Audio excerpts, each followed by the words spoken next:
The Odyssey by Homer, translated by Samuel Butler. Prefaces to first and second editions. Preface to the first edition. This translation is intended to supplement a work entitled The Authoress of the Odyssey, which I published in 1897. I could not give the whole Odyssey in that book without making it unwieldy.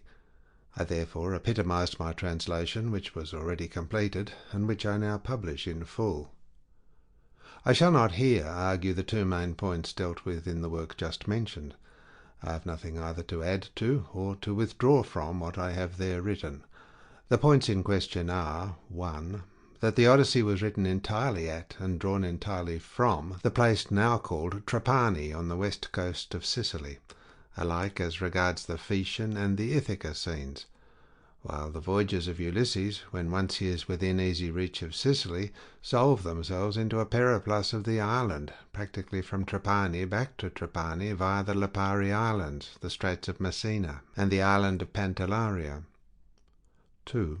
That the poem was entirely written by a very young woman, who lived at the place now called Trapani, and introduced herself into her work under the name of Nausicaa. The main arguments on which I base the first of these somewhat startling contentions have been prominently and repeatedly before the English and Italian public ever since they appeared, without rejoinder, in the Athenaeum for January 30 and February 20th, 1892. Both contentions were urged, also without rejoinder, in the Johnnian Eagle for the Lent and October terms of the same year. Nothing to which I should reply has reached me from any quarter, and knowing how anxiously I have endeavoured to learn the existence of any flaws in my argument, I begin to feel some confidence that, did such flaws exist, I should have heard at any rate about some of them before now. Without, therefore, for a moment pretending to think that scholars generally acquiesce in my conclusions, I shall act as thinking them little likely so to gainsay me as that it will be incumbent upon me to reply, and shall confine myself to translating the Odyssey for English readers, with such notes as I think will be found useful. Among these I would especially call attention to the one which Lord Grimthorpe has kindly allowed me to make public. I have repeated several of the illustrations used in The Authoress of the Odyssey, and have added two which I hope may bring the outer court of Ulysses' house more vividly before the reader. I should like to explain that the presence of a man and a dog in one illustration is accidental, and was not observed by me till I developed the negative. In an appendix I have also reprinted the paragraphs explanatory of the plan of Ulysses' house, together with the plan itself. The reader is recommended to study this plan with some attention. In the preface to my translation of the Iliad, I have given my views as to the main principles by which a translator should be guided, and need not repeat them here, beyond pointing out that the initial liberty of translating poetry into prose involves the continual taking of more or less liberty throughout the translation, for much that is right in poetry is wrong in prose, and the exigencies of readable prose are the first thing to be considered in a prose translation. That the reader, however, may see how far I have departed from strict construe, I will print here Messrs. Butcher and Lang's translation of the 60 lines or so of the Odyssey. Their translation runs, "Tell me, Muse, of that man, so ready at need, who wandered far and wide, after he had sacked the sacred citadel of Troy, and many were the men whose towns he saw, and whose mind he learnt, yea, and many the woes he suffered in his heart on the deep striving to win his own life and the return of his company. Nay, but even so he saved not his company, though he desired it sore. For through the blindness of their own hearts they perished, fools, who devoured the oxen of Helios Hyperion, but the god took from them their day of returning. Of these things, goddess, daughter of Zeus, whencesoever thou hast heard hereof, declare thou even unto us." Now all the rest, as many as fled from sheer destruction, were at home, and had escaped both war and sea, but Odysseus only, craving for his wife and for his homeward path, the lady nymph Calypso held that fair goddess in her hollow caves, longing to have him for her lord. But when now the year had come into the courses of the seasons, wherein the gods had ordained that he should return home to Ithaca, not even there was he quit of labours, not even among his own, but all the gods had pity on him, save Poseidon, who raged continually against godlike Odysseus till he came to his own country. Howbeit, Poseidon had now departed for the distant Ethiopians, the Ethiopians that are sundered in twain, the utmost of men, abiding some where Hyperion sinks, and some where he rises. There he looked to receive his hecatomb of bulls and rams. There he made merry, sitting at the feast, but the other gods were gathered in the halls of Olympian Zeus. Then among them the father of men and gods began to speak, for he bethought him in his heart of noble Aegisthus, whom the son of Agamemnon, far-famed Orestes, slew. Thinking upon him, he spake out among the immortals. Lo, you know how vainly mortal men do blame the gods. For of us, they say, comes evil, whereas they, even of themselves, through the blindness of their own hearts, have sorrows beyond that which is ordained.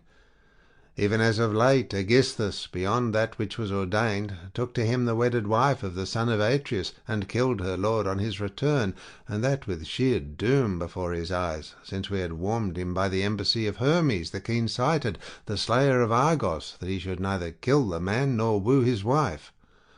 For the son of Atreus shall be avenged at the hand of Orestes, so soon as he shall come to man's estate and long for his own country.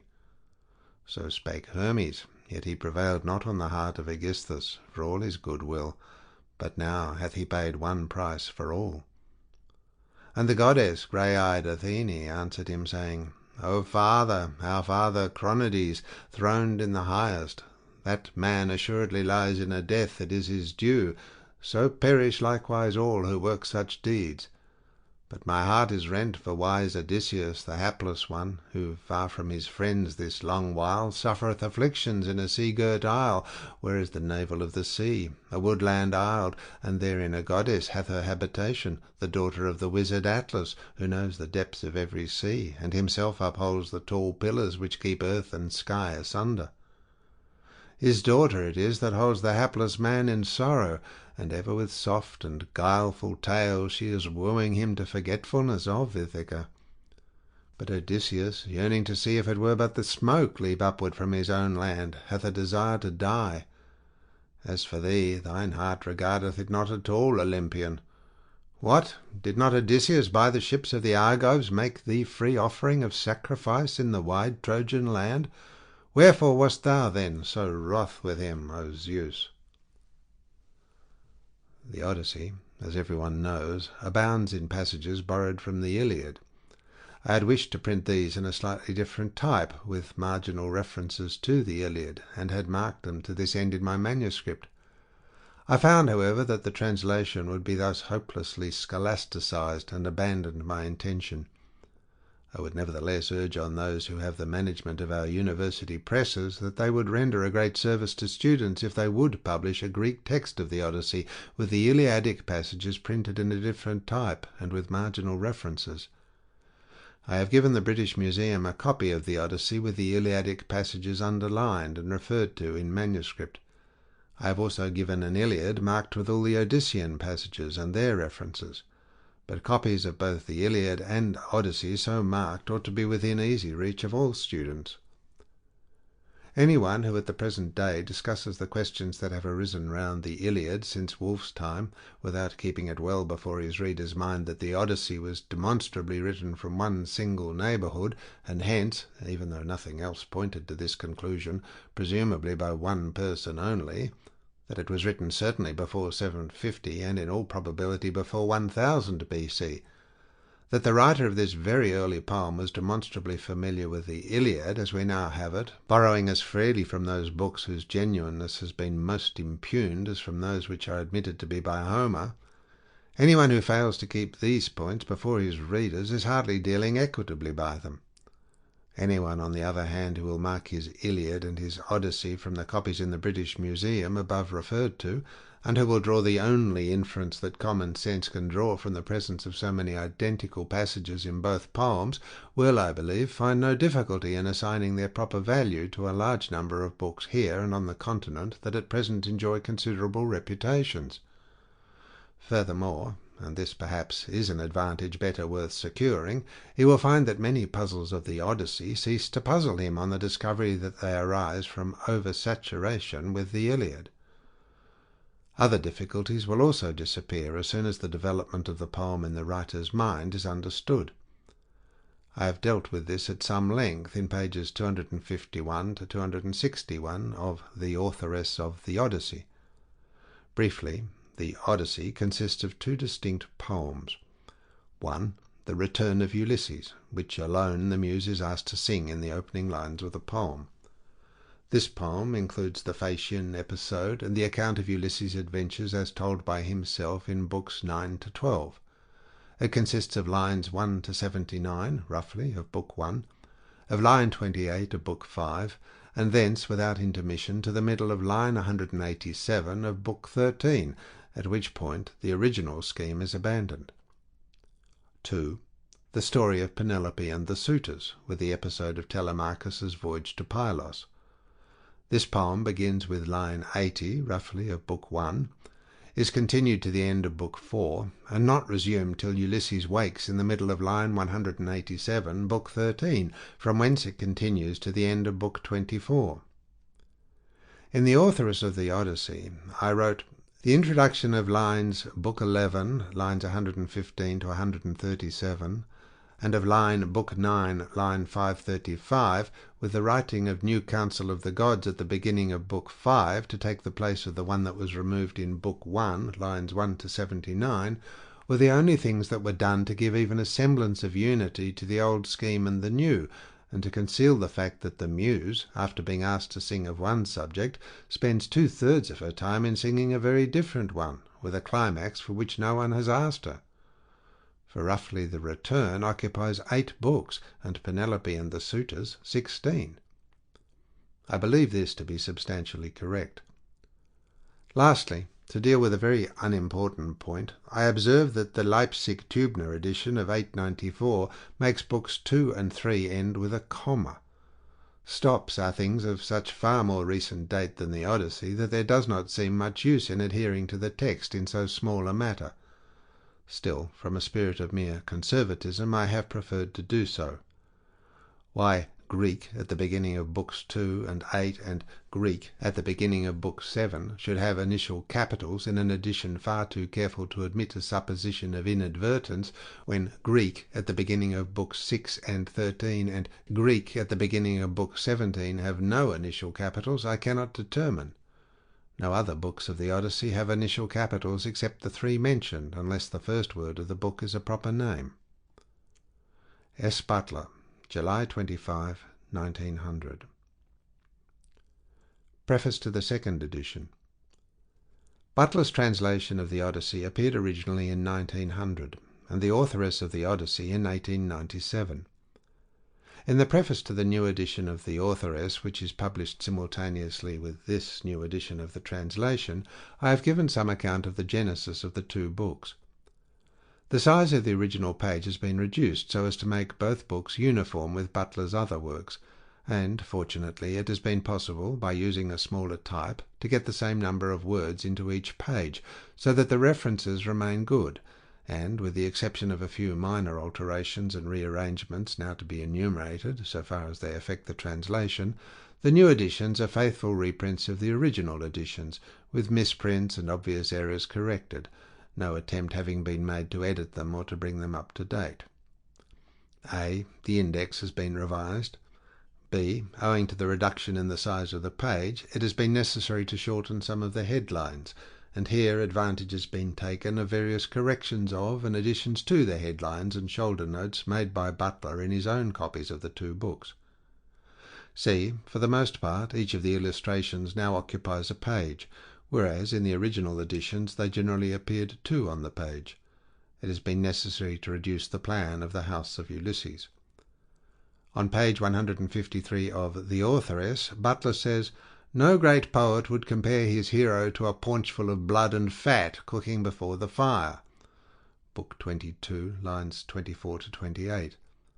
This passage is not given in the abridged story of the Odyssey at the beginning of the book, but in the translation it occurs in these words: "Thus he chided with his heart, and checked it into endurance, but he tossed about as one who turns a paunchful of blood and fat in front of a hot fire, doing it first on one side, then on the other, that he may get it cooked as soon as possible. Even so did he turn himself about from side to side, thinking all the time how, single-handed as he was, he should contrive to kill so large a body of men as the wicked suitors. It looks as though, in the interval between the publication of The Authoress, 1897, and of the translation, 1900, Butler had changed his mind, for in the first case the comparison is between Ulysses and a paunch full, etc., and in the second it is between Ulysses and a man who turns a paunch full, etc. The second comparison is perhaps one which a great poet might make. In seeing the works through the press, I have had the invaluable assistance of Mr. A.T. Bartholomew of the University Library, Cambridge, and of Mr. Donald S. Robertson, Fellow of Trinity College, Cambridge. To both these friends I give my most cordial thanks for the care and skill exercised by them. Mr. Robertson has found time for the labour of checking and correcting all the quotations from and references to the Iliad and Odyssey, and I believe that it could not have been better performed. It was, I know, a pleasure for him, and it would have been a pleasure also for Butler if he could have known that his work was being shepherded by the son of his old friend, Mr. H.R. Robertson, who more than half a century ago was a fellow student with him at Carey's School of Art in Streatham Street, Bloomsbury. Henry Festing Jones, 120 Maida Vale, W9, 4th of December, 1921. Section 1 of the Odyssey by Homer, translated by Samuel Butler. Book 1. The Gods in Council, Minerva's Visit to Ithaca, the challenge from Telemachus to the suitors. Tell me, O Muse, of that ingenious hero who travelled far and wide after he had sacked the famous town of Troy. Many cities did he visit, and many were the nations with whose manners and customs he was acquainted. Moreover, he suffered much by sea while trying to save his own life and bring his men safely home. But do what he might, he could not save his men, for they perished through their own sheer folly in eating the cattle of the sun god Hyperion. So the god prevented them from ever reaching home. Tell me, too, about all these things, O daughter of Jove, from whatsoever source you may know them. So now all who escaped death in battle or by shipwreck had got safely home, except Ulysses, and he, though he was longing to return to his wife and country, was detained by the goddess Calypso, who had got him into a large cave and wanted to marry him. But as years went by, there came a time when the god settled that he should go back to Ithaca. Even then, however, when he was among his own people, his troubles were not yet over. Nevertheless, all the gods had now begun to pity him, except Neptune, who still persecuted him without ceasing, and would not let him get home. Now Neptune had gone off to the Ethiopians, who are at the world's end, and lie in two halves, the one looking west and the other east. He had gone there to accept a hecatomb of sheep and oxen, and was enjoying himself at his festival, but the other gods met in the house of Olympian Jove, and the sire of gods and men spoke first. At that moment he was thinking of Aegisthus, who had been killed by Agamemnon's son Orestes. So he said to the other gods, "See now how men lay blame upon us gods for what is after all nothing but their own folly. Look at Aegisthus. He must needs make love to Agamemnon's wife unrighteously, and then kill Agamemnon, though he knew it would be the death of him. For I sent Mercury to warn him not to do either of these things, inasmuch as Orestes would be sure to take his revenge when he grew up and wanted to return home. Mercury told him this in all good will, but he would not listen, and now he has paid for everything in full." Then Minerva said, "Father, son of Saturn, king of kings, it served Aegisthus right, and so it would anyone else who does as he did. But Aegisthus is neither here nor there. It is for Ulysses that my heart bleeds, when I think of his sufferings in that lonely sea-girt island, far away, poor man, from all his friends. It is an island covered with forest, in the very middle of the sea, and a goddess lives there, daughter of the magician Atlas, who looks after the bottom of the ocean, and carries the great columns that keep heaven and earth asunder. This daughter of Atlas has got hold of poor unhappy Ulysses, and keeps trying by every kind of blandishment to make him forget his home, so that he is tired of life, and thinks of nothing but how he may once more see the smoke of his own chimneys. You, sir, take no heed of this, and yet when Ulysses was before Troy, did he not propitiate you with many a burnt sacrifice? Why then should you keep on being so angry with him?" And Jove said, "My child, what are you talking about? How can I forget Ulysses, than whom there is no more capable man on earth, nor more liberal in his offerings to the immortal gods that live in heaven? Bear in mind, however, that Neptune is still furious with Ulysses for having blinded an eye of Polyphemus, king of the Cyclops. Polyphemus is son to Neptune by the nymph Thoosa, daughter of the sea king Phorcys. Therefore, though he will not kill Ulysses outright, he torments him by preventing him from getting home. Still, let us lay our heads together, and see how we can help him to return. Neptune will then be pacified, for if we are all of a mind, he can hardly stand out against us." And Minerva said, "Father, son of Saturn, king of kings, if then the gods now mean that Ulysses should get home, we should first send Mercury to the Augean island to tell Calypso that we have made up our minds, and that he is to return. In the meantime I will go to Ithaca to put heart into Ulysses' son Telemachus. I will embolden him to call the Achaeans in assembly, and speak out to the suitors of his mother Penelope, who persist in eating up any number of his sheep and oxen. I will also conduct him to Sparta and to Pylos, to see if I can hear anything about the return of his dear father, for this will make people speak well of him." So saying, she bound on her glittering golden sandals, imperishable, by which she can fly like the wind over land or sea. She grasped the redoubtable bronze-shod spear, so stout and sturdy and strong, wherewith she quells the ranks of heroes who have displeased her, and down she darted from the topmost summits of Olympus, whereon forthwith she was in Ithaca, at the gateway of Ulysses' house, disguised as a visitor, Mentes, chief of the Taphians, and she held a bronze spear in her hand. There she found the lordly suitors seated on hides of the oxen which they had killed and eaten, and playing draughts in front of the house. Men-servants and pages were bustling about to wait upon them, some mixing wine with water in the mixing bowls, some cleaning down the tables with wet sponges and laying them out again, and some cutting up great quantities of meat. Telemachus saw her long before anyone else did. He was sitting moodily among the suitors, thinking about his brave father, and how he would send them flying out of the house if he were to come to his own again and be honoured as in days gone by. Thus brooding as he sat among them, he caught sight of Minerva, and went straight to the gate, for he was vexed that a stranger should be kept waiting for admittance. He took her right hand in his own, and bade her give him her spear.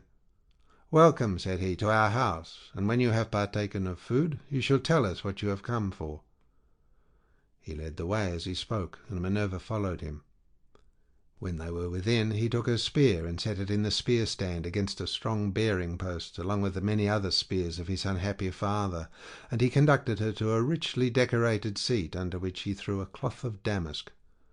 There was a footstool also for her feet, and he set another seat near her for himself, away from the suitors, that she might not be annoyed while eating by their noise and insolence, and that he might ask her more freely about his father. A maidservant then brought them water in a beautiful golden ewer, and poured it into a silver basin for them to wash their hands, and she drew a clean table beside them. An upper servant brought them bread, and offered them many good things of what there was in the house. The carver fetched them plates of all manner of meats, and set cups of gold by their side, and a manservant brought them wine, and poured it out for them. Then the suitors came in and took their places on the benches and seats. Forthwith men-servants poured water over their hands, maids went round with the bread-baskets, pages filled the mixing bowls with wine and water, and they laid their hands upon the good things that were before them. As soon as they had had enough to eat and drink, they wanted music and dancing, which are the crowning embellishments of a banquet. So a servant brought a lyre to Phemius, whom they compelled perforce to sing to them. As soon as he touched his lyre and began to sing, Telemachus spoke low to Minerva, with his head close to hers, that no man might hear. "I hope, sir," said he, "that you will not be offended with what I am going to say. Singing comes cheap to those who do not pay for it, and all this is done at the cost of one whose bones lie rotting in some wilderness, or grinding to powder in the surf. If these men were to see my father come back to Ithaca, they would pray for longer legs rather than a longer purse, for money would not serve them. But he, alas, has fallen on an ill fate, and even when people do sometimes say that he is coming, we no longer heed them. We shall never see him again. And now, sir, tell me, and tell me true, who you are and where you come from. Tell me of your town and parents, what manner of ship you came in, how your crew brought you to Ithaca, and of what nation they declared themselves to be, for you cannot have come by land. Tell me also truly, for I want to know. Are you a stranger to this house, or have you been here in my father's time? In the old days we had many visitors, for my father went about much himself. And Minerva answered, I will tell you truly, and particularly all about it.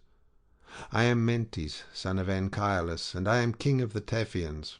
I have come here with my ship and crew on a voyage to men of a foreign tongue, being bound for Temesa with a cargo of iron, and I shall bring back copper. As for my ship, it lies over yonder, off the open country, away from the town, in the harbour Aethron, under the wooded mountain Neritum. Our fathers were friends before us, as old Laertes will tell you, if you will go and ask him. They say, however, that he never comes to town now, and lives by himself in the country, faring hardly, with an old woman to look after him and get his dinner for him, when he comes in tired from pottering about his vineyard. They told me your father was at home again, and that was why I came, but it seems the gods are still keeping him back, for he is not dead yet, not on the mainland. It is more likely he is on some sea-girt island in mid-ocean, or a prisoner among savages who are detaining him against his will. I am no prophet, and know very little about omens, but I speak as it is borne in upon me from heaven, and assure you that he will not be away much longer, for he is a man of such resource that even though he were in chains of iron he would find some means of getting home again. But tell me, and tell me true, can Ulysses really have such a fine-looking fellow for a son? You are indeed wonderfully like him about the head and eyes, for we were close friends before he set sail for Troy, where the flower of all the Argives went also. Since that time we have never either of us seen the other. My mother, answered Telemachus, tells me I am son to Ulysses, but it is a wise child that knows his own father. Would that I were son to one who had grown old upon his own estates, for, since you ask me, there is no more ill-starred man under heaven than he who they tell me is my father. And Minerva said, There is no fear of your race dying out yet, while Penelope has such a fine son as you are.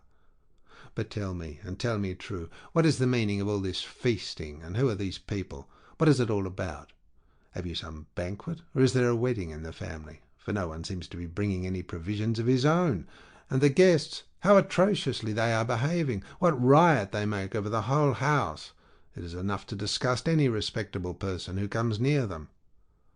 Sir, says Telemachus, as regards your question, so long as my father was here it was well with us and with the house, but the gods in their displeasure have willed it otherwise, and have hidden him away more closely than mortal man was ever yet hidden. I could have borne it better even though he were dead, if he had fallen with his men before Troy, or had died with friends around him when the days of his fighting were done. For then the Achaeans would have built a mound over his ashes, and I should myself have been heir to his renown. But now the storm winds have spirited him away, we know not whither. He is gone without leaving so much as a trace behind him, and I inherit nothing but dismay. Nor does this matter end simply with grief for the loss of my father. Heaven has laid sorrows upon me of yet another kind, for the chiefs from all our islands, Dulichium, Same, and the woodland island of Zacynthus, as also all the principal men of Ithaca itself, are eating up my house under the pretext of paying their court to my mother, who will neither point-blank say that she will not marry, nor yet bring matters to an end.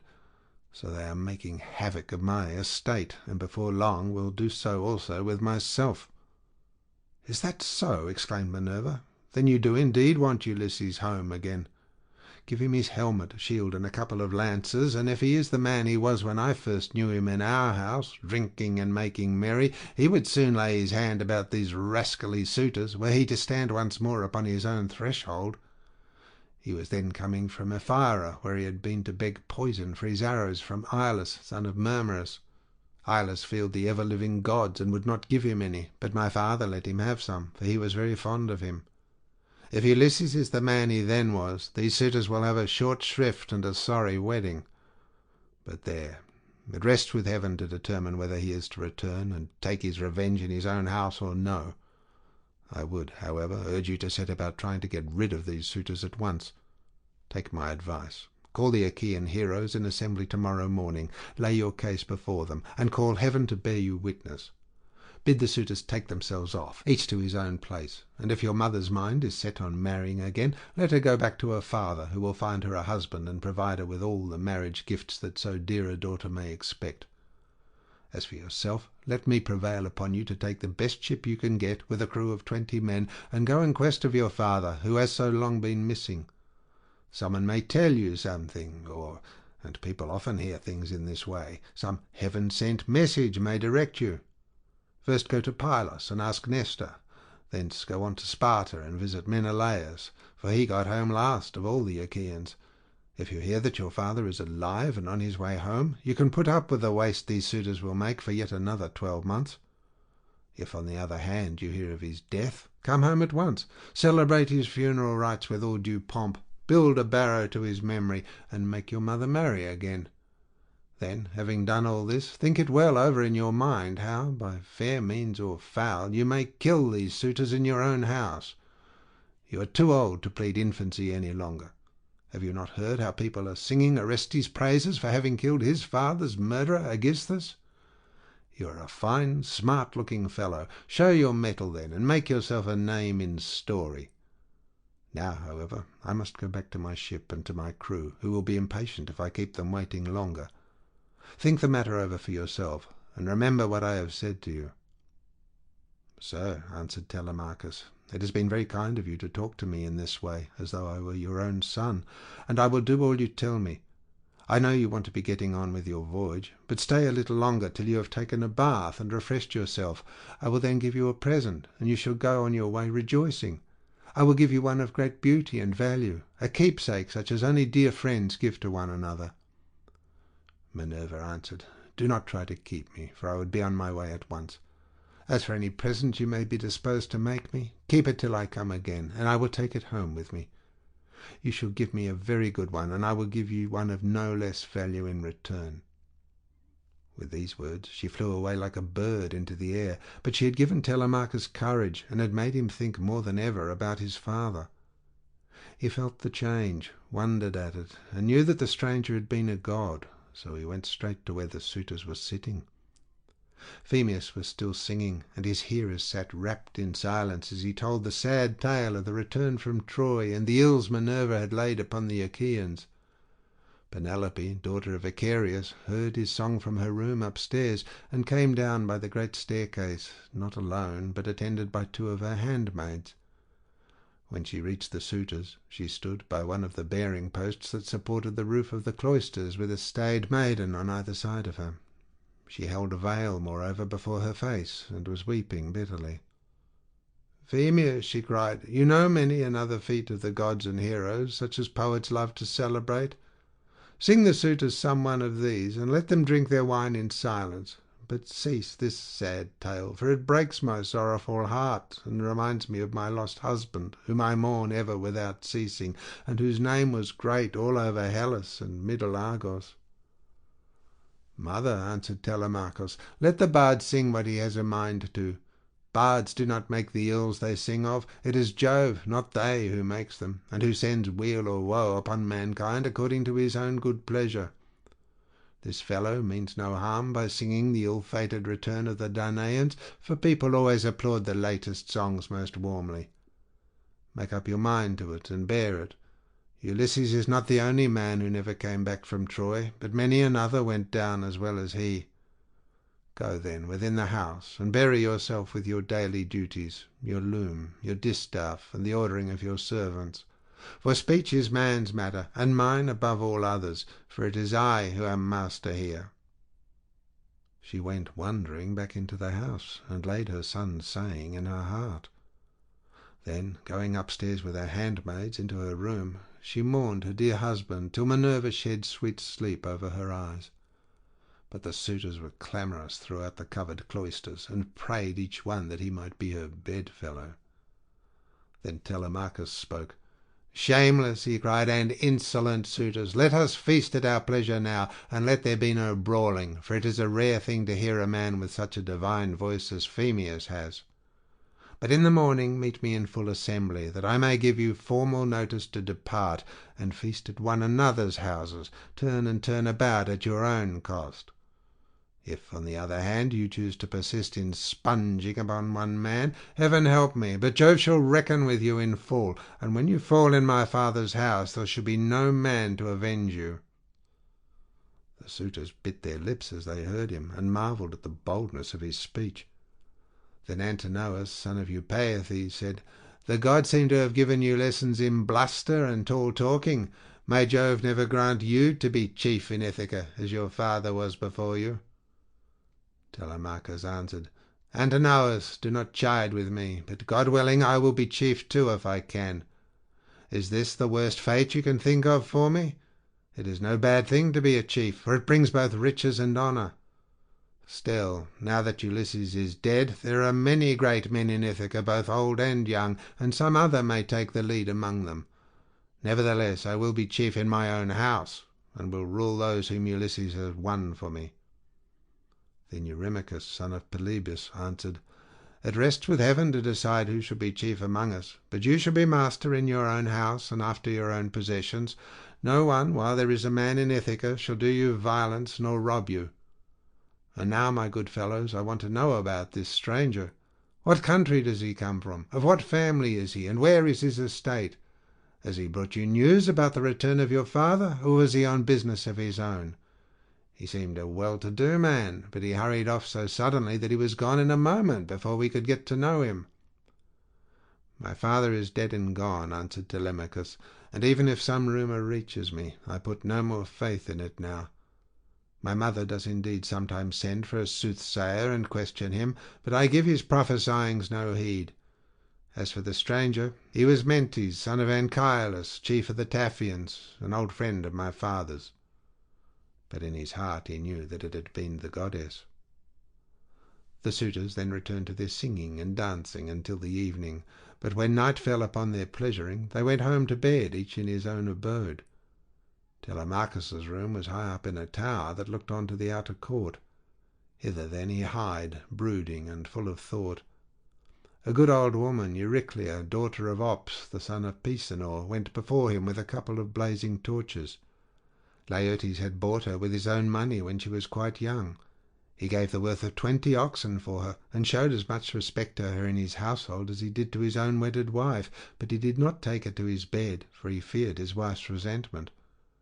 She it was who now lighted Telemachus to his room, and she loved him better than any of the other women in the house did, for she had nursed him when he was a baby. He opened the door to his bedroom and sat down upon the bed. As he took off his shirt, he gave it to the good old woman, who folded it tidily up and hung it for him over a peg by his bedside, after which he went out, pulled the door to by a silver catch, and drew the bolt home by means of the strap. But Telemachus, as he lay covered with a woolen fleece, kept thinking all night through of his intended voyage and of the counsel that Minerva had given him. End of section 1.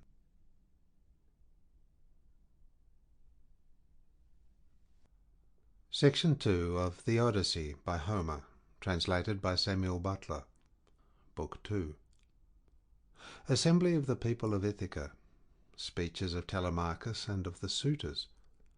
Telemachus makes his preparations and starts for Pylos with Minerva disguised as Mentor. Now when the child of morning, rosy-fingered Dawn, appeared, Telemachus rose and dressed himself. He bound his sandals on his comely feet, girded his sword about his shoulder, and left his room looking like an immortal god. He at once sent the criers round to call the people in assembly, so they called them, and the people gathered thereon. Then, when they were got together, he went to the place of assembly, spear in hand, not alone, for his 2 hounds went with him. Minerva endowed him with a presence of such divine comeliness that all marvelled at him as he went by, and when he took his place in his father's seat, even the oldest counsellors made way for him. Aegyptius, a man bent double with age and of infinite experience, was the first to speak. His son Antiphus had gone with Ulysses to Ilios, land of noble steeds, but the savage Cyclops had killed him when they were all shut up in the cave, and had cooked his last dinner for him.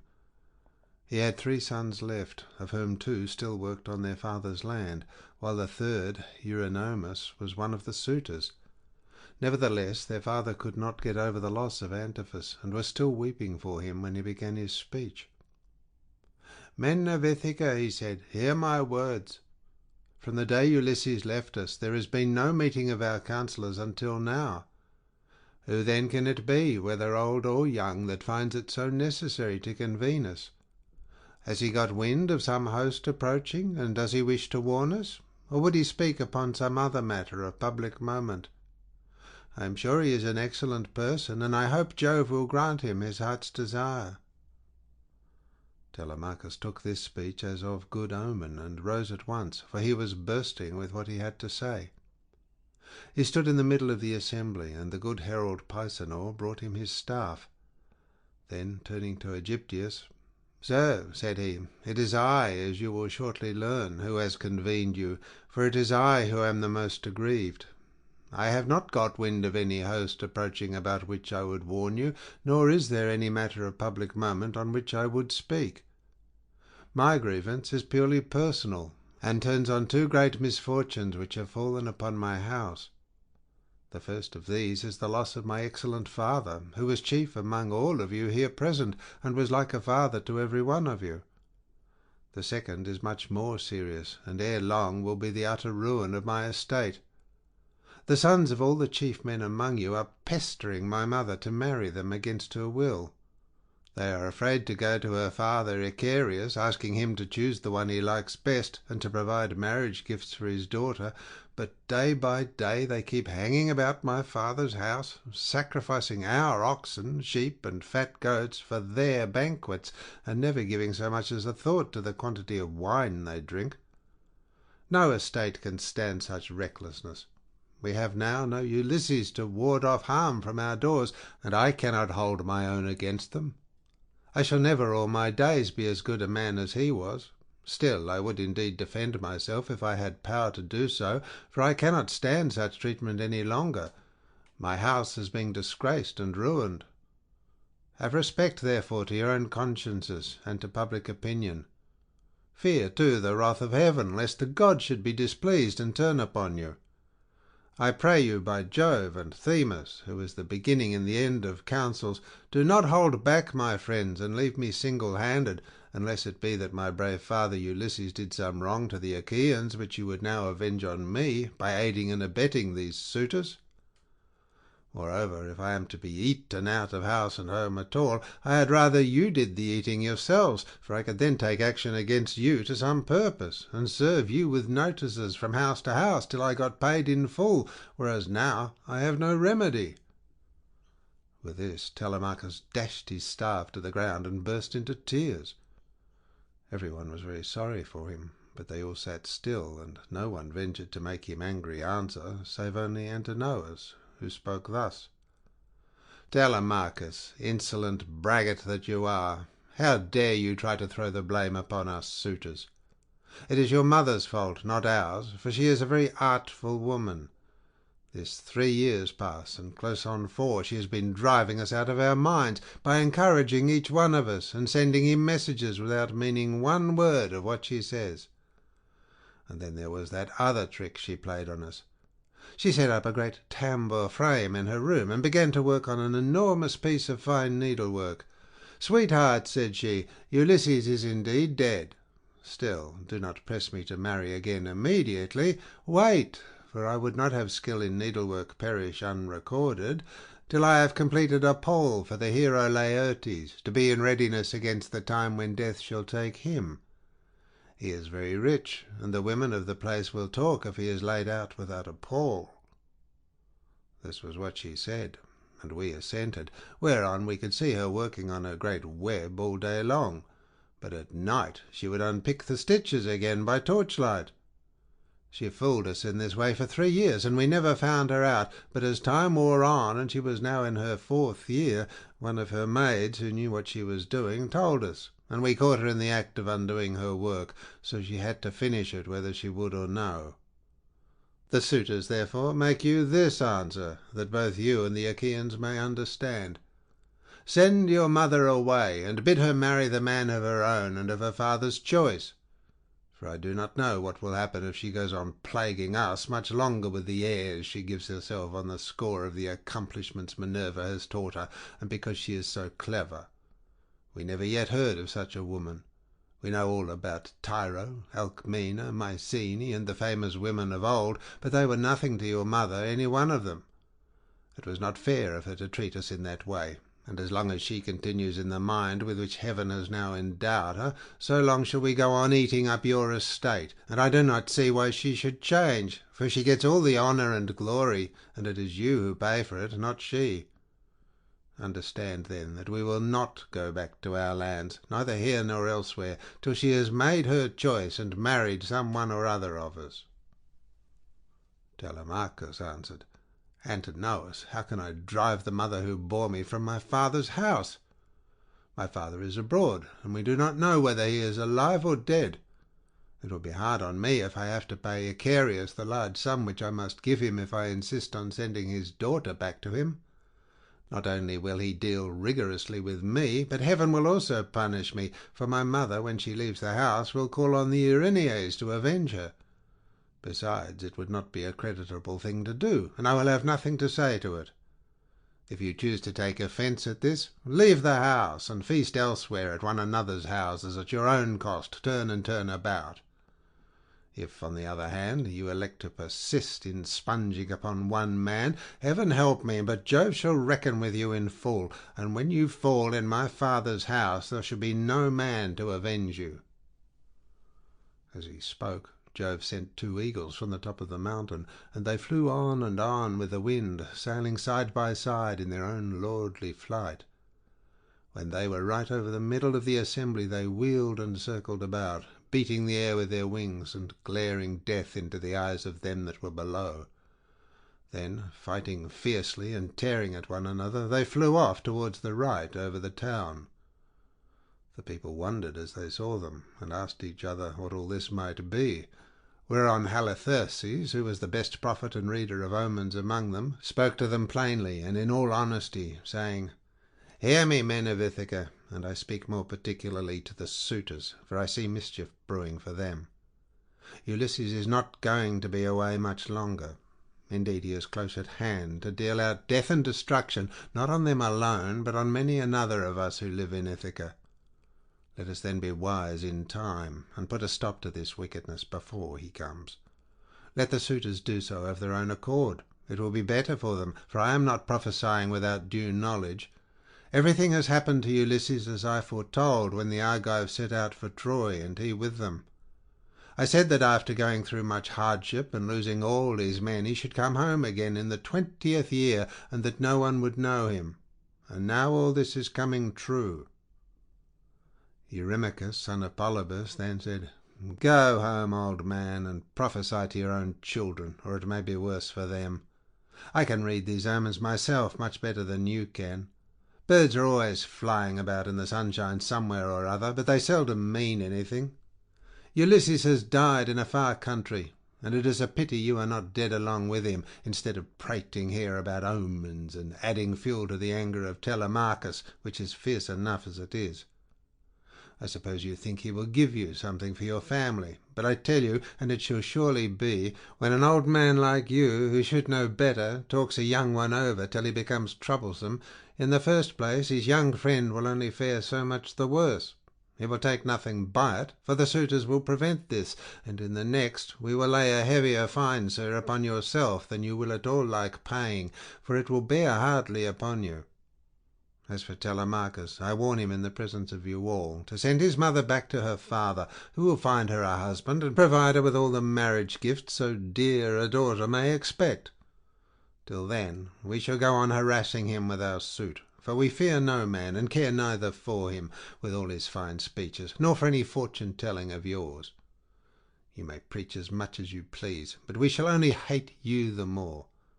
We shall go back and continue to eat up Telemachus's estate without paying him, till such time as his mother leaves off tormenting us by keeping us day after day on the tiptoe of expectation, each vying with the other in his suit for a prize of such rare perfection. Besides, we cannot go after the other women whom we should marry in due course, but for the way in which she treats us." Then Telemachus said, "Eurymachus, and you other suitors, I shall say no more, and entreat you no further, for the gods and the people of Ithaca now know my story. Give me then a ship and a crew of 20 men to take me hither and thither, and I will go to Sparta and to Pylos in quest of my father, who has so long been missing. Some one may tell me something, or, and people often hear things in this way, some heaven-sent message may direct me. If I can hear of him as alive and on his way home, I will put up with the waste you suitors will make for yet another 12 months. If, on the other hand, I hear of his death, I will return at once, celebrate his funeral rites with all due pomp, build a barrow to his memory, and make my mother marry again." With these words he sat down, and Mentor, who had been a friend of Ulysses and had been left in charge of everything with full authority over the servants, rose to speak. He then, plainly and in all honesty, addressed them thus: "Hear me, men of Ithaca. I hope that you may never have a kind and well-disposed ruler any more, nor one who will govern you equitably. I hope that all your chiefs henceforward may be cruel and unjust, for there is not one of you but has forgotten Ulysses, who ruled you as though he were your father.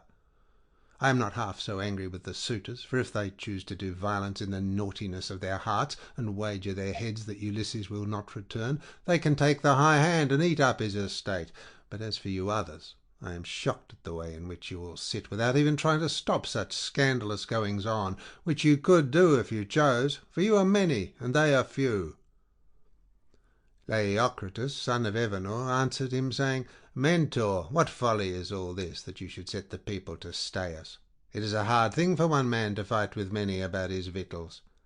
Even though Ulysses himself were to set upon us while we are feasting in his house, and do his best to oust us, his wife, who wants him back so very badly, would have small cause for rejoicing, and his blood would be upon his own head if he fought against such great odds. There is no sense in what you have been saying. Now, therefore, do you people go about your business, and let his father's old friends, Mentor and Halisthenes, speed this boy on his journey, if he goes at all, which I do not think he will, for he is more likely to stay where he is till someone comes and tells him something."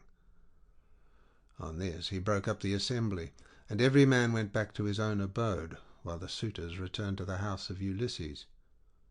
Then Telemachus went all alone by the seaside, washing his hands in the grey waves, and prayed to Minerva. "Hear me," he cried, "you god who visited me yesterday, and bade me sail the seas in search of my father, who has so long been missing. I would obey you, but the Achaeans, and more particularly the wicked suitors, are hindering me, that I cannot do so." As he thus prayed, Minerva came close up to him in the likeness and with the voice of Mentor. "Telemachus," said she, "if you are made of the same stuff as your father, you will be neither fool nor coward henceforward, for Ulysses never broke his word, nor left his work half done.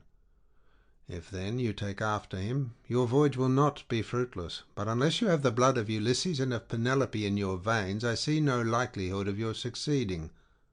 Sons are seldom as good men as their fathers. They are generally worse, not better. Still, as you are not going to be either fool or coward henceforward, and are not entirely without some share of your father's wise discernment, I look with hope upon your undertaking. But mind you never make common cause with any of those foolish suitors, for they have neither sense nor virtue, and give no thought to death, and to the doom that will shortly fall on one and all of them, so that they shall perish on the same day. As for your voyage, it shall not be long delayed. Your father was such an old friend of mine that I will find you a ship, and will come with you myself. Now, however, return home, and go about among the suitors. Begin getting provisions ready for your voyage. See everything well stowed, the wine in jars, and the barley meal, which is the staff of life, in leathern bags, while I go round the town and beat up volunteers at once. There are many ships in Ithaca, both old and new. I will run my eye over them for you, and will choose the best. We will get her ready, and will put out to sea without delay." Thus spoke Minerva, daughter of Jove, and Telemachus lost no time in doing as the goddess told him. He went moodily home, and found the suitors flaying goats and singeing pigs in the outer court. Antinous came up to him at once and laughed as he took his hand in his own, saying, "Telemachus, my fine fire-eater, bear no more ill blood, neither in word nor deed, but eat and drink with us as you used to do. The Achaeans will find you in everything, a ship and a picked crew to boot, so that you can set sail for Perilous at once and get news of your noble father." "Antinous," answered Telemachus, "I cannot eat in peace nor take pleasure of any kind with such men as you are. Was it not enough that you should waste so much good property of mine while I was yet a boy? Now that I am older and know more about it, I am also stronger, and whether here among this people or by going to Perilous, I will do you all the harm I can. I shall go, and my going will not be in vain, though thanks to you suitors I have neither ship nor crew of my own, and must be passenger, not captain." As he spoke he snatched his hand from that of Antinous. Meanwhile the others went on getting dinner ready about the buildings, jeering at him tauntingly as they did so. "Telemachus," said one youngster, "means to be the death of us. I suppose he thinks he can bring friends to help him from Pylos, or again from Sparta, where he seems bent on going. Or will he go to a fire as well, for poison to put in our wine, and kill us?" Another said, "Perhaps if Telemachus goes on board ship, he will be like his father and perish far from his friends. In this case we should have plenty to do, for we could then divide up his property amongst us. As for the house, we can let his mother and the man who marries her have that." This was how they talked. But Telemachus went down into the lofty and spacious storeroom, where his father's treasure of gold and bronze lay heaped up upon the floor, and where the linen and spare clothes were kept in open chests. Here, too, there was a store of fragrant olive oil, while casks of old, well-ripened wine, unblended and fit for a god to drink, were ranged against the wall in case Ulysses should come home again after all. The room was closed with well-made doors opening in the middle.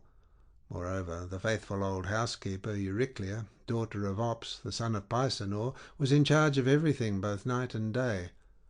Telemachus called her to the storeroom and said, "Nurse, draw me off some of the best wine you have, after what you are keeping for my father's own drinking, in case, poor man, he should escape death and find his way home again after all. Let me have 12 jars, and see that they all have lids. Also fill me some well-sewn leathern bags with barley meal, about 20 measures in all. Get these things put together at once, and say nothing about it. I will take everything away this evening, as soon as my mother has gone upstairs for the night. I am going to Sparta and to Pylos, to see if I can hear anything about the return of my dear father." When Euryclea heard this, she began to cry, and spoke fondly to him, saying, "My dear child, whatever can have put such notions as that into your head? Where in the world do you want to go to, you who are the only hope of the house? Your poor father is dead and gone in some foreign country, nobody knows where, and as soon as your back is turned, those wicked ones here will be scheming to get you put out of the way, and will share all your possessions among themselves. Stay where you are among your own people, and do not go wandering and worrying your life out on the barren ocean."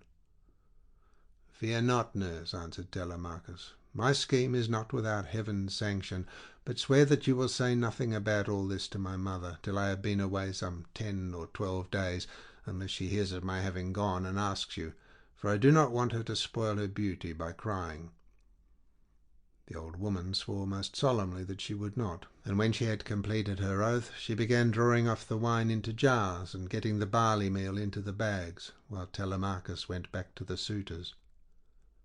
Then Minerva bethought her of another matter. She took his shape and went round the town to each one of the crew, telling them to meet at the ship by sundown. She went also to Noemon, son of Phronius, and asked him to let her have a ship, which he was very ready to do.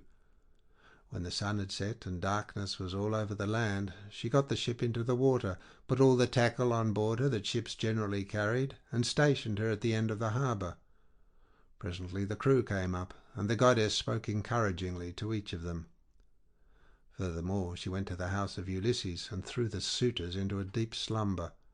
She caused their drink to fuddle them, and made them drop their cups from their hands, so that instead of sitting over their wine, they went back into the town to sleep, with their eyes heavy and full of drowsiness. Then she took the form and voice of Mentor, and called Telemachus to come outside.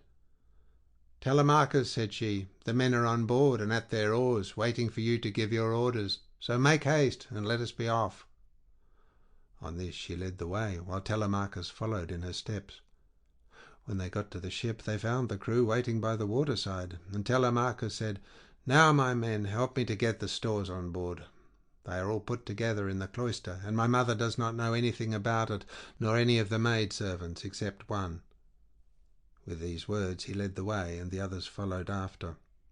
When they had brought the things as he told them, Telemachus went on board, Minerva going before him and taking her seat in the stern of the vessel, while Telemachus sat beside her. Then the men loosed the hawsers and took their places on the benches. Minerva sent them a fair wind from the west that whistled over the deep blue waves, whereon Telemachus told them to catch hold of the ropes and hoist sail, and they did as he told them. They set the mast in its socket in the cross plank, raised it, and made it fast with the forestays. Then they hoisted their white sails aloft with ropes of twisted oxhide. As the sail bellied out with the wind, the ship flew through the deep blue water, and the foam hissed against her bows as she sped onward. Then they made all fast throughout the ship, filled the mixing bowls to the brim, and made drink offerings to the immortal gods that are from everlasting, but more particularly to the grey-eyed daughter of Jove. Thus, then, the ship sped on her way through the watches of the night, from dark till dawn. End of section 2.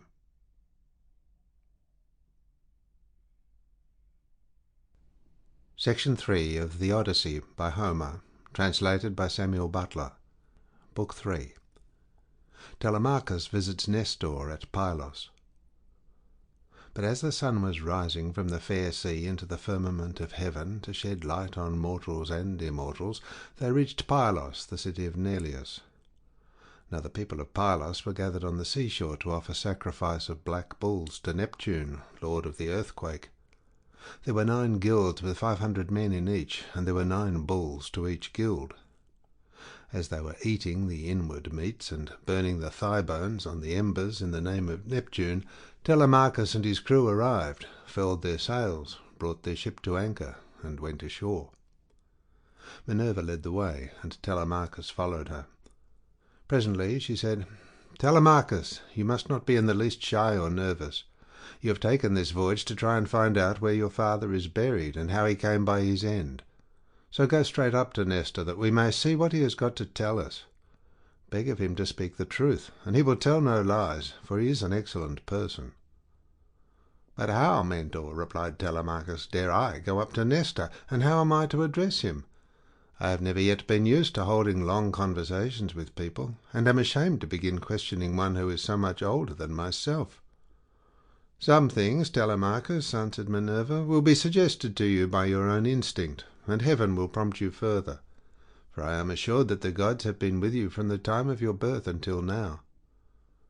She then went quickly on, and Telemachus followed in her steps till they reached the place where the guilds of the Pylian people were assembled.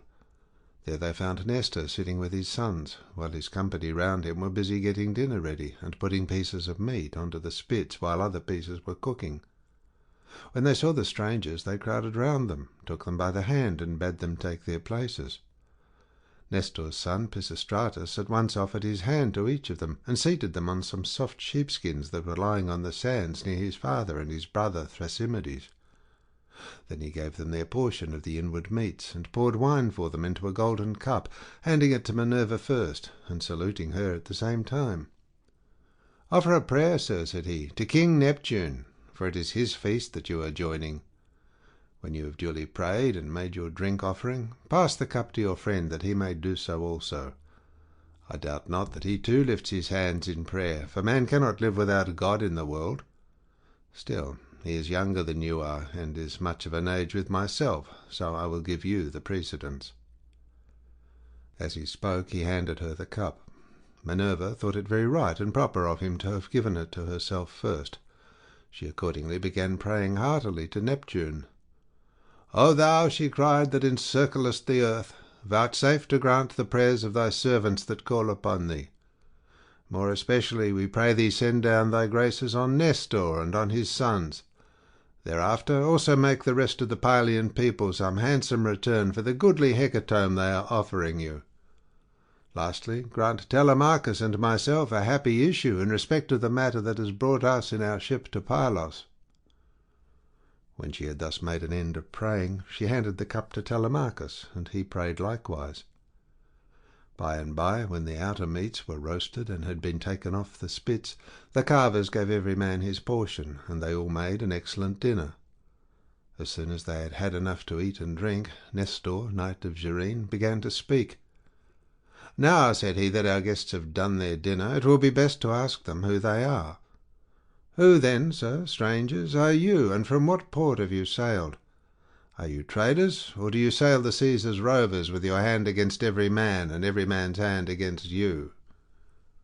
Telemachus answered boldly, for Minerva had given him courage to ask about his father, and get himself a good name.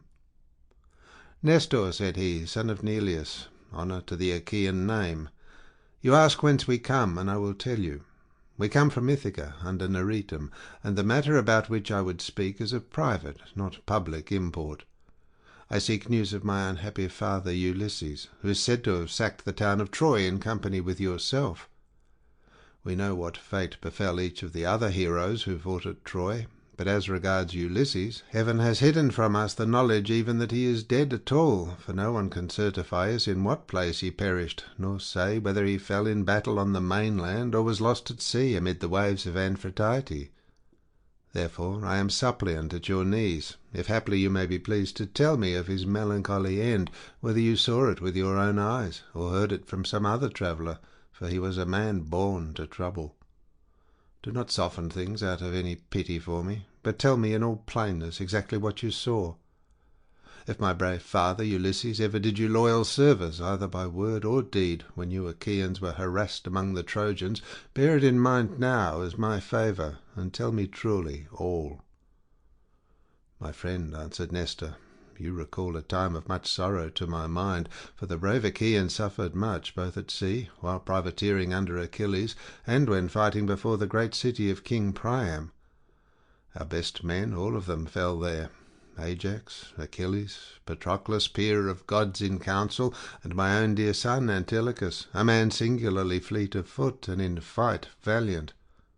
But we suffered much more than this. What mortal tongue indeed could tell the whole story? Though you were to stay here and question me for 5 years, or even 6, I could not tell you all that the Achaeans suffered, and you would turn homeward weary of my tale before it ended. 9 long years did we try every kind of stratagem, but the hand of heaven was against us. During all this time there was no one who could compare with your father in subtlety, if indeed you are his son. I can hardly believe my eyes. And you talk just like him, too.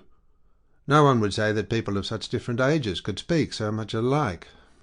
He and I never had any kind of difference from first to last, neither in camp nor council, but in singleness of heart and purpose we advised the Argives how all might be ordered for the best. When, however, we had sacked the city of Priam, and were setting sail in our ships, as heaven had dispersed us, then Jove saw fit to vex the Argives on their homeward voyage, for they had not all been either wise or understanding, and hence many came to a bad end through the displeasure of Jove's daughter Minerva, who brought about a quarrel between the 2 sons of Atreus. The sons of Atreus called a meeting, which was not as it should be, for it was at sunset, and the Achaeans were heavy with wine. When they explained why they had called the people together, it seemed that Menelaus was for sailing homeward at once, and this displeased Agamemnon, who thought that we should wait until we had offered hecatombs to appease the anger of Minerva.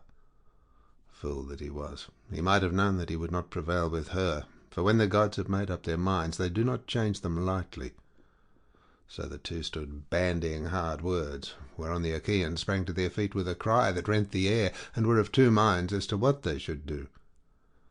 That night we rested and nursed our anger, for Jove was hatching mischief against us. But in the morning some of us drew our ships into the water, and put our goods with our women on board, while the rest, about half in number, stayed behind with Agamemnon. We, the other half, embarked and sailed, and the ships went well, for heaven had smoothed the sea. When we reached Tenedos we offered sacrifices to the gods, for we were longing to get home. Cruel Jove, however, did not yet mean that we should do so, and raised a second quarrel, in the course of which some among us turned their ships back again, and sailed away under Ulysses to make their peace with Agamemnon, But I and all the ships that were with me pressed forward, for I saw that mischief was brewing. The son of Tydeus went on also with me, and his crews with him. Later on, Menelaus joined us at Lesbos, and found us making up our minds about our course, for we did not know whether to go outside Chios by the island of Syra, keeping this to our left, or inside Chios, over against the stormy headland of Mimas. So we asked heaven for a sign, and were shown one to the effect that we should be soonest out of danger if we headed our ships across the open sea to Euboea. This we therefore did, and a fair wind sprang up, which gave us a quick passage during the night to Gereistus, where we offered many sacrifices to Neptune for having helped us so far on our way. 4 days later, Diomed and his men stationed their ships in Argos, but I held on for Pylos, and the wind never fell light from the day when heaven first made it fair for me. Therefore, my dear young friend, I returned without hearing anything about the others. I know neither who got home safely nor who were lost, but as in duty bound, I will give you, without reserve, the reports that have reached me since I have been here in my own house. They say the Myrmidons returned home safely under Achilles' son Neoptolemus. So also did the valiant son of Poeas, Philoctetes. Idomeneus, again, lost no men at sea, and all his followers who escaped death in the field got home safe with him to Crete. No matter how far out of the world you live, you will have heard of Agamemnon, and the bad end he came to at the hands of Aegisthus, and a fearful reckoning did Aegisthus presently pay. See what a good thing it is for a man to leave a son behind him to do as Orestes did, who killed false Aegisthus, the murderer of his noble father. You too, then, for you are a tall, smart-looking fellow, show your mettle and make yourself a name in story. Nestor, son of Neleus, answered Telemachus, honour to the Achaean name. The Achaeans applaud Orestes, and his name will live through all time, for he has avenged his father nobly. Would that heaven might grant me to do like vengeance on the insolence of the wicked suitors, who were ill-treating me and plotting my ruin. But the gods have no such happiness in store for me and for my father, so we must bear it as best we may. My friend, said Nestor, now that you remind me, I remember to have heard that your mother has many suitors, who are ill-disposed towards you, and are making havoc of your estate. Do you submit to this tamely, or are public feeling and the voice of heaven against you? Who knows but what Ulysses may come back after all, and pay these scoundrels in full, either single-handed or with a force of Achaeans behind him? If Minerva were to take as great a liking to you as she did to Ulysses when we were fighting before Troy, for I never yet saw the gods so openly fond of any one as Minerva was then of your father, if she would take as good care of you as she did of him, these wooers would soon some of them forget their wooing. Telemachus answered, I can expect nothing of the kind. It would be far too much to hope for. I dare not let myself think of it. Even though the gods themselves willed it, no such good fortune could befall me. On this Minerva said, Telemachus, what are you talking about? Heaven has a long arm if it is minded to save a man, and if it were me, I should not care how much I suffered before getting home, provided I could be safe when I was once there. I would rather this than get home quickly, and then be killed in my own house, as Agamemnon was by the treachery of Aegisthus and his wife. Still, death is certain, and when a man's hour is come, not even the gods can save him, no matter how fond they are of him. Mentor, answered Telemachus, do not let us talk about it any more. There is no chance of my father's ever coming back. The gods have long since counselled his destruction. There is something else, however, about which I should like to ask Nestor, for he knows much more than anyone else does. They say he has reigned for 3 generations, so that it is like talking to an immortal. Tell me, therefore, Nestor, and tell me true. How did Agamemnon come to die in that way? What was Menelaus doing? And how came false Aegisthus to kill so far better a man than himself? Was Menelaus away from Achaean Argos, voyaging elsewhither among mankind, that Aegisthus took heart and killed Agamemnon? I will tell you truly, answered Nestor, and indeed you have yourself divined how it all happened. If Menelaus, when he got back from Troy, had found Aegisthus still alive in his house, there would have been no barrow heaped up for him, not even when he was dead, but he would have been thrown outside the city to dogs and vultures, and not a woman would have mourned him, for he had done a deed of great wickedness. But we were over there, fighting hard at Troy, and Aegisthus, who was taking his ease quietly in the heart of Argos, cajoled Agamemnon's wife Clytemnestra with his incessant flattery. At first she would have nothing to do with his wicked scheme, for she was of a good natural disposition. Moreover, there was a bard with her, to whom Agamemnon had given strict orders on setting out for Troy, that he was to keep guard over his wife. But when heaven had counselled her destruction, Aegisthus carried this bard off to a desert island, and left him there for crows and seagulls to batten upon, after which she went willingly enough to the house of Aegisthus.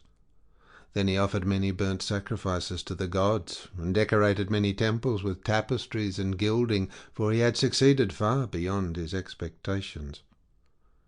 Meanwhile Menelaus and I were on our way home from Troy, on good terms with one another. When we got to Sunium, which is the point of Athens, Apollo with his painless shafts killed Phrontis, the steersman of Menelaus's ship, and never man knew better how to handle a vessel in rough weather, so that he died then and there, with the helm in his hand, and Menelaus, though very anxious to press forward, had to wait in order to bury his comrade and give him his due funeral rites. Presently, when he too could put to sea again, and had sailed on as far as the Malian heads, Jove counselled evil against him, and made it blow hard till the waves ran mountain high. Here he divided his fleet, and took the one half towards Crete, where the Sidonians dwell round about the waters of the island the Dardanus. There is a high headland hereabouts, stretching out into the sea from a place called Gortyn, and all along this part of the coast, as far as Phaestus, the sea runs high when there is a south wind blowing. But after Phaestus the coast is more protected, for a small headland can make a great shelter. Here this part of the fleet was driven on to the rocks and wrecked, but the crews just managed to save themselves. As for the other 5 ships, they were taken by winds and seas to Egypt, where Menelaus gathered much gold and substance among people of an alien speech. Meanwhile Aegisthus, here at home, plotted his evil deed. For 7 years after he had killed Agamemnon, he ruled in Mycenae, and the people were obedient under him. But in the 8th year Orestes came back from Athens to be his bane, and killed the murderer of his father.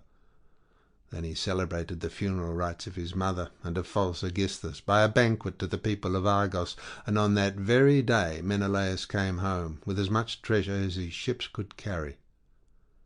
Take my advice, then, and do not go travelling about for long so far from home, nor leave your property with such dangerous people in your house.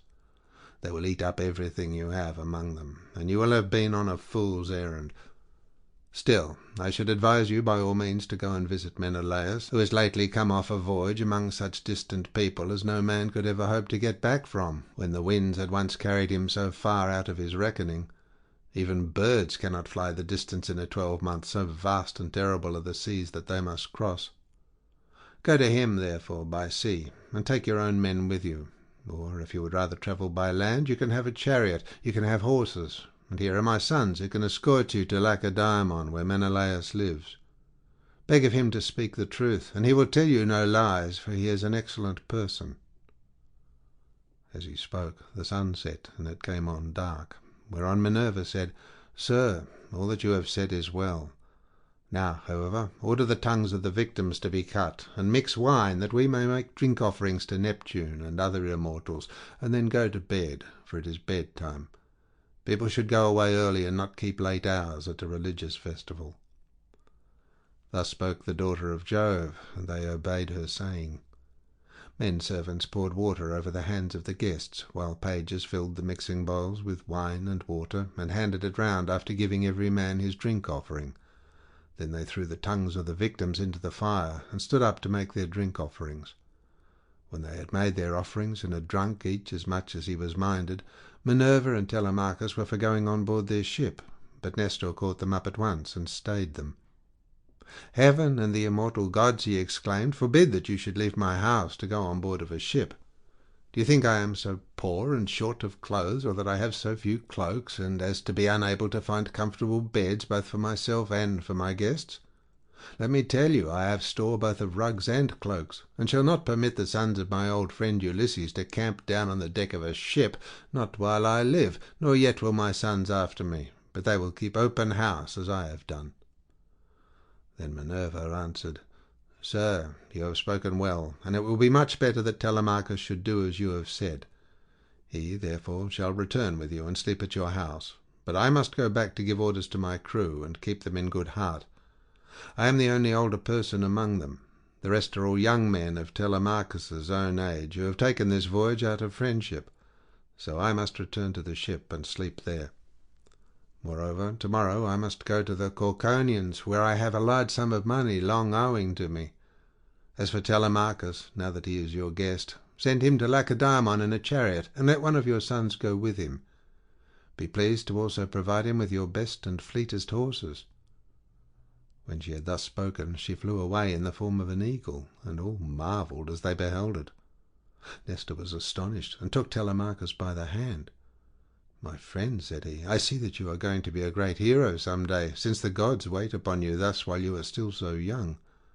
This can have been none other of those who dwell in heaven than Jove's redoubtable daughter, the Trito-born, who showed such favour towards your brave father among the Argives. Holy Queen," he continued, "vouchsafe to send down thy grace upon myself, my good wife, and my children. In return I will offer you in sacrifice a broad-browed heifer of a year old, unbroken, and never yet brought by man under the yoke. I will gild her horns, and will offer her up to you in sacrifice." Thus did he pray, and Minerva heard his prayer. He then led the way to his own house, followed by his sons and sons-in-law. When they had got there and had taken their places on the benches and seats, he mixed them a bowl of sweet wine that was 11 years old, when the housekeeper took the lid off the jar that held it.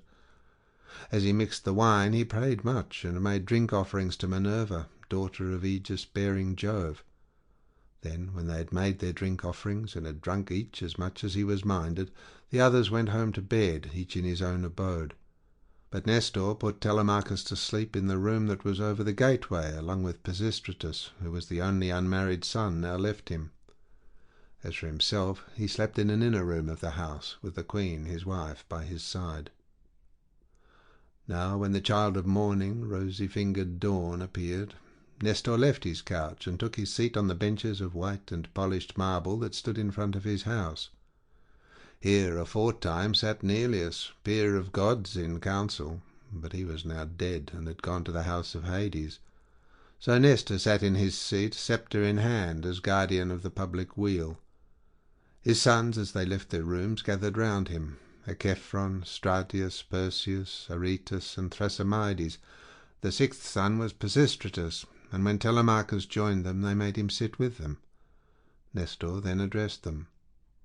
"My son," said he, "make haste to do as I shall bid you. I wish first and foremost to propitiate the great goddess Minerva, who manifested herself visibly to me during yesterday's festivities. Go then, one or other of you, to the plain. Tell the stockman to look out a heifer, and come on here with it at once. Another must go to Telemachus's ship and invite all the crew, leaving 2 men only in charge of the vessel. Someone else will run and fetch Laertius the goldsmith to gild the horns of the heifer. The rest, stay all of you where you are. Tell the maids in the house to prepare an excellent dinner, and to fetch seats and logs of wood for a burnt offering. Tell them also to bring some clear spring water." On this they hurried off on their several errands. The heifer was brought in from the plain, and Telemachus's crew came from the ship. The goldsmith brought the anvil, hammer, and tongs with which he worked his gold, and Minerva herself came to accept the sacrifice. Nestor gave out the gold, and the smith gilded the horns of the heifer, that the goddess might have pleasure in their beauty. Then Stratius and Echephron brought her in by the horns. Aretus fetched water from the house in a ewer that had a flower pattern on it, and in his other hand he held a basket of barley meal. Sturdy Thrasymedes stood by with a sharp axe, ready to strike the heifer, while Perseus held a bucket. Then Nestor began with washing his hands and sprinkling the barley meal, and he offered many a prayer to Minerva, as he threw a lock from the heifer's head upon the fire. When they had done praying and sprinkling the barley meal, Thrasymedes dealt his blow, and brought the heifer down with a stroke that cut through the tendons at the base of her neck, whereon the daughter and daughters-in-law of Nestor and his venerable wife Eurydice, she was eldest daughter to Clymenus, screamed with delight. Then they lifted the heifer's head from off the ground, and Pisistratus cut her throat. When she had done bleeding and was quite dead, they cut her up. They cut out the thigh bones all in due course, wrapped them round in 2 layers of fat, and set some pieces of raw meat on the top of them. Then Nestor laid them upon the wood fire and poured wine over them, while the young men stood near him with 5-pronged spits in their hands. When the thighs were burned and they had tasted the inward meats, they cut the rest of the meat up small, put the pieces on the spits, and toasted them over the fire. Meanwhile, lovely Polycaste, Nestor's youngest daughter, washed Telemachus. When she had washed him and anointed him with oil, she brought him a fair mantle and shirt, and he looked like a god as he came from the bath and took his seat by the side of Nestor. When the outer meats were done, they drew them off the spits and sat down to dinner, when they were waited upon by some worthy henchmen, who kept pouring them out their wine in cups of gold. As soon as they had had enough to eat and drink, Nestor said, "Sons, put Telemachus's horses to the chariot, that he may start at once."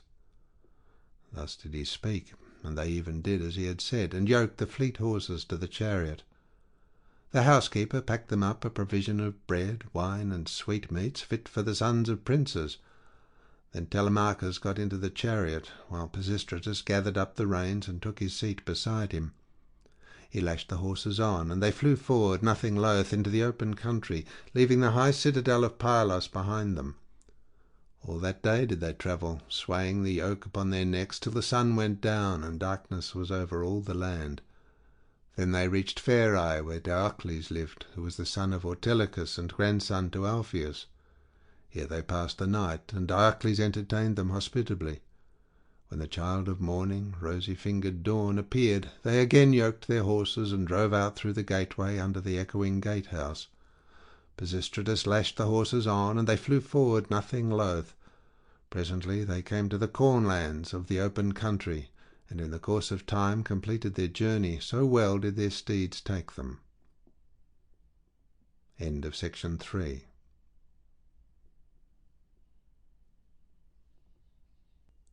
Section 4 of the Odyssey by Homer, translated by Samuel Butler.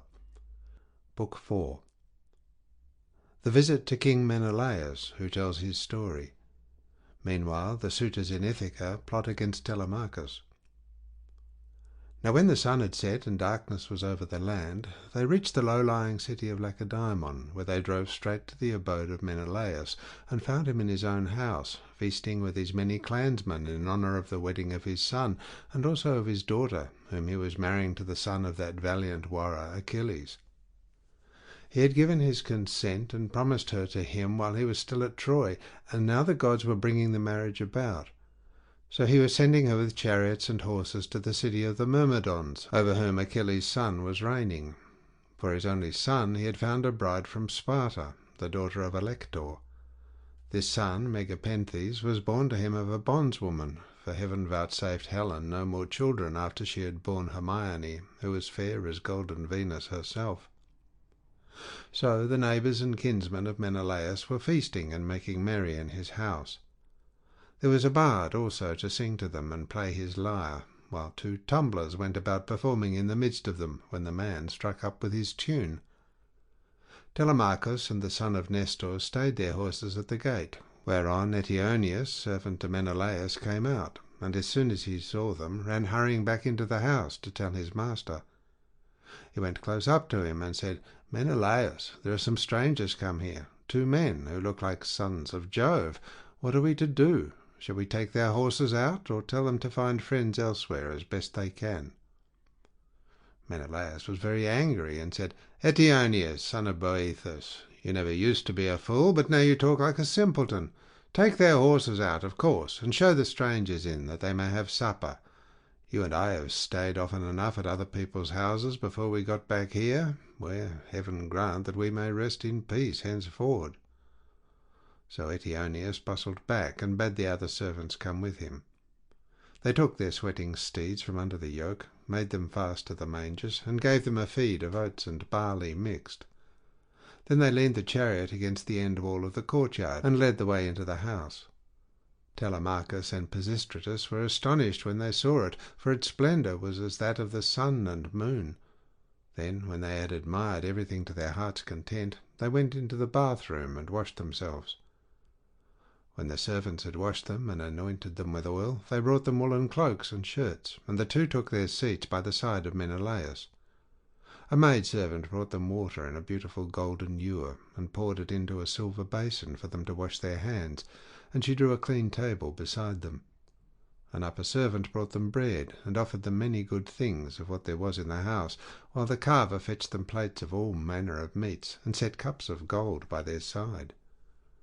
Menelaus then greeted them, saying, "Fall to and welcome. When you have done supper, I shall ask you who you are, for the lineage of such men as you cannot have been lost.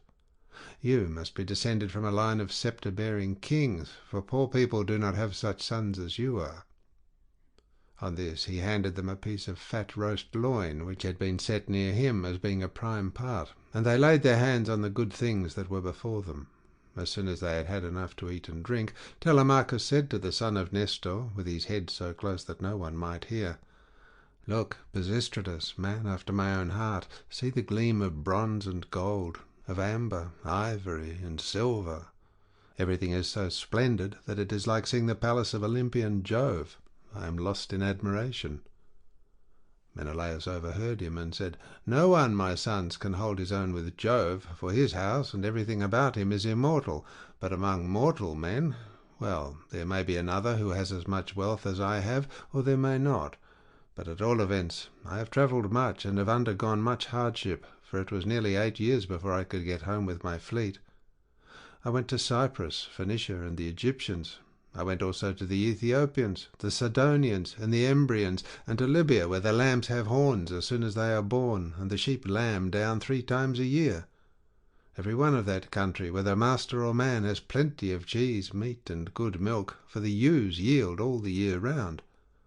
But while I was travelling and getting great riches among these people, my brother was secretly and shockingly murdered through the perfidy of his wicked wife, so that I have no pleasure in being lord of all this wealth. Whoever your parents may be, they must have told you all about this, and of my heavy loss in the ruin of a stately mansion fully and magnificently furnished. Would that I had only 1/3 of what I now have, so that I had stayed at home, and all those were living who perished on the plain of Troy, far from Argos. I often grieve as I sit here in my house for one and all of them. At times I cry aloud for sorrow, but presently I leave off again, for crying is cold comfort, and one soon tires of it. Yet grieve for these as I may, I do so for one man more than for them all. I cannot even think of him without loathing both food and sleep, so miserable does he make me, for no one of all the Achaeans worked so hard or risked so much as he did. He took nothing by it, and has left a legacy of sorrow to myself, for he has been gone a long time, and we know not whether he is alive or dead. His old father, his long-suffering wife Penelope, and his son Telemachus, whom he left behind him an infant in arms, are plunged in grief on his account." Thus spoke Menelaus, and the heart of Telemachus yearned as he bethought him of his father. Tears fell from his eyes as he heard him thus mentioned, so that he held his cloak before his face with both hands. When Menelaus saw this, he doubted whether to let him choose his own time for speaking, or to ask him at once and find what it was all about. While he was thus in 2 minds, Helen came down from her high-vaulted and perfumed room, looking as lovely as Diana herself. Adraste brought her a seat, Alcippe a soft woollen rug, while Philo fetched her a silver work-box, which Alcandra, wife of Polybus, had given her. Polybus lived in Egyptian Thebes, which is the richest city in the whole world.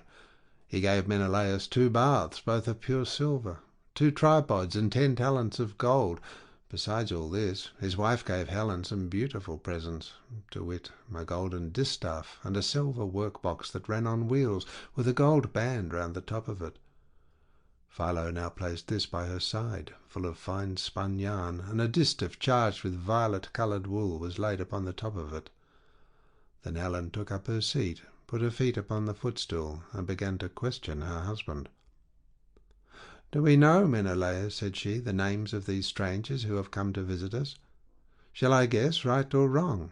But I cannot help saying what I think. Never yet have I seen either man or woman so like somebody else. Indeed, when I look at him, I hardly know what to think, as this young man is like Telemachus, whom Ulysses left as a baby behind him when you Achaeans went to Troy with battle in your hearts on account of my most shameless self." "My dear wife," replied Menelaus, "I see the likeness just as you do.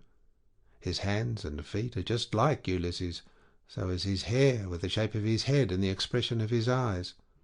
Moreover, when I was talking about Ulysses and saying how much he had suffered on my account, tears fell from his eyes, and he hid his face in his mantle." Then Pisistratus said, "Menelaus, son of Atreus, you are right in thinking that this young man is Telemachus, but he is very modest, and is ashamed to come here and begin opening up discourse with one whose conversation is so divinely interesting as your own. My father, Nestor, sent me to escort him hither, for he wanted to know whether you could give him any counsel or suggestion. A son has always trouble at home when his father has gone away, leaving him without supporters, and this is how Telemachus is now placed, for his father is absent, and there is no one among his own people to stand by him." "Bless my heart," replied Menelaus, "then I am receiving a visit from the son of a very dear friend, who suffered much hardship for my sake.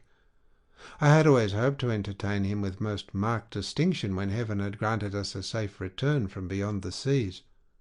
I should have founded a city for him in Argos, and built him a house.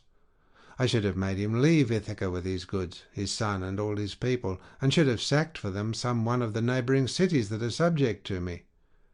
We should thus have seen one another continually, and nothing but death could have interrupted so close and happy an intercourse.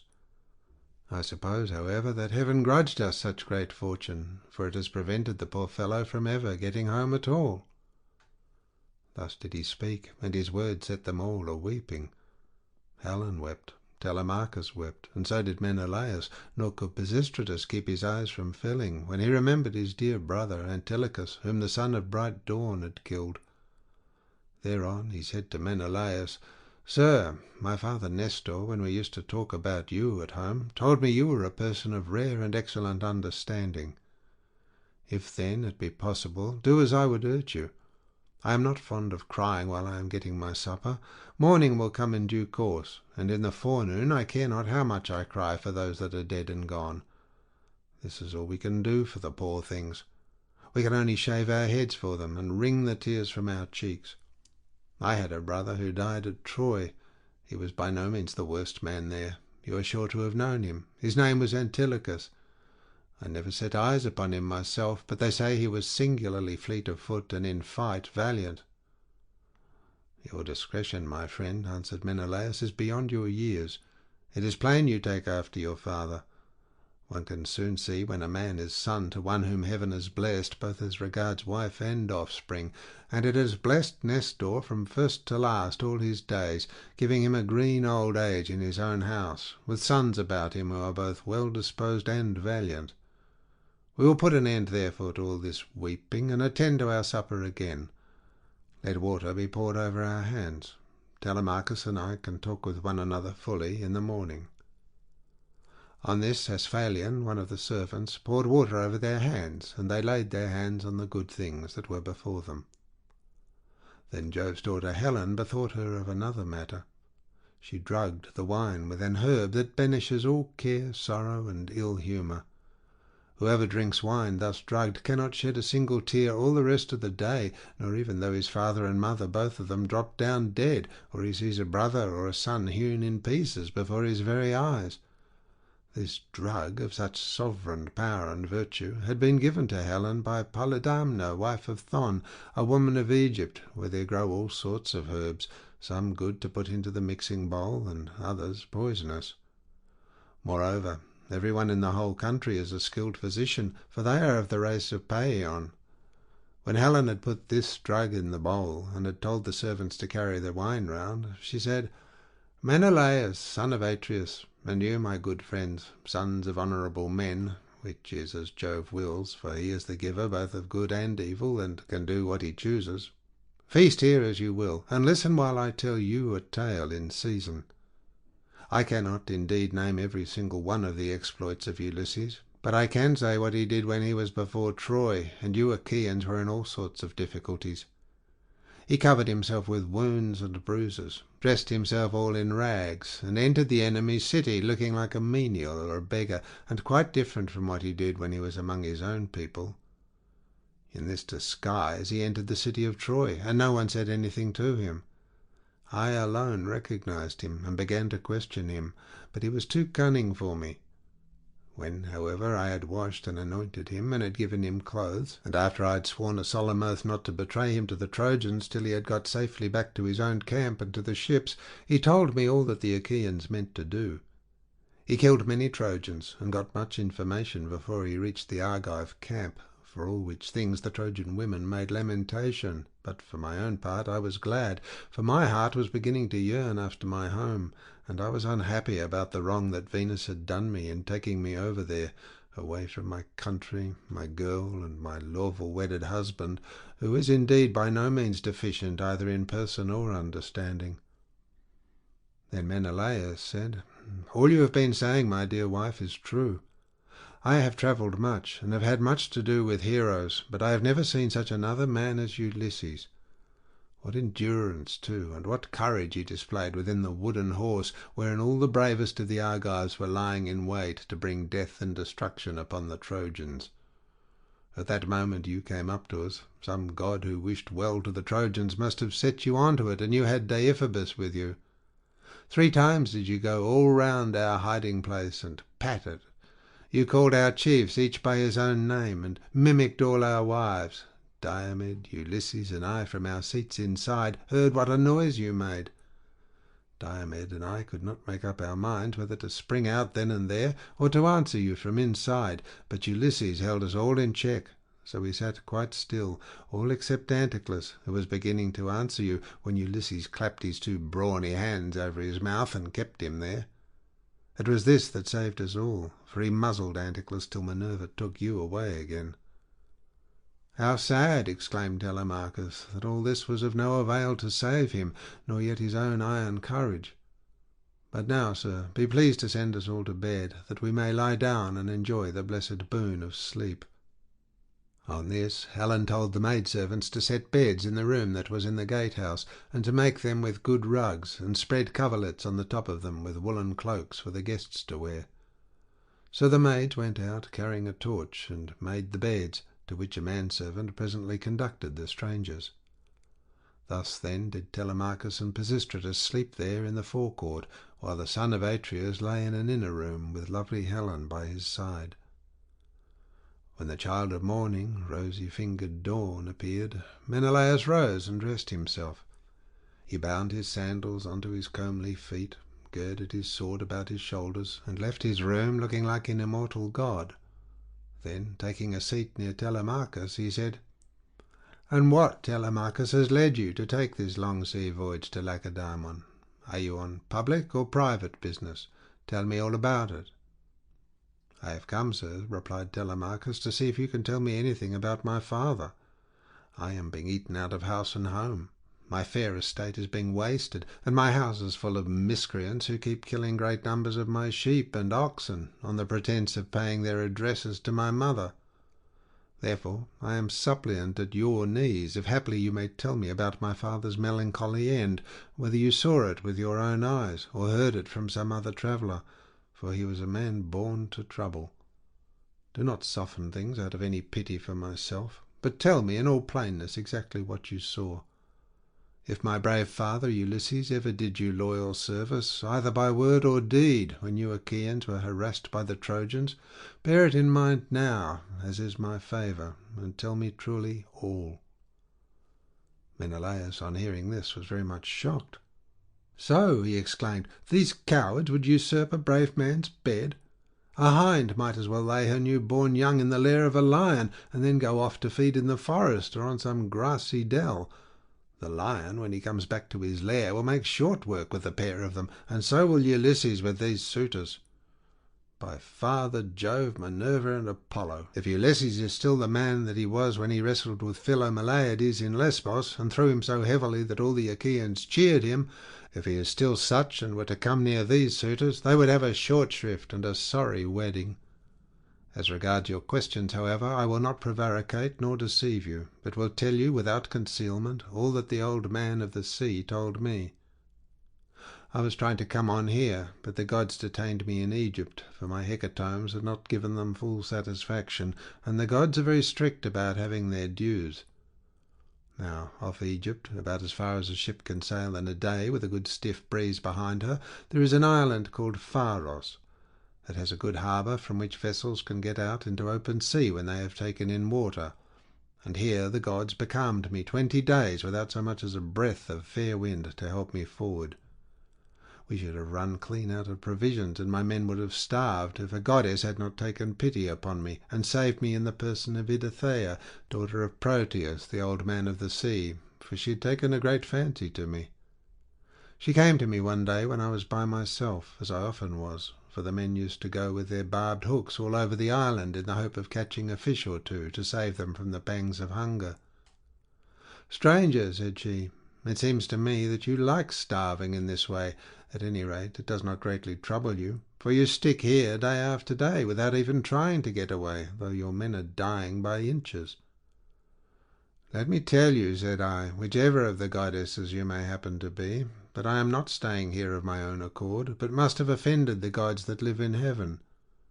Tell me, therefore, for the gods know everything, which of the immortals is it that is hindering me in this way, and tell me also how I may sail the sea so as to reach my home." "Stranger," replied she, "I will make it all quite clear to you. There is an old immortal who lives under the sea hereabouts, and whose name is Proteus. He is an Egyptian, and people say he is my father. He is Neptune's head man, and knows every inch of ground all over the bottom of the sea. If you can snare him and hold him tight, he will tell you about your voyage, what courses you are to take, and how you are to sail the sea so as to reach your home. He will also tell you, if you so will, all that has been going on at your house, both good and bad, while you have been away on your long and dangerous journey." "Can you show me," said I, "some stratagem by means of which I may catch this old god without his suspecting it and finding me out? For a god is not easily caught, not by a mortal man." "Stranger," said she, "I will make it all quite clear to you. About the time when the sun shall have reached mid-heaven, the old man of the sea comes up from under the waves, heralded by the west wind that furs the water over his head. As soon as he has come up, he lies down and goes to sleep in a great sea cave, where the seals, Halicydne's chickens, as they call them, come up also from the grey sea, and go to sleep in shoals all round him, and a very strong and fish-like smell do they bring with them. Early tomorrow morning I will take you to this place, and will lay you in ambush. Pick out, therefore, the 3 best men you have in your fleet, and I will tell you all the tricks that the old man will play you. First, he will look over all his seals and count them. Then, when he has seen them and tallied them on his 5 fingers, he will go to sleep among them, as a shepherd among his sheep. The moment you see that he is asleep, seize him, put forth all your strength, and hold him fast, for he will do his very utmost to get away from you. He will turn himself into every kind of creature that goes upon the earth, and will become also both fire and water, but you must hold him fast and grip him tighter and tighter, till he begins to talk to you and comes back to what he was when you saw him go to sleep. Then you may slacken your hold and let him go, and you can ask him which of the gods it is that is angry with you, and what you must do to reach your home over the seas."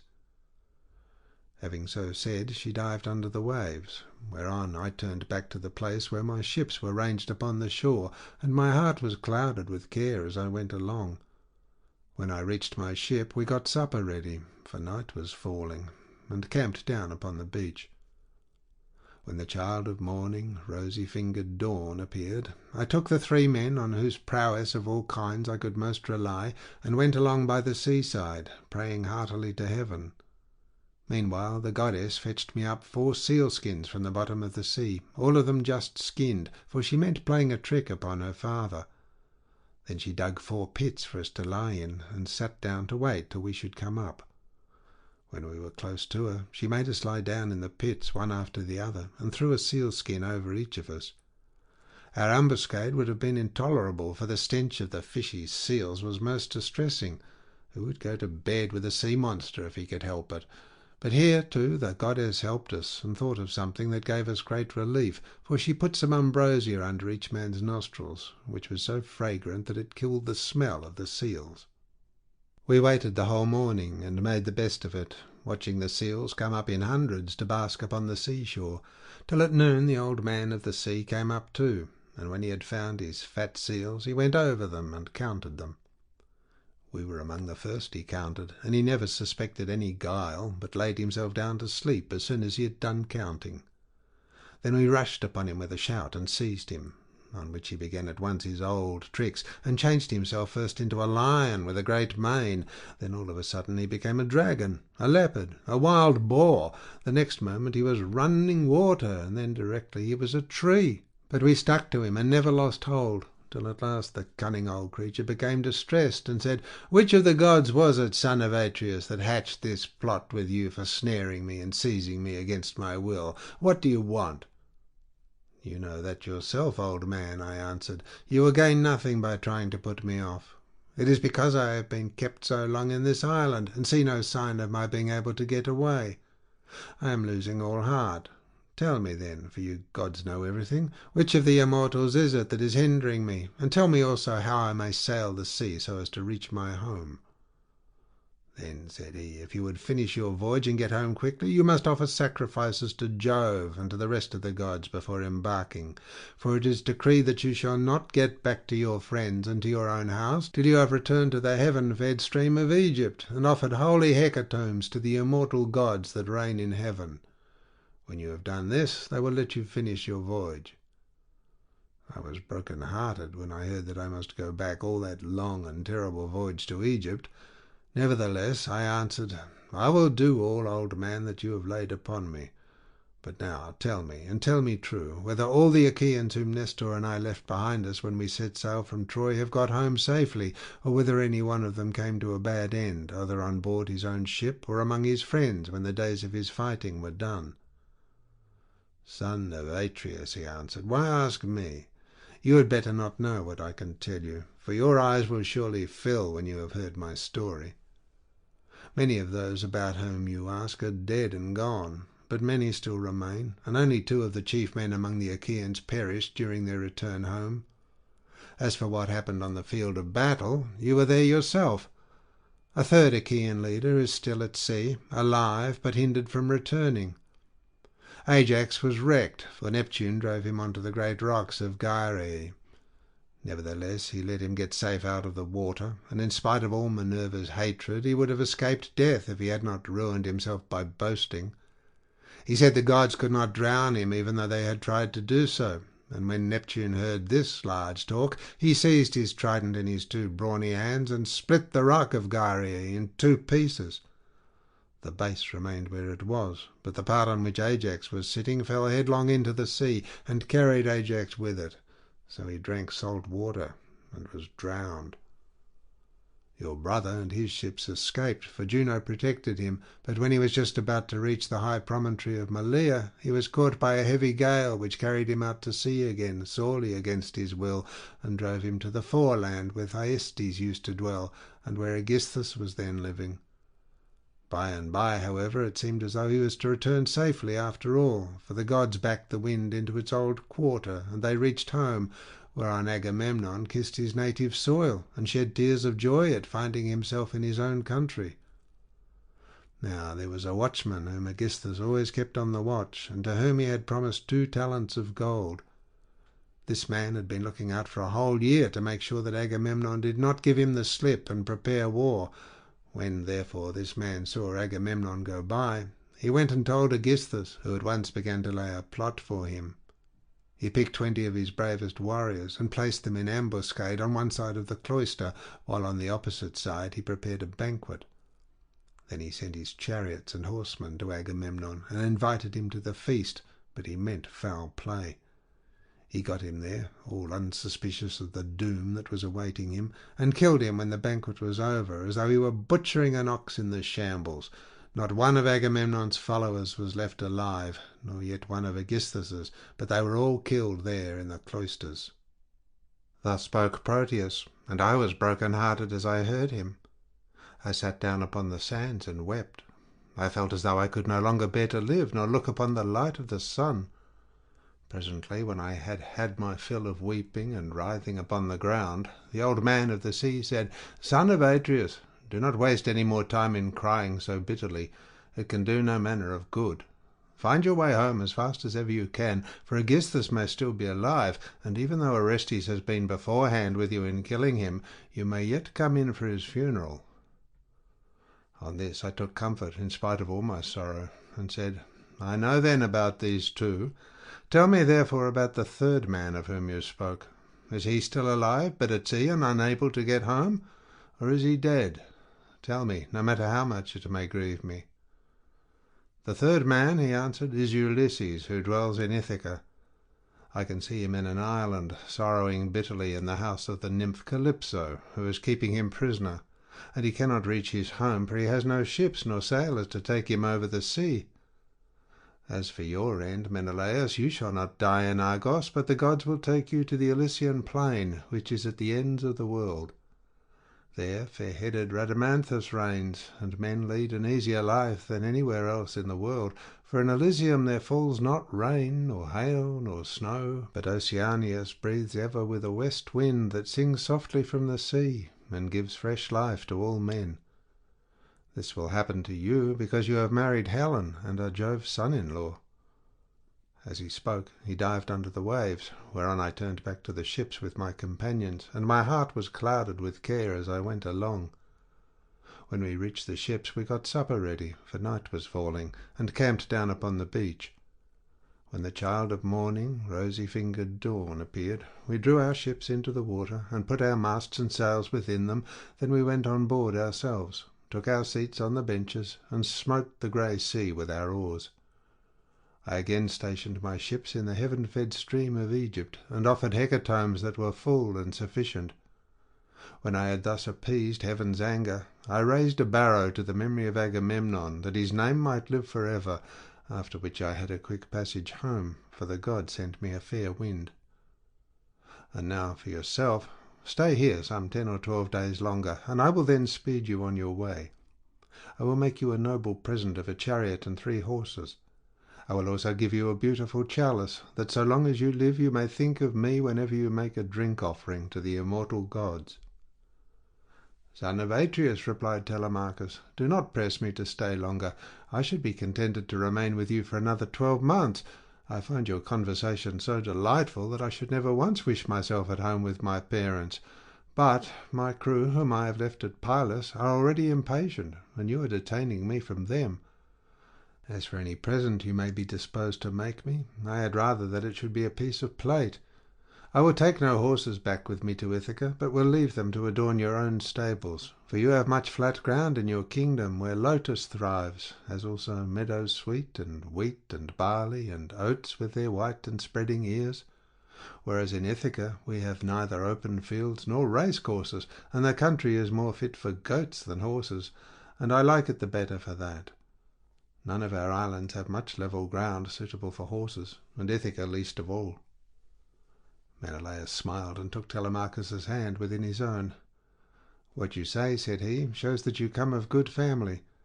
I both can and will make this exchange for you, by giving you the finest and most precious piece of plate in all my house. It is a mixing bowl by Vulcan's own hand, of pure silver except the rim, which is inlaid with gold. Phaedamus, king of the Sidonians, gave it to me in the course of a visit which I paid him when I returned thither on my homeward journey. I will make you a present of it." Thus did they converse, and guests kept coming to the king's house. They brought sheep and wine, while their wives had put up bread for them to take with them, so they were busy cooking their dinners in the courts. Meanwhile the suitors were throwing discs or aiming with spears at a mark on the levelled ground in front of Ulysses' house, and were behaving with all their old insolence. Antinous and Eurymachus, who were their ringleaders and much the foremost among them all, were sitting together when Noemon, son of Phronius, came up and said to Antinous, "Have we any idea, Antinous, on what day Telemachus returns from Pylos? He has a ship of mine, and I want it to cross over to Elis. I have 12 brood mares there, with yearling mule foals by their side not yet broken in, and I want to bring one of them over here and break him." They were astounded when they heard this, for they had made sure that Telemachus had not gone to the city of Neleus. They thought he was only away somewhere on the farms, and was with the sheep or with the swineherds. So Antinous said, "When did he go? Tell me truly, and what young men did he take with him? Were they freemen or his own bondsmen, that he might manage that too? Tell me also, did you let him have the ship of your own free will because he asked you, or did he take it without your leave?" "I lent it to him," answered Noemon. "What else could I do when a man of his position said he was in a difficulty and asked me to oblige him? I could not possibly refuse. As for those who went with him, they were the best young men we have, and I saw Mentor go on board as captain, or some god who was exactly like him. I cannot understand it, for I saw Mentor here myself yesterday morning, and yet he was then setting out for Pylos." Noemon then went back to his father's house, but Antinous and Eurymachus were very angry. They told the others to leave off playing, and to come and sit down along with themselves. When they came, Antinous, son of Eupeithes, spoke in anger. His heart was black with rage, and his eyes flashed fire as he said, "Good heavens, this voyage of Telemachus is a very serious matter. We had made sure that it would come to nothing, but the young fellow has got away in spite of us, and with a picked crew too. He will be giving us trouble presently. May Jove take him before he is full grown. Find me a ship, therefore, with a crew of 20 men, and I will lie in wait for him in the straits between Ithaca and Samos. He will then rue the day that he set out to try and get news of his father." Thus did he speak, and the others applauded his saying.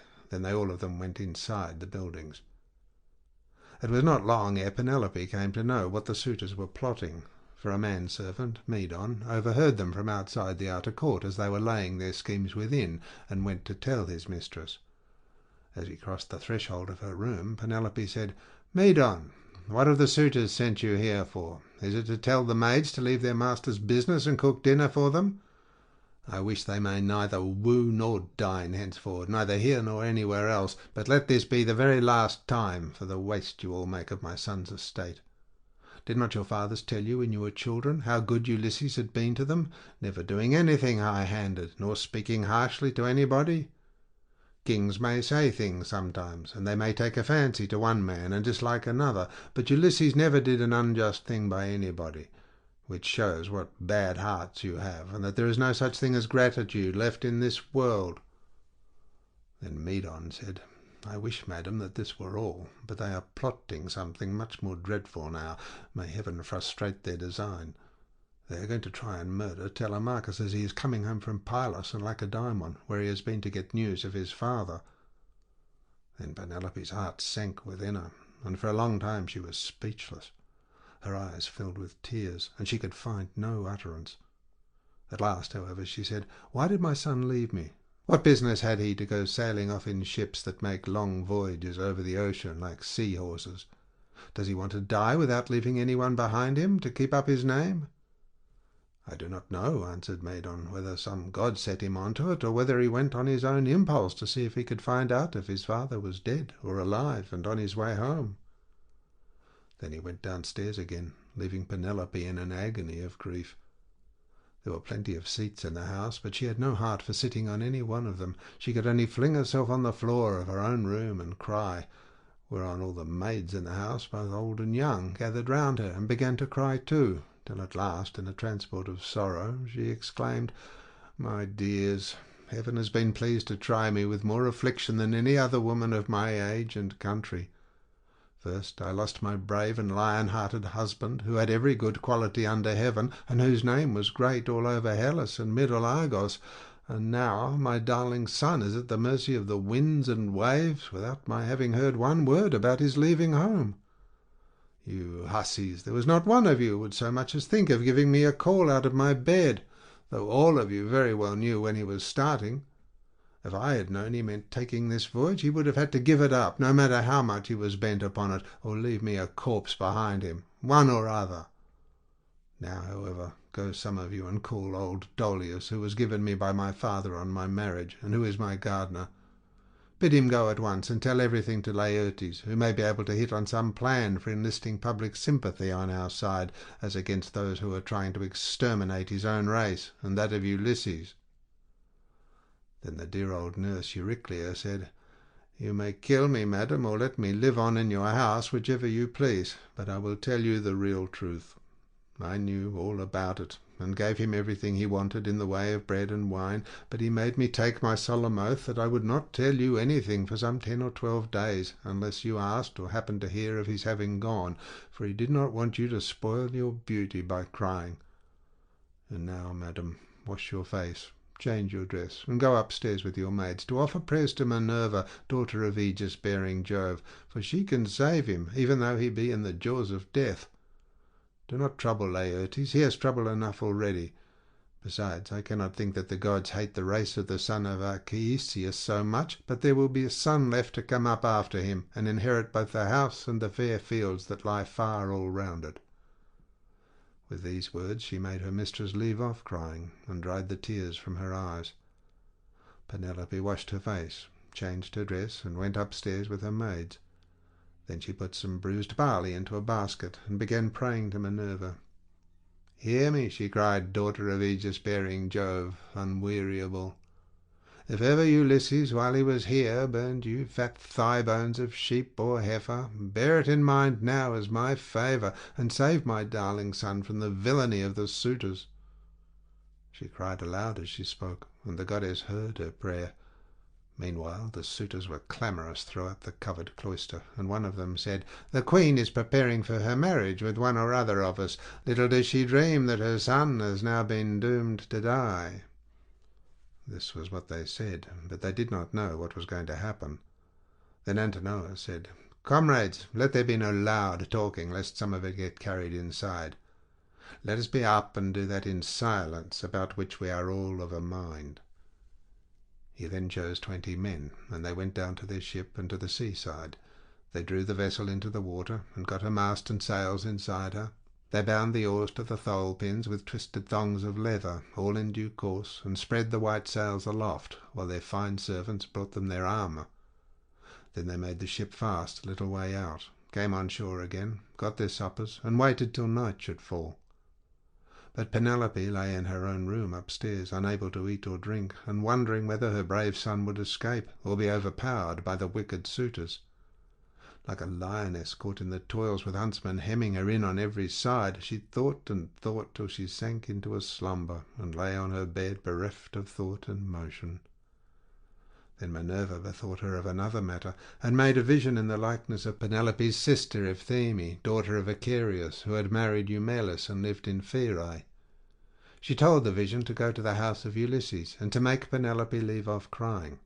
So it came into her room by the hole through which the thong went for pulling the door to, and hovered over her head, saying, "You are asleep, Penelope.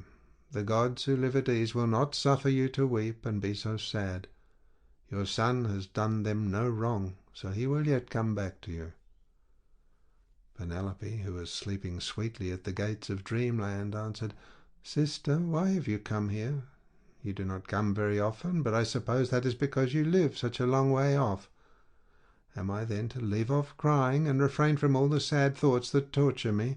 I, who have lost my brave and lion-hearted husband, who had every good quality under heaven, and whose name was great all over Hellas and Middle-Argos, and now my darling son has gone off on board of a ship, a foolish fellow who has never been used to roughing it, nor to going about among gatherings of men. I am even more anxious about him than about my husband. I am all in a tremble when I think of him, lest something should happen to him, either from the people among whom he has gone, or by sea, for he has many enemies who are plotting against him, and are bent on killing him before he can return home." Then the vision said, "Take heart, and be not so much dismayed. There is one gone with him whom many a man would be glad enough to have stand by his side. I mean Minerva. It is she who has compassion upon you, and who has sent me to bear you this message." Then said Penelope, "If you are a god, or have been sent here by divine commission, tell me also about that other unhappy one. Is he still alive, or is he already dead and in the house of Hades?" And the vision said, "I shall not tell you for certain whether he is alive or dead, and there is no use in idle conversation." Then it vanished through the thong hole of the door, and was dissipated into thin air. But Penelope rose from her sleep, refreshed and comforted, so vivid had been her dream. Meantime the suitors went on board and sailed their ways over the sea, intent on murdering Telemachus.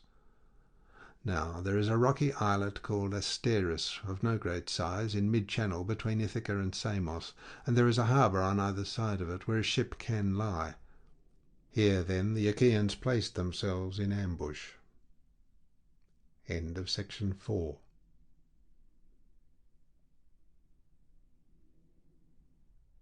Section 5 of the Odyssey by Homer, translated by Samuel Butler.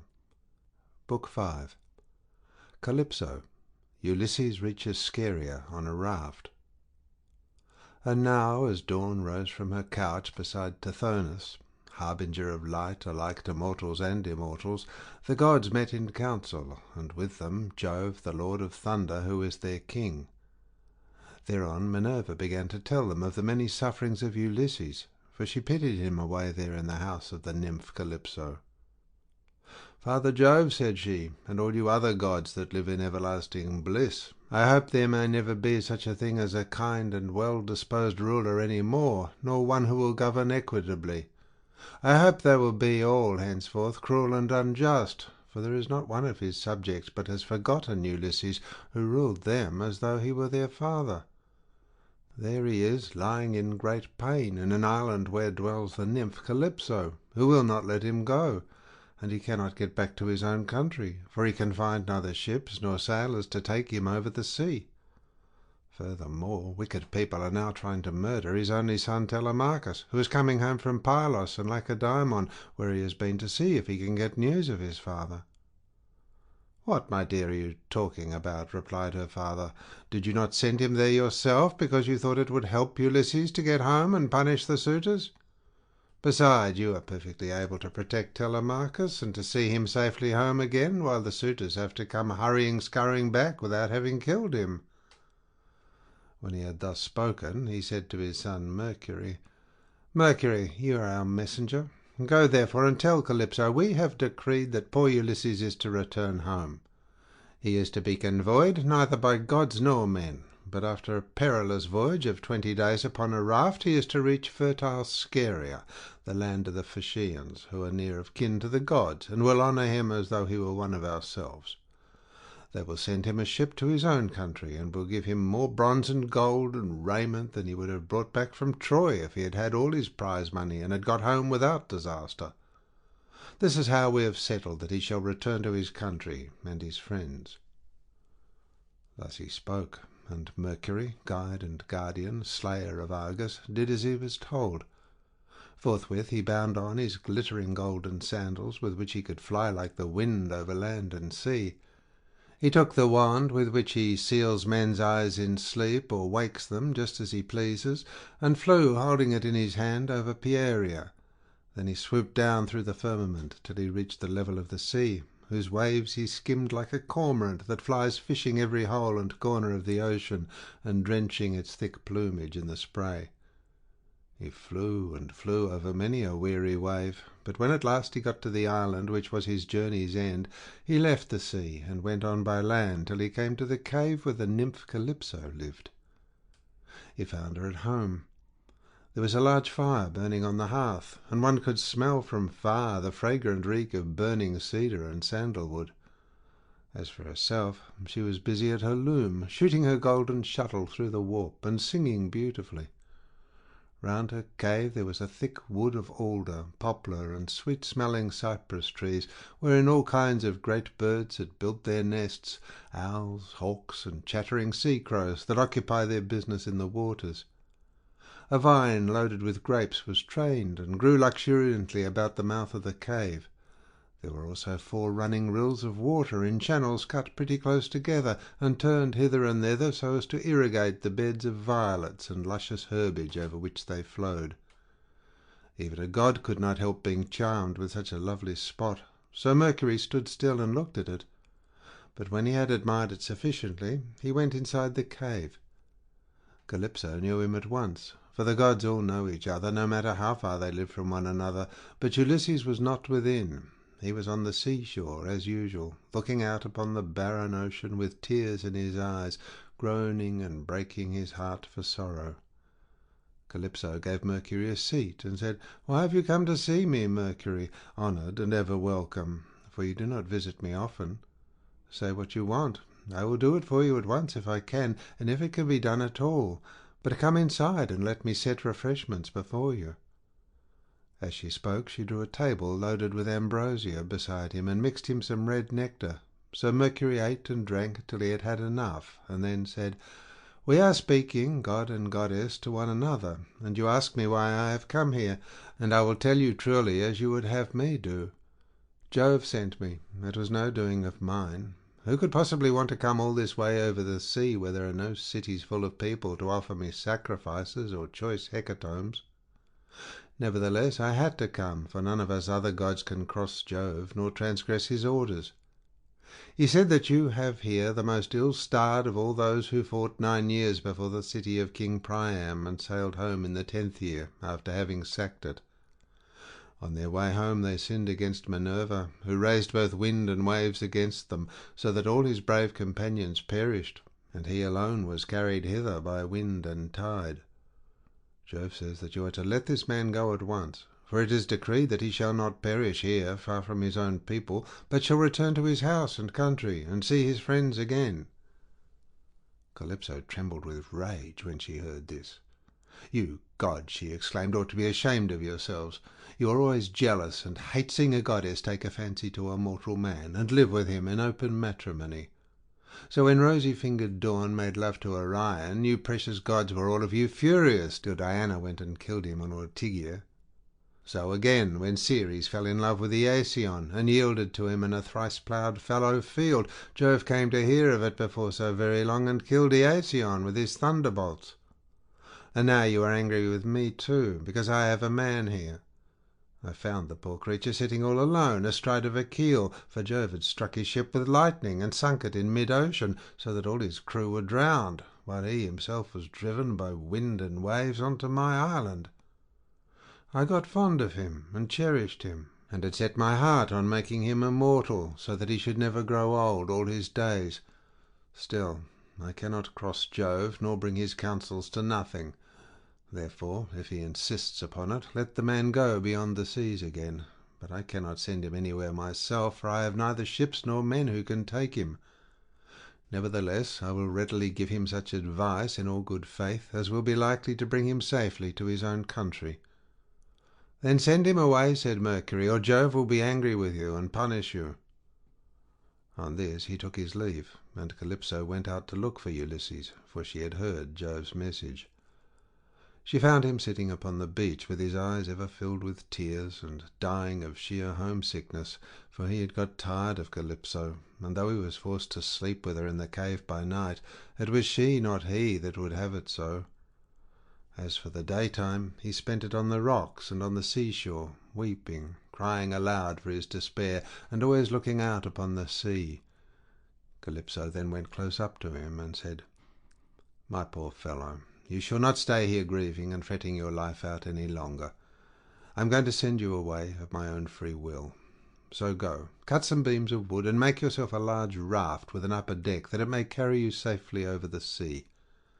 I will put bread, wine, and water on board to save you from starving. I will also give you clothes, and will send you a fair wind to take you home, if the gods in heaven so will it, for they know more about these things, and can settle them better than I can." Ulysses shuddered as he heard her. "Now, goddess," he answered, "there is something behind all this. You cannot be really meaning to help me home, when you bid me to do such a dreadful thing as to put to sea on a raft. Not even a well-found ship with a fair wind could venture on such a distant voyage. Nothing that you can say or do shall make me go on board a raft, unless you first solemnly swear that you mean me no mischief." Calypso smiled at this, and caressed him with her hand. "You know a great deal," said she, "but you are quite wrong here. May heaven above and earth below be my witnesses, with the waters of the river Styx, and this is the most solemn oath which a blessed god can take, that I mean you no sort of harm, and am only advising you to do exactly what I should do myself in your place. I am dealing with you quite straightforwardly. My heart is not made of iron, and I am very sorry for you." When she had thus spoken, she led the way rapidly before him, and Ulysses followed in her steps. So the pair, goddess and man, went on till they came to Calypso's cave, where Ulysses took the seat that Mercury had just left. Calypso set meat and drink before him of the food that mortals eat, but her maids brought ambrosia and nectar for herself, and they laid their hands on the good things that were before them. When they had satisfied themselves with meat and drink, Calypso spoke, saying, "Ulysses, noble son of Laertes, so you would start home to your own land at once? Good luck go with you, but if you could only know how much suffering is in store for you before you get back to your own country, you would stay where you are, keep house along with me, and let me make you immortal, no matter how anxious you may be to see this wife of yours, of whom you are thinking all the time, day after day. Yet I flatter myself that I am no whit less tall or well-looking than she is, for it is not to be expected that a mortal woman should compare in beauty with an immortal." "Goddess," replied Ulysses, "do not be angry with me about this. I am quite aware that my wife Penelope is nothing like so tall or so beautiful as yourself. She is only a woman, whereas you are an immortal. Nevertheless, I want to go home, and can think of nothing else. If some god wrecks me where I am on the sea, I will bear it and make the best of it. I have had infinite trouble both by land and sea already, so let this go with the rest." Presently the sun set, and it became dark, whereon the pair retired into the inner part of the cave and went to bed. When the child of morning, rosy-fingered Dawn, appeared, Ulysses put on his shirt and cloak, while the goddess wore a dress of a light gossamer fabric, very fine and graceful, with a beautiful golden girdle about her waist and a veil to cover her head. She at once set herself to think how she could speed Ulysses on his way. So she gave him a great bronze axe that suited his hands. It was sharpened on both sides, and had a beautiful olive wood handle fitted firmly onto it. She also gave him a sharp adze, and then led the way to the far end of the island, where the largest trees grew, alder, poplar, and pine, that reached the sky, very dry and well seasoned, so as to sail light for him in the water. Then, when she had shown him where the best trees grew, Calypso went home, leaving him to cut them, which he soon finished doing. He cut down 20 trees in all, and adzed them smooth, squaring them by rule in good workmanlike fashion. Meanwhile Calypso came back with some augers, so he bored holes with them and fitted the timbers together with bolts and rivets. He made the raft as broad as a skilled shipwright makes the beam of a large vessel, and he fixed a deck on top of the ribs and ran a gunwale all round it. He also made a mast with a yard-arm and a rudder to steer with. He fenced the raft all round with wicker hurdles as a protection against the waves, and then he threw on a quantity of wood. By and by Calypso brought him some linen to make the sails, and he made these too, excellently, making them fast with braces and sheets. Last of all, with the help of levers, he drew the raft down into the water. In 4 days he had completed the whole work, and on the 5th Calypso sent him from the island, after washing him and giving him some clean clothes. She gave him a goatskin full of black wine, and another larger one of water. She also gave him a wallet full of provisions, and found him in much good meat. Moreover, she made the wind fair and warm for him, and gladly did Ulysses spread his sail before it, while he sat and guided the raft skilfully by means of the rudder. He never closed his eyes, but kept them fixed on the Pleiades, on late-setting Bootes, and on the Bear, which men also call the Wain, and which turns round and round where it is, facing Orion, and alone, never dipping into the stream of Oceanus, for Calypso had told him to keep this to his left. Days 7 and 10 did he sail over the sea, and on the 18th the dim outlines of the mountains on the nearest part of the Phaeacian coast appeared, rising like a shield on the horizon. But King Neptune, who was returning from the Ethiopians, caught sight of Ulysses a long way off from the mountains of the Solymi. He could see him sailing upon the sea, and it made him very angry, so he wagged his head and muttered to himself, saying, "Good heavens! So the gods have been changing their minds about Ulysses while I was away in Ethiopia, and now he is close to the land of the Phaeacians, where it is decreed that he shall escape from the calamities that have befallen him. Still, he shall have plenty of hardships yet before he has done with it." Thereon he gathered his clouds together, grasped his trident, stirred it round in the sea, and roused the rage of every wind that blows, till earth, sea, and sky were hidden in cloud, and night sprang forth out of the heavens. Winds from east, south, north, and west fell upon him all at the same time, and a tremendous sea got up, so that Ulysses' heart began to fail him.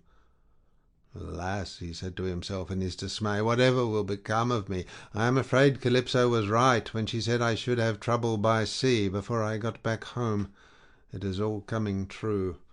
How black Jove is making heaven with his clouds, and what a sea the winds are raising from every quarter at once! I am now safe to perish. Blessed and thrice blessed were those Danaans who fell before Troy in the cause of the sons of Atreus. Would that I had been killed on the day when the Trojans were pressing me so sorely about the dead body of Achilles, for then I should have had due burial, and the Achaeans would have honoured my name. But now it seems that I shall come to a most pitiable end." As he spoke, a sea broke over him with such terrific fury that the raft reeled again, and he was carried overboard a long way off. He let go the helm, and the force of the hurricane was so great that it broke the mast halfway up, and both sail and yard went over into the sea. For a long time Ulysses was under water, and it was all he could do to rise to the surface again, for the clothes Calypso had given him weighed him down. But at last he got his head above water, and spat out the bitter brine that was running down his face in streams. In spite of all this, however, he did not lose sight of his raft, but swam as fast as he could towards it, got hold of it, and climbed on board again, so as to escape drowning. The sea took the raft and tossed it about as autumn winds whirl thistledown round and round upon a road. It was as though the south, north, east, and west winds were all playing battledore and shuttlecock with it at once. When he was in this plight, Ino, daughter of Cadmus, also called Leucothea, saw him. She had formerly been a mere mortal, but had been since raised to the rank of a marine goddess. Seeing in what great distress Ulysses now was, she had compassion upon him, and rising like a seagull from the waves, took a seat upon the raft. "My poor good man," said she, "why is Neptune so furiously angry with you? He is giving you a great deal of trouble, but for all his bluster he will not kill you. You seem to be a sensible person. Do then as I bid you. Strip, leave your raft to drive before the wind, and swim to the Phaeacian coast, where better luck awaits you. And here, take my veil and put it round your chest. It is enchanted, and you can come to no harm so long as you wear it. As soon as you touch land, take it off, throw it back as far as you can into the sea, and then go away again." With these words she took off her veil and gave it to him.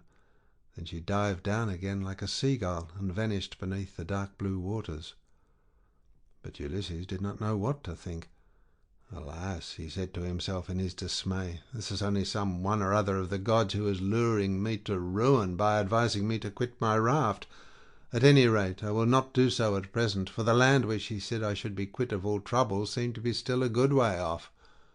I know what I will do. I am sure it will be best. No matter what happens, I will stick to the raft as long as her timbers hold together, but when the sea breaks her up, I will swim for it.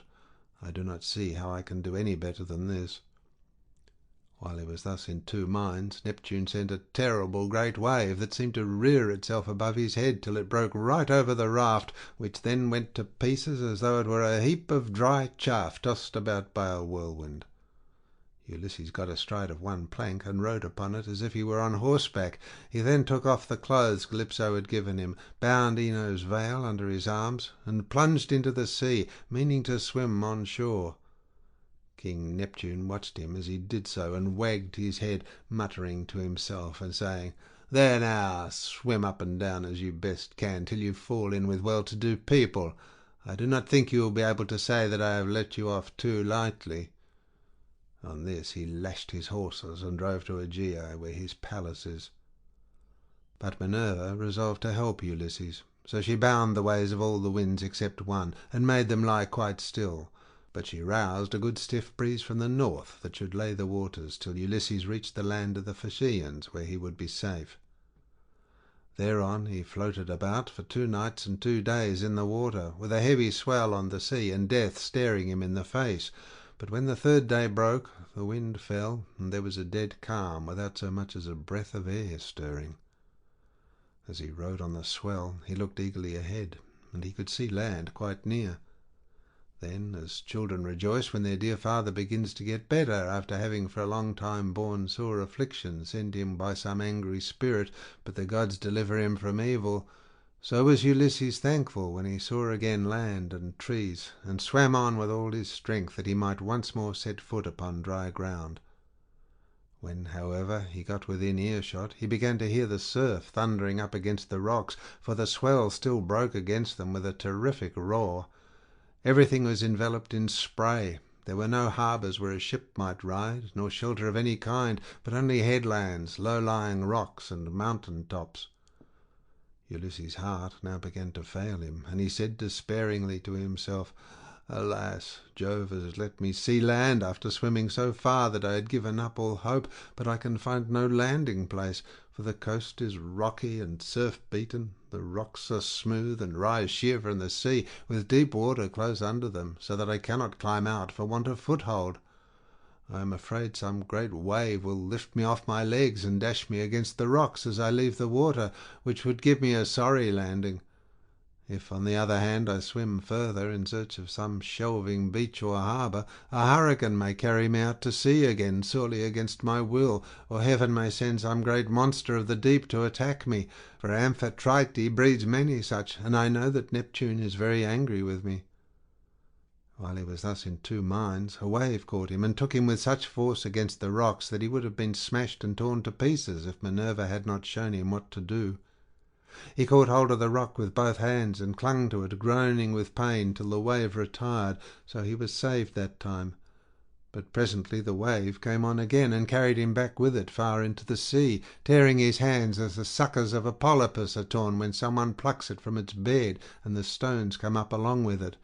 Even so did the rocks tear the skin away from his strong hands, and then the wave drew him deep down under the water. Here poor Ulysses would have certainly perished, even in spite of his own destiny, if Minerva had not helped him to keep his wits about him. He swam seaward again, beyond reach of the surf that was beating against the land, and at the same time he kept looking towards the shore to see if he could find some haven or a spit that should take the waves aslant. By and by, as he swam on, he came to the mouth of a river, and here he thought would be the best place, for there were no rocks, and it afforded shelter from the wind. He felt that there was a current, so he prayed inwardly and said, "Hear me, O king, whoever you may be, and save me from the anger of the sea god Neptune, for I approach you prayerfully. Anyone who has lost his way has at all times a claim even upon the gods. Therefore, in my distress, I draw near to your stream and cling to the knees of your river hood. Have mercy upon me, O king, for I declare myself your suppliant." Then the god stayed his stream and stilled the waves, making all calm before him, and bringing him safely into the mouth of the river. Here at last Ulysses' knees and strong hands failed him, for the sea had completely broken him. His body was all swollen, and his mouth and nostrils ran down like a river with sea water, so that he could neither breathe nor speak, and lay swooning from sheer exhaustion. Presently, when he had got his breath and came to himself again, he took off the scarf that Ino had given him and threw it back into the salt stream of the river, whereon Ino received it into her hands from the wave that bore it towards her. Then he left the river, laid himself down among the rushes, and kissed the bounteous earth. "Alas," he cried to himself in his dismay, "whatever will become of me, and how is it all to end? If I stay here upon the river bed through the long watches of the night, I am so exhausted that the bitter cold and damp may make an end of me, for towards sunrise there will be a keen wind blowing from off the river. If, on the other hand, I climb the hillside, find shelter in the woods, and sleep in some thicket, I may escape the cold and have a good night's rest, but some savage beast may take advantage of me and devour me."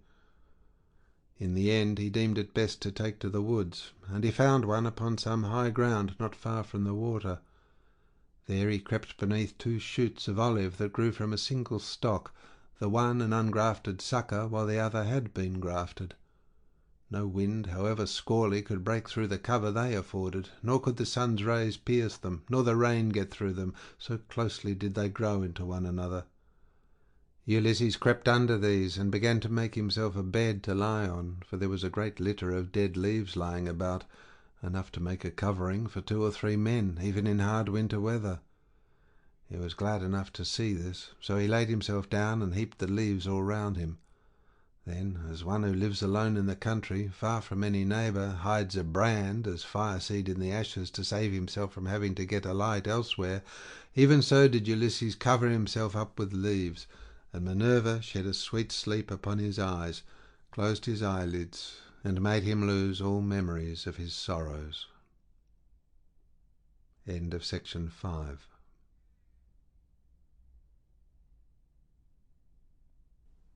Section 6 of the Odyssey by Homer, translated by Samuel Butler. Book 6. The meeting between Nausicaa and Ulysses. So here Ulysses slept, overcome by sleep and toil. But Minerva went off to the country and city of the Phaeacians, a people who used to live in the fair town of Hypereia, near the lawless Cyclops. Now the Cyclops were stronger than they, and plundered them, so their king Nausithoeus moved them thence, and settled them in Scheria, far from all other people. He surrounded the city with a wall, built houses and temples, and divided the lands among his people. But he was dead and gone to the house of Hades, and King Alcinous, whose counsels were inspired of heaven, was now reigning. To his house, then, did Minerva hie, in furtherance of the return of Ulysses. She went straight to the beautifully decorated bedroom in which there slept a girl who was as lovely as a goddess, Nausicaa, daughter to King Alcinous. 2 maidservants were sleeping near her, both very pretty, one on either side of the doorway, which was closed with well-made folding doors. Minerva took the form of the famous sea captain Diomed's daughter, who was a bosom friend of Nausicaa, and just her own age. Then, coming up to the girl's bedside like a breath of wind, she hovered over her head and said, "Nausicaa, what can your mother have been about, to have such a lazy daughter? Here are your clothes all lying in disorder, yet you are going to be married almost immediately, and should not only be well dressed yourself, but should find good clothes for those who attend you. This is the way to get yourself a good name, and to make your father and mother proud of you. Suppose, then, that we make tomorrow a washing day, and start at daybreak.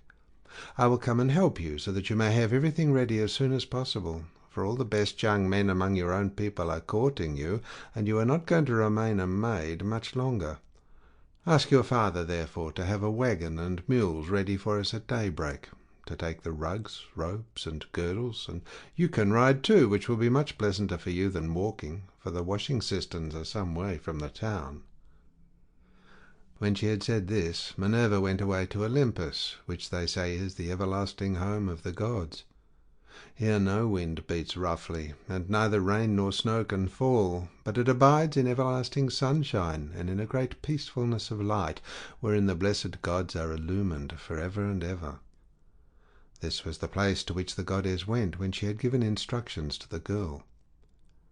By and by morning came and woke Nausicaa, who began wondering about her dream. She therefore went to the other end of the house to tell her father and mother all about it, and found them in their own room. Her mother was sitting by the fireside, spinning her purple yarn with her maids around her, and she happened to catch her father just as he was going out to attend a meeting of the town council, which the Phaeacian alderman had convened. She stopped him and said, "Papa dear, could you manage to let me have a good big wagon? I want to take all our dirty clothes to the river and wash them. You are the chief man here, so it is only right that you should have a clean shirt when you attend meetings of the council. Moreover, you have 5 sons at home, 2 of them married, while the other 3 are good-looking bachelors. You know they always like to have clean linen when they go to a dance, and I have been thinking about all this." She did not say a word about her own wedding, for she did not like to, but her father knew, and said, "You shall have the mules, my love, and whatever else you have a mind for. Be off with you, and the men shall get a good strong wagon with a body to it that will hold all your clothes." On this he gave his orders to the servants, who got the wagon out, harnessed the mules, and put them to, while the girl brought the clothes down from the linen room and placed them on the wagon. Her mother prepared her a basket of provisions with all sorts of good things, and a goatskin full of wine. The girl now got into the wagon, and her mother gave her also a golden cruse of oil, that she and her women might anoint themselves. Then she took the whip and reins and lashed the mules on, whereon they set off, and their hoofs clattered on the road. They pulled without flagging, and carried not only Nausicaa and her wash of clothes, but the maids also who were with her. When they reached the waterside, they went to the washing cisterns, through which there ran at all times enough pure water to wash any quantity of linen, no matter how dirty. Here they unharnessed the mules and turned them out to feed on the sweet juicy herbage that grew by the waterside. They took the clothes out of the wagon, put them in the water, and vied with one another in treading them in the pits to get the dirt out. After they had washed them and got them quite clean, they laid them out by the seaside, where the waves had raised a high beach of shingle, and set about washing themselves and anointing themselves with olive oil. Then they got their dinner by the side of the stream, and waited for the sun to finish drying the clothes. When they had done dinner, they threw off the veils that covered their heads, and began to play at ball, while Nausicaa sang for them. As the huntress Diana goes forth upon the mountains of Taygetus or Erymanthus to hunt wild boars or deer, and the wood nymphs, daughters of Aegis bearing Jove, take their sport along with her, then is Leto proud at seeing her daughter stand a full head taller than the others, and eclipse the loveliest among a whole bevy of beauties. Even so did the girl outshine her handmaids. When it was time for them to start home, and they were folding the clothes and putting them into the wagons, Minerva began to consider how Ulysses should wake up and see the handsome girl who was to conduct him to the city of the Phaeacians. The girl therefore threw a ball at one of the maids, which missed her and fell into deep water. On this they all shouted, and the noise they made woke Ulysses, who sat up in his bed of leaves and began to wonder what it might be. "Alas," he said to himself, "what kind of people have I come amongst? Are they cruel, savage, and uncivilized, or hospitable and humane? I seem to hear the voices of young women, and they sound like those of the nymphs that haunt mountain tops, or springs of rivers and meadows of green grass. At any rate, I am among a race of men and women. Let me try if I cannot manage to get a look at them." As he said this, he crept from under his bush and broke off a bough covered with thick leaves to hide his nakedness. He looked like some lion of the wilderness that stalks about, exulting in his strength and defying both wind and rain. His eyes glare as he prowls in quest of oxen, sheep, or deer, for he is famished, and will dare break even into a well-fenced homestead, trying to get at the sheep. Even such did Ulysses seem to the young women, as he drew near to them, all naked as he was, for he was in great want. On seeing one so unkempt and so begrimed with salt water, the others scampered off along the spits that jutted out into the sea, but the daughter of Alcinous stood firm, for Minerva put courage into her heart, and took away all fear from her. She stood right in front of Ulysses, and he doubted whether he should go up to her, throw himself at her feet, and embrace her knees as a suppliant, or stay where he was, and entreat her to give him some clothes and show him the way to the town. In the end he deemed it best to entreat her from a distance, in case the girl should take offence at his coming near enough to clasp her knees, so he addressed her in honeyed and persuasive language. "O Queen," said he, "I implore your aid, but tell me, are you a goddess, or are you a mortal woman? If you are a goddess and dwell in heaven, I can only conjecture that you are Jove's daughter Diana, for your face and figure resemble none but hers. If, on the other hand, you are a mortal and live on earth, thrice happy are your father and mother, thrice happy too are your brothers and sisters. How proud and delighted they must feel when they see so fair a scion as yourself going out to a dance. Most happy, however, of all will be he whose wedding gifts have been the richest, and who takes you to his own home.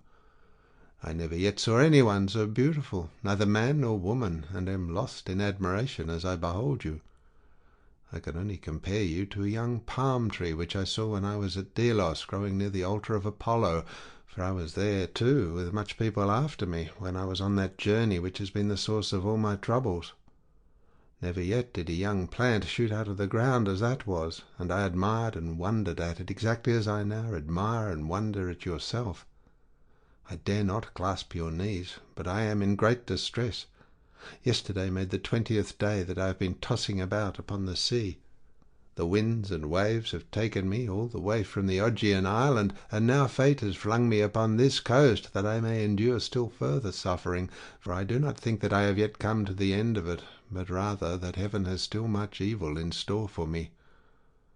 And now, O Queen, have pity upon me, for you are the first person I have met, and I know no one else in this country. Show me the way to your town, and let me have anything that you may have brought hither to wrap your clothes in. May heaven grant you in all things your heart's desire, husband, house, and a happy, peaceful home, for there is nothing better in this world than that man and wife should be of one mind in a house. It discomforts their enemies, makes the hearts of their friends glad, and they themselves know more about it than anyone.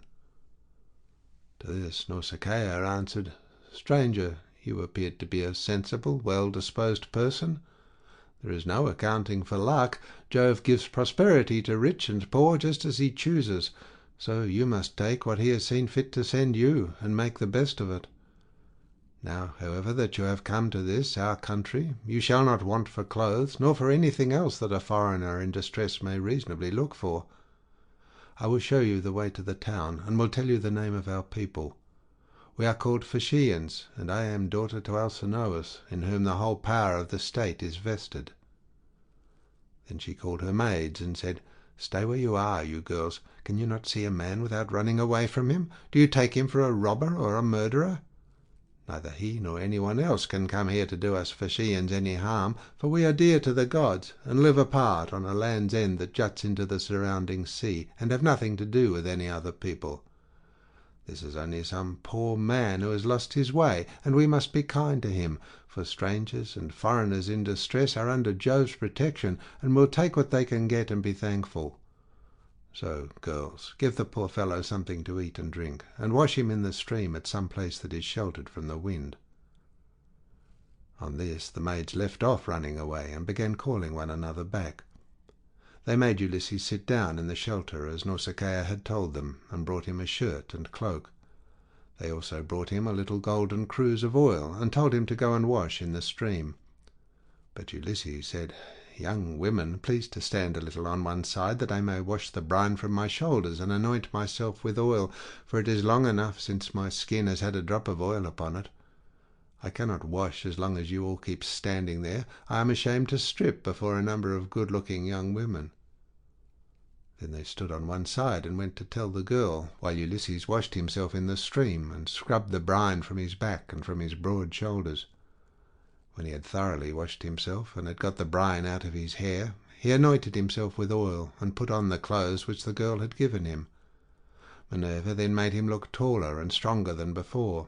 She also made the hair grow thick on the top of his head, and flow down in curls like hyacinth blossoms.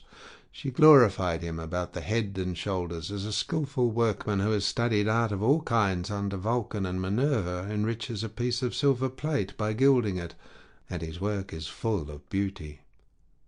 Then he went and sat down a little way off upon the beach, looking quite young and handsome, and the girl gazed on him with admiration. Then she said to her maids, "Hush, my dears, for I want to say something. I believe the gods who live in heaven have sent this man to the Phaeacians. When I first saw him I thought him plain, but now his appearance is like that of the gods who dwell in heaven. I should like my future husband to be just such another as he is, if he would only stay here and not want to go away. However, give him something to eat and drink." They did as they were told, and set food before Ulysses, who ate and drank ravenously, for it was long since he had had food of any kind. Meanwhile Nausicaa bethought her of another matter. She got the linen folded and placed in the wagon. She then yoked the mules, and as she took her seat she called Ulysses. "Stranger," said she, "rise, and let us be going back to the town. I will introduce you at the house of my excellent father, where I can tell you that you will meet all the best people among the Phaeacians. But be sure and do as I bid you, for you seem to be a sensible person. As long as we are going past the fields and farmlands, follow briskly behind the wagon along with the maids, and I will lead the way myself. Presently, however, we will come to the town, where you will find a high wall running all round it, and a good harbour on either side, with a narrow entrance into the city, and the ships will be drawn up by the roadside, for every one has a place where his own ship can lie. You will see the marketplace, with a temple of Neptune in the middle of it, and paved with large stones bedded in the earth. Here people deal in ship's gear of all kinds, such as cables and sails, and here, too, are the places where the oars are made, for the Phaeacians are not a nation of archers. They know nothing about bows and arrows, but are a seafaring folk, and pride themselves on their masts, oars, and ships, with which they travel far over the sea. I am afraid of the gossip and scandal that may be set on foot against me later on, for the people here are very ill-natured, and some low fellow, if he met us, might say, "Who is this fine-looking stranger that is going about with Nausicaa? Where did she find him? I suppose she is going to marry him. Perhaps he is a vagabond sailor whom she has taken from some foreign vessel, for we have no neighbours.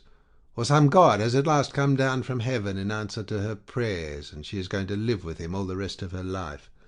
It would be a good thing if she would take herself off and find a husband somewhere else, for she will not look at one of the many excellent young Phaeacians who are in love with her." This is the kind of disparaging remark that would be made about me, and I could not complain, for I should myself be scandalized at seeing any other girl do the like, and go about with men in spite of everybody, while her father and mother were still alive, and without having been married in the face of all the world. If, therefore, you want my father to give you an escort and to help you home, do as I bid you. You will see a beautiful grove of poplars by the roadside dedicated to Minerva. It has a well in it, and a meadow all round it. Here my father has a field of rich garden ground, about as far from the town as a man's voice will carry. Sit down there, and wait for a while till the rest of us can get into the town and reach my father's house. Then, when you think we must have done this, come into the town and ask the way to the house of my father, Alcinous. You will have no difficulty in finding it. Any child will point it out to you, for no one else in the whole town has anything like such a fine house as he has.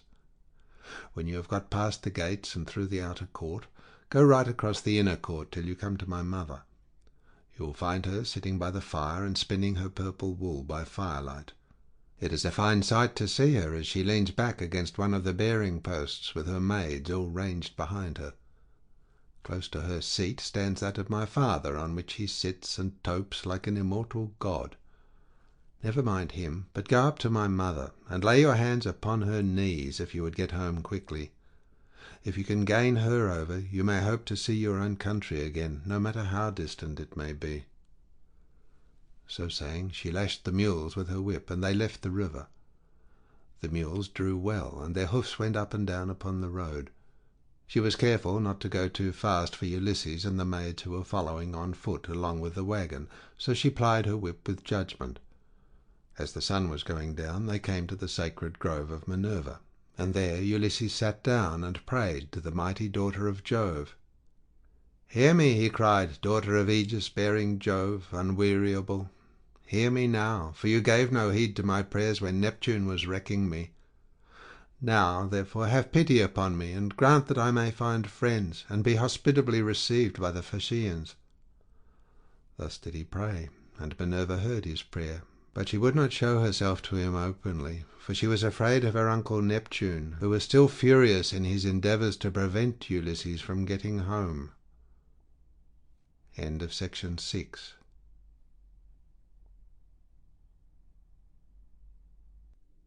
Section 7 of the Odyssey by Homer, translated by Samuel Butler.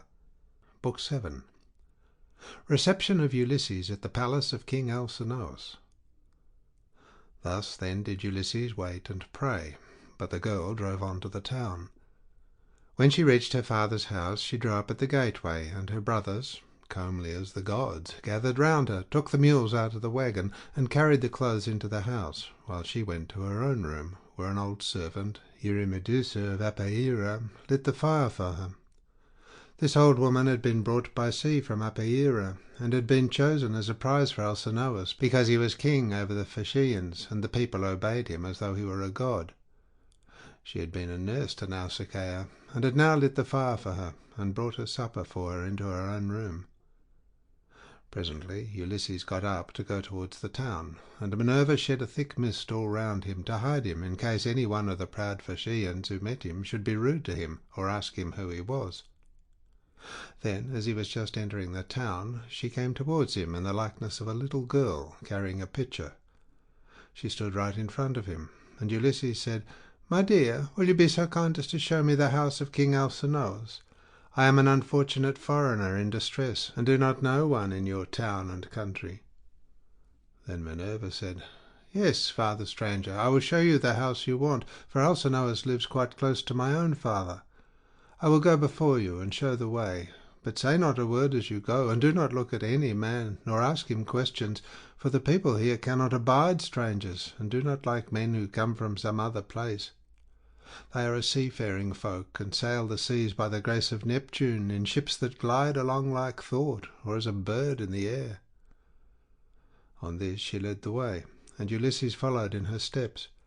But not one of the Phaeacians could see him as he passed through the city in the midst of them, for the great goddess Minerva, in her good will towards him, had hidden him in a thick cloud of darkness.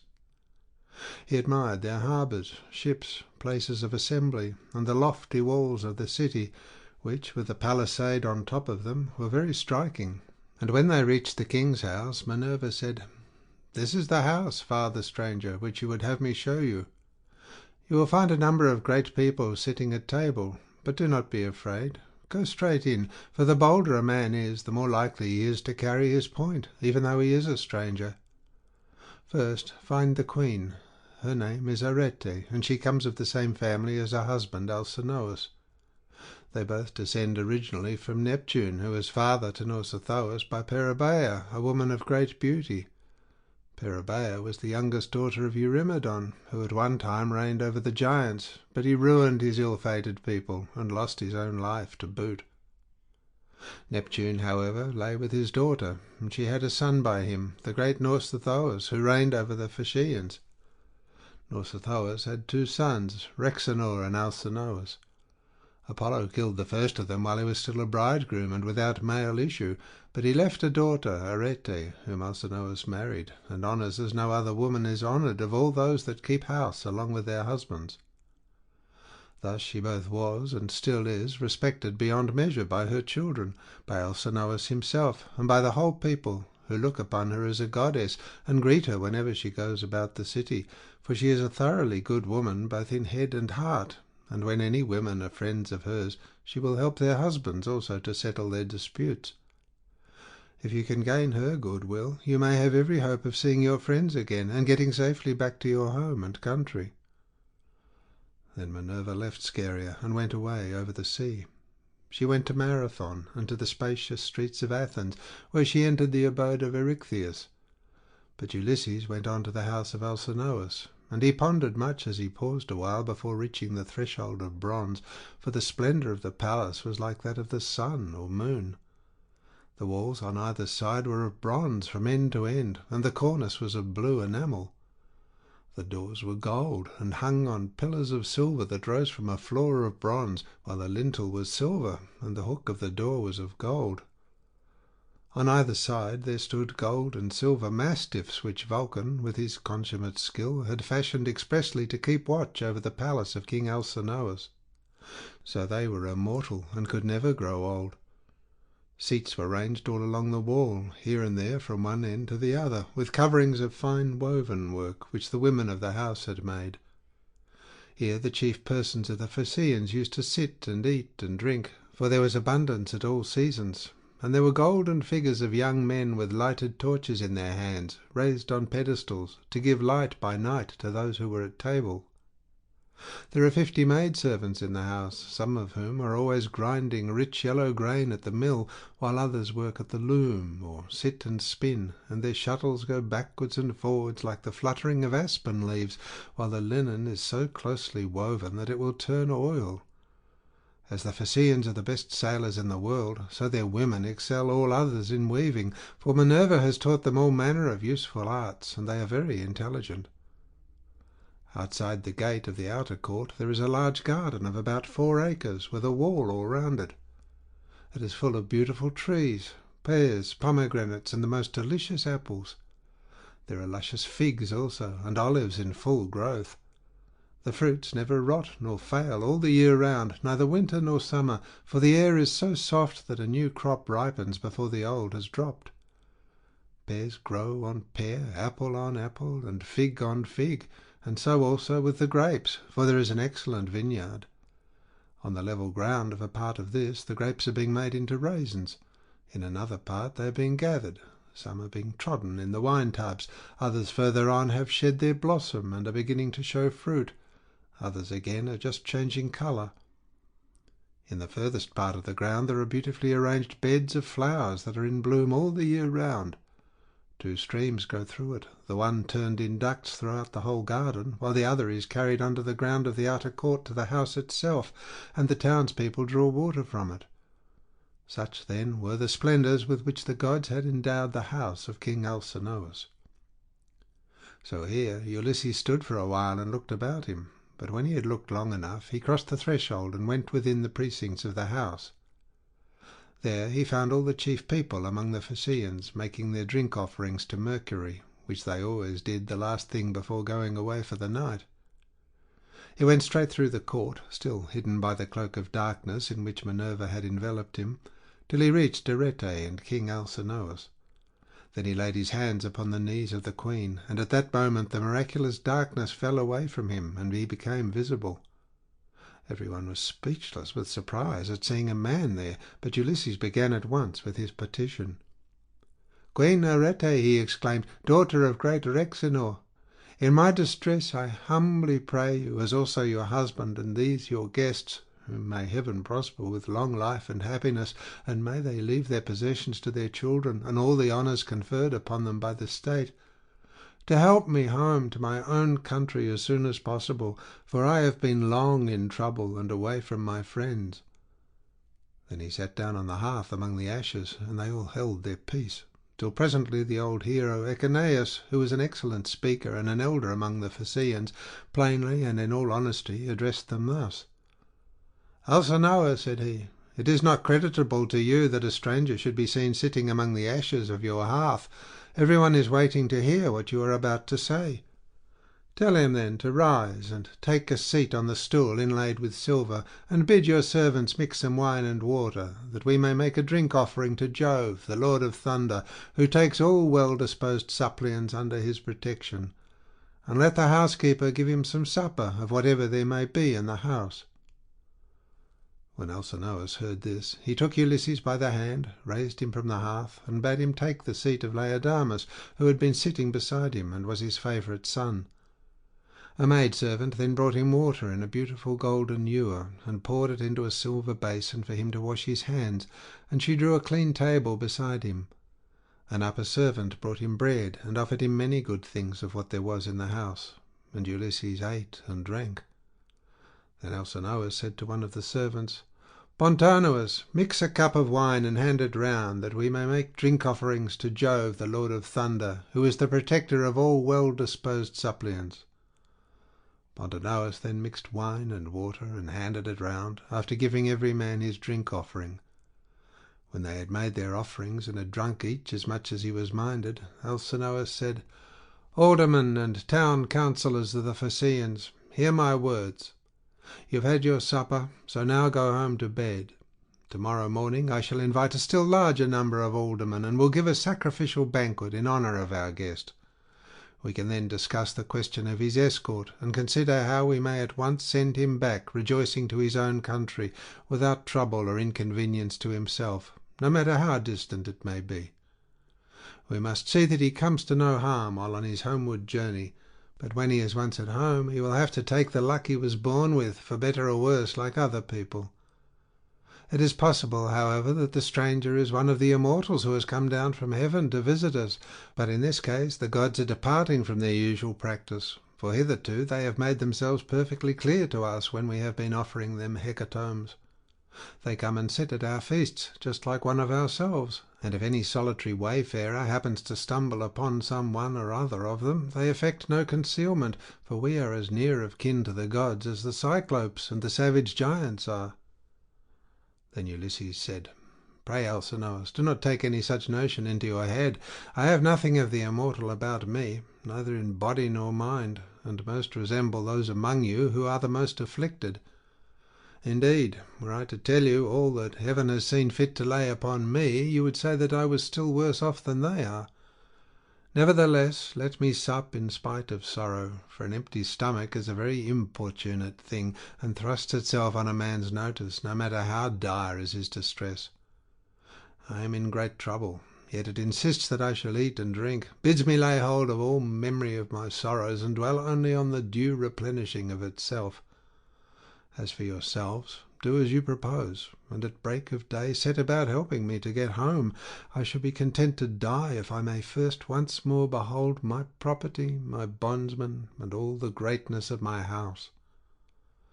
Thus did he speak.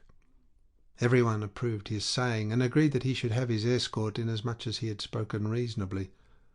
Then, when they had made their drink offerings, and had drunk each as much as he was minded, they went home to bed, every one in his own abode, leaving Ulysses in the cloister with Arete and Alcinous, while the servants were taking the things away after supper. Arete was the first to speak, for she recognized the shirt, cloak, and good clothes that Ulysses was wearing as the work of herself and of her maids. So she said, "Stranger, before we go any further, there is a question I should like to ask you. Who and whence are you, and who gave you those clothes? Did you not say you had come here from beyond the sea?" And Ulysses answered, "It would be a long story, madam, were I to relate in full the tale of my misfortunes, for the hand of heaven has been laid heavy upon me. But as regards your question, there is an island far away in the sea which is called the Odyssey. There dwells the cunning and powerful goddess Calypso, daughter of Atlas. She lives by herself, far from all neighbours, human or divine. Fortune, however, brought me to her hearth, all desolate and alone, for Jove struck my ship with his thunderbolts and broke it up in mid-ocean. My brave comrades were drowned, every man of them, but I stuck to the keel, and was carried hither and thither for the space of 9 days, till at last, during the darkness of the 10th night, the gods brought me to the Augean island, where the great goddess Calypso lives. She took me in, and treated me with the utmost kindness. Indeed, she wanted to make me immortal, that I might never grow old, but she could not persuade me to let her do so. I stayed with Calypso 7 years straight on end, and watered the good clothes she gave me with my tears during the whole time. But at last, when the 8th year came round, she bade me depart of her own free will, either because Jove had told her she must, or because she had changed her mind. She sent me from her island on a raft, which she provisioned with abundance of bread and wine. Moreover, she gave me good stout clothing, and sent me a wind that blew both warm and fair. Days 7 and 10 did I sail over the sea, and on the 18th I caught sight of the first outlines of the mountains upon your coast, and glad indeed was I to set eyes upon them. Nevertheless, there was still much trouble in store for me, for at this point Neptune would let me go no further, and raised a great storm against me. The sea was so terribly high that I could no longer keep to my raft, which went to pieces under the fury of the gale, and I had to swim for it, till wind and current brought me to your shores. There I tried to land, but could not, for it was a bad place, and the waves dashed me against the rocks. So I again took to the sea, and swam on till I came to a river that seemed the most likely landing place, for there were no rocks, and it was sheltered from the wind. Here, then, I got out of the water, and gathered my senses together again. Night was coming on, so I left the river, and went into a thicket, where I covered myself all over with leaves, and presently heaven sent me off into a very deep sleep. Sick and sorry as I was, I slept among the leaves all night, and through the next day till afternoon, when I woke as the sun was westering, and saw your daughter's maidservants playing upon the beach, and your daughter among them, looking like a goddess. I besought her aid, and she proved to be of an excellent disposition, much more so than could be expected from so young a person, for young people are apt to be thoughtless. She gave me plenty of bread and wine, and when she had had me washed in the river, she also gave me the clothes in which you see me. Now, therefore, though it has pained me to do so, I have told you the whole truth." Then Alcinous said, Stranger, it was very wrong of my daughter not to bring you on at once to my house along with the maids, seeing that she was the first person whose aid you asked. Pray do not scold her, replied Ulysses. She is not to blame. She did tell me to follow along with the maids, but I was ashamed and afraid, for I thought you might perhaps be displeased if you saw me. Every human being is sometimes a little suspicious and irritable. Stranger, replied Alcinous, I am not the kind of man to get angry about nothing. It is always better to be reasonable. But by Father Jove, Minerva, and Apollo, now that I see what kind of person you are, and how much you think as I do, I wish you would stay here, marry my daughter, and become my son-in-law. If you will stay, I will give you a house and an estate, but no one, heaven forbid, shall keep you here against your own wish, and that you may be sure of this, I will attend tomorrow to the matter of your escort.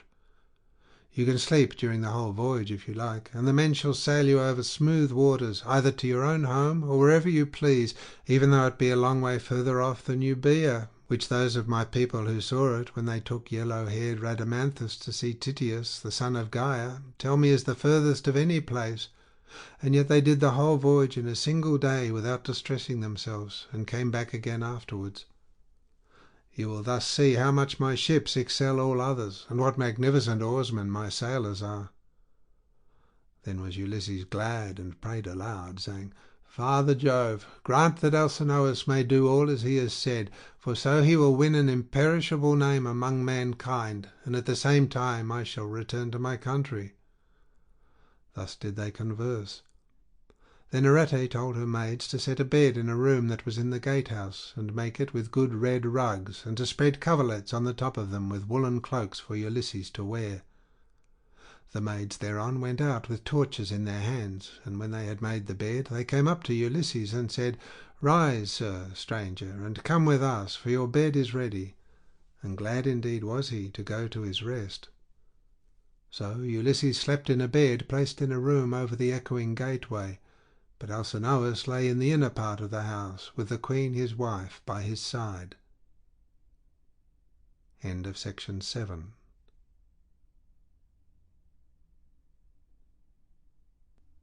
Section 8 of the Odyssey by Homer, translated by Samuel Butler. Book 8. Banquet in the house of Alcinous. The Games. Now when the child of morning, rosy-fingered dawn, appeared, Alcinous and Ulysses both rose, and Alcinous led the way to the Phaeacian place of assembly, which was near the ships. When they got there, they sat down side by side on a seat of polished stone, while Minerva took the form of one of Alcinous's servants, and went round the town in order to help Ulysses to get home. She went up to the citizens, man by man, and said, Aldermen and town councillors of the Phaeacians, come to the assembly, all of you, and listen to the stranger who has just come off a long voyage to the house of King Alcinous. He looks like an immortal god. With these words she made them all want to come, and they flocked to the assembly till seats and standing room were alike crowded.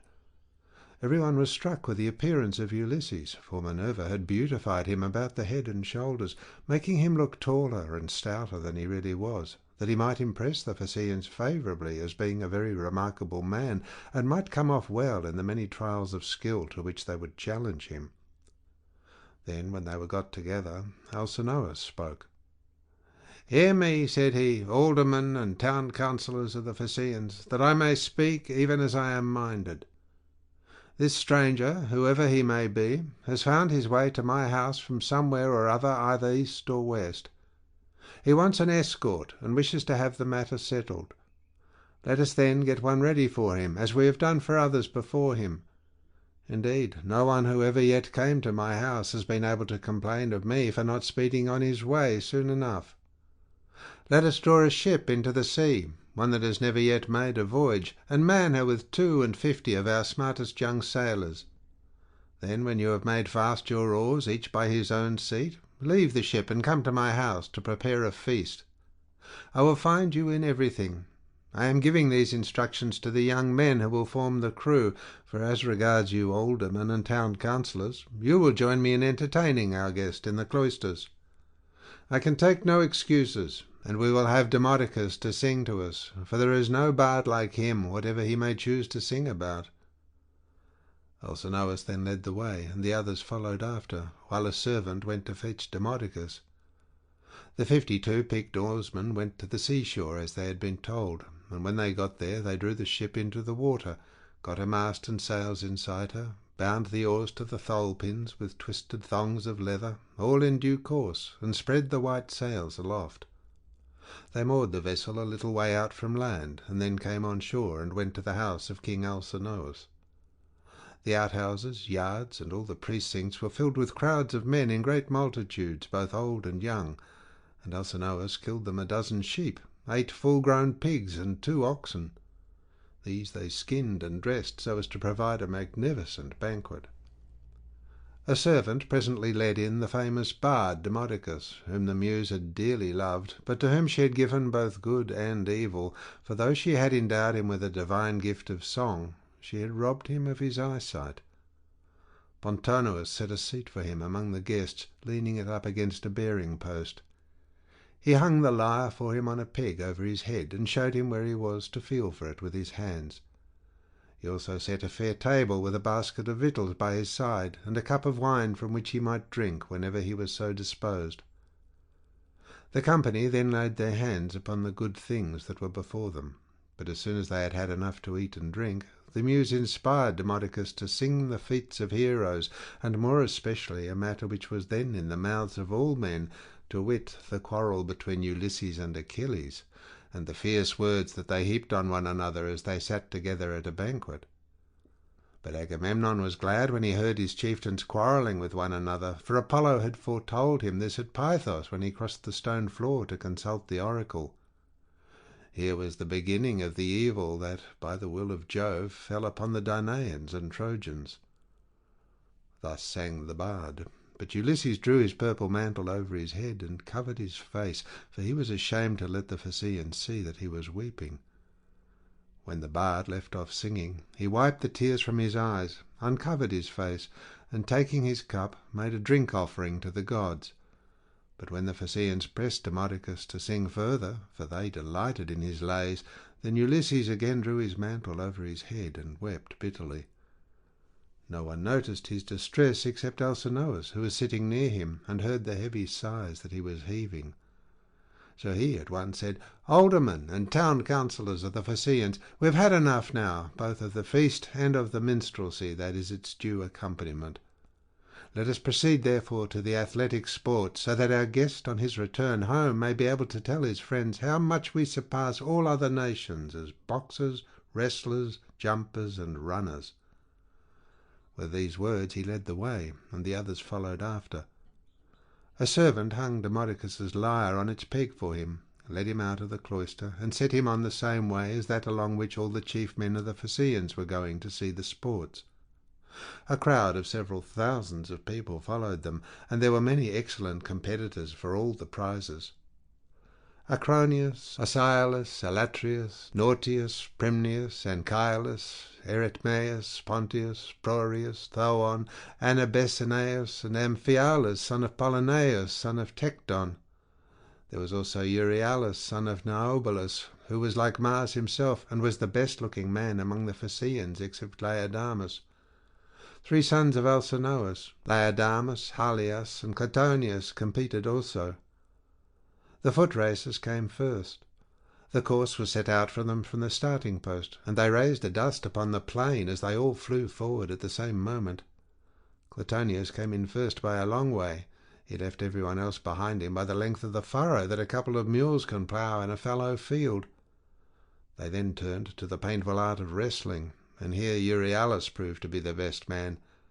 Amphialus excelled all the others in jumping, while at throwing the disc there was no one who could approach Elatreus. Alcinous' son Laodamas was the best boxer, and he it was who presently said, when they had all been diverted with the games, "Let us ask the stranger whether he excels in any of these sports. He seems very powerfully built. His thighs, calves, hands, and neck are of prodigious strength, nor is he at all old. But he has suffered much lately, and there is nothing like the sea for making havoc with a man, no matter how strong he is." "You are quite right, Laodamas," replied Euryalus. "Go up to your guests and speak to him about it yourself." When Laodamas heard this, he made his way into the middle of the crowd, and said to Ulysses, "I hope, sir, that you will enter yourself for some one or other of our competitions, if you are skilled in any of them. And you must have gone in for many a one before now. There is nothing that does one so much credit all his life long as the showing himself a proper man with his hands and feet. Have a try, therefore, at something, and banish all sorrow from your mind. Your return home will not be long delayed, for the ship is already drawn into the water, and the crew is found." Ulysses answered, "Laodamas, why do you taunt me in this way? My mind is set rather on cares than contests. I have been through infinite trouble, and am come among you now as a suppliant, praying your king and people to further me on my return home." Then Euryalus reviled him outright, and said, "I gather then that you are unskilled in any of the many sports that men generally delight in. I suppose you are one of those grasping traders that go about in ships as captains or merchants, and who think of nothing but of their outward freights and homeward cargoes. There does not seem to be much of the athlete about you." "For shame, sir," answered Ulysses fiercely. "You are an insolent fellow. So true is it that the gods do not grace all men alike in speech, person, and understanding. One man may be of weak presence, but heaven has adorned this with such a good conversation that he charms every one who sees him. His honeyed moderation carries his hearers with him, so that he is leader in all assemblies of his fellows, and wherever he goes he is looked up to. Another may be as handsome as a god, but his good looks are not crowned with discretion. This is your case. No god could make a finer looking fellow than you are, but you are a fool. Your ill-judged remarks have made me exceedingly angry, and you are quite mistaken, for I excel in a great many athletic exercises. Indeed, so long as I had youth and strength, I was among the first athletes of the age. Now, however, I am worn out by labour and sorrow, for I have gone through much, both on the field of battle and by the waves of the weary sea. Still, in spite of all this, I will compete, for your taunts have stung me to the quick." So he hurried up without even taking his cloak off, and seized a disc, larger, more massive, and much heavier than those used by the Phaeacians when disc-throwing among themselves. Then, swinging it back, he threw it from his brawny hand, and it made a humming sound in the air as he did so. The Phaeacians quailed beneath the rushing of its flight as it sped gracefully from his hand, and flew beyond any mark that had been made yet. Minerva, in the form of a man, came and marked the place where it had fallen. "A blind man, sir," said she, "could easily tell your mark by groping for it. It is so far ahead of any other. You may make your mind easy about this contest, for no Phaeacian can come near to such a throw as yours." Ulysses was glad when he found he had a friend among the lookers-on, so he began to speak more pleasantly. "Young men," said he, "come up to that throw if you can, and I will throw another disc as heavy or even heavier. If anyone wants to have a bout with me, let him come on, for I am exceedingly angry. I will box, wrestle, or run. I do not care what it is, with any man of you except Laodamas, but not with him, because I am his guest, and one cannot compete with one's own personal friend. At least, I do not think it a prudent or a sensible thing for a guest to challenge his host's family at any game, especially when he is in a foreign country. He will cut the ground from under his own feet if he does, but I make no exception as regards anyone else, for I want to have the matter out and know which is the best man. I am a good hand at every kind of athletic sport known among mankind. I am an excellent archer. In battle I am always the first to bring a man down with my arrow, no matter how many more are taking aim at him alongside of me. Philoctetes was the only man who could shoot better than I could when we Achaeans were before Troy and in practice. I far excel everyone else in the whole world, of those who still eat bread upon the face of the earth, but I should not like to shoot against the mighty dead, such as Hercules or Eurytus the Oechalian, men who could shoot against the gods themselves. This, in fact, was how Eurytus came prematurely by his end, for Apollo was angry with him and killed him because he challenged him as an archer. I can throw a dart farther even than anyone else can shoot an arrow. Running is the only point in respect of which I am afraid some of the Phaeacians might beat me, for I have been brought down very low at sea. My provisions ran short, and therefore I am still weak." They all held their peace except King Alcinous, who began, "Sir, we have had much pleasure in hearing all that you have told us, from which I understand that you are willing to show your prowess, as having been displeased with some insolent remarks that have been made to you by one of our athletes, and which could never have been uttered by anyone who knows how to talk with propriety. I hope you will apprehend my meaning, and will explain to any one of your chief men who may be dining with yourself and your family when you get home, that we have an hereditary aptitude for accomplishments of all kinds. We are not particularly remarkable for our boxing, nor yet as wrestlers, but we are singularly fleet of foot, and are excellent sailors. We are extremely fond of good dinners, music, and dancing. We also like frequent changes of linen, warm baths, and good beds. So now, please, some of you who are the best dancers, set about dancing, that our guest on his return home may be able to tell his friends how much we surpass all other nations as sailors, runners, dancers, and minstrels. Demodocus has left his lyre at my house, so run some one or other of you and fetch it for him." On this a servant hurried off to bring the lyre from the king's house, and the 9 men who had been chosen as stewards stood forward. It was their business to manage everything connected with the sports, so they made the ground smooth and marked a wide space for the dancers. Presently the servant came back with Demodocus's lyre, and he took his place in the midst of them, whereon the best young dancers in the Tyre began to foot and trip it so nimbly that Ulysses was delighted with the merry twinkling of their feet. Meanwhile the bard began to sing the loves of Mars and Venus, and how they first began their intrigue in the house of Vulcan. Mars made Venus many presents, and defiled King Vulcan's marriage bed, so the Sun, who saw what they were about, told Vulcan.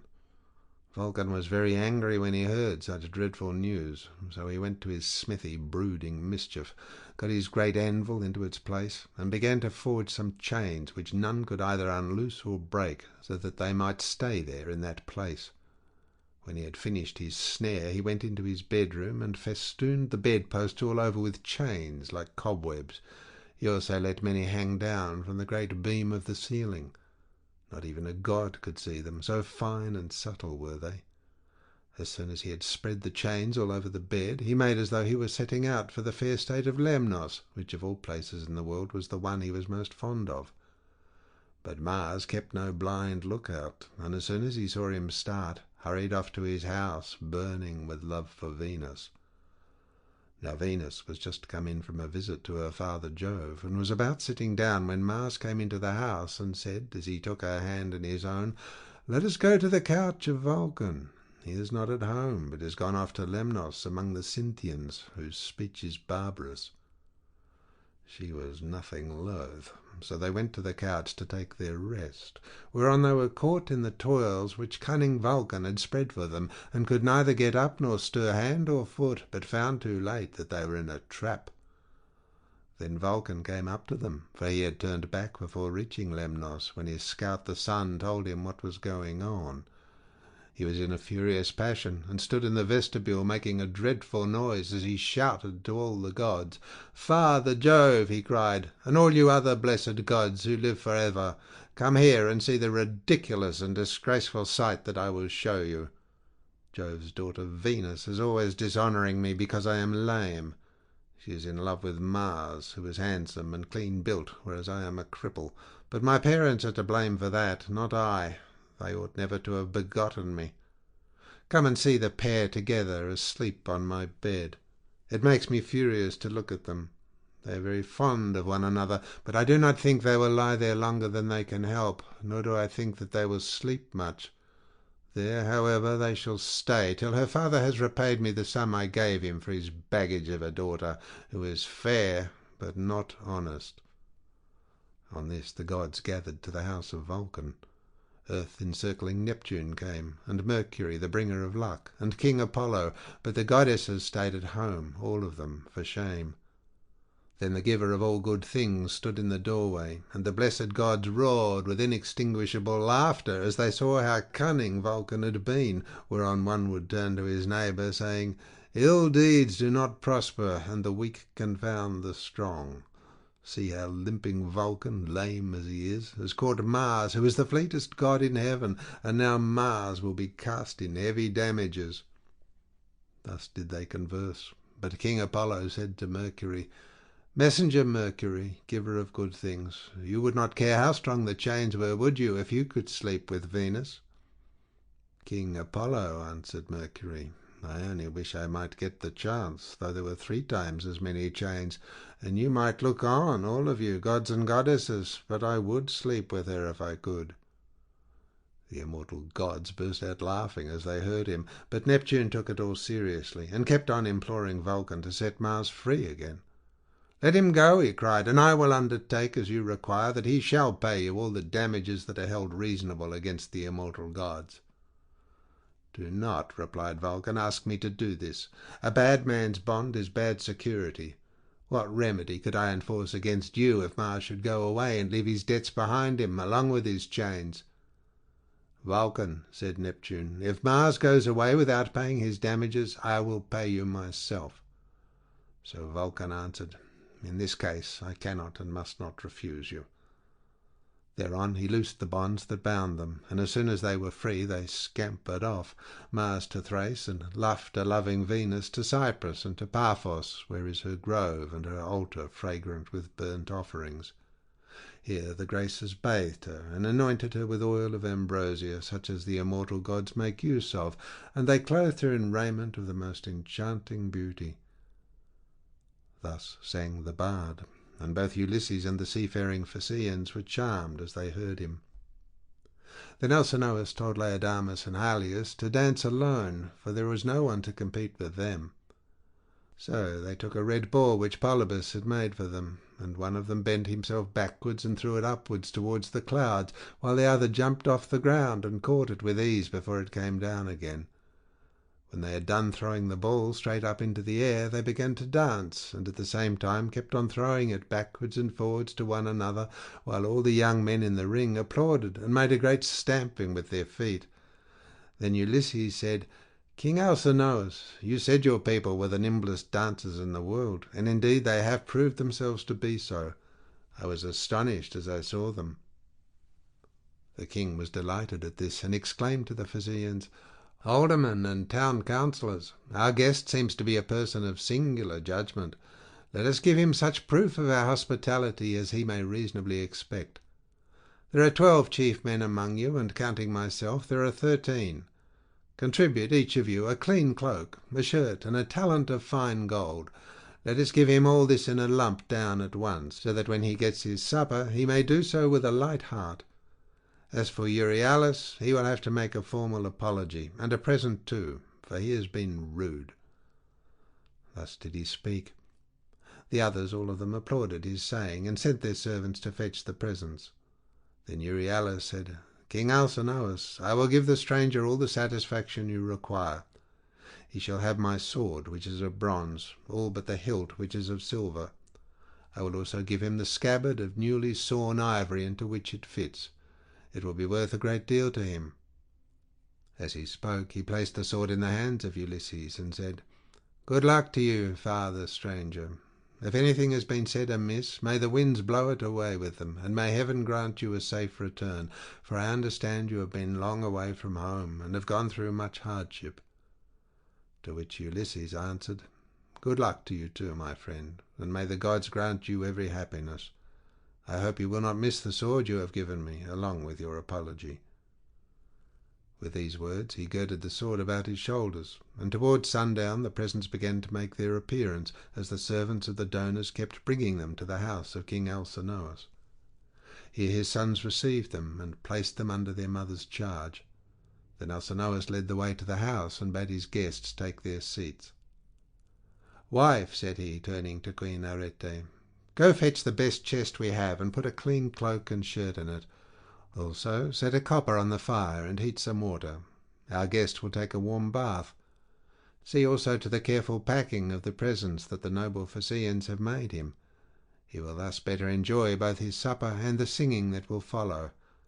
I shall myself give him this golden goblet, which is of exquisite workmanship, that he may be reminded of me for the rest of his life whenever he makes a drink offering to Jove or to any of the gods."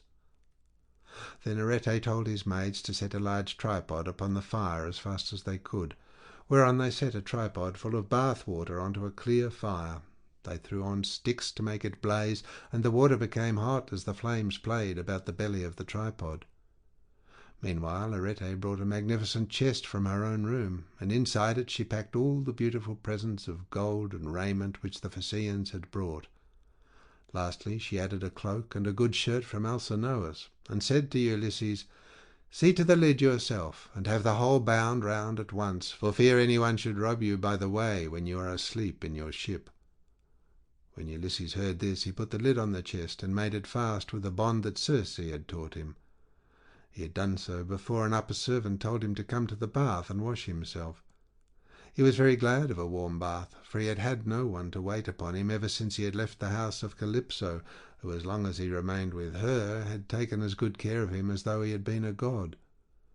When the servants had done washing and anointing him with oil, and had given him a clean cloak and shirt, he left the bathroom and joined the guests who were sitting over their wine. Lovely Nausicaa stood by one of the bearing posts supporting the roof of the cloister, and admired him as she saw him pass. "Farewell, stranger," said she. "Do not forget me when you are safe at home again, for it is to me first that you owe a ransom for having saved your life." And Ulysses said, "Nausicaa, daughter of great Alcinous, may Jove, the mighty husband of Juno, grant that I may reach my home. So shall I bless you as my guardian angel all my days, for it was you who saved me." When he had said this, he seated himself beside Alcinous. Supper was then served, and the wine was mixed for drinking. A servant led in the favourite bard, Demodocus, and set him in the midst of the company, near one of the bearing posts supporting the cloister, that he might lean against it. Then Ulysses cut off a piece of roast pork with plenty of fat, for there was abundance left on the joint, and said to a servant, "Take this piece of pork over to Demodocus, and tell him to eat it. For all the pain his lays may call me, I will salute him none the less. Bards are honoured and respected throughout the world, for the muse teaches them their songs and loves them." The servant carried the pork in his fingers over to Demodocus, who took it and was very much pleased. They then laid their hands on the good things that were before them, and as soon as they had had to eat and drink, Ulysses said to Demodocus, "Demodocus, there is no one in the world whom I admire more than I do you. You must have studied under the Muse, Jove's daughter, and under Apollo, so accurately do you sing the return of the Achaeans with all their sufferings and adventures. If you were not there yourself, you must have heard it all from someone who was. Now, however, change your song, and tell us of the wooden horse, which Epeius made with the assistance of Minerva, and which Ulysses got by stratagem into the fort of Troy, after freighting it with the men who afterwards sacked the city. If you will sing this tale aright, I will tell all the world how magnificently heaven has endowed you." The bard, inspired of heaven, took up the story at the point where some of the Argives set fire to their tents and sailed away, while others, hidden within the horse, were waiting with Ulysses in the Trojan place of assembly. For the Trojans themselves had drawn the horse into their fortress, and it stood there while they sat in council round it, and were in 3 minds as to what they should do. Some were for breaking it up then and there. Others would have it dragged to the top of the rock on which the fortress stood, and then thrown down the precipice, while yet others were for letting it remain as an offering and propitiation for the gods. And this was how they settled it in the end, for the city was doomed when it took in that horse, within which were all the bravest of the Argives, waiting to bring death and destruction on the Trojans. Anon he sang how the sons of the Achaeans issued from the horse and sacked the town, breaking out from their ambuscade. He sang how they overran the city hither and thither, and ravaged it, and how Ulysses went raging like Mars along with Menelaus to the house of Deiphobus. It was there that the fight raged most furiously. Nevertheless, by Minerva's help, he was victorious. All this he told, but Ulysses was overcome as he heard him, and his cheeks were wet with tears. He wept as a woman weeps when she throws herself on the body of her husband, who has fallen before his own city and people, fighting bravely in defence of his home and children. She screams aloud and flings her arms about him as he lies gasping for breath and dying, but her enemies beat her from behind about the back and shoulders, and carry her off into slavery, to a life of labour and sorrow, and the beauty fades from her cheeks. Even so piteously did Ulysses weep, but none of those present perceived his tears except Alcinous, who was sitting near him and could hear the sobs and sighs that he was heaving. The king, therefore, at once rose and said, "Aldermen and town councillors of the Phaeacians, let Demodocus cease his song, for there are those present who do not seem to like it. From the moment that we had done supper and Demodocus began to sing, our guest has been all the time groaning and lamenting. He is evidently in great trouble, so let the bard leave off, that we may all enjoy ourselves, hosts and guest alike.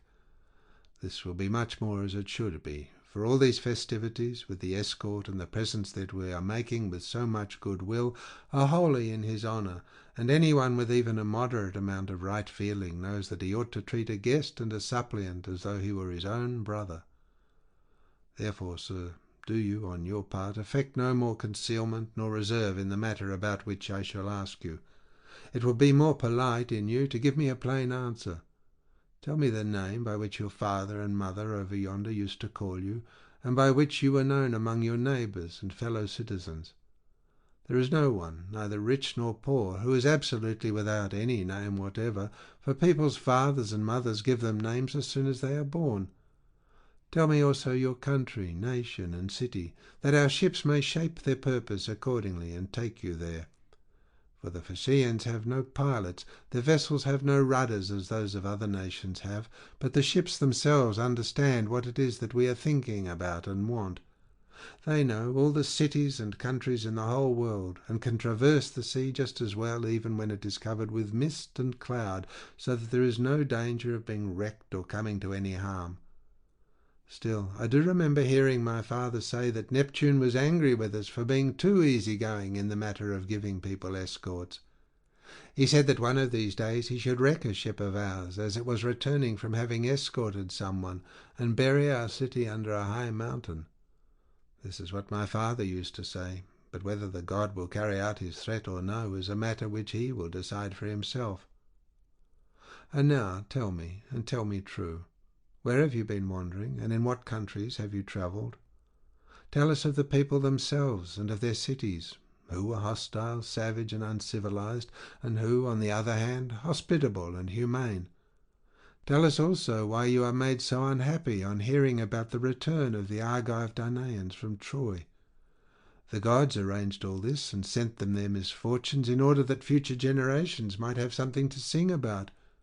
Did you lose some brave kinsman of your wife's when you were before Troy? A son-in-law or father-in-law, which are the nearest relations a man has outside his own flesh and blood? Or was it some brave and kindly-natured comrade?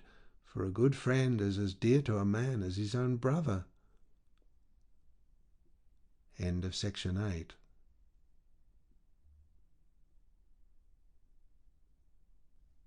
Section 9 of the Odyssey by Homer, translated by Samuel Butler.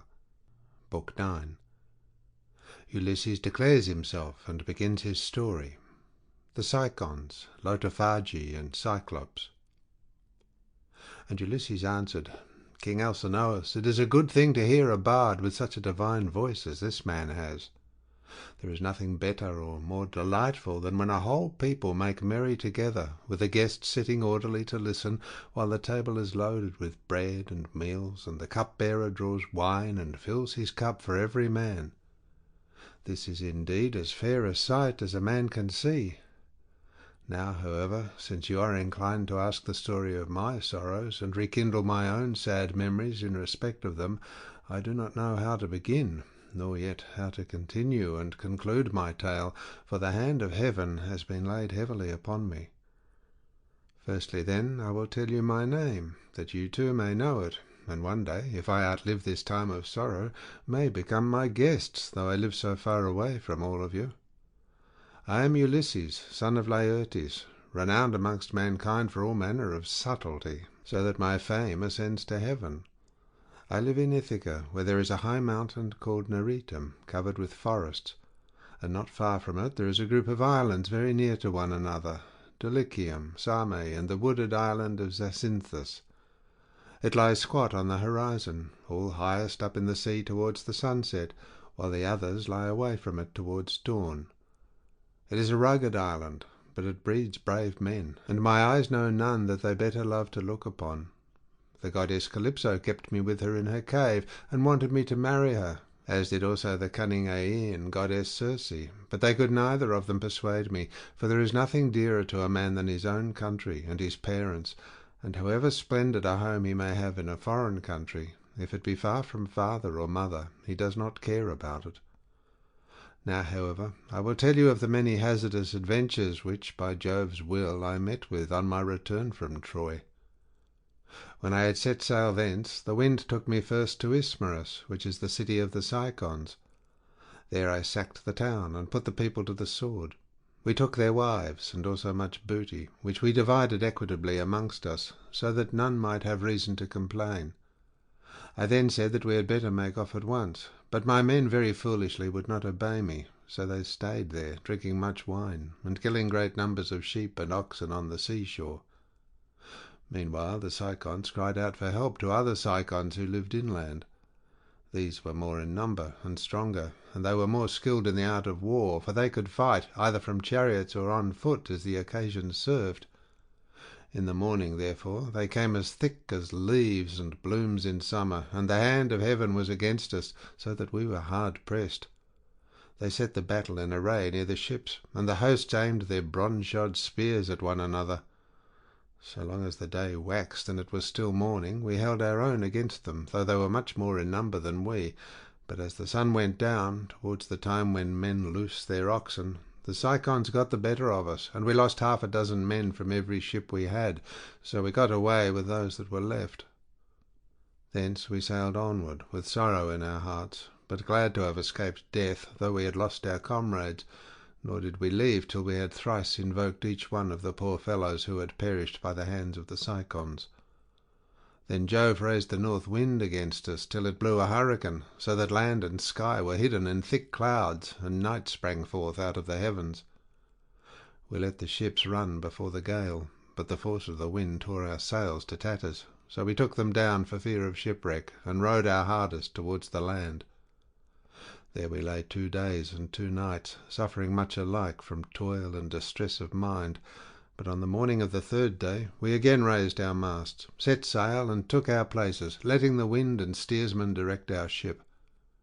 I should have got home at that time unharmed, had not the north wind and the currents been against me as I was doubling Cape Malea, and set me off my course hard by the island of Cythera.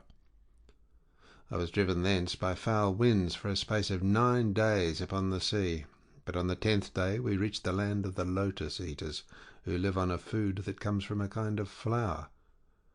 Here we landed to take in fresh water, and our crews got their midday meal on the shore near the ships.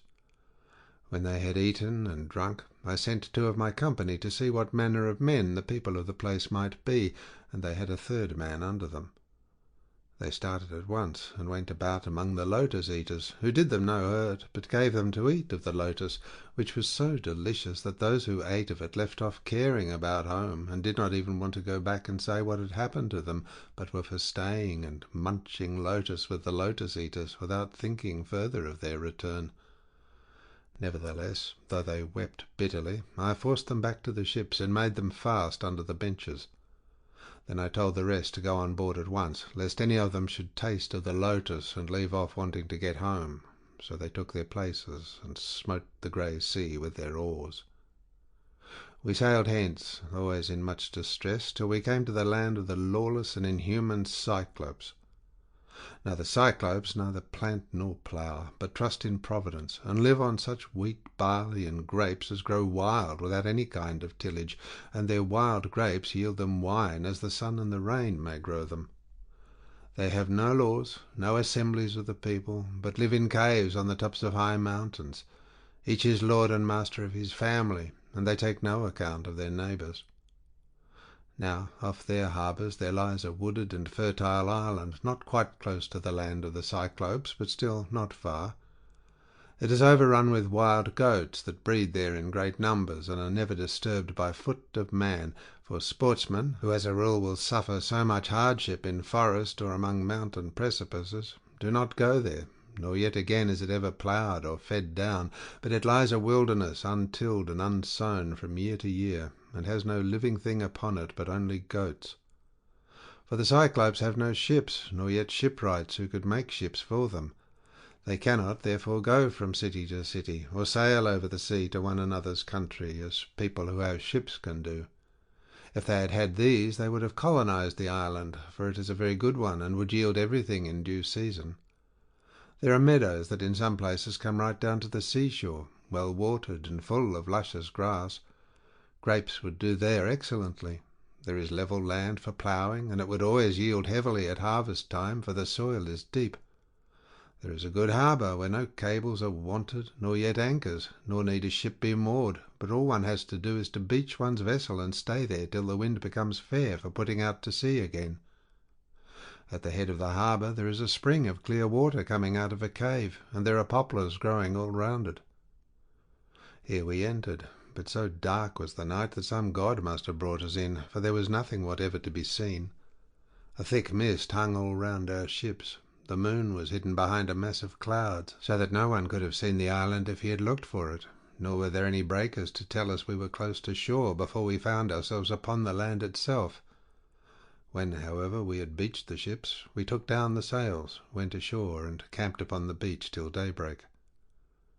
When the child of morning, rosy-fingered dawn, appeared, we admired the island and wandered all over it, while the nymphs, Jove's daughters, roused the wild goats that we might get some meat for our dinner. On this we fetched our spears and bows and arrows from the ships, and dividing ourselves into 3 bands, began to shoot the goats. Heaven sent us excellent sport. I had 12 ships with me, and each ship got 9 goats, while my own ship had 10. Thus through the livelong day to the going down of the sun we ate and drank our fill, and we had plenty of wine left, for each one of us had taken many jars full when we sacked the city of the Cicons, and this had not yet run out. While we were feasting, we kept turning our eyes toward the land of the Cyclops, which was hard by, and saw the smoke of their stubble fires. We could almost fancy we heard their voices and the bleating of their sheep and goats, but when the sun went down and it came on dark, we camped down upon the beach, and next morning I called a council. "Stay here, my brave fellows," said I, "all the rest of you, while I go with my ship and exploit these people myself. I want to see if they are uncivilized savages or a hospitable and humane race." I went on board, bidding my men to do also, and loose the hawsers. So they took their places and smote the grey sea with their oars. When we got to the land, which was not far, there, on the face of a cliff near the sea, we saw a great cave overhung with laurels. It was a station for a great many sheep and goats, and outside there was a large yard, with a high wall round it made of stones built into the ground, and of trees both pine and oak. This was the abode of a huge monster who was then away from home, shepherding his flocks. He would have nothing to do with other people, but led the life of an outlaw. He was a horrid creature, not like a human being at all, but resembling rather some crag that stands out boldly against the sky on the top of a high mountain. I told my men to draw the ship ashore and stay where they were, all but the 12 best among them, who were to go along with myself. I also took a goatskin of sweet black wine, which had been given me by Maron, son of Euanthes, who was priest of Apollo, the patron god of Ismarus, and lived within the wooded precincts of the temple. When we were sacking the city, we respected him and spared his life, as also his wife and child, so he made me some presents of great value, 7 talents of fine gold, and a bowl of silver, with 12 jars of sweet wine, unblended, and of the most exquisite flavour. Not a man nor maid in the house knew about it, but only himself, his wife, and 1 housekeeper. When he drank it, he mixed 20 parts of water to 1 of wine, and yet the fragrance from the mixing bowl was so exquisite that it was impossible to refrain from drinking. I filled a large skin with this wine, and took a wallet full of provisions with me, for my mind misgave me that I might have to deal with some savage who would be of great strength, and would respect neither right nor law. We soon reached his cave, but he was out shepherding, so we went inside and took stock of all that we could see. His cheese racks were loaded with cheeses, and he had more lambs and kids than his pens could hold. They were kept in separate flocks. First there were the hoggets, then the oldest of the younger lambs, and lastly the very young ones, all kept apart from one another. As for his dairy, all the vessels, bowls, and milk pails into which he milked were swimming with whey. When they saw all this, my men begged me to let them first steal some cheeses and make off with them to the ship. They would then return, drive down the lambs and kids, put them on board, and sail away with them. It would have been indeed better if we had done so, but I would not listen to them, for I wanted to see the owner himself, in the hope that he might give me a present. When, however, we saw him, my poor men found him ill to deal with. We lit a fire, offered some of the cheeses in sacrifice, ate others of them, and then sat waiting till the Cyclops should come in with his sheep. When he came, he brought in with him a huge load of dry firewood to light the fire for his supper, and this he flung with such a noise onto the floor of his cave that we hid ourselves for fear at the far end of the cavern. Meanwhile, he drove all the ewes inside, as well as the she-goats that he was going to milk, leaving the males, both rams and he-goats, outside in the yards. Then he rolled a huge stone to the mouth of the cave, so huge that 22 strong four-wheeled wagons would not be enough to draw it from its place against the doorway. When he had so done, he sat down and milked his ewes and goats, all in due course, and then let each of them have her own young. He curdled half the milk and set it aside in wicker strainers, but the other half he poured into bowls that he might drink it for his supper.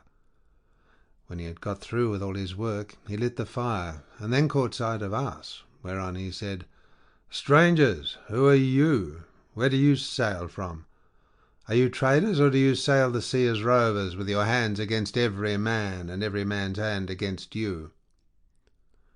We were frightened out of our senses by his loud voice and monstrous form, but I managed to say, "We are Achaeans, on our way home from Troy, but by the will of Jove and stress of weather we have been driven far out of our course. We are the people of Agamemnon, son of Atreus, who has won infinite renown throughout the whole world by sacking so great a city and killing so many people. We therefore humbly pray you to show us some hospitality, and otherwise make us such presents as visitors may reasonably expect. May your Excellency fear the wrath of heaven, for we are your suppliants, and Jove takes all respectable travellers under his protection, for he is the avenger of all suppliants and foreigners in distress." To this he gave me but a pitiless answer. "Stranger," he said, "you are a fool, or else you know nothing of this country. Talk to me, indeed, about fearing the gods or shunning their anger. We Cyclops do not care about Jove or any of your blessed gods, for we are ever so much stronger than they. I shall not spare either yourself or your companions out of any regard for Jove, unless I am in the humour for doing so. And now tell me where you made your ship fast when you came on shore. Was it round the point, or is she lying straight off the land?" He said this to draw me out, but I was too cunning to be caught in that way, so I answered with a lie. "Neptune," said I, "sent my ship on to the rocks at the far end of your country, and wrecked it. We were driven on to them from the open sea, but I and those who were with me escaped the jaws of death." The cruel wretch vouchsafed me not one word of answer, but with a sudden clutch he gripped up 2 of my men at once, and dashed them down upon the ground as though they had been puppies. Their brains were shed upon the ground, and the earth was wet with their blood. Then he tore them limb from limb, and supped upon them. He gobbled them up like a lion in the wilderness, flesh, bones, marrow, and entrails, without leaving anything uneaten. As for us, we wept and lifted up our hands to heaven on seeing such a horrid sight, for we did not know what else to do. But when the Cyclops had filled his huge paunch and had washed down his meal of human flesh with a drink of neat milk, he stretched himself full length upon the ground among his sheep, and went to sleep. I was at first inclined to seize my sword, draw it, and drive it into his vitals, but I reflected that if I did, we should all certainly be lost, for we never should be able to shift the stone which the monster had put in front of the door. So we stayed sobbing and sighing where we were till morning came. When the child of morning, rosy-fingered dawn, appeared, he again lit his fire, milked his goats and ewes, all quite rightly, and then let each have her own young one. As soon as he had got through with all his work, he clutched up 2 more of my men and began eating them for his morning meal. Presently, with the utmost ease, he rolled the stone away from the door and drove out his sheep, but he at once put it back again, as easily as though he were merely clapping the lid on to a quiver full of arrows. As soon as he had done so, he shouted and cried, "Shoo! Shoo!" after his sheep, to drive them on to the mountains, so I was left to scheme some way of taking my revenge and covering myself with glory. In the end, I deemed it would be the best plan to do as follows. The Cyclops had a great club which was lying near one of the sheep pens. It was out of green olive wood, and he had cut it, intending to use it for a staff as soon as it should be dry. It was so huge that we could only compare it to the mast of a 20-oared merchant vessel of large burden and able to venture out into open sea. I went up to this club and cut off about 6 feet of it. I then gave this piece to the men and told them to fine it off evenly at one end, which they proceeded to do, and lastly I brought it to a point myself, charring the end in the fire to make it harder. When I had done this, I hid it under dung, which was lying about all over the cave, and told the men to cast lots which of them should venture along with myself to lift it and bore it into the monster's eye while he was asleep. The lot fell upon the very 4 whom I should have chosen, and I myself made 5. In the evening the wretch came back from shepherding and drove his flocks into the cave, this time driving them all inside and not leaving any in the yards. I suppose some fancy must have taken him, or a god must have prompted him to do so. As soon as he had put the stone back in its place against the door, he sat down, milked his ewes and his goats all quite rightly, and then let each have her own young. When he had got through with all his work, he gripped up 2 more of my men and made his supper off them. So I went up to him with an ivy-wood bowl of black wine in my hands. "Look here, Cyclops," said I, "you've been eating a great deal of man's flesh, so take this and drink some wine, that you may see what kind of liquor we had on board my ship. I was bringing it to you as a drink offering, in the hope that you would take compassion upon me and further me on my way home, whereas all you do is to go on ramping and raving most intolerably. You ought to be ashamed of yourself. How can you expect people to come see you any more if you treat them in this way?" He then took the cup and drank. He was so delighted with the taste of the wine that he begged me for another bowlful. "Be so kind," he said, "as to give me some more, and tell me your name at once. I want to make you a present that you will be glad to have.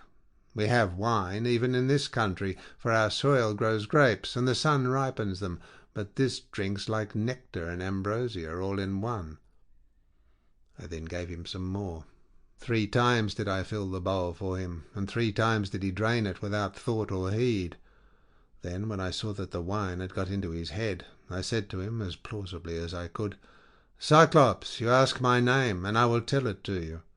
Give me, therefore, the present you promised me. My name is No Man. This is what my father and mother and my friends have always called me." But the cruel wretch said, "Then I will eat all No Man's comrades before No Man himself, and will keep No Man for the last. This is the present that I will make him." As he spoke, he reeled and fell sprawling, face upwards, on the ground. His great neck hung heavily backwards, and a deep sleep took hold upon him. Presently he turned sick, and threw up both wine and the gobbets of human flesh on which he had been gorging, for he was very drunk. Then I thrust the beam of wood far into the embers to heat it, and encouraged my men lest any of them should turn faint-hearted. When the wood, green though it was about to blaze, I drew it out of the fire, glowing with heat, and my men gathered round me, for heaven had filled their hearts with courage.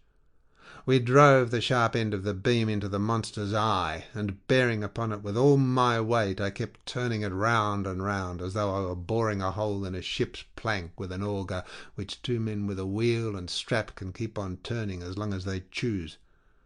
Even thus did we bore the red-hot beam into his eye, till the boiling blood bubbled all over it as we worked it round and round, so that the steam from the burning eyeballs scalded his eyelids and eyebrows, and the roots of the eyes sputtered in the fire.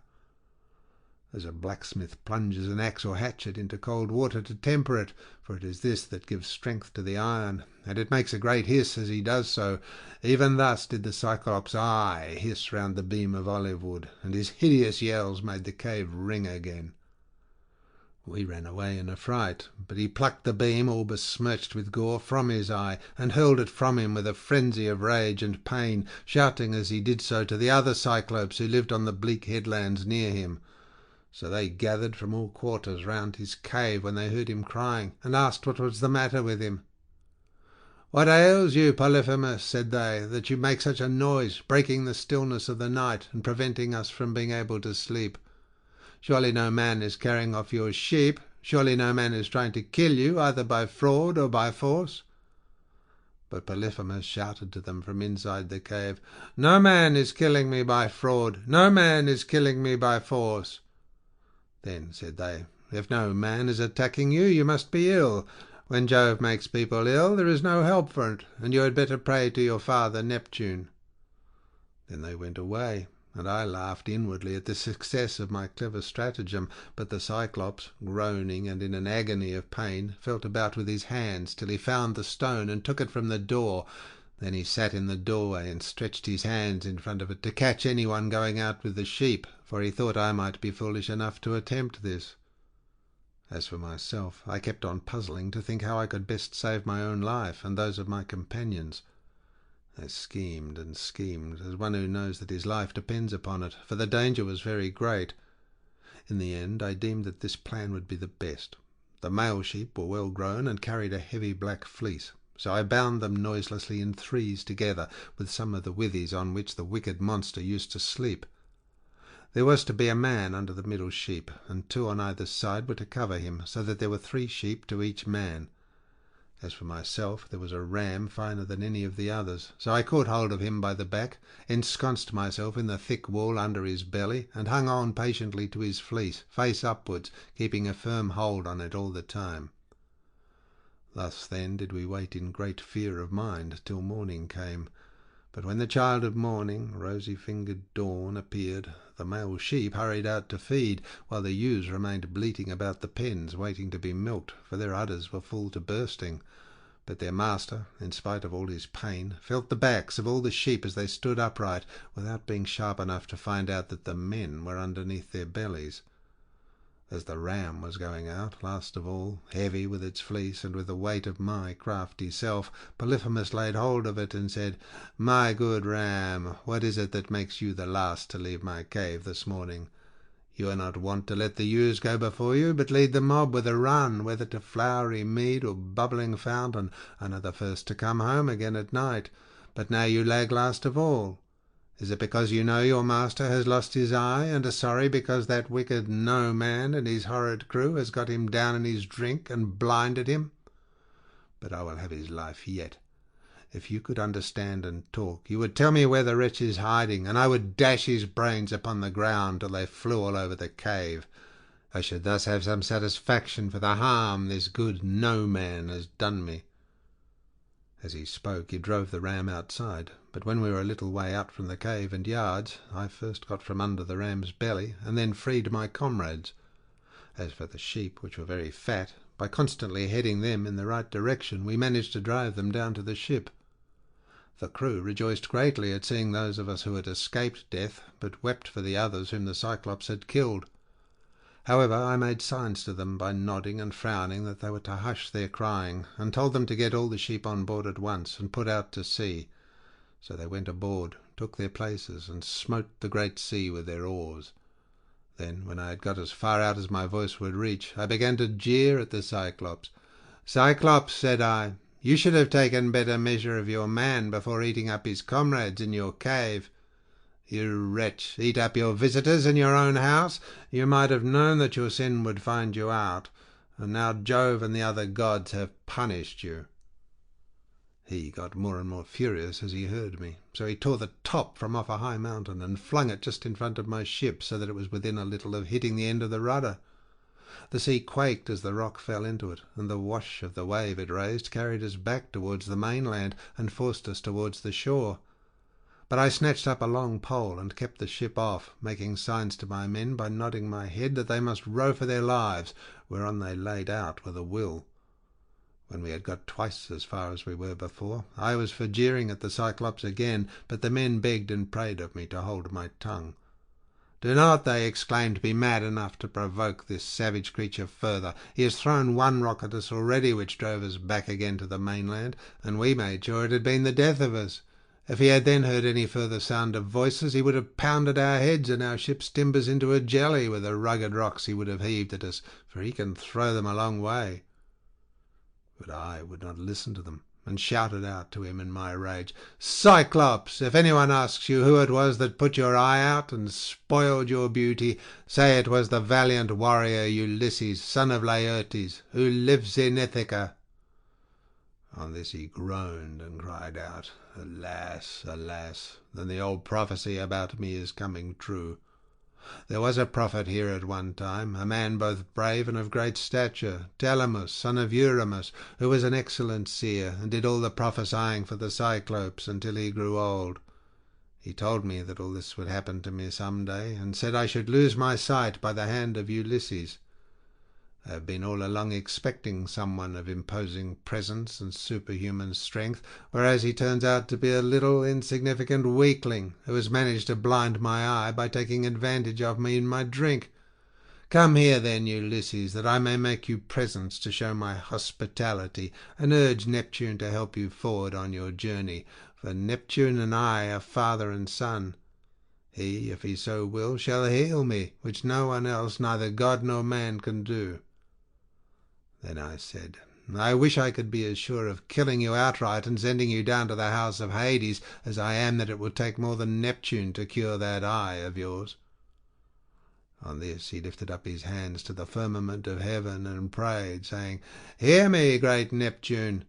If I am indeed your own true begotten son, grant that Ulysses may never reach his home alive, or if he must get back to his friends at last, let him do so late and in sore plight after losing all his men. Let him reach his house in another man's ship, and find trouble in his house." Thus did he pray, and Neptune heard his prayer. Then he picked up a rock much larger than the first, swung it aloft, and hurled it with prodigious force. It fell just short of the ship, but was within a little of hitting the end of the rudder. The sea quaked as the rock fell into it, and the wash of the wave it raised drove us onwards on our way towards the shore of the island. When at last we got to the island where we had left the rest of our ships, we found our comrades lamenting us and anxiously awaiting our return. We ran our vessel upon the sands and got out of her onto the seashore.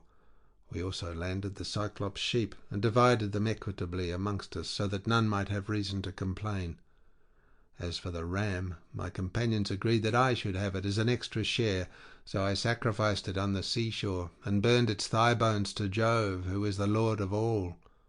But he heeded not my sacrifice, and only thought how he might destroy both my ships and my comrades.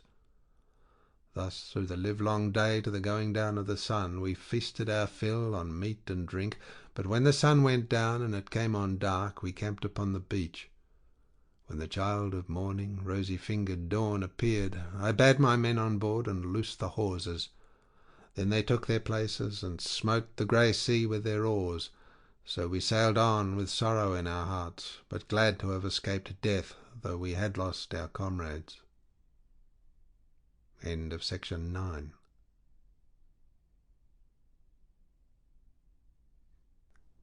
Section 10 of the Odyssey by Homer, translated by Samuel Butler. Book 10. Iolus, the Laestrygones, Circe. Thence we went on to the Aeolian island, where lives Iolus, son of Hippotas, dear to the immortal gods. It is an island that floats, as it were, upon the sea, iron-bound, with a wall that girds it. Now Iolus has 6 daughters and 6 lusty sons, so he made the sons marry the daughters, and they all live with their dear father and mother, feasting and enjoying every conceivable kind of luxury. All day long the atmosphere of the house is loaded with the savour of roasting meats, till it groans again, yard and all. But by night they sleep on their well-made bedsteads, each with his own wife between the blankets. These were the people among whom we had now come. Iolus entertained me for a whole month, asking me questions all the time about Troy, the Argive fleet, and the return of the Achaeans. I told him exactly how everything had happened, and when I said I must go, and asked him to further me on my way, he made no sort of difficulty, but set about doing so at once. Moreover, he flayed me a prime ox-hide to hold the ways of the roaring winds, which he shut up in the hide as in a sack, for Jove had made him captain over the winds, and he could stir or still each one of them according to his own pleasure. He put the sack in the ship, and bound the mouth so tightly with a silver thread that not even a breath of a side wind could blow from any quarter. The west wind, which was fair for us, did he alone let blow as it chose, but it all came to nothing, for we were lost through our own folly. 9 days and 9 nights did we sail, and on the 10th day our native land showed on the horizon. We got so close in that we could see the stubble fires burning, and I, being then dead beat, fell into a light sleep, for I had never let the rudder out of my own hands, that we might get home the faster. On this the men fell to talking among themselves, and said I was bringing back gold and silver in the sack that Aeolus had given me. "Bless my heart," one would turn to his neighbour, saying, "how this man gets honoured and make friends to whatever city or country he may go. See what fine prizes he is taking home from Troy, while we, who have travelled just as far as he has, come back with hands as empty as we set out with, and now Aeolus has given him ever so much more. Quick, let us see what it all is, and how much gold and silver there is in the sack he gave him." Thus they talked, and evil counsels prevailed. They loosed the sack, whereupon the wind flew howling forth, and raised a storm that carried us weeping out to sea and away from our own country. Then I awoke, and knew not whether to throw myself into the sea or to live on and make the best of it. But I bore it, covered myself up, and lay down in the ship, while the men lamented bitterly as the fierce winds bore our fleet back to the Aeolian island. When we reached it, we went ashore to take in water, and dined hard by the ships. Immediately after dinner I took a herald and one of my men, and went straight to the house of Aeolus, where I found him feasting with his wife and family. So we sat down as suppliants on the threshold. They were astounded when they saw us, and said, "Ulysses, what brings you here? What god has been ill-treating you? We took great pains to further you on your way home to Ithaca, or wherever it was that you wanted to go to." Thus did they speak, but I answered sorrowfully, "My men have undone me. They and cruel sleep have ruined me. My friends, mend me this misfortune, for you can if you will." I spoke as movingly as I could, but they said nothing, till their father answered, "Vilest of mankind, get you gone at once out of the island. Him whom heaven hates will I in no wise help. Be off, for you come here as one abhorred of heaven." And with these words he sent me sorrowing from his door. Thence we sailed sadly on till the men were worn out with long and fruitless rowing, for there was no longer any wind to help them. 6 days, night and day, did we toil, and on the 7th day we reached the rocky stronghold of Lamus, Telepolis, the city of the Laestrygonians, where the shepherd who was driving in his sheep and goats to be milked salutes him who is driving out his flock to feed, and this last answers the salute. In that country a man who could do without sleep might earn double wages, one as a herdsman of cattle and another as a shepherd, for they work much the same by night as they do by day. When we reached the harbour, we found it landlocked under steep cliffs, with a narrow entrance between 2 headlands. My captains took all their ships inside, and made them fast close to one another, for there was never so much as a breath of wind inside, but it was always dead calm. I kept my own ship outside, and moored it to a rock at the very end of the point. Then I climbed a high rock to reconnoitre, but could see no sign neither of man nor cattle, only some smoke rising from the ground.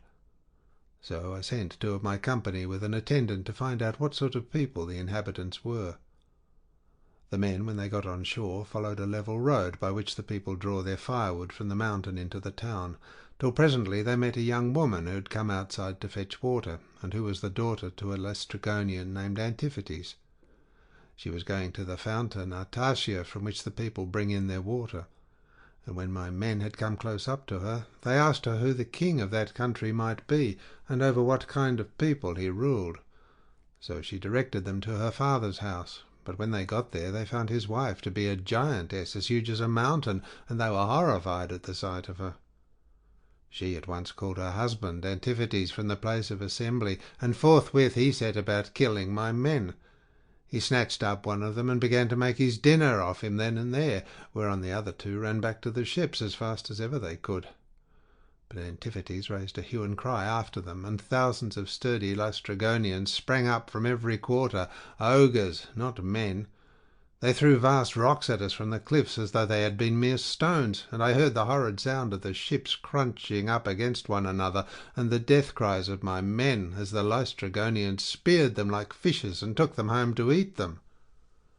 While they were thus killing my men within the harbour, I drew my sword, cut the cable of my own ship, and told my men to row with all their might if they would not fare like the rest.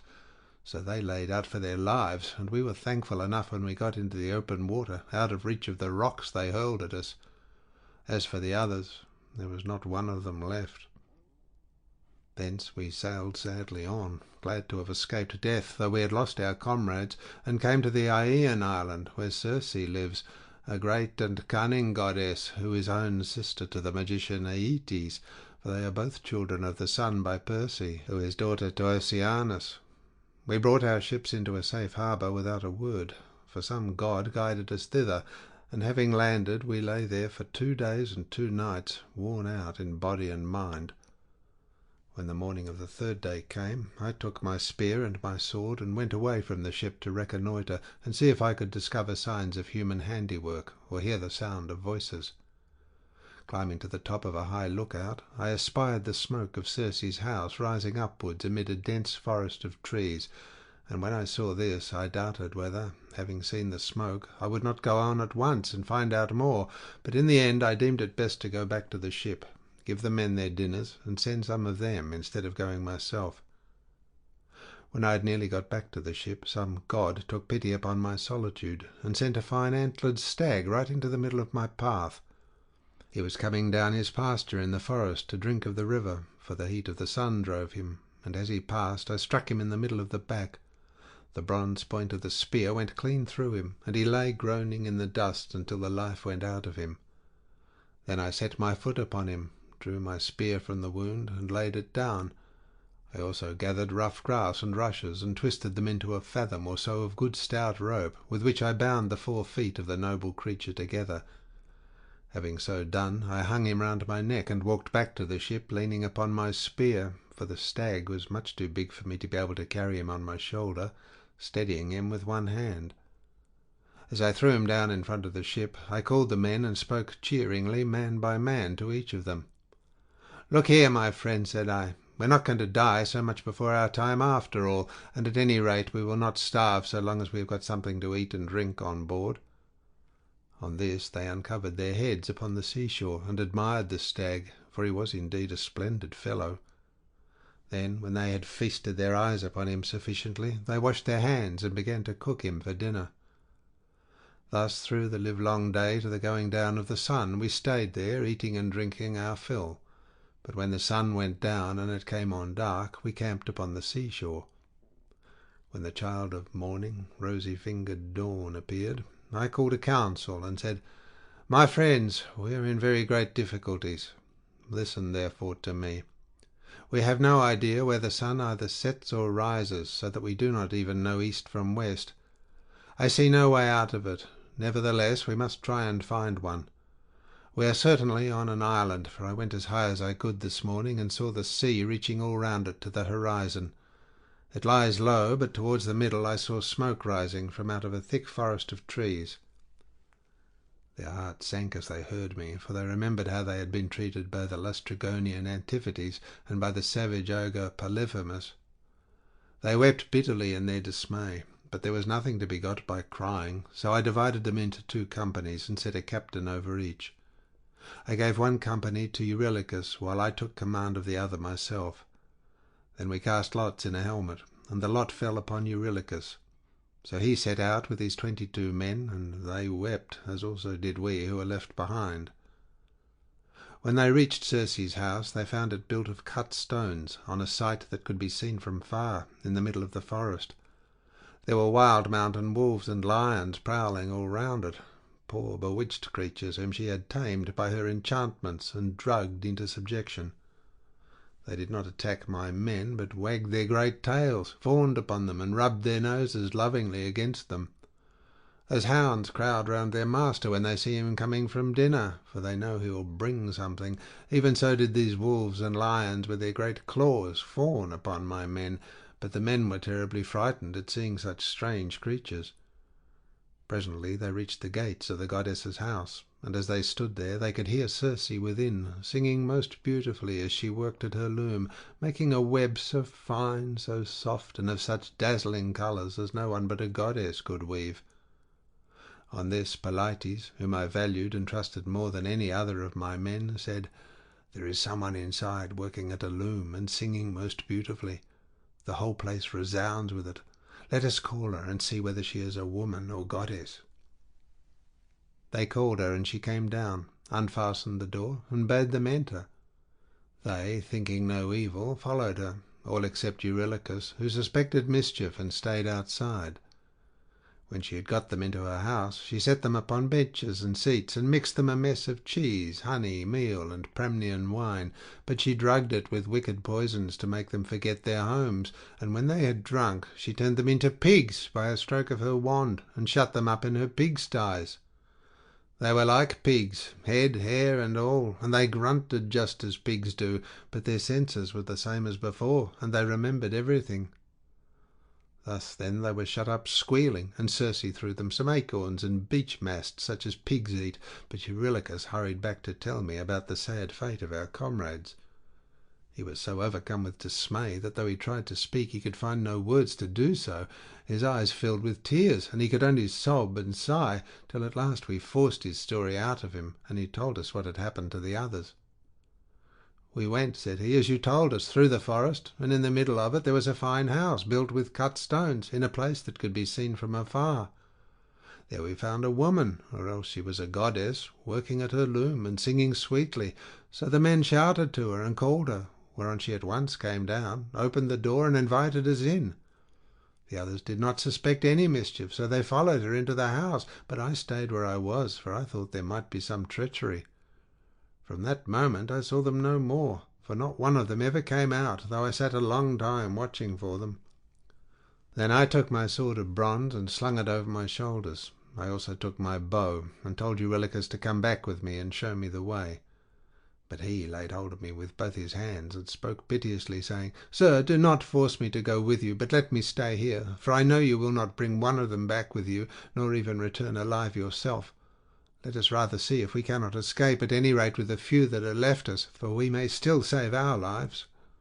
"Stay where you are, then," answered I, "eating and drinking at the ship, but I must go, for I am most urgently bound to do so."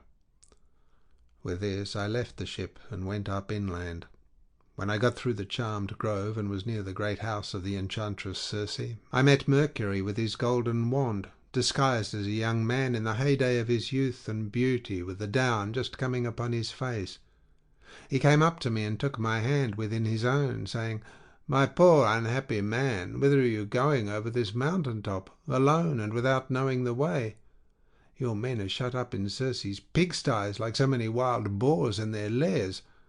You surely do not fancy that you can set them free? I can tell you that you will never get back, and will have to stay here with the rest of them. But never mind, I will protect you and get you out of your difficulty.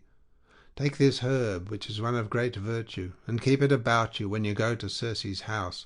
It will be a talisman to you against every kind of mischief. And I will tell you of all the wicked witchcraft that Circe will try to practice upon you. She will mix a mess for you to drink, and she will drug the meal with which she makes it. But she will not be able to charm you, for the virtue of the herb that I shall give you will prevent her spells from working. I will tell you all about it. When Circe strikes you with her wand, draw your sword and spring upon her as though you were going to kill her. She will then be frightened, and will desire you to go to bed with her. On this you must not point-blank refuse her, for you want her to set your companions free, and to take good care also of yourself. But you must make her swear solemnly by all the blessed gods that she will plot no further mischief against you, or else, when she has got you naked, she will unman you and make you fit for nothing."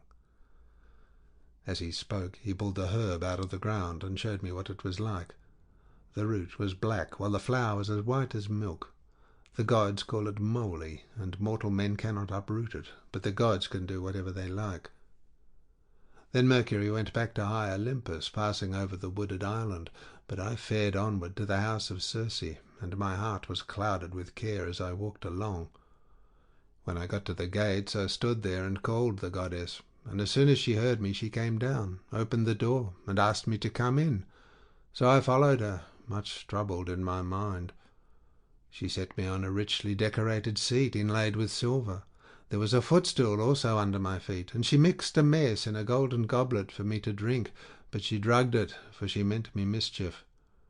When she had given it me, and I had drunk it without its charming me, she struck me with her wand. "There now," she cried, "be off to the pigsty and make your lair with the rest of them." But I rushed at her with my sword, drawn as though I would kill her, whereon she fell with a loud scream, clasped my knees, and spoke piteously, saying, "Who and whence are you? From what place and people have you come? How can it be that my drugs have no power to charm you? Never yet was any man able to stand so much as a taste of the herbs I gave you. You must be spell-proof. Surely you can be none other than the bold hero Ulysses, who Mercury always said would come here some day with his ships while on his way home from Troy. So be it then. Sheath your sword, and let us go to bed, that we may make friends and learn to trust each other." And I answered, "Circe, how can you expect me to be friendly with you when you have just been turning all my men into pigs? And now that you have got me here myself, you mean me mischief when you ask me to go to bed with you, and will unman me and make me fit for nothing. I shall certainly not consent to go to bed with you, unless you will first take your solemn oath to plot no further harm against me." So she swore at once as I had told her, and when she had completed her oath, then I went to bed with her. Meanwhile her 4 servants, who are her housemaids, set about their work. They are the children of the groves and fountains, and of the holy waters that run down into the sea. One of them spread a fair purple cloth over a seat, and laid a carpet underneath it. Another brought tables of silver up to the seats, and set them with baskets of gold. A third mixed some sweet wine with water in a silver bowl, and put golden cups upon the tables, while the fourth brought in water and set it to boil in a large cauldron over a good fire which she had lighted.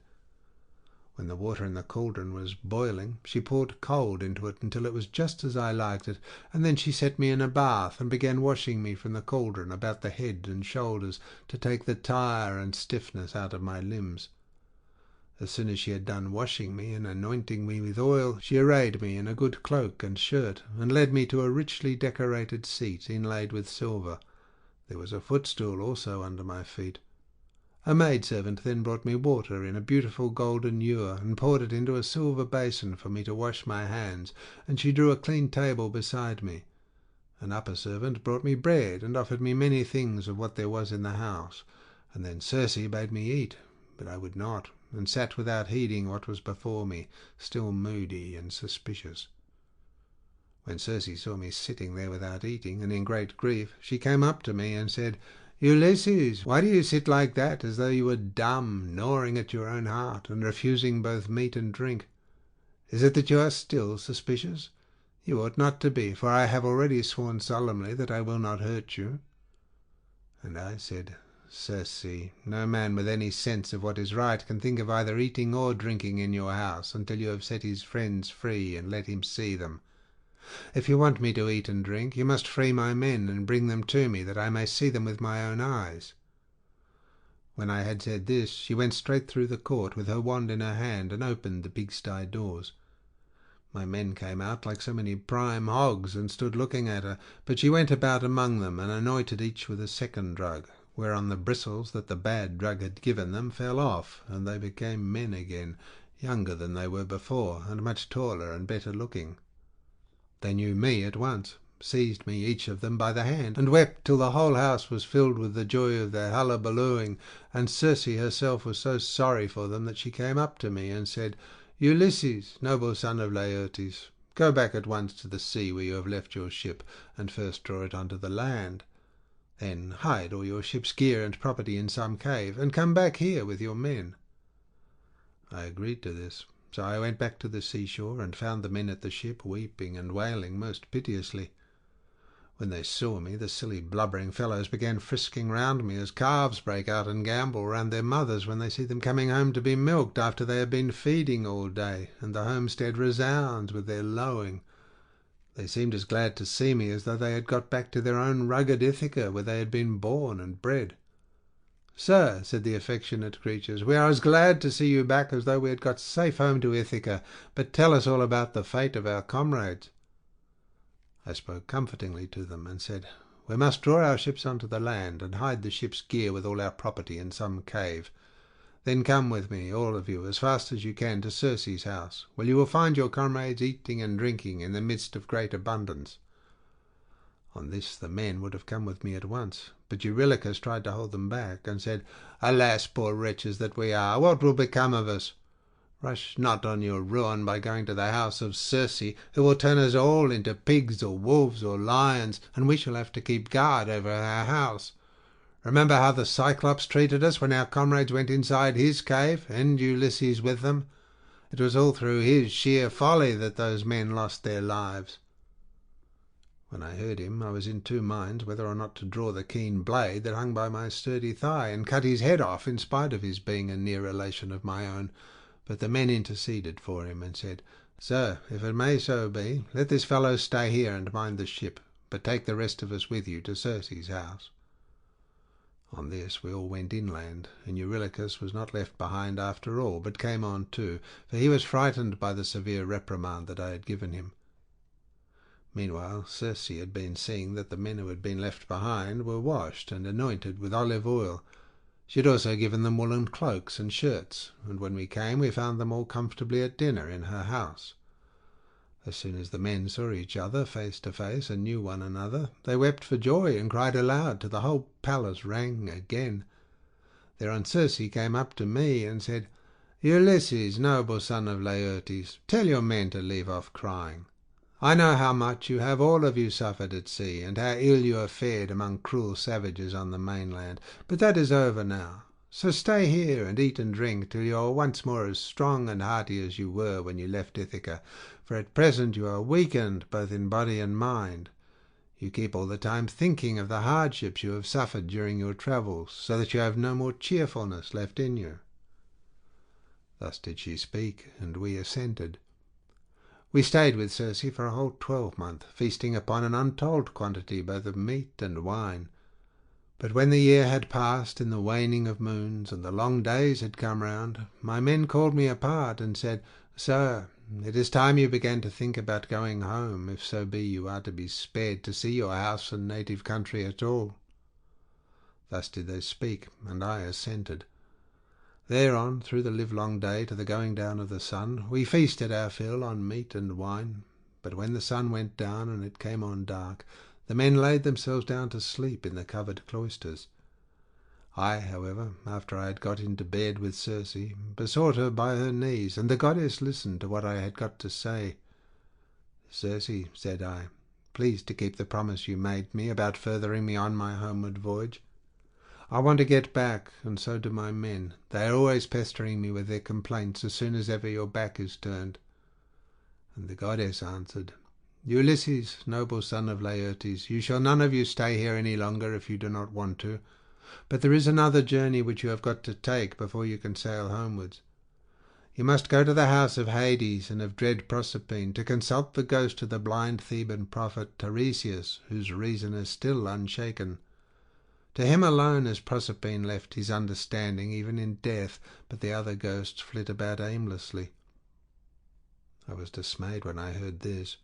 I sat up in bed and wept, and would gladly have lived no longer to see the light of the sun.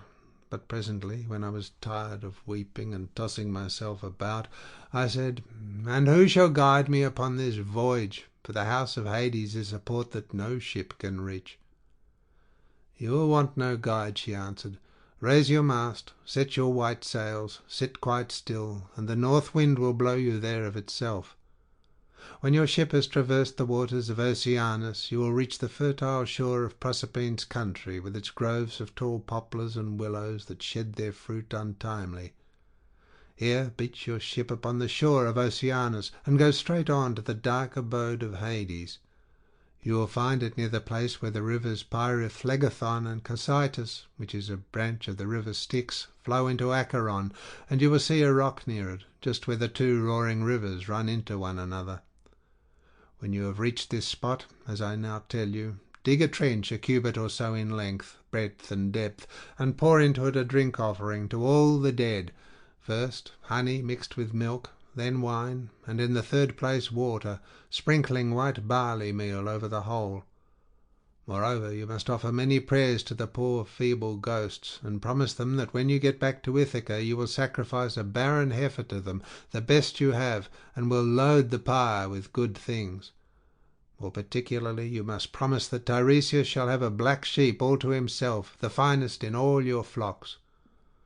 When you have thus besought the ghosts with your prayers, offer them a ram and a black ewe, bending their heads towards Erebus, but yourself turn away from them, as though you would make towards the river. On this, many dead men's ghosts will come to you, and you must tell your men to skin the 2 sheep that you have just killed, and offer them as a burnt sacrifice with prayers to Hades and to Proserpine. Then draw your sword and sit there, so as to prevent any other poor ghost from coming near the spilt blood before Tiresias shall have answered your questions. The seer will presently come to you, and will tell you about your voyage, what stages you are to make, and how you are to sail the sea so as to reach your home." It was daybreak by the time she had done speaking, so she dressed me in my shirt and cloak. As for herself, she threw a beautiful light gossamer fabric over her shoulders, fastening it with a golden girdle round her waist, and she covered her head with a mantle. Then I went about among the men everywhere all over the house, and spoke kindly to each of them, man by man. "You must not lie sleeping here any longer," said I to them. "We must be going, for Circe has told me all about it." And on this they did as I bade them. Even so, however, I did not get them away without misadventure. We had with us a certain youth named Elpenor, not very remarkable for sense or courage, who had got drunk and was lying on the housetop away from the rest of the men to sleep off his liquor in the cool. When he heard the noise of the men bustling about, he jumped up on a sudden and forgot all about coming down by the main staircase, so he tumbled right off the roof and broke his neck, and his soul went down to the house of Hades. When I had got the men together, I said to them, "You think you are about to start home again, but Circe has explained to me that instead of this we have got to go to the house of Hades and Proserpine to consult the ghost of the Theban prophet Tiresias." The men were broken-hearted as they heard me, and threw themselves on the ground, groaning and tearing their hair, but they did not mend matters by crying. When we reached the seashore, weeping and lamenting our fate, Circe brought the ram and the ewe, and we made them fast hard by the ship. She passed through the midst of us without our knowing it, for who can see the comings and goings of a god if the god does not wish to be seen? End of section 10.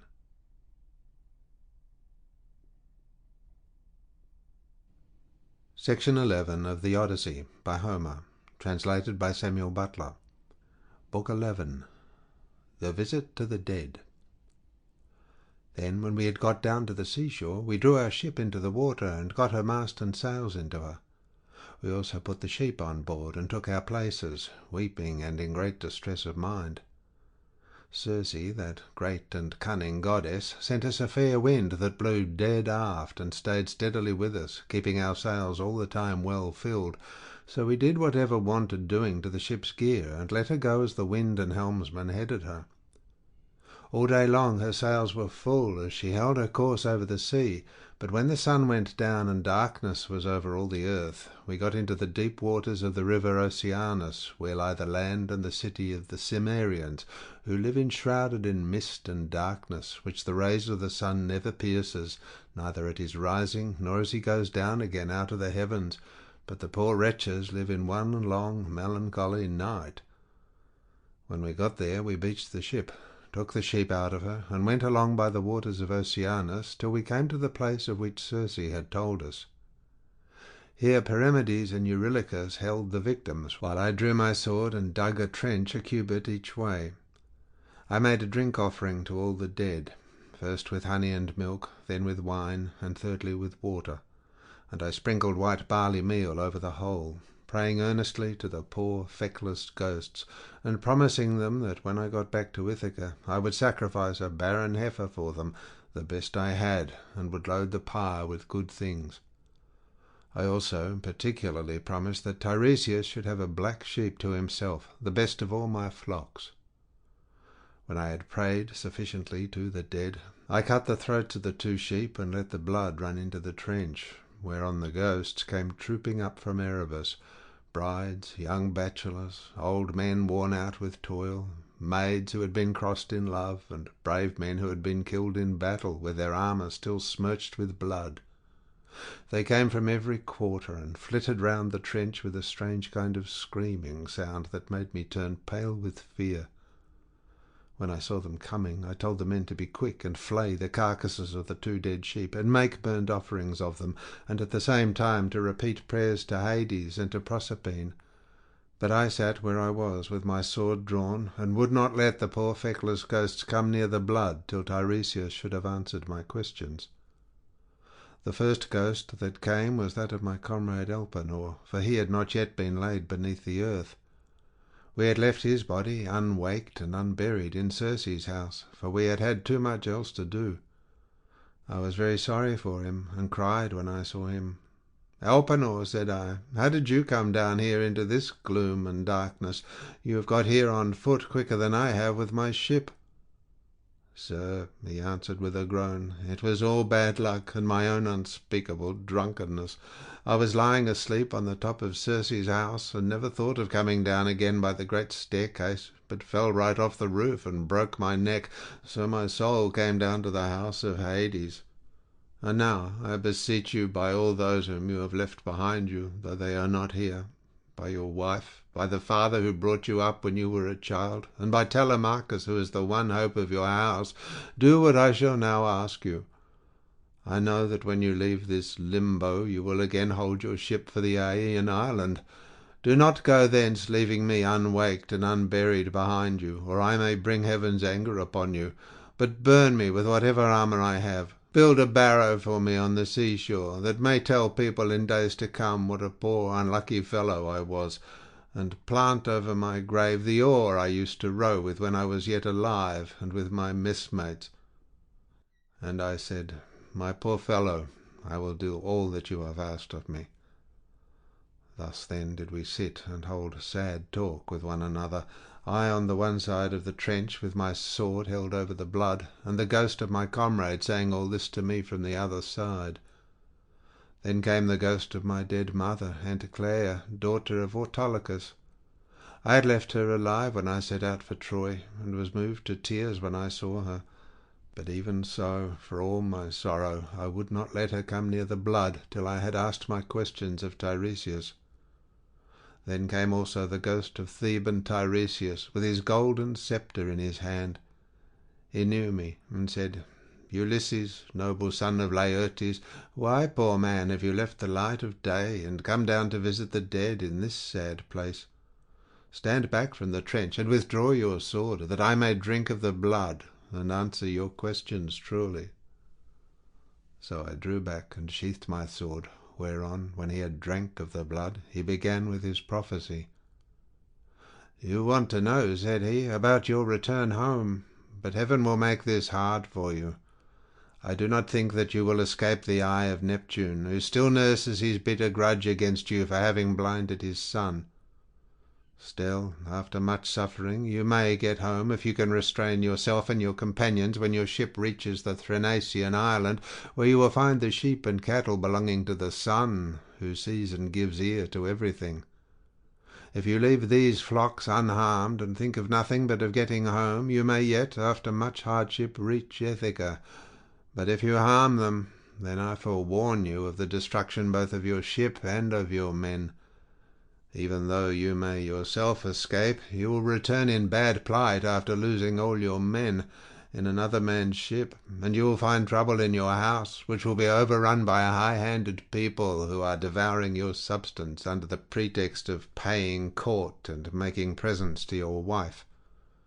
When you get home, you will take your revenge on these suitors, and after you have killed them by force or fraud in your own house, you must take a well-made oar and carry it on till you come to a country where the people have never heard of the sea, and do not even mix salt with their food, nor do they know anything about ships and oars that are the wings of a ship. I will give you this certain token, which cannot escape your notice. A wayfarer will meet you, and will say it must be a winnowing shovel that you have got upon your shoulder. On this you must fix the oar in the ground, and sacrifice a ram, a bull, and a boar to Neptune. Then go home and offer hecatombs to all the gods in heaven, one after the other. As for yourself, death shall come to you from the sea, and your life shall ebb away very gently when you are full of years and peace of mind, and your people shall bless you. All I have said will come true." "This," I answered, "must be as it may please heaven. But tell me, and tell me, and tell me true. I see my poor mother's ghost close by. She is sitting by the blood without saying a word, and though I am her own son, she does not remember me and speak to me. Tell me, sir, how I can make her know me." "That," said he, "I can soon do. Any ghost that you let taste of the blood will talk with you like a reasonable being. But if you do not let them have any blood, they will go away again." On this the ghost of Tiresias went back to the house of Hades, for his prophesyings had now been spoken. But I sat still where I was until my mother came up and tasted the blood. Then she knew me at once, and spoke fondly to me, saying, "My son, how did you come down to this abode of darkness while you are still alive? It is a hard thing for the living to see these places, for between us and them there are great and terrible waters, and there is Oceanus, which no man can cross on foot, but he must have a good ship to take him. Are you all this time trying to find your way home from Troy, and have you never yet got back to Ithaca, nor seen your wife in your own house?" "Mother," said I was forced to come here to consult the ghost of the Theban prophet Tiresias. I have never yet been near the Achaean land, nor set foot on my native country, and I have had nothing but one long series of misfortunes from the very day that I first set out with Agamemnon for Ilios, the land of noble steeds, to fight the Trojans. But tell me, and tell me true, in what way did you die?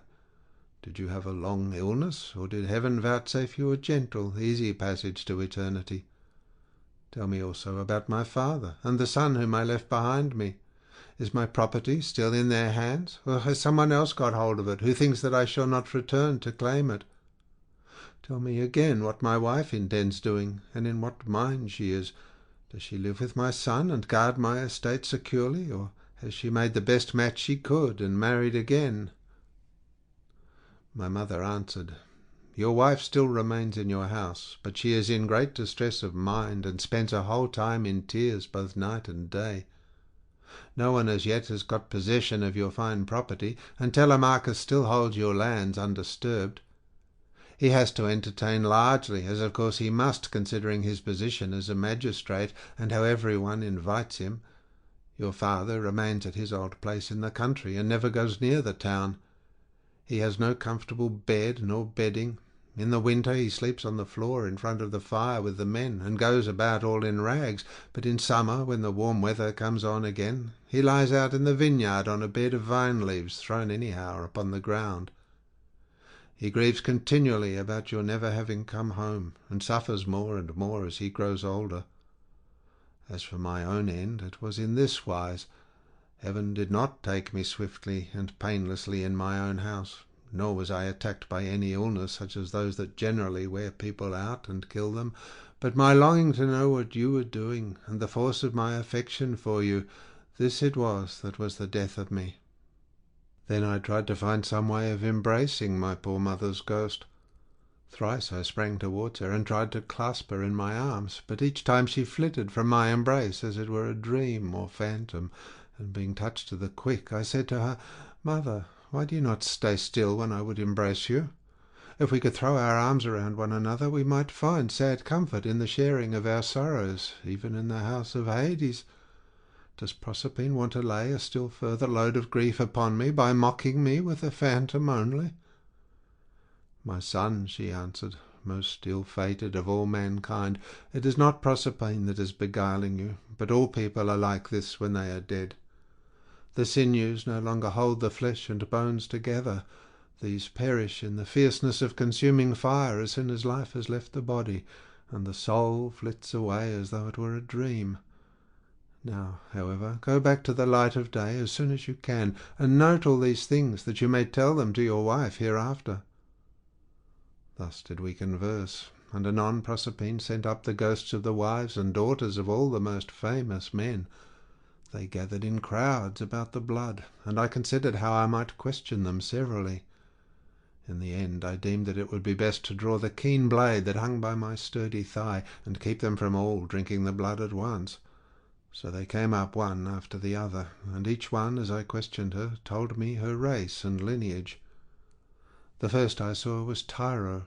She was daughter of Salmoneus and wife of Cretheus, the son of Aeolus.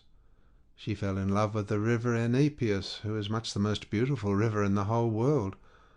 Once, when she was taking a walk by his side as usual, Neptune, disguised as her lover, lay with her at the mouth of the river, and a huge blue wave arched itself like a mountain over them to hide both woman and god, whereon he loosed her virgin girdle and laid her in a deep slumber.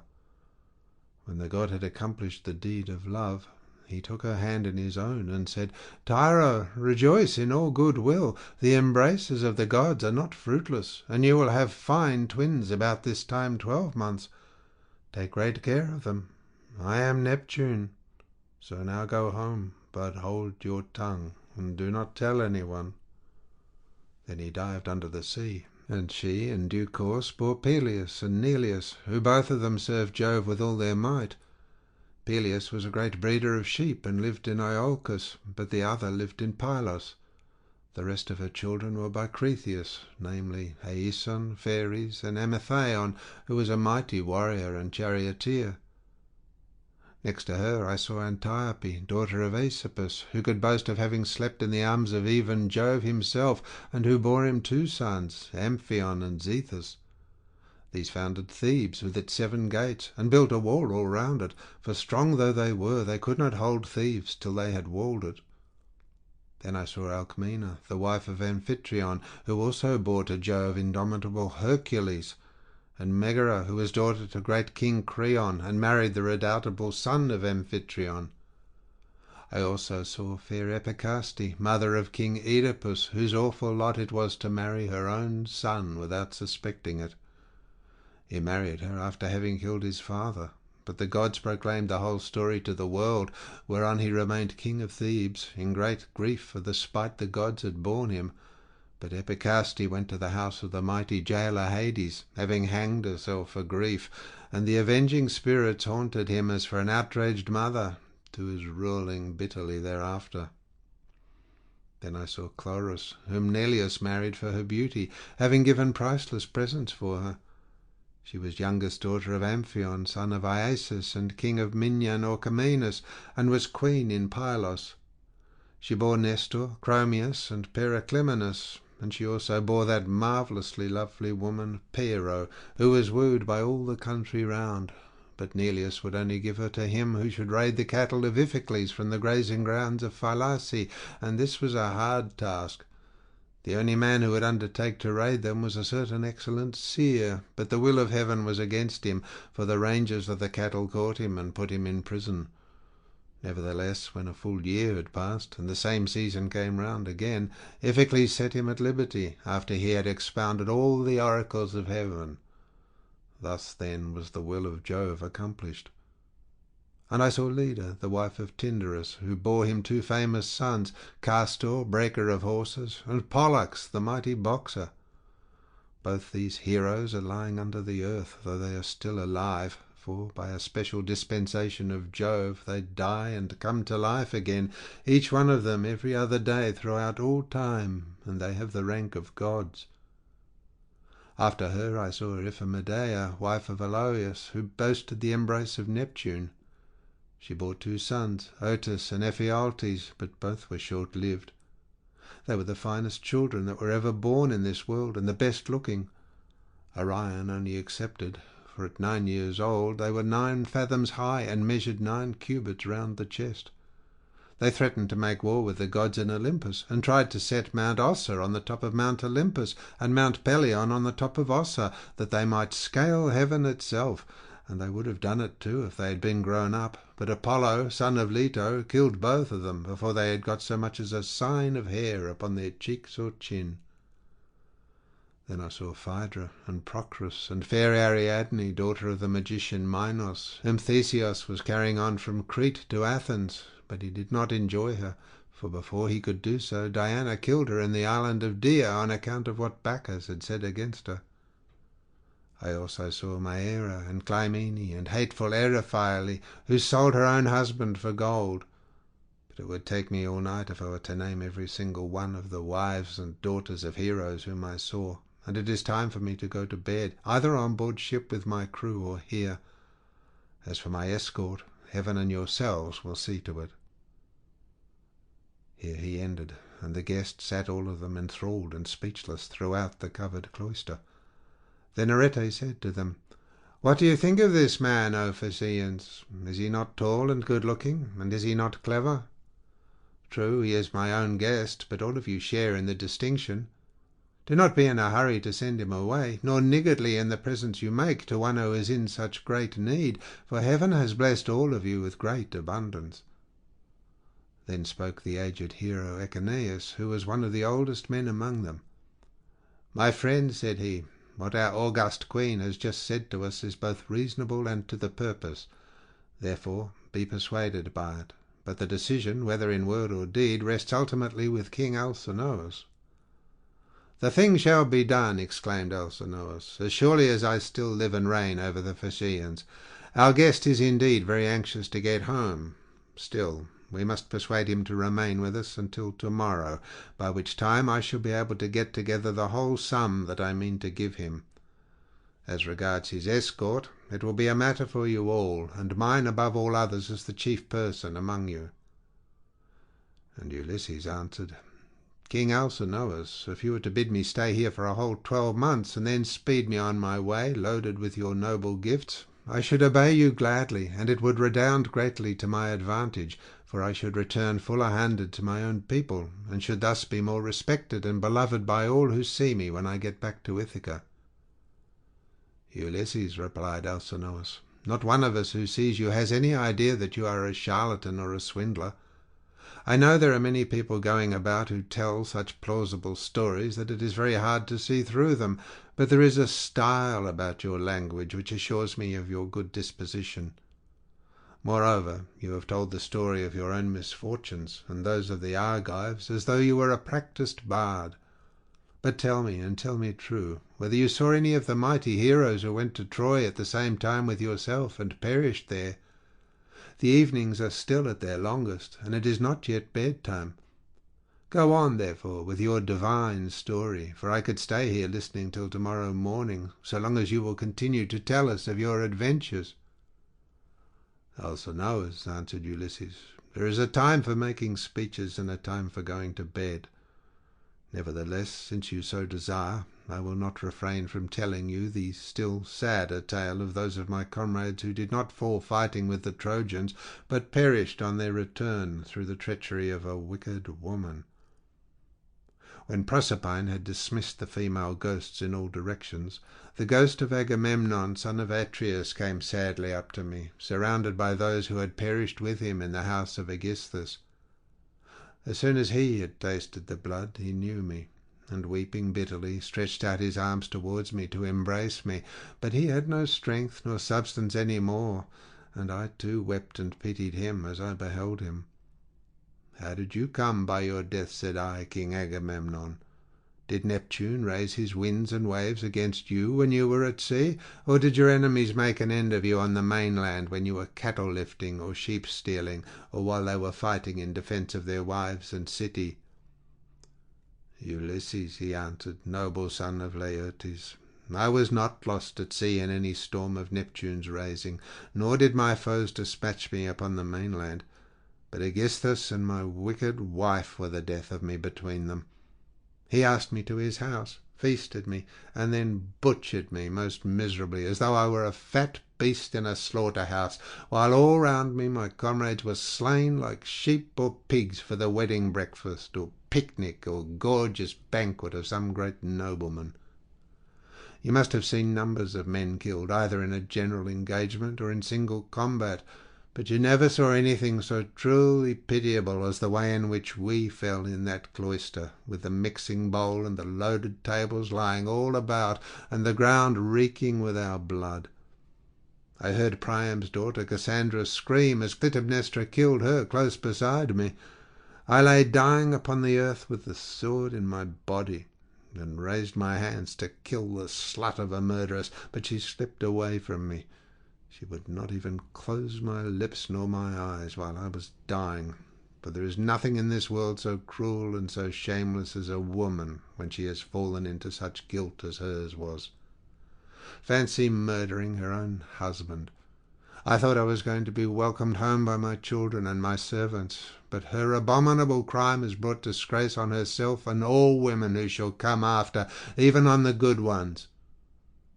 And I said, in truth, Jove has hated the house of Atreus from first to last in the matter of their women's counsels. See how many of us fell for Helen's sake, and now it seems that Clytemnestra hatched mischief against you too during your absence. Be sure, therefore, continued Agamemnon, and not be too friendly with even your own wife. Do not tell her all that you know perfectly well yourself. Tell her a part only, and keep your own counsel about the rest. Not that your wife, Ulysses, is likely to murder you, for Penelope is a very admirable woman and has an excellent nature. We left her a young bride with an infant at her breast when we set out for Troy. This child, no doubt, is now grown up happily to man's estate, and he and his father will have a joyful meeting and embrace one another, as it is right they should do, whereas my wicked wife did not even allow me the happiness of looking upon my son, but killed me ere I could do so. Furthermore, I say, and lay my saying to your heart, do not tell people when you are bringing your ship to Ithaca, but steal a march upon them.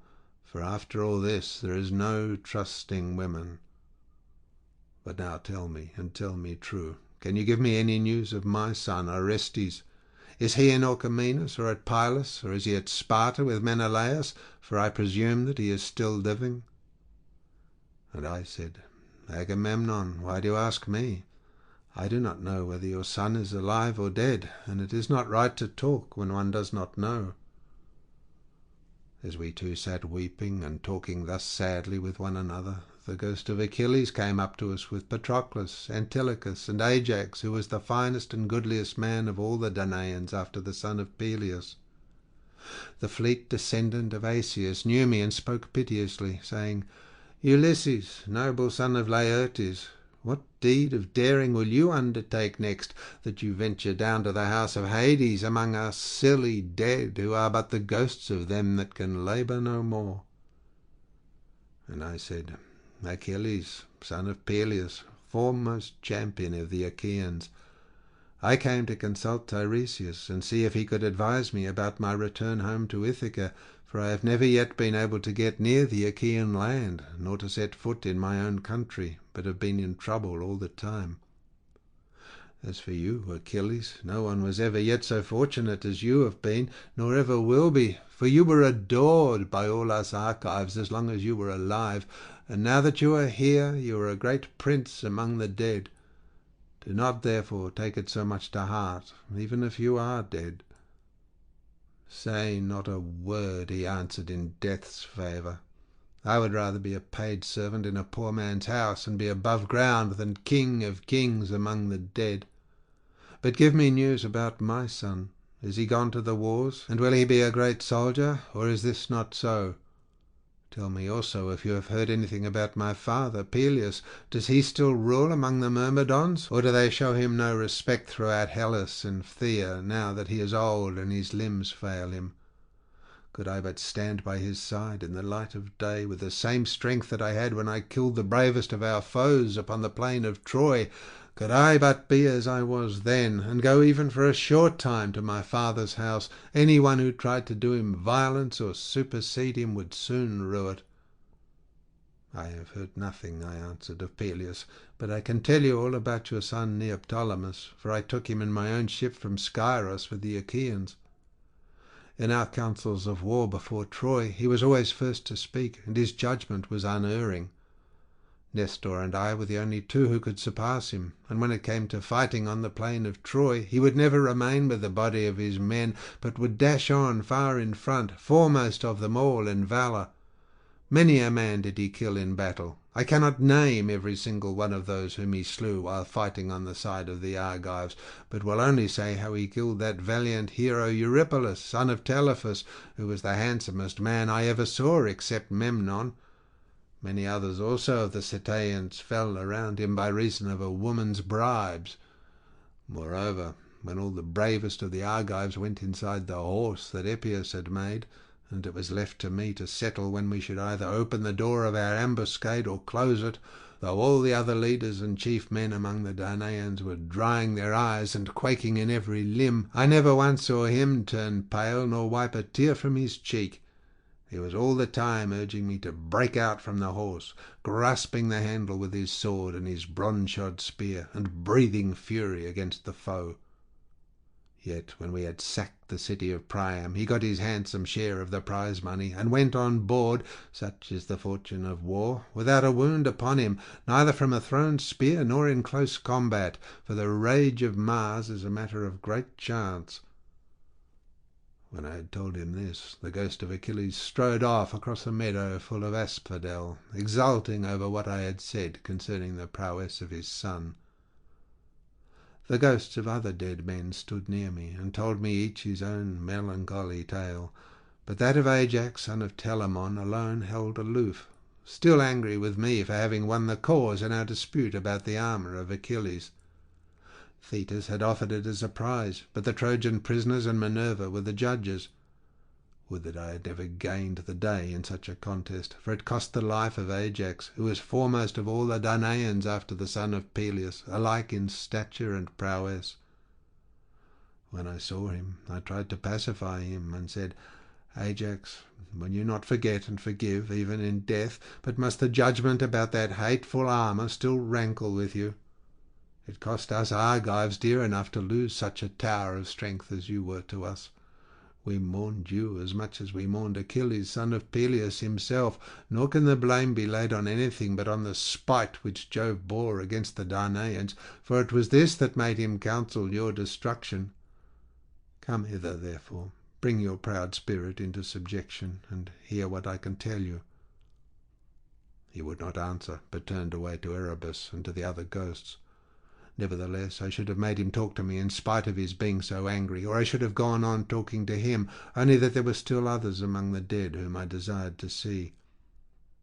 Then I saw Minos, son of Jove, with his golden sceptre in his hand, sitting in judgment on the dead, and the ghosts were gathered, sitting and standing round him in the spacious house of Hades, to learn his sentences upon them. After him I saw huge Orion in a meadow full of asphodel, driving the ghosts of the wild beasts that he had killed upon the mountains, and he had a great bronze club in his hand, unbreakable for ever and ever. And I saw Tetius, son of Gaia, stretched upon the plain, and covering some 9 acres of ground. 2 vultures on either side of him were digging their beaks into his liver, and he kept on trying to beat them off with his hands, but could not, for he had violated Jove's mistress Leto as she was going through Panopeus on her way to Pytho. I saw also the dreadful fate of Tantalus, who stood in a lake that reached his chin. He was dying to quench his thirst, but could never reach the water, for whenever the poor creature stooped to drink, it dried up and vanished, so that there was nothing but dry ground, parched by the spite of heaven.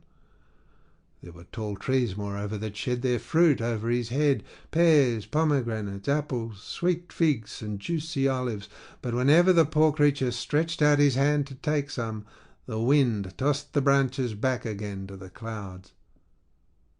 And I saw Sisyphus at his endless task, raising his prodigious stone with both his hands.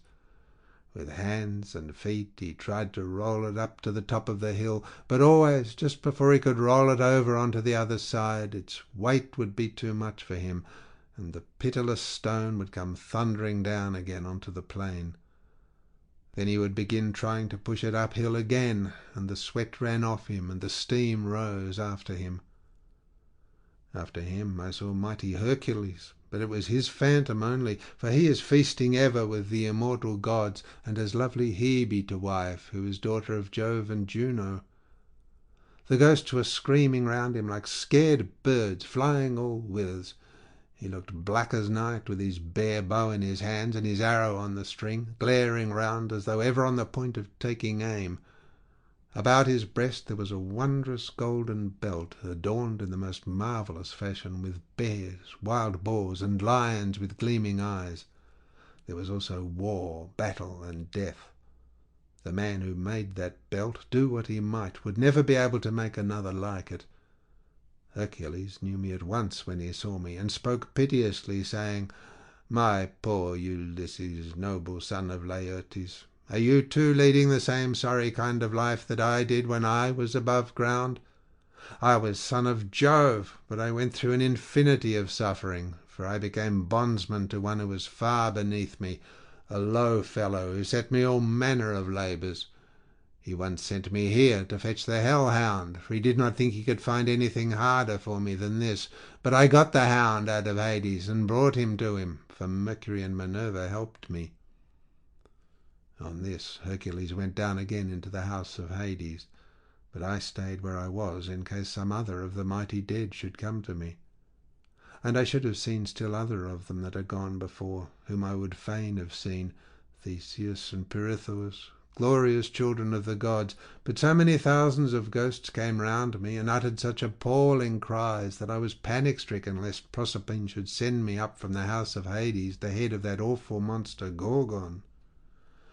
On this I hastened back to my ship, and ordered my men to go on board at once and loose the hawsers. So they embarked and took their places, whereon the ship went down the stream of the river Oceanus. We had to row at first, but presently a fair wind sprang up. End of section 11.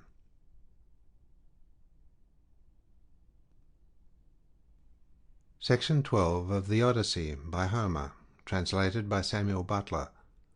Book 12. The Sirens, Scylla and Charybdis, the Cattle of the Sun. After we were clear of the river Oceanus and had got out into the open sea, we went on till we reached the Aeaean island, where there is dawn and sunrise as in other places. We then drew our ship onto the sands and got out of her onto the shore, where we went to sleep and waited till day should break. Then, when the child of morning, rosy-fingered dawn, appeared, I sent some men to Circe's house to fetch the body of Elpenor. We cut firewood from a wood where the headland jutted out into the sea, and after we had wept over him and lamented him, we performed his funeral rites. When his body and armour had been burned to ashes, we raised a cairn, set a stone over it, and at the top of the cairn we fixed the oar that he had been used to row with. While we were doing all this, Circe, who knew that we had got back from the house of Hades, dressed herself and came to us as fast as she could, and her maidservants came with her, bringing us bread, meat, and wine. Then she stood in the midst of us and said, "You have done a bold thing in going down alive to the house of Hades, and you will have died twice to other people's once. Now then, stay here for the rest of the day, feast your fill, and go on with your voyage at daybreak tomorrow morning. In the meantime I will tell Ulysses about your course, and will explain everything to him, so as to prevent your suffering from misadventure either by land or sea." We agreed to do as she had said, and feasted through the livelong day to the going down of the sun. But when the sun had set and it came on dark, the men laid themselves down to sleep by the stern cables of the ship. Then Circe took me by the hand, and bade me be seated away from the others, while she reclined by my side, and asked me all about our adventures. "So far so good," said she, when I had ended my story. And now pay attention to what I am about to tell you. Heaven itself, indeed, will recall it to your recollection. First, you will come to the sirens, who enchant all who come near them. If anyone unwarily draws in too close and hears the singing of the sirens, his wife and children will never welcome him home again, for they sit in a green field and warble him to death with the sweetness of their song. There is a great heap of dead men's bones lying all around, with the flesh still rotting off them. Therefore pass these sirens by, and stop your men's ears with wax, that none of them may hear. But if you like, you can listen yourself, for you may get the men to bind you as you stand upright on a cross-piece halfway up the mast, and they must lash the rope's ends to the mast itself, that you may have the pleasure of listening. If you beg and pray the men to unloose you, then they must bind you faster. When your crew have taken you past these sirens, I cannot give you coherent directions as to which of two courses you are to take. I will lay the two alternatives before you, and you must consider them for yourself. On the one hand, there are some overhanging rocks, against which the deep blue waves of Amphitrite beat with terrific fury. The blessed gods call these rocks the Wanderers. Here not even a bird may pass. No, not even the timid doves that bring ambrosia to Father Jove, but the sheer rock always carries off one of them, and Father Jove has to send another to make up their number. No ship that ever yet came to these rocks has got away again, but the waves and whirlwinds of fire are freighted with wreckage and with the bodies of dead men. The only vessel that ever sailed and got through was the famous Argo on her way home from the house of Aeetes, and she too would have gone against these great rocks, only that Juno piloted her past them for the love she bore to Jason. Of these two rocks, the one reaches heaven, and its peak is lost in a dark cloud. This never leaves it, so that the top is never clear, not even in summer and early autumn. No man, though he had 20 hands and 20 feet, could get a foothold on it and climb it, for it runs sheer up, as smooth as though it had been polished. In the middle of it there is a large cavern, looking west and turned towards Erebus. You must take your ship this way, but the cave is so high up that not even the stoutest archer could send an arrow into it. Inside it Scylla sits and yelps with a voice that you might take to be that of a young hound, but in truth she is a dreadful monster, and no one, not even a god, could face her without being terror-struck.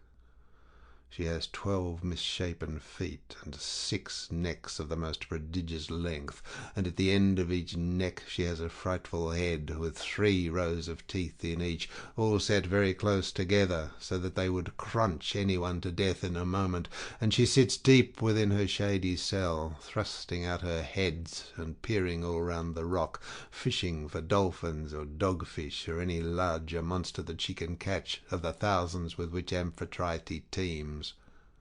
No ship ever yet got past her without losing some men, for she shoots out all her heads at once, and carries off a man in each mouth. You will find the other rock lie lower, but they are so close together that there is not more than a bowshot between them. A large fig tree in full leaf grows upon it, and under it lies the sucking whirlpool of Charybdis. 3 times in a day does she vomit forth her waters, and 3 times she sucks them down again. See that you be not there when she is sucking, for if you are, Neptune himself could not save you. You must hug the Scylla side and drive ship by as fast as you can, for you had better lose 6 men than your whole crew. Is there no way, said I, of escaping Charybdis, and at the same time keeping Scylla off when she is trying to harm my men? You daredevil, replied the goddess, you are always wanting to fight somebody or something. You will not let yourself be beaten even by the immortals. For Scylla is not mortal. Moreover, she is savage, extreme, rude, cruel, and invincible. There is no help for it. Your best chance will be to get by her as fast as ever you can, for if you dawdle about her rock while you are putting on your armour, she may catch you with a second cast of her 6 heads, and snap up another 6 of your men. So drive your ship past her at full speed, and roar out lustily to Crataeis, who is Scylla's dam. Bad luck to her. She will then stop her from making a second raid upon you. You will now come to the Thrinacian island, and here you will see many herds of cattle and flocks of sheep belonging to the sun god. 7 herds of cattle and 7 flocks of sheep, with 50 head in each flock. They do not breed, nor do they become fewer in number, and they are tended by the goddesses Phaethusa and Lampetie, who are children of the sun god Hyperion by Neaera. Their mother, when she had borne them and had done suckling them, sent them to the Thrinacian island, which was a long way off, to live there and look after their father's flocks and herds. If you leave these flocks unharmed, and think of nothing but getting home, you may yet, after much hardship, reach Ithaca. But if you harm them, then I forewarn you of the destruction both of your ship and of your comrades, and even though you may yourself escape, you will return late, in bad plight, after losing all your men." Here she ended, and dawn enthroned in gold began to show in heaven, whereon she returned inland. I then went on board and told my men to loose the ship from her moorings, so they at once got into her, took their places, and began to smite the grey sea with their oars. Presently the great and cunning goddess Circe befriended us with a fair wind that blew dead aft, and stayed steadily with us, keeping our sails well filled. So we did whatever wanted doing to the ship's gear, and let her go as wind and helmsman headed her. Then, being much troubled in mind, I said to my men, "My friends, it is not right that 1 or 2 of us alone should know the prophecies that Circe has made me. I will, therefore, tell you about them, so that whether we live or die, we may do so with our eyes open." First, she said we were to keep clear of the sirens, who sit and sing most beautifully in a field of flowers. But she said I might hear them myself, so long as no one else did. Therefore take me, and bind me to the crosspiece halfway up the mast. Bind me as I stand upright, with a bond so fast that I cannot possibly break away, and lash the rope's ends to the mast itself. If I beg and pray you to set me free, then bind me more tightly still." I had hardly finished telling everything to the men before we reached the island of the 2 sirens, for the wind had been very favourable. Then, all of a sudden, it fell dead calm. There was not a breath of wind, nor a ripple upon the water. So the men furled the sails and stowed them. Then, taking to their oars, they whitened the water with the foam they raised in rowing. Meanwhile, I took a large wheel of wax and cut it up in small with my sword. Then I kneaded the wax in my strong hands till it became soft, which it soon did between the kneading and the rays of the sun god, son of Hyperion. Then I stopped the ears of all my men, and they bound me hands and feet to the mast as I stood upright on the crosspiece, but they went on rowing themselves. When we had got within earshot of the land, and the ship was going at a good rate, the sirens saw that we were getting inshore, and began with their singing. "Come here," they sang, "renowned Ulysses, honour to the Achaean name, and listen to our 2 voices. No one ever sailed past us without staying to hear the enchanting sweetness of our song, and he who listens will go on his way not only charmed but wiser, for we know all the ills that the gods laid upon the Argives and Trojans before Troy, and can tell you everything that is going to happen over the whole world." They sang these words most musically, and as I longed to hear them further, I made signs by frowning to my men that they should set me free, but they quickened their stroke, and Eurylochus and Perimedes bound me with still stronger bonds till we had got out of hearing of the sirens' voices. Then my men took the wax from their ears and unbound me. Immediately after we had got past the island, I saw a great wave from which spray was rising, and I heard a loud roaring sound. The men were so frightened that they loosed hold of their oars, for the whole sea resounded with the rushing of the waters, but the ship stayed where it was, for the men had left off rowing. I went round, therefore, and exhorted them man by man not to lose heart. "My friend," said I, "this is not the first time that we have been in danger, and we were in nothing like so bad a case as when the Cyclops shut us up in his cave. Nevertheless, my courage and wise counsel saved us then, and we shall live to look back on all this as well. Now, therefore, let us all do as I say. Trust in Jove, and row on with might and main. As for you, coxswain, these are your orders. Attend to them, for the ship is in your hands. Turn her head away from these steaming rapids and hug the rock, or she will give you the slip and be over yonder before you know where you are, and you will be the death of us." So they did as I told them, but I said nothing about the awful monster Scylla, for I knew the men would not go on rowing if I did, but would huddle together in the hold. In one thing only did I disobey Circe's strict instructions. I put on my armour. Then, seizing 2 strong spears, I took my stand on the ship's bows, for it was there that I expected first to see the monster of the rock who was to do my men so much harm. But I could not make her out anywhere, though I strained my eyes with looking the gloomy rock all over and over. Then we entered the straits in great fear of mind, for on the one hand was Scylla, and on the other dread Charybdis kept sucking up the salt water. As she vomited it up, it was like the water in a cauldron when it is boiling over upon a great fire, and the spray reached the top of the rocks on either side. When she began to suck again, we could see the water all inside whirling round, and it made a deafening sound as it broke against the rocks. We could see the bottom of the whirlpool all black with sand and mud, and the men were at their wits' ends for fear. While we were taken up with this, and were expecting each moment to be our last, Scylla pounced down suddenly upon us, and snatched up my 6 best men.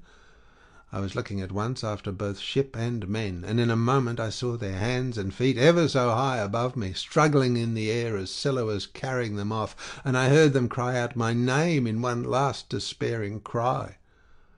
As a fisherman, seated, spear in hand, upon some jutting rock, throws bait into the water to deceive the poor little fishes, and spears them with the ox's horn with which his spear is shod, throwing them gasping onto the land as he catches them one by one, even so did Scylla land these panting creatures on her rock, and munch them up at the mouth of her den, while they screamed and stretched out their hands to me in their mortal agony.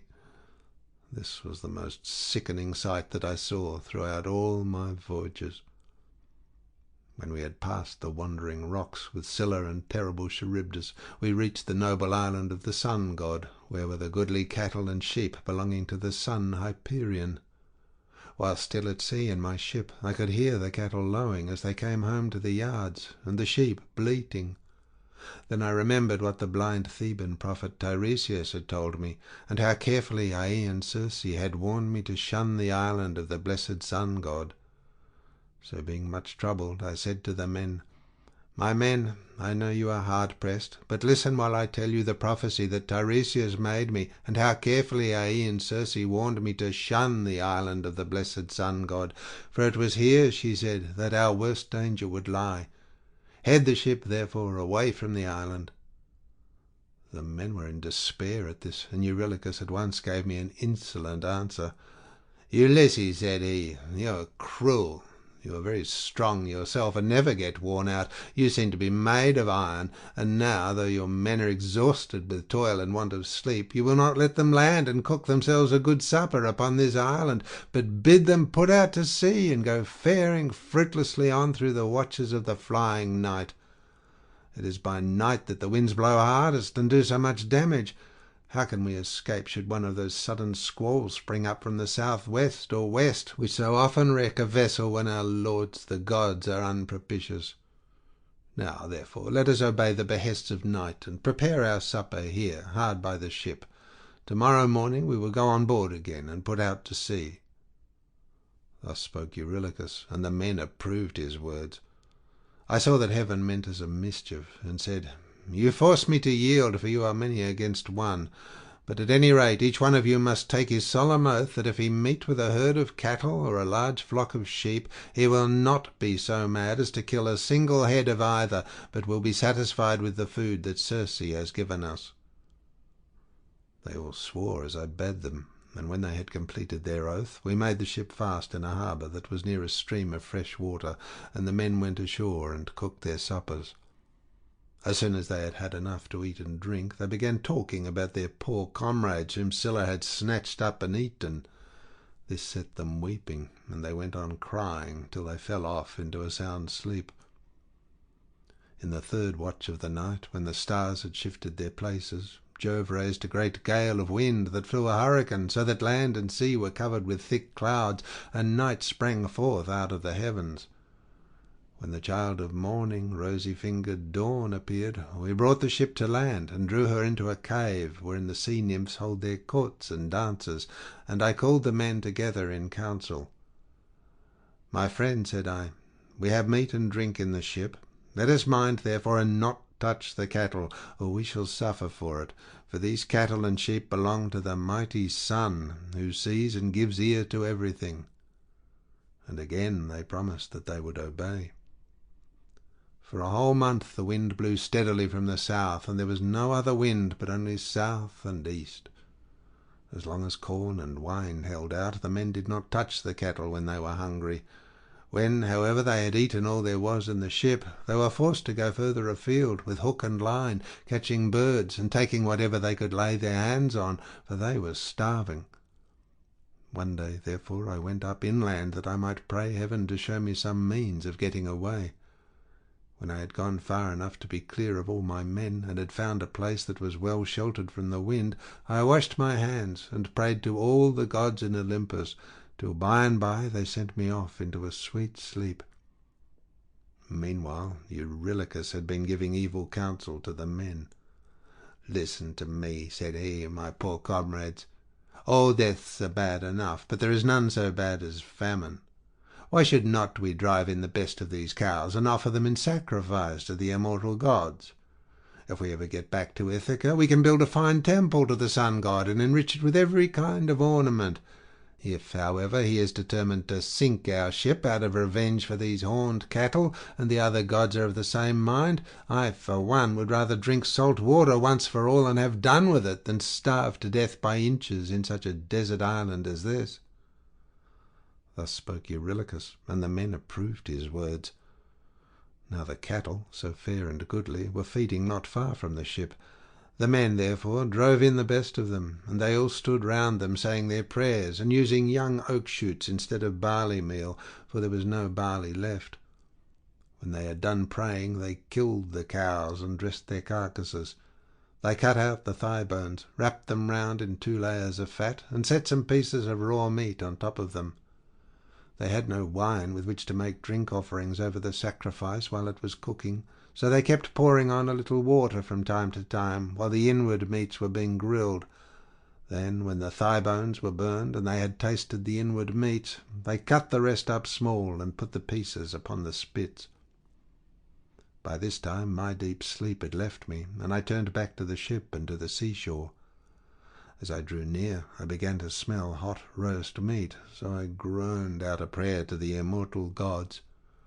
"Father Jove," I exclaimed, "and all you other gods who live in everlasting bliss, you have done me a cruel mischief by the sleep into which you have sent me. See what fine work these men of mine have been making in my absence." Meanwhile Lampetie went straight off to the Sun and told him we had been killing his cows, whereon he flew into a great rage and said to the immortals, "Father Jove, and all you other gods who live in everlasting bliss, I must have vengeance on the crew of Ulysses' ship.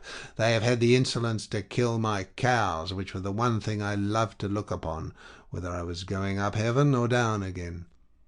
If they do not square accounts with me about my cows, I will go down to Hades and shine there among the dead." "Sun," said Jove, "go on shining upon us gods and upon mankind over the fruitful earth. I will shiver their ship into little pieces with a bolt of white lightning as soon as they get out to sea." I was told all this by Calypso, who said she had heard it from the mouth of Mercury.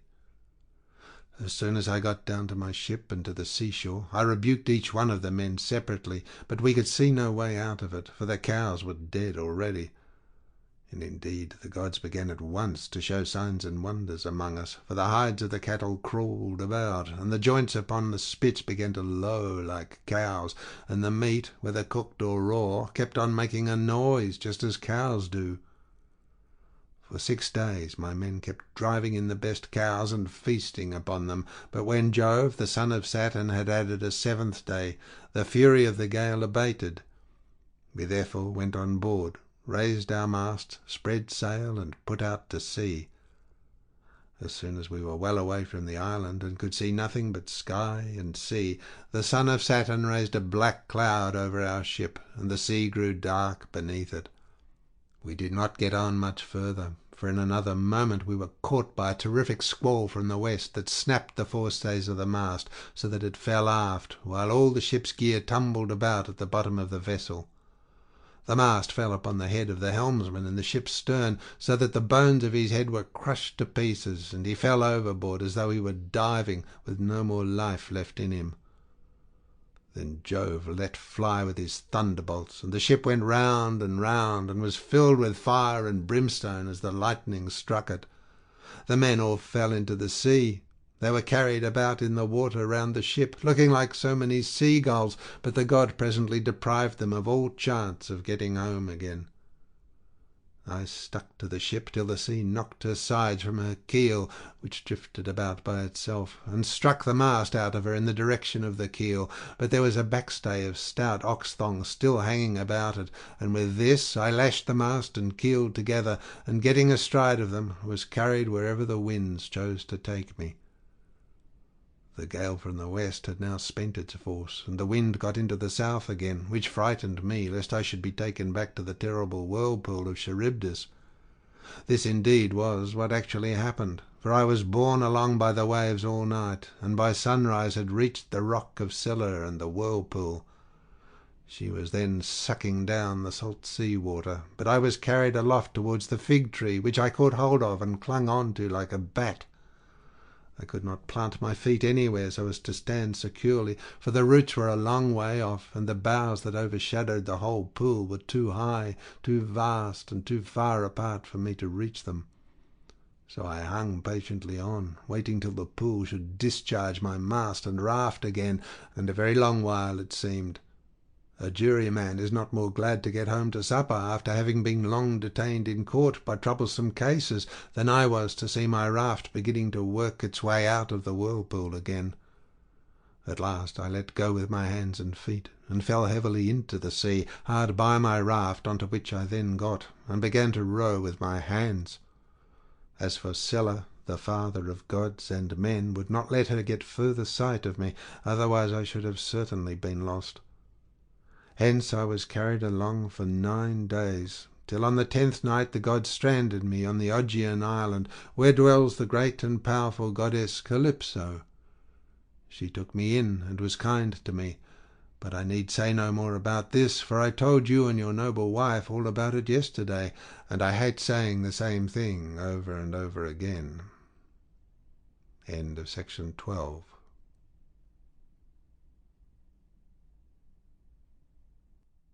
Section 13 of the Odyssey by Homer, translated by Samuel Butler. Book 13. Ulysses leaves Scheria and returns to Ithaca. Thus did he speak, and they all held their peace throughout the covered cloister, enthralled by the charm of his story, till presently Alcinous began to speak. "Ulysses," said he, "now that you have reached my house, I doubt not you will get home without further misadventure, no matter how much you have suffered in the past. To you others, however, who come here night after night to drink my choicest wine and listen to my bard, I would insist as follows. Our guest has already packed up the clothes, wrought gold, and other valuables which you have brought for his acceptance. Let us now, therefore, present him further, each one of us, with a large tripod and a cauldron. We will recoup ourselves by the levy of a general rate, for private individuals cannot be expected to bear the burden of such a handsome present." Everyone approved of this, and then they went home to bed, each in his own abode. When the child of morning, rosy-fingered Dawn, appeared, they hurried down to the ship and brought their cauldrons with them. Alcinous went on board and saw everything so securely stowed under the ship's benches that nothing could break adrift and injure the rowers. Then they went to the house of Alcinous to get dinner, and he sacrificed a bull for them in honour of Jove, who is the lord of all. They set the steaks to grill and made an excellent dinner, after which the inspired bard Demodocus, who was a favourite with everyone, sang to them. But Ulysses kept on turning his eyes towards the sun, as though to hasten his setting, for he was longing to be on his way. Anyone who has been all day ploughing a fallow field with a couple of oxen keeps thinking about his supper, and is glad when night comes that he may go and get it, for it is all his legs can do to carry him. Even so did Ulysses rejoice when the sun went down, and he at once said to the Phaeacians, addressing himself more particularly to King Alcinous, "Sir, and all of you, farewell. Make your drink offerings, and send me on my way rejoicing, for you have fulfilled my heart's desire by giving me an escort and making me presents, which heaven grant that I may turn to good account.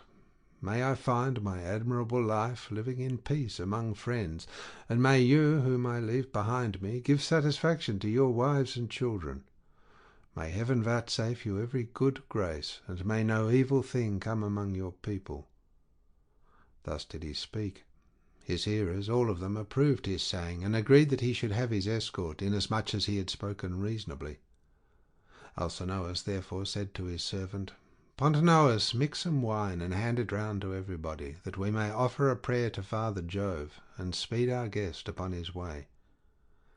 Pontonous mixed the wine and handed it to everyone in turn. The others, each from his own seat, made a drink offering to the blessed gods that live in heaven. But Ulysses rose and placed the double cup in the hands of Queen Arete. "Farewell, Queen," said he, "henceforward and forever, till age and death, the common lot of mankind, lay their hands upon you. I now take my leave. Be happy in this house with your children, your people, and with King Alcinous."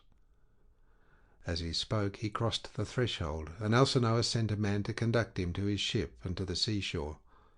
Arete also sent some maidservants with him, one with a clean shirt and cloak, another to carry his strong-box, and a third with corn and wine. When they got to the waterside, the crew took these things and put them on board, with all the meat and drink.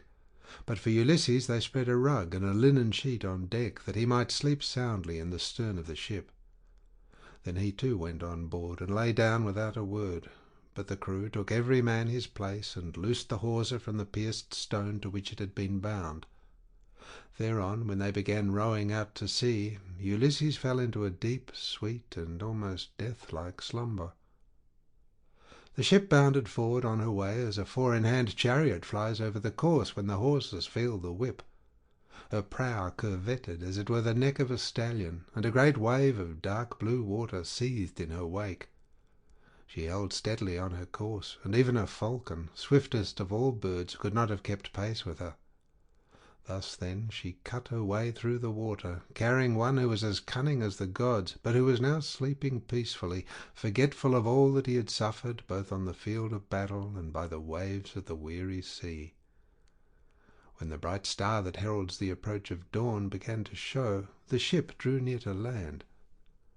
Now there is in Ithaca a haven of the old merman Phorcys, which lies between two points that break the line of the sea and shut the harbour in. These shelter it from the storms of wind and sea that rage outside, so that, when once within it, a ship may lie without being even moored. At the head of this harbour there is a large olive tree, and at no great distance a fine overarching cavern, sacred to the nymphs who are called Naiads. There are mixing bowls within it, and wine jars of stone, and the bees hive there. Moreover, there are great looms of stone, on which the nymphs weave their robes of sea purple, very curious to see, and at all times there is water within it. It has two entrances, one facing north, by which mortals can go down into the cave, while the other comes from the south, and is more mysterious. Mortals cannot possibly get in by it. It is the way taken by the gods. Into this harbour, then, they took their ship, for they knew the place. She had so much way upon her that she ran half her own length onto the shore. When, however, they had landed, the first thing they did was to lift Ulysses with his rug and linen sheet out of the ship, and lay him down upon the sand, still fast asleep. Then they took out the presents which Minerva had persuaded the Phaeacians to give him when he was setting out on his voyage homewards. They put all these together by the root of the olive tree, away from the road, for fear some passer-by might come and steal them before Ulysses awoke, and then they made the best of their way home again. But Neptune did not forget the threats with which he had already threatened Ulysses, so he took counsel with Jove. "Father Jove," said he, I shall no longer be held in any sort of respect among your gods, if mortals like the Phaeacians, who are my own flesh and blood, show such small regard for me. I said I would let Ulysses get home when he had suffered sufficiently. I did not say that he should never get home at all, for I knew you had already nodded your head about it, and promised that he should do so. But now they have brought him in a ship fast asleep, and have landed him in Ithaca, after loading him with more magnificent presents of bronze, gold, and raiment than he would ever have brought back from Troy if he had had his share of the spoil, and got home without misadventure. And Jove answered, What, O Lord of the earthquake, are you talking about? The gods are by no means wanting in respect for you. It would be monstrous were they to insult one so old and honoured as you are.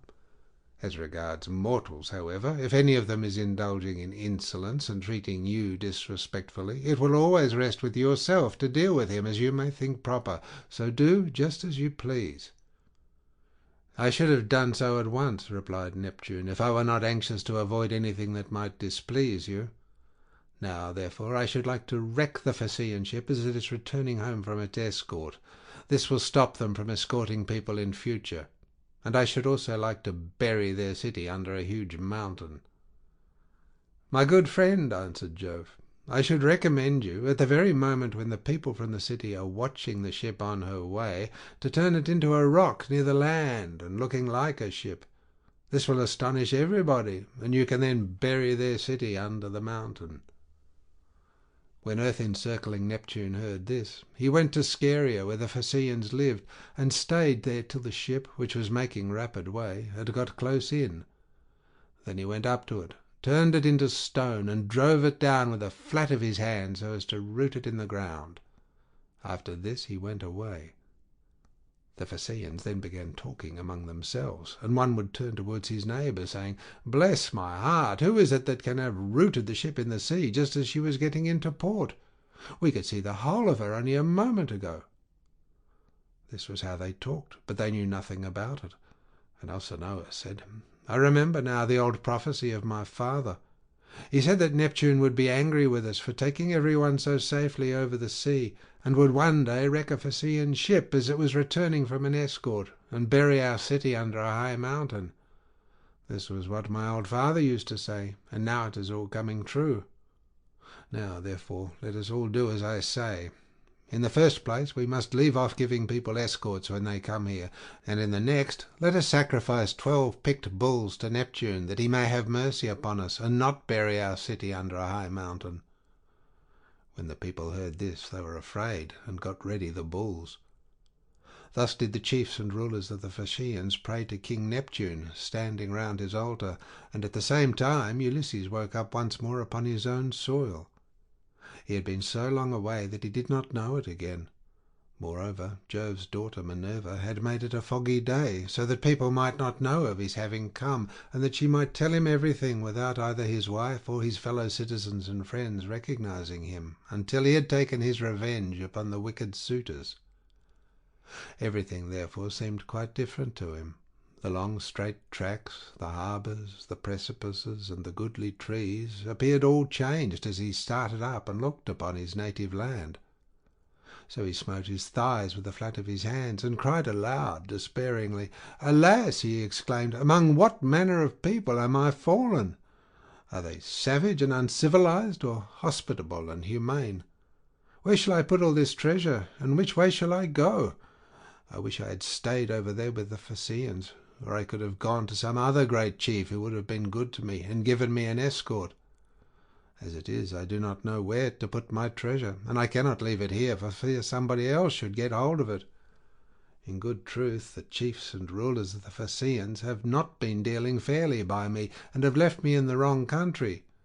They said they would take me back to Ithaca, and they have not done so. May Jove, the protector of suppliants, chastise them, for he watches over everybody and punishes those who do wrong. Still, I suppose I must count my goods and see if the crew have gone off with any of them. He counted his goodly coppers and cauldrons, his gold and all his clothes, but there was nothing missing. Still he kept grieving about not being in his own country, and wandered up and down by the shore of the sounding sea, bewailing his hard fate. Then Minerva came up to him, disguised as a young shepherd of delicate and princely mien, with a good cloak folded double about her shoulders. She had sandals on her comely feet, and held a javelin in her hand. Ulysses was glad when he saw her, and went straight up to her. "My friend," said he, "you are the first person whom I have met with in this country. I salute you, therefore, and beg you to be well disposed towards me. Protect these my goods, and myself too, for I embrace your knees and pray to you as though you were a god. Tell me then, and tell me truly, what land and country is this? Who are its inhabitants? Am I on an island, or is this the seaboard of some continent?" Minerva answered, "Stranger, you must be very simple, or must have come from somewhere a long way off, not to know what country this is. It is a very celebrated place, and everybody knows it, east and west. It is rugged, and not a good driving country, but it is by no means a bad island for what there is of it. It grows any quantity of corn, and also wine, for it is watered both by rain and dew. It breeds cattle also, and goats. All kinds of timber grow here, and there are watering places where the water never runs dry. So, sir, the name of Ithaca is known even as far as Troy, which I understand to be a long way off from this Achaean country." Ulysses was glad at finding himself, as Minerva told him, in his own country, and he began to answer, but he did not speak the truth, and made up a lying story in the instinctive wiliness of his heart. "I heard of Ithaca," said he, "when I was in Crete beyond the seas, and now it seems I have reached it with all these treasures. I have left as much more behind me for my children, but am flying because I killed Orsilochus, son of Idomeneus, the fleetest runner in Crete. I killed him because he wanted to rob me of the spoils I had got from Troy with so much trouble and danger, both on the field of battle and by the waves of the weary sea. He said I had not served his father loyally at Troy as vassal, but had set myself up as an independent ruler, so I lay in wait for him with one of my followers by the roadside, and speared him as he was coming into town from the country. It was a very dark night, and nobody saw us. It was not known, therefore, that I had killed him. So I went to a ship and besought the owners, who were Phoenicians, to take me on board and set me in Perilous or in Elis, where the Epeans rule, giving them as much spoil as satisfied them. They meant no guile, but the wind drove them off their course, and we sailed on till we came hither by night. It was all we could do to get inside the harbour, and none of us said a word about supper, though we wanted it badly, but we all went on shore and lay down just as we were. I was very tired and fell asleep directly, so they took my goods out of the ship and placed them beside me where I was lying upon the sand. Then they sailed away to Sidonia, and I was left here in great distress of mind." Such was his story, but Minerva smiled and caressed him with her hand. Then she took the form of a woman, fair, stately, and wise. "He must be indeed a shifty, lying fellow," said she, "who could surpass you in all manner of craft, even though you had a god for your antagonist. Daredevil that you are, full of guile, unwearying in deceit, can you not drop your tricks and your instinctive falsehood, even now that you are in your own country again? We will say no more, however, about this, for we can both of us deceive upon occasion. You are the most accomplished counsellor and orator among all mankind, while I for diplomacy and subtlety have no equal among the gods. Did you not know Jove's daughter Minerva, me, who have been ever with you, who kept watch over you in all your troubles, and who made the Phaeacians take so great a liking to you? And now again I am come here to talk things over with you, and help you to hide the treasure I made the Phaeacians give you. I want to tell you about the troubles that await you in your own house.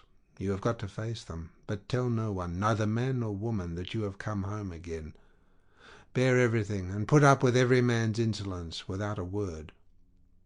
And Ulysses answered, "A man, goddess, may know a great deal, but you are so constantly changing your appearance that when he meets you it is a hard matter for him to know whether it is you or not. This much, however, I know exceedingly well. You were very kind to me as long as we Achaeans were fighting before Troy, but from the day on which we went on board ship after having sacked the city of Priam, and heaven dispersed us, from that day, Minerva, I saw no more of you, and cannot even remember your coming to my ship to help me in a difficulty. I had to wander on, sick and sorry, till the gods delivered me from evil, and I reached the city of the Phaeacians, where you encouraged me and took me into the town. And now, I beseech you in your father's name, tell me the truth, for I do not believe I am really back in Ithaca. I am in some other country, and you are mocking me and deceiving me in all you have been saying. Tell me then, truly, have I really got back to my own country?" "You are always taking something of that sort in your head," replied Minerva, "and that is why I cannot desert you in your afflictions. You are so plausible, shrewd, and shifty. Anyone but yourself, on returning from so long a voyage, would at once have gone home to see his wife and children, but you do not seem to care about asking after them, or hearing any news about them, till you have exploited your wife, who remains at home vainly grieving for you, and having no peace night or day for the tears she sheds on your behalf. As for my not coming near you, I was never uneasy about you, for I was certain you would get back safely, though you would lose all your men, and I did not wish to quarrel with my uncle Neptune, who never forgave me for having blinded his son. I will now, however, point out to you the lie of the land, and you will then perhaps believe me. This is the haven of the old merman Phorcys, and here is the olive tree that grows at the head of it. Near it is the cave sacred to the Naiads. Here too is the overarching cavern in which you have offered many an acceptable hecatomb to the nymphs, and this is the wooded mountain Neritum." As she spoke, the goddess dispersed the mist, and the land appeared. Then Ulysses rejoiced at finding himself again in his own land, and kissed the bounteous soil. He lifted up his hands and prayed to the nymphs, saying, "Naiad nymphs, daughters of Jove, I made sure that I was never again to see you. Now, therefore, I greet you with all loving salutations, and I will bring you offerings as in the old days, if Jove's redoubtable daughter will grant me life and bring my son to manhood." "Take heart, and do not trouble yourself about that," rejoined Minerva. "Let us rather set about stowing your things at once in the cave, where they will be quite safe. Let us see how we can best manage it all." Therewith she went down into the cave to look for the safest hiding places, while Ulysses brought up all the treasure of gold, bronze, and good clothing which the Phaeacians had given him. They stowed everything carefully away, and Minerva set a stone against the door of the cave. Then the two sat down by the root of the great olive, and consulted how to compass the destruction of the wicked suitors. "Ulysses," said Minerva, "noble son of Laertes, think how you can lay hands on these disreputable people who have been lording it in your house these 3 years, courting your wife and making wedding presents to her, while she does nothing but lament your absence, giving hope and sending encouraging messages to every one of them, but meaning the very opposite of all she says." And Ulysses answered, "In good truth, goddess, it seems I should have come to much the same bad end in my own house as Agamemnon did, if you had not given me such timely information.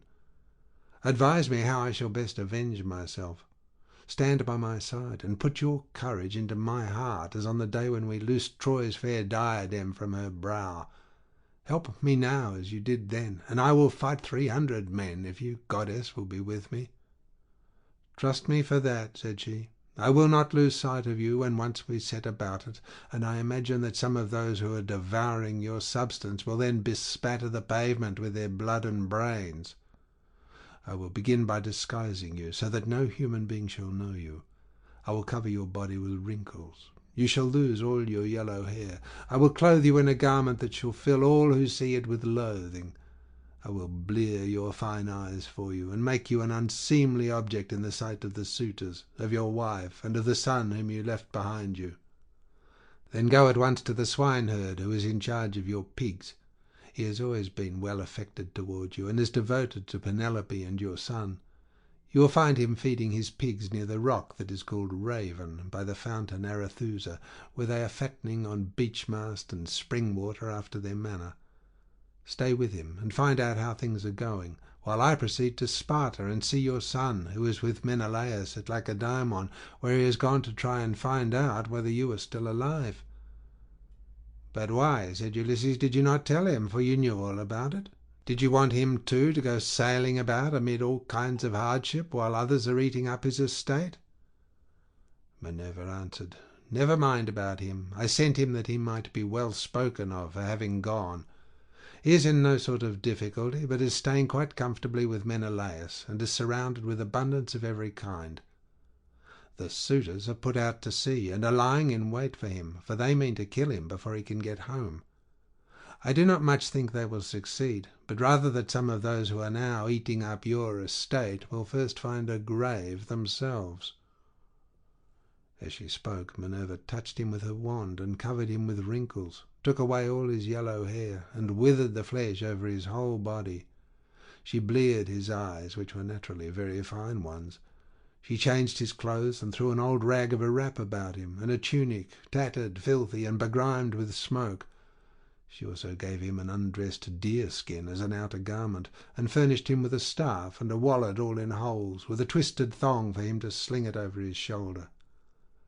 When the pair had thus laid their plans, they parted, and the goddess went straight to Lacedaemon to fetch Telemachus. End of section 13.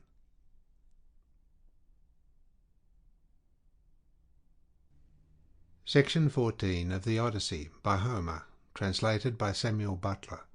Book 14. Ulysses in the hut with Eumaeus. Ulysses now left the haven and took the rough track up through the wooded country and over the crest of the mountain, till he reached the place where Minerva had said that he would find the swineherd, who was the most thrifty servant he had. He found him sitting in front of his hut, which was by the yards that he had built on a site which could be seen from far. He had made them spacious and fair to see, with a free run for the pigs all round them. He had built them during his master's absence, of stones which he had gathered out of the ground, without saying anything to Penelope or Laertes, and he had fenced them on top with thorn bushes. Outside the yard he had run a strong fence of oaken posts, split and set pretty close together, while inside he had built 12 sties near one another for the sows to lie in. There were 50 pigs wallowing in each sty, all of them breeding sows, but the boars slept outside and were much fewer in number, for the suitors kept on eating them, and the swineherd had to send them the best he had continually.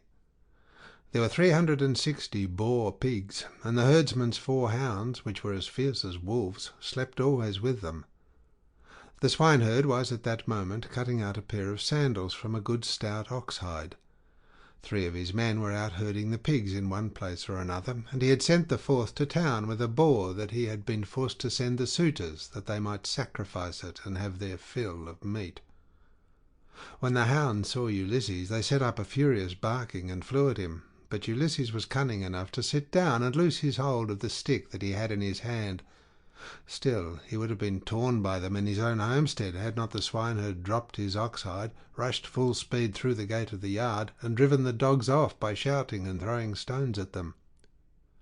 Then he said to Ulysses, "Old man, the dogs were likely to have made short work of you, and then you would have got me into trouble. The gods have given me quite enough worries without that, for I have lost the best of masters, and am in continual grief on his account. I have to attend swine for other people to eat, while he, if he yet lives to see the light of day, is starving in some distant land. But come inside, and when you've had your fill of bread and wine, tell me where you come from, and all about your misfortunes." On this the swineherd led the way into the hut, and bade him sit down. He strewed a good thick bed of rushes upon the floor, and on the top of this he threw the shaggy chamois skin, a great thick one, on which he used to sleep by night. Ulysses was pleased at being made thus welcome, and said, "May Jove, sir, and the rest of the gods grant you your heart's desire in return for the kind way in which you have received me." To this you answered, O swineherd Eumaeus, "Stranger, though a still poorer man should come here, it would not be right for me to insult him, for all strangers and beggars are from Jove. You must take what you can get and be thankful, for servants live in fear when they have young lords for their masters, and this is my misfortune now. For heaven has hindered the return of him who would have been always good to me, and given me something of my own, a house, a piece of land, a good-looking wife, and all else that a liberal master allows a servant who has worked hard for him, and whose labour the gods have prospered as they have mine in the situation which I hold. If my master had grown old here, he would have done great things by me, but he is gone, and I wish that Helen's whole race were utterly destroyed, for she has been the death of many a good man. It was this matter that took my master to Ilios, the land of noble steeds, to fight the Trojans in the cause of King Agamemnon." As he spoke he bound his girdle round him and went to the sties where the young sucking pigs were penned.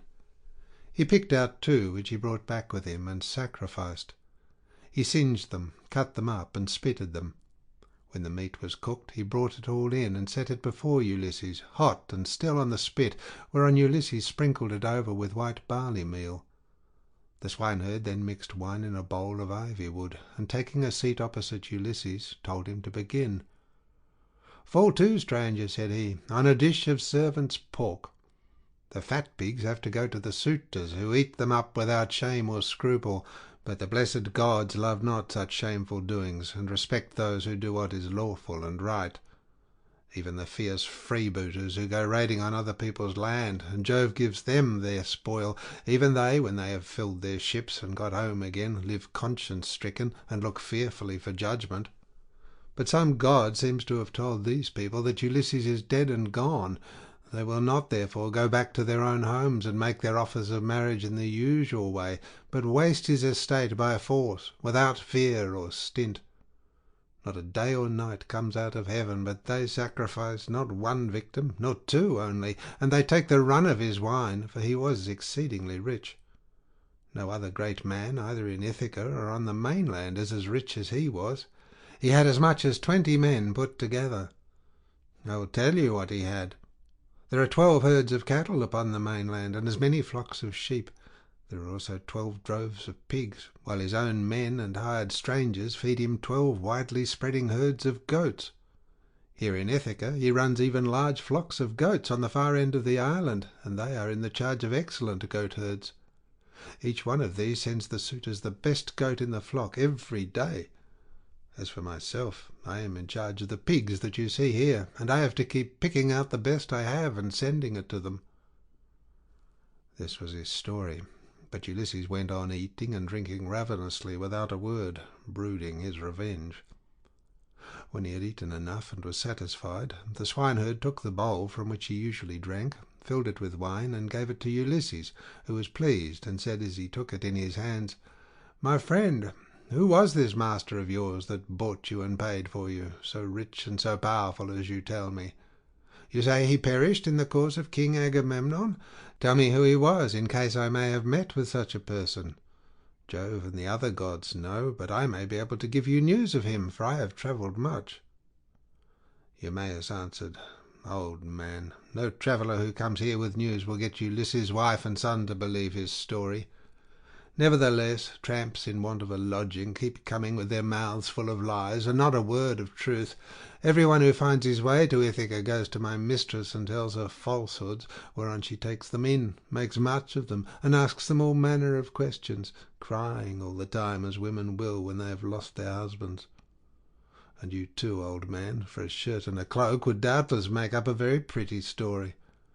But the wolves and birds of prey have long since torn Ulysses to pieces, or the fishes of the sea have eaten him, and his bones are lying buried deep in sand upon some foreign shore. He is dead and gone, and a bad business it is for all his friends, for me especially. Go where I may, I shall never find so good a master, not even if I were to go home to my mother and father, where I was bred and born.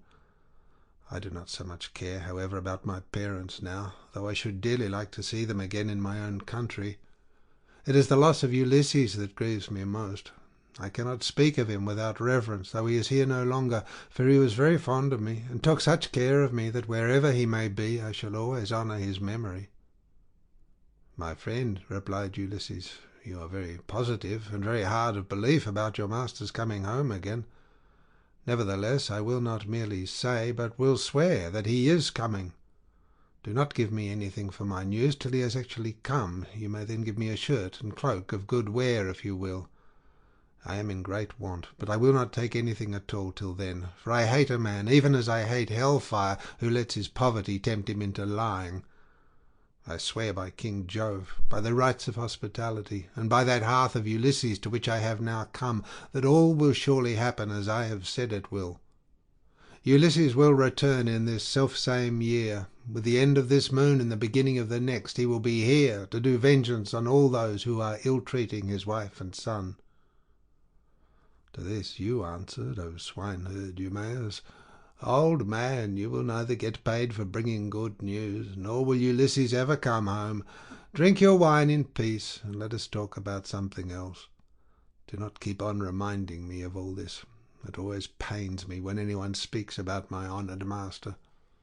As for your oath, we will let it alone. But I only wish he may come, as do Penelope, his old father Laertes, and his son Telemachus. I am terribly unhappy, too, about this same boy of his. He was running up fast into manhood, and bade fair to be no worse man, face and figure, than his father. But someone, either god or man, has been unsettling his mind, so he has gone off to Pylos to try and get news of his father, and the suitors are lying in wait for him as he is coming home, in the hope of leaving the house of Odysseus without a name in Ithaca. But let us say no more about him, and leave him to be taken, or else to escape if the son of Saturn holds his hand over him to protect him. And now, old man, tell me your own story.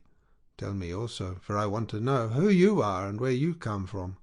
Tell me of your town and parents, what manner of ship you came in, how crew brought you to Ithaca, and from what country they profess to come, for you cannot have come by land." And Ulysses answered, "I will tell you all about it. If there were meat and wine enough, and we could stay here in the hut with nothing to do but to eat and drink while the others go to their work, I could easily talk on for a whole 12 months without ever finishing the story of the sorrows with which it has pleased heaven to visit me. I am by birth a Cretan. My father was a well-to-do man who had many sons born in marriage, whereas I was the son of a slave whom he had purchased for a concubine. Nevertheless, my father, Castor, son of Hylax, whose lineage I claim, and who is held in the highest honour among the Cretans for his wealth, prosperity, and the valour of his sons, put me on the same level with my brothers who had been born in wedlock. When, however, death took him to the house of Hades, his sons divided his estate and cast lots for their shares, but to me they gave a holding and little else. Nevertheless, my valour enabled me to marry into a rich family, for I was not given to bragging or shirking on the field of battle. It is all over now. Still, if you look at the straw, you can see what the year was, for I have had trouble enough and to spare. Mars and Minerva made me doughty in war. When I had picked my men to surprise the enemy with an ambuscade, I never gave death so much as a thought, but was the first to leap forward and spear all whom I could overtake. Such was I in battle, but I did not care about farm work, nor the frugal home life of those who would bring up children. My delight was in ships, fighting, javelins, and arrows, things that most men shudder to think of. But one man likes one thing, and another another, and this was what I was most naturally inclined to. Before the Achaeans went to Troy, 9 times was I in command of men and ships on foreign service, and I amassed much wealth. I had my pick of the spoil in the first instance, and much more was allotted to me later on. My house grew apace, and I became a great man among the Cretans.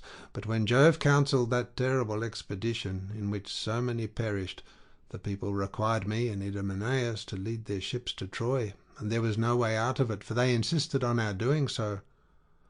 There we fought for 9 whole years, but in the 10th we sacked the city of Priam and sailed home again as heaven dispersed us. Then it was that Jove devised evil against me. I spent but 1 month happily with my children, wife, and property, and then I conceived the idea of making a descent on Egypt, so I fitted out a fine fleet and manned it. I had 9 ships, and the people flocked to fill them. For 6 days I and my men made feast, and I found them many victims both for sacrifice to the gods and for themselves. But on the 7th day we went on board, and set sail from Crete, with a fair north wind behind us, though we were going down a river. Nothing went ill with any of our ships, and we had no sickness on board, but sat where we were and let the ships go as the wind and steersman took them. On the 5th day we reached the river Aegyptus. There I stationed my ships in the river, bidding my men stay by them and keep guard over them, while I sent out scouts to reconnoitre from every point of vantage. But the men disobeyed my orders, took to their own devices, and ravaged the land of the Egyptians, killing the men and taking their wives and children captive. The alarm was soon carried to the city, and when they heard the war cry, the people came out at daybreak till the plain was filled with horsemen and foot soldiers and with the gleam of armour. Then Jove spread panic among my men, and they would no longer face the enemy, for they found themselves surrounded. The Egyptians killed many of us, and took the rest alive to do forced labour for them. Jove, however, put it in my mind to do thus, and I wish I had died then and there in Egypt instead, for there was much sorrow in store for me. I took off my helmet and shield, and dropped my spear from my hand. Then I went straight up to the king's chariot, clasped his knees, and kissed them, whereon he spared my life, bade me get into his chariot, and took me weeping to his own home. Many made at me with their ashen spears, and tried to kill me in their fury, but the king protected me, for he feared the wrath of Jove, the protector of strangers, who punishes those who do evil. I stayed there for 7 years, and got together much money among the Egyptians, for they all gave me something. But when it was now going on for 8 years, there came a certain Phoenician, a cunning rascal, who had already committed all sorts of villainy, and this man talked me over into going with him to Phoenicia, where his house and his possessions lay.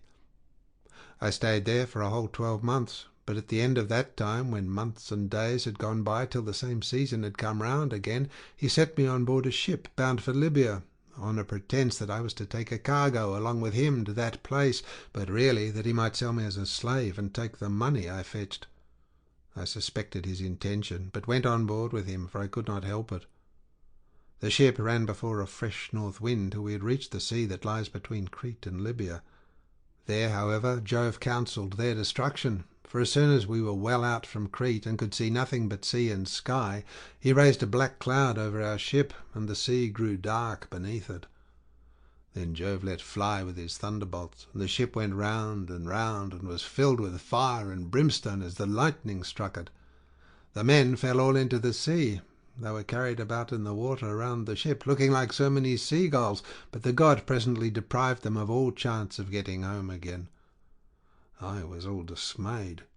Jove, however, sent the ship's mast within my reach, which saved my life, for I clung to it and drifted before the fury of the gale. 9 days did I drift, but in the darkness of the 10th night a great wave bore me onto the Thesprotian coast. There Phaedon, king of the Thesprotians, entertained me hospitably without charging me anything at all, for his son found me when I was nearly dead with cold and fatigue, whereon he raised me by the hand, took me to his father's house, and gave me clothes to wear. There it was that I heard news of Ulysses, for the king told me he had entertained him and shown him much hospitality while he was on his homeward journey. He showed me also the treasure of gold and wrought iron that Ulysses had got together. There was enough to keep his family for 10 generations, so much had he left in the house of King Phaedon. But the king said Ulysses had gone to Dodona, that he might learn Jove's mind from the god's high oak tree, and know whether after so long an absence he should return to Ithaca openly or in secret. Moreover, the king swore in my presence, making drink offerings in his own house as he did so, that the ship was by the waterside, and the crew found that should take him to his own country. He sent me off, however, before Ulysses returned, for there happened to be a Thesprotian ship sailing for the great wheat-growing island of Dulichium, and he told those in charge of it to be sure and take me safely to King Acastus. These men hatched a plot against me that would have reduced me to the very extreme of misery, for when the ship had got some way out from land, they resolved on selling me as a slave. They stripped me of the shirt and cloak that I was wearing, and gave me instead the tattered old clouts in which you now see me. Then towards nightfall they reached the tilled lands of Ithaca, and there they bound me with a strong rope fast in the ship, while they went on shore to get supper by the seaside. But the gods soon undid my bonds for me, and having drawn my rags over my head, I slid down the rudder into the sea, where I struck out and swam till I was well clear of them, and came ashore near a thick wood in which I lay concealed. They were very angry at my having escaped, and went searching about for me, till at last they thought it was no further use, and went back to their ship. The gods, having hidden me thus easily, then took me to a good man's door, for it seems that I am not to die yet awhile. To this you answered, O swineherd Eumaeus, Poor unhappy stranger, I have found the story of your misfortunes extremely interesting, but that part about Ulysses is not right, and you will never get me to believe it. Why should a man like you go about telling lies in this way? I know all about the return of my master.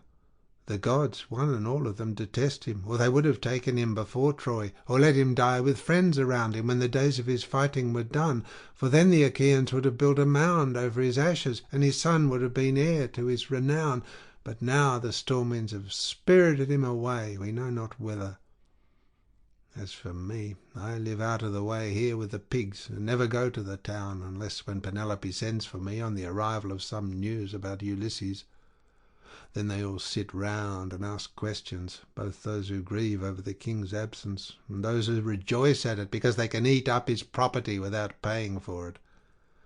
For my own part, I have never cared about asking anyone else since the time when I was taken in by an Aetolian who had killed a man and come a long way, till at last he reached my station, and I was very kind to him.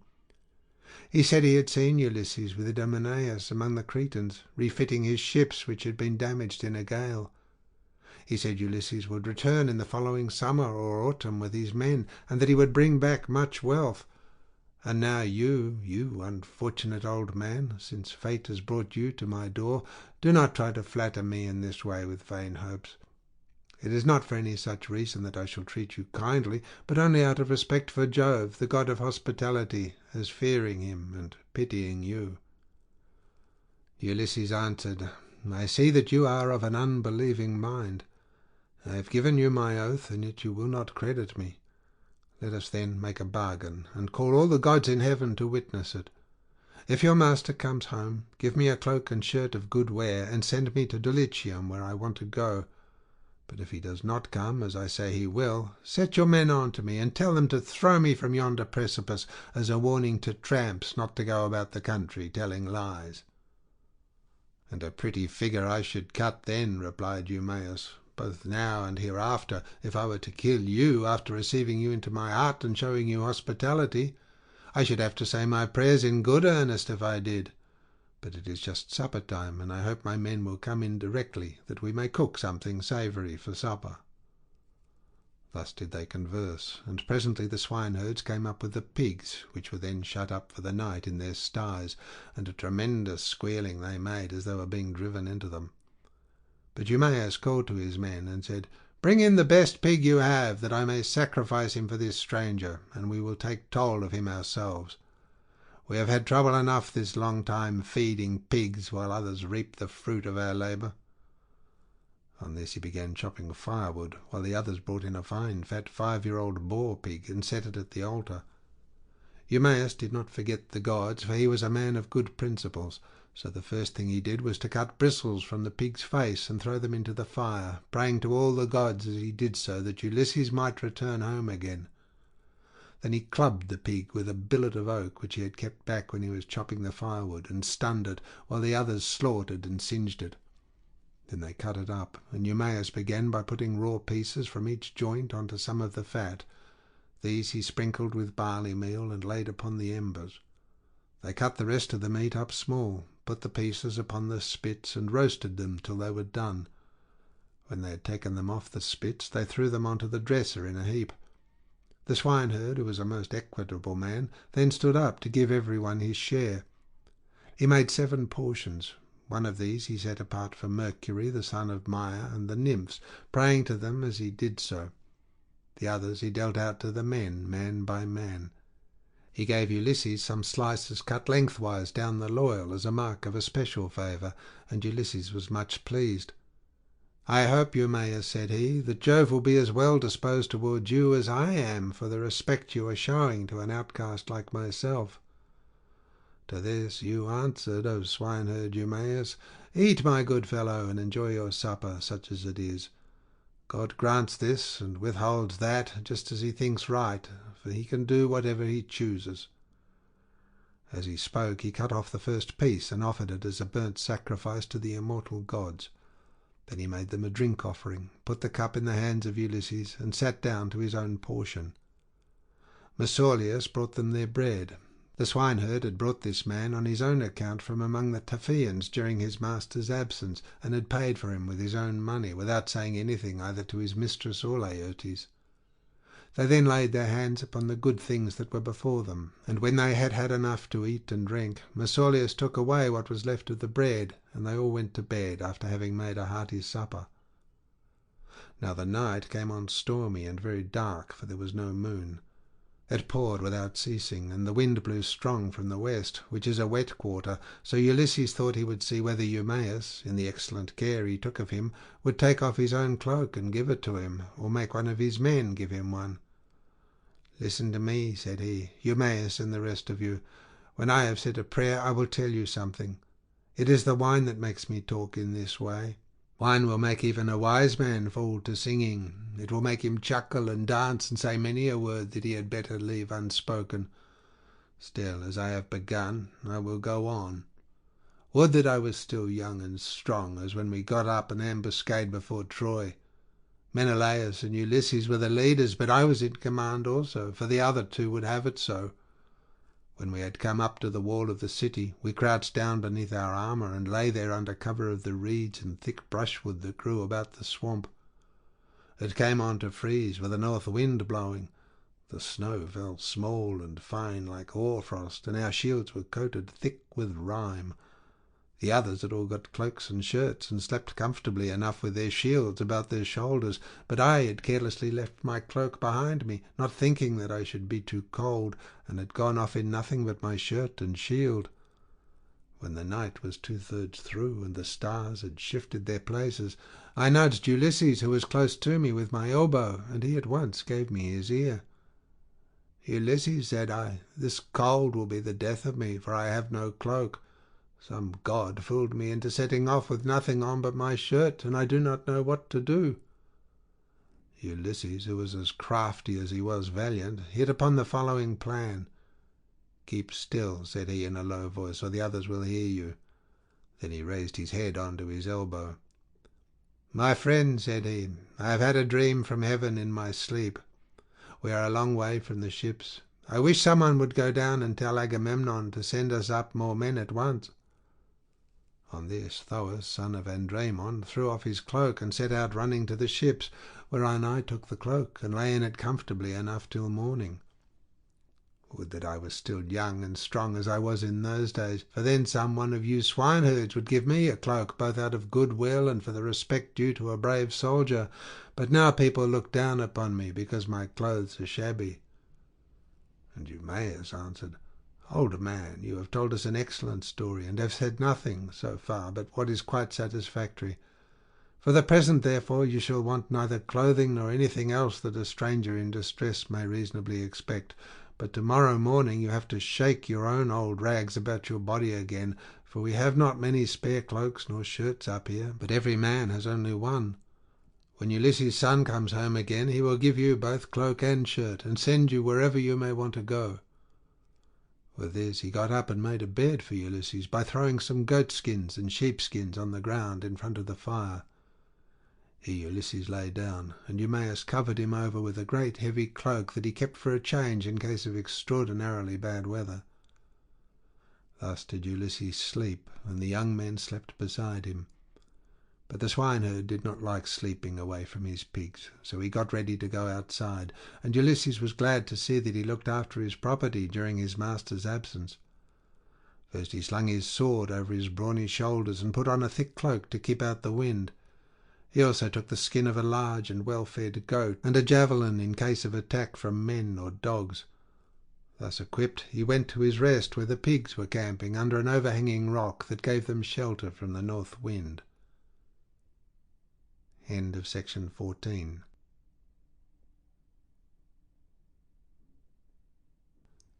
Section 15 of the Odyssey by Homer, translated by Samuel Butler. Book 15. Minerva summons Telemachus from Lacedaemon. He meets with Theoclymenus at Pylos and brings him to Ithaca. On landing, he goes to the hut of Eumaeus. But Minerva went to the fair city of Lacedaemon to tell Ulysses' son that he was to return at once. She found him and Pisistratus sleeping in the forecourt of Menelaus's house.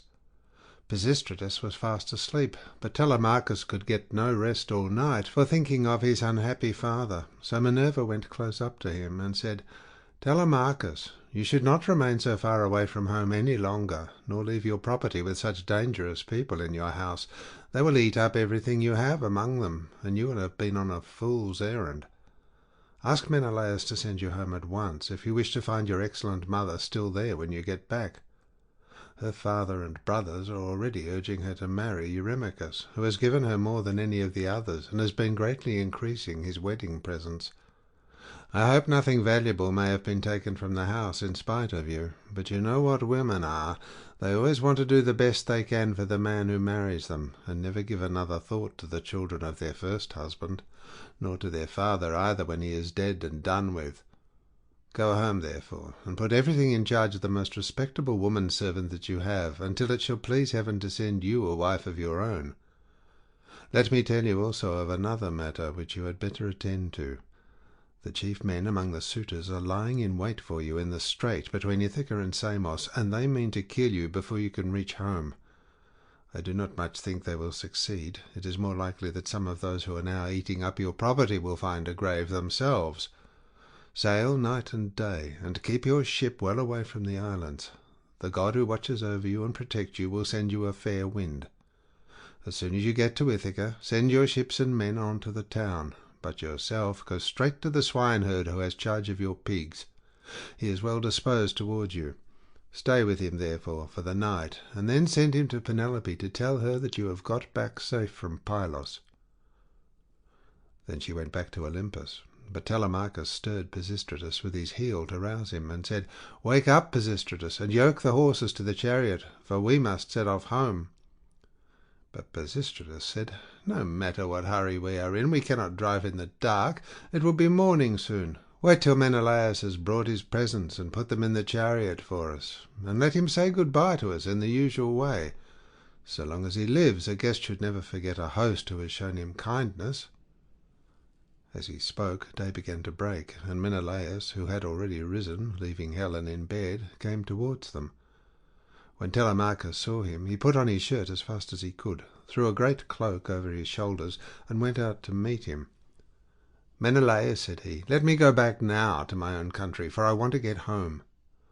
And Menelaus answered, "Telemachus, if you insist on going, I will not detain you. I do not like to see a host either too fond of his guest or too rude to him. Moderation is best in all things, and not letting a man go when he wants to do so is as bad as telling him to go if he would like to stay. One should treat a guest well as long as he is in the house, and speed him when he wants to leave it. Wait, then, till I can get your beautiful presents into your chariot, until you have yourself seen them. I will tell the women to prepare a sufficient dinner for you of what there may be in the house. It will be at once more proper and cheaper for you to get your dinner before setting out on such a long journey. If, moreover, you have a fancy for making a tour in Hellas or in the Peloponnese, I will yoke my horses and will conduct you myself through all our principal cities. No one will send us away empty-handed. Everyone will give us something, a bronze tripod, a couple of mules, or a gold cup." "Menelaus," replied Telemachus, "I want to go home at once, for when I came away I left my property without protection, and fear that while looking for my father I shall come to ruin myself, or find that something valuable has been stolen during my absence." When Menelaus heard this, he immediately told his wife and servants to prepare a sufficient dinner from what there might be in the house. At this moment Eteoneus joined him, for he lived close by and had just got up. So Menelaus told him to light the fire and cook some meat, which he at once did. Then Menelaus went down into his fragrant storeroom, not alone, but Helen went too, with Megapenthes. When he reached the place where the treasures of his house were kept, he selected a double cup, and told his son Megapenthes to bring also a silver mixing bowl. Meanwhile Helen went to the chest where she kept the lovely dresses which she had made with her own hands, and took out one that was largest and most beautifully enriched with embroidery. It glittered like a star, and lay at the very bottom of the chest.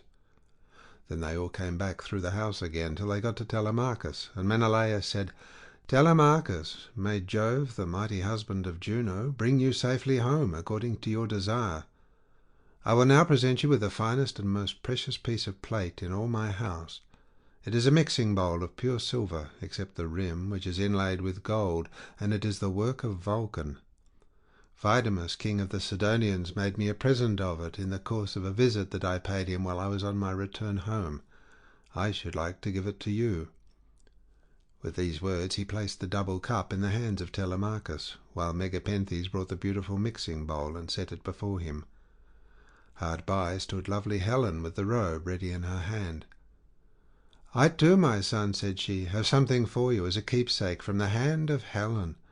It is for your bride to wear upon her wedding day. Till then, get your dear mother to keep it for you. Thus may you go back rejoicing to your own country and to your home."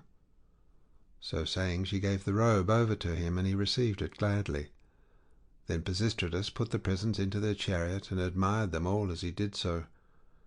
Presently Menelaus took Telemachus and Pisistratus into the house, and they both of them sat down to table. A maidservant brought them water in a beautiful golden ewer, and poured it into a silver basin for them to wash their hands, and she drew a clean table beside them. An upper servant brought them bread, and offered them many good things of what there was in the house. Eteoneus carved the meat, and gave them each their portions, while Megapenthes poured out the wine. Then they laid their hands upon the good things that were before them. But as soon as they had had enough to eat and drink, Telemachus and Pisistratus yoked the horses, and took their places in the chariot.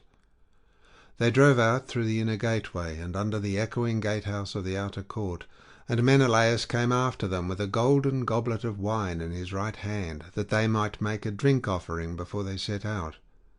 He stood in front of the horses, and pledged them, saying, "Farewell to both of you. See that you tell Nestor how I have treated you, for he was as kind to me as any father could be while we Achaeans were fighting before Troy." "We will be sure, sir," answered Telemachus, "to tell him everything as soon as we see him.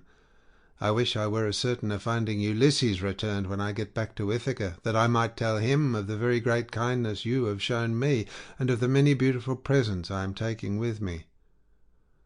As he was thus speaking, a bird flew on his right hand, an eagle with a great white goose in its talons, which it had carried off from the farmyard, and all the men and women were running after it and shouting it. It came quite close up to them, and flew away on their right hands in front of the horses. When they saw it, they were glad, and their hearts took comfort within them, whereon Pisistratus said, "Tell me, Menelaus, has heaven sent this omen for us or for you?" Menelaus was thinking what would be the most proper answer for him to make, but Helen was too quick for him, and said, "I will read this matter as heaven has put it in my heart, and as I doubt not that it will come to pass. The eagle came from the mountain where it was bred and has its nest, and in like manner Ulysses, after having travelled far and suffered much, will return to take his revenge, if indeed he is not back already, and hatching mischief for the suitors." "May Jove so grant it," replied Telemachus. "If it should prove to be so, I will make vows to you as though you were a god, even when I am at home." As he spoke, he lashed his horses, and they started off at full speed through the town towards the open country. They swayed the yoke upon their necks, and travelled the whole day long till the sun set and darkness was over all the land. Then they reached Pherae, where Diocles lived, who was the son of Ortilochus, the son of Alpheus. There they passed the night, and were treated hospitably. When the child of morning, rosy-fingered Dawn, appeared, they again yoked their horses and took their places in the chariot. They drove out through the inner gateway and under the echoing gatehouse of the outer court. Then Pisistratus lashed his horses on, and they flew forward, nothing loath. Ere long they came to Pylos, and then Telemachus said, "Pisistratus, I hope you will promise to do what I am going to ask you. You know our fathers were old friends before us. Moreover, we are both of an age, and this journey has brought us together still more closely. Do not, therefore, take me past my ship, but leave me there, for if I go to your father's house, he will try to keep me in the warmth of his goodwill towards me, and I must go home at once." Pisistratus thought how he should do as he was asked, and in the end he deemed it best to turn his horses towards the ship, and put Menelaus's beautiful presents of gold and raiment in the stern of the vessel. Then he said, "Go on board at once, and tell your men to do so also before I can reach home to tell my father. I know how obstinate he is, and I am sure he will not let you go. He will come down here to fetch you, and he will not go back without you, but he will be very angry." With this he drove his goodly steeds back to the city of the Pylians, and soon reached his home. But Telemachus called the men together and gave his orders. "Now, my men," said he, "get everything in order on board the ship, and let us set out for home." Thus did he speak, and they went on board even as he had said. But as Telemachus was thus busied, praying also and sacrificing to Minerva in the ship's stern, there came to him a man from a distant country, a seer, who was flying from Argos because he had killed a man. He was descended from Melampus, who used to live in Pylos, the land of sheep. He was rich and owned a great house, but he was driven into exile by the great and powerful king Neleus. Neleus seized his goods and held them for a whole year, during which he was a close prisoner in the house of King Phylacus, and in much distress of mind, both on account of the daughter of Neleus, and because he was haunted by a great sorrow that dread Erinyes had laid upon him. In the end, however, he escaped with his life, drove the cattle from Phylace to Pylos, avenged the wrong that had been done him, and gave the daughter of Neleus to his brother. Then he left the country and went to Argos, where it was ordained that he should reign over much people. There he married, established himself, and had 2 famous sons, Antiphates and Mantius. Antiphates became father of Oicleus, and Oicleus of Amphiaraus, who was dearly loved both by Jove and by Apollo, but he did not live to old age, for he was killed in Thebes by reason of a woman's gifts. His sons were Alcmaeon and Amphilochus. Mantius, the other son of Melampus, was father to Polyphetes and Cletus. Aurora, throned in gold, carried off Cletus for his beauty's sake, that he might dwell among the immortals, but Apollo made Polyphetes the greatest seer in the whole world, now that Amphiaraus was dead. He quarrelled with his father and went to live in Hyperesia, where he remained and prophesied for all men. His son Theoclymenus it was who now came up to Telemachus as he was making drink offerings and praying in his ship. "Friend," said he, "now that I find you sacrificing in this place, I beseech you, by your sacrifices themselves and by the God to whom you make them, I pray you also by your own head and by those of your followers, to tell me the truth and nothing but the truth. Who and whence are you? Tell me also of your town and parents." Telemachus said, "I will answer you quite truly. I am from Ithaca, and my father is Ulysses, as surely as that he ever lived. But he has come to some miserable end. Therefore I have taken this ship and got my crew together, to see if I can hear any news of him, for he has been away a long time." "I too," answered Theoclymenus, "am an exile, for I have killed a man of my own race. He has many brothers and kinsmen in Argos, and they have great power among the Argives. I am flying to escape death at their hands, and am thus doomed to be a wanderer on the face of the earth. I am your suppliant. Take me, therefore, on board your ship, that they may not kill me, for I know they are in pursuit." "I will not refuse you," replied Telemachus, "if you wish to join us. Come, therefore, and in Ithaca we will treat you hospitably according to what we have." On this he received Theoclymenus' spear and laid it down on the deck of the ship. He went on board and sat in the stern, bidding Theoclymenus sit beside him. Then the men let go the hawsers. Telemachus told them to catch hold of the ropes, and they made all haste to do so. They set the mast in its socket in the cross-plank, raised it, and made it fast with the forestays, and they hoisted their white sails with sheets of twisted oxhide. Minerva sent them a fair wind that blew fresh and strong to take the ship on her course as fast as possible. Then they passed by Clooney and Chalcas. Presently the sun set, and darkness was all over the land. The vessel made a quick passage to Phaiae, and then on to Elis, where the Epeans rule. Telemachus then headed her for the Flying Islands, wondering within himself whether he should escape death or should be taken prisoner. Meanwhile Ulysses and the swineherd were eating their supper in the hut, and the men supped with them. As soon as they had had to eat and drink, Ulysses began trying to prove the swineherd and see whether he would continue to treat him kindly, and ask him to stay on at the station or pack him off to the city. So he said, "Eumaeus and all of you, tomorrow I want to go away and begin begging about the town, so as to be no more trouble to you or to your men. Give me your advice, therefore, and let me have a good guide to go with me and show me the way. I will go the round of the city, begging, as I needs must, to see if anyone will give me a drink and a piece of bread. I should like also to go to the house of Ulysses and bring news of her husband to Queen Penelope. I could then go about among the suitors, and see if out of all their abundance they will give me a dinner. I should soon make them an excellent servant in all sorts of ways. Listen and believe when I tell you that by the blessing of Mercury, who gives grace and good name to the works of all men, there is no one living who would make a more handy servant than I should, to put fresh wood on the fire, chop fuel, carve, cook, pour out wine, and do all those services that poor men have to do for their betters." The swineherd was very much disturbed when he heard this. "Heaven help me!" he exclaimed. "Whatever can have put such a notion as that into your head? If you go near the suitors, you will be undone to a certainty, for their pride and insolence reach the very heavens. They would never think of taking a man like you for a servant. Their servants are all young men, well dressed, wearing good cloaks and shirts, with well-looking faces, and their hair always tidy.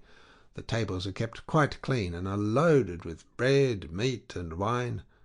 Stay where you are, then. You are not in anybody's way. I do not mind your being here, no more do any of the others. And when Telemachus comes home, he will give you a shirt and cloak, and will send you wherever you want to go." Ulysses answered, "I hope you may be as dear to the gods as you are to me, for having saved me from going about and getting into trouble. There is nothing worse than being always on the tramp. Still, when men have once got low down in the world, they will go through a great deal on behalf of their miserable bellies. Since, however, you press me to stay here and await the return of Telemachus, tell me about Ulysses' mother and his father, whom he left on the threshold of old age when he set out for Troy. Are they still living, or are they already dead and in the house of Hades?" "I will tell you all about them," replied Eumaeus.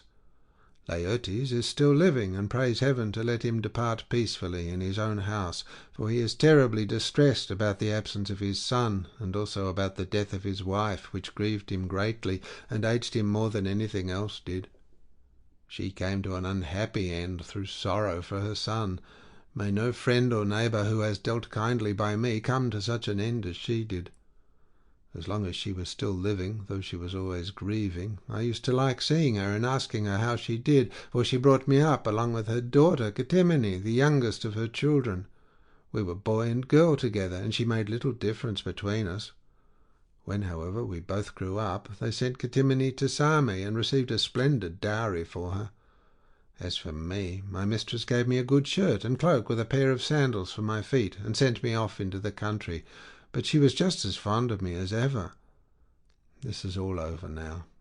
Still, it has pleased heaven to prosper my work in the situation which I now hold. I have enough to eat and drink, and can find something for any respectable stranger who comes here. But there is no getting a kind word or deed out of my mistress, for the house has fallen into the hands of wicked people. Servants want sometimes to see their mistress and have a talk with her. They like to have something to eat and drink at the house, and something too to take back with them into the country. This is what will keep servants in a good humour." Ulysses answered, "Then you must have been a very little fellow, Eumaeus, when you were taken so far away from your home and parents. Tell me, and tell me true, was the city in which your father and mother lived sacked and pillaged, or did some enemies carry you off when you were alone tending sheep or cattle, ship you off here and sell you for whatever your master gave them?" "Stranger," replied Eumaeus, "as regards your question, sit still, make yourself comfortable, drink your wine, and listen to me. The nights are now at their longest. There is plenty of time both for sleeping and sitting up talking together. You ought not to go to bed till bedtime. Too much sleep is as bad as too little. If any one of the others wishes to go to bed, let him leave us and do so. He can then take my master's pigs out when he has done breakfast in the morning. We two will sit here eating and drinking in the hut, and telling one another stories about our misfortunes, for when a man has suffered much and been buffeted about in the world, he takes pleasure in recalling the memory of sorrows that have long gone by. As regards your question, then, my tale is as follows. You may have heard of an island called Syra that lies over above Ortygia, where the land begins to turn round and look in another direction. It is not very thickly peopled, but the soil is good, with much pasture fit for cattle and sheep, and it abounds with wine and wheat. Dearth never comes there, nor are the people plagued by any sickness, but when they grow old, Apollo comes with Diana and kills them with his painless shafts. It contains 2 communities, and the whole country is divided between these 2. My father, Odysseus, son of Ormenus, a man comparable to the gods, reigned over both. Now to this place there came some cunning traders from Phoenicia, for the Phoenicians are great mariners, in a ship which they had freighted with gewgaws of all kinds. There happened to be a Phoenician woman in my father's house, very tall and comely, and an excellent servant. These scoundrels got hold of her one day when she was washing near the ship, seduced her, and cajoled her in ways that no woman can resist, no matter how good she may be by nature. The man who had seduced her asked her who she was and where she came from, and on this she told him her father's name. "I come from Sidon," said she, "and am daughter to Erebus, a man rolling in wealth. One day as I was coming into the town from the country, some Taphian pirate seized me and took me here over the sea, where they sold me to the man who owns this house, and he gave them their price for me." The man who had seduced her then said, "Would you like to come along with us to see the house of your parents and your parents themselves? They are both alive and are said to be well off." "I will do so gladly," answered she, "if you men will first swear me a solemn oath that you will do me no harm by the way." They all swore as she told them, and when they had completed their oath, the woman said, "Hush, and if any of your men meets me in the street or at the well, do not let him speak to me, for fear someone should go and tell my master, in which case he would suspect something. He would put me in prison, and would have all of you murdered. Keep your own counsel, therefore. Buy your merchandise as fast as you can, and send me word when you have done loading. I will bring as much gold as I can lay my hands on, and there is something else also that I can do towards paying my fare. I am nurse to the son of the good man of the house, a funny little fellow, just able to run about. I will carry him off in your ship, and you will get a great deal of money for him if you take him and sell him in foreign parts." On this she went back to the house. The Phoenicians stayed a whole year till they had loaded their ship with much precious merchandise, and then, when they had got freight enough, they sent to tell the woman. Their messenger, a very cunning fellow, came to my father's house, bringing a necklace of gold with amber beads strung along it, and while my mother and the servants had it in their hands admiring it and bargaining about it, he made a sign quietly to the woman, and then went back to the ship, whereon she took me by the hand and led me out of the house. In the forepart of the house she saw the table set with the cups of guests who had been feasting with my father, as being in attendance on him. These were now all gone to a meeting of the public assembly, so she snatched up 3 cups and carried them off in the bosom of her dress, while I followed her, for I knew no better. The sun was now set, and darkness was over all the land, so we hurried on as fast as we could till we reached the harbour where the Phoenician ship was lying. When they had got on board, they sailed their ways over the sea, taking us with them, and Jove sent them a fair wind. 6 days did we sail, both night and day, but on the 7th day Diana struck the woman, and she fell heavily down into the ship's hold, as though she were a seagull alighting on the water. So they threw her overboard to the seals and fishes, and I was left all sorrowful and alone. Presently the winds and waves took the ship to Ithaca, where Laertes gave sundry of his chattels for me, and thus it was that ever I came to set eyes upon this country."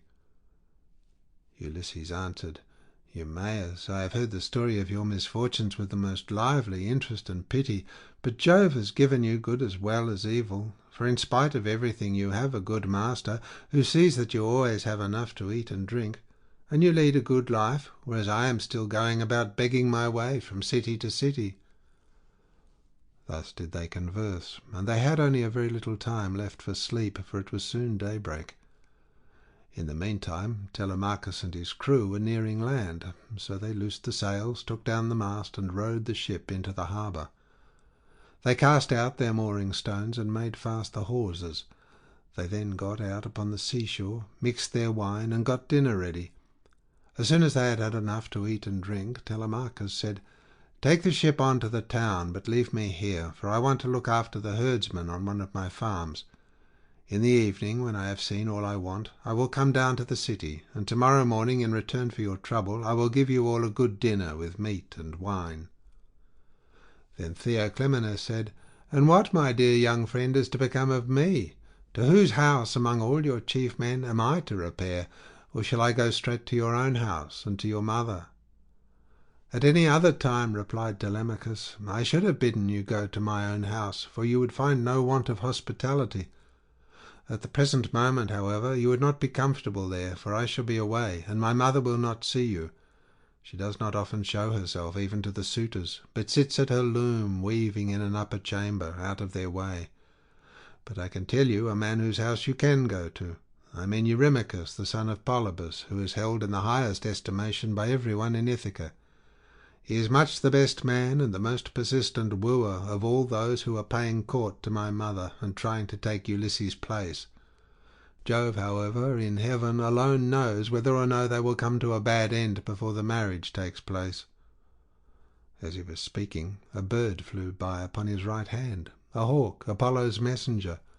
It held a dove in its talons, and the feathers, as it tore them off, fell to the ground midway between Telemachus and the ship. On this Theoclymenus called him apart and caught him by the hand. "Telemachus," said he, "that bird did not fly on your right hand without having been sent there by some god. As soon as I saw it, I knew it was an omen. It means that you will remain powerful, and that there will be no house in Ithaca more royal than your own." "I wish it may prove so," answered Telemachus. "If it does, I will show you so much goodwill and give you so many presents that all who meet you will congratulate you." Then he said to his friend Piraeus, "Piraeus, son of Clytius, you have throughout shown yourself the most willing to serve me of all those who have accompanied me to Pylos. I wish you would take this stranger to your own house and entertain him hospitably till I can come for him." And Piraeus answered, "Telemachus, you may stay away as long as you please, but I will look after him for you, and he shall find no lack of hospitality." As he spoke, he went on board, and bade the others do so also, and loose the hawsers. So they took their places in the ship. But Telemachus bound on his sandals, and took a long and doughty spear with a head of sharpened bronze from the deck of the ship. Then they loosed the hawsers, thrust the ship off from land, and made on towards the city as they had been told to do, while Telemachus strode on as fast as he could, till he reached the homestead where his countless herds of swine were feeding, and where dwelt the excellent swineherd, who was so devoted a servant to his master. End of section 15.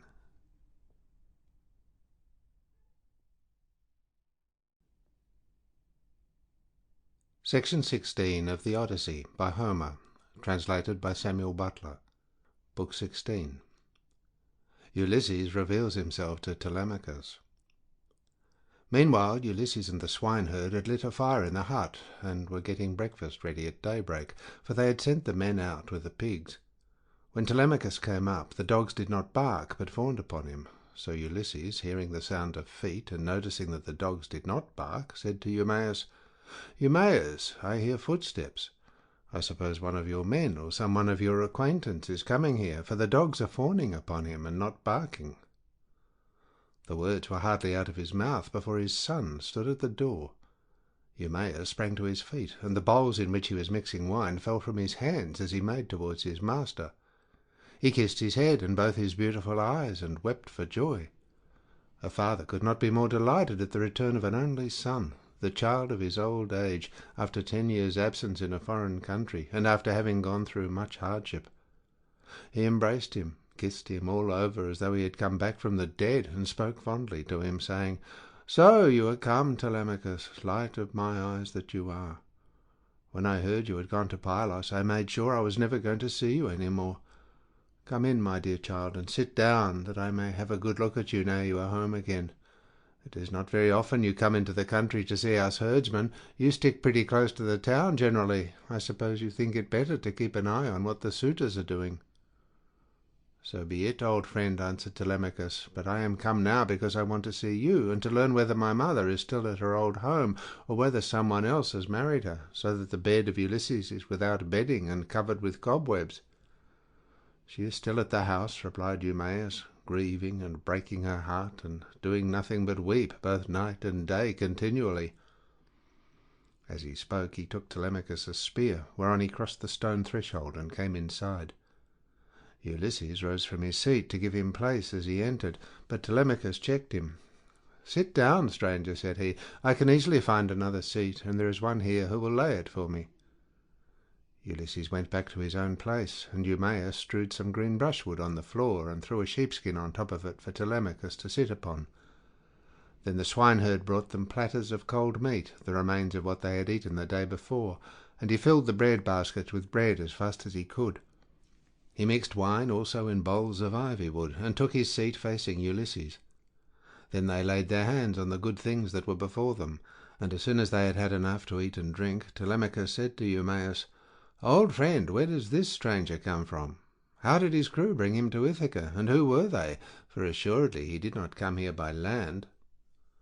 To this you answered, O swineherd Eumaeus, "My son, I will tell you the real truth. He says he is a Cretan, and that he has been a great traveller. At this moment he is running away from a Thesprotian ship, and has taken refuge at my station, so I will put him into your hands. Do whatever you like with him, only remember that he is your suppliant." "I am very much distressed," said Telemachus, "by what you have just told me. How can I take this stranger into my house? I am as yet young, and am not strong enough to hold my own if any man attacks me. My mother cannot make up her mind whether to stay where she is and look after the house out of respect for public opinion and the memory of her husband, or whether the time has now come for her to take the best man of those who are wooing her, and the one who will make her the most advantageous offer. Still, as the stranger has come to your station, I will find him a cloak and shirt of good wear, with a sword and sandals, and will send him wherever he wants to go. Or, if you like, you can keep him here at the station, and I will send him clothes and food, that he may be no burden on you and on your men. But I will not have him go near the suitors, for they are very insolent, and are sure to ill-treat him in a way that would greatly grieve me. No matter how valiant a man may be, he can do nothing against numbers, for they will be too strong for him." Then Ulysses said, "Sir, it is right that I should say something myself. I am much shocked about what you have said about the insolent way in which the suitors are behaving in despite of such a man as you are. Tell me, do you submit to such treatment tamely, or has some god set your people against you?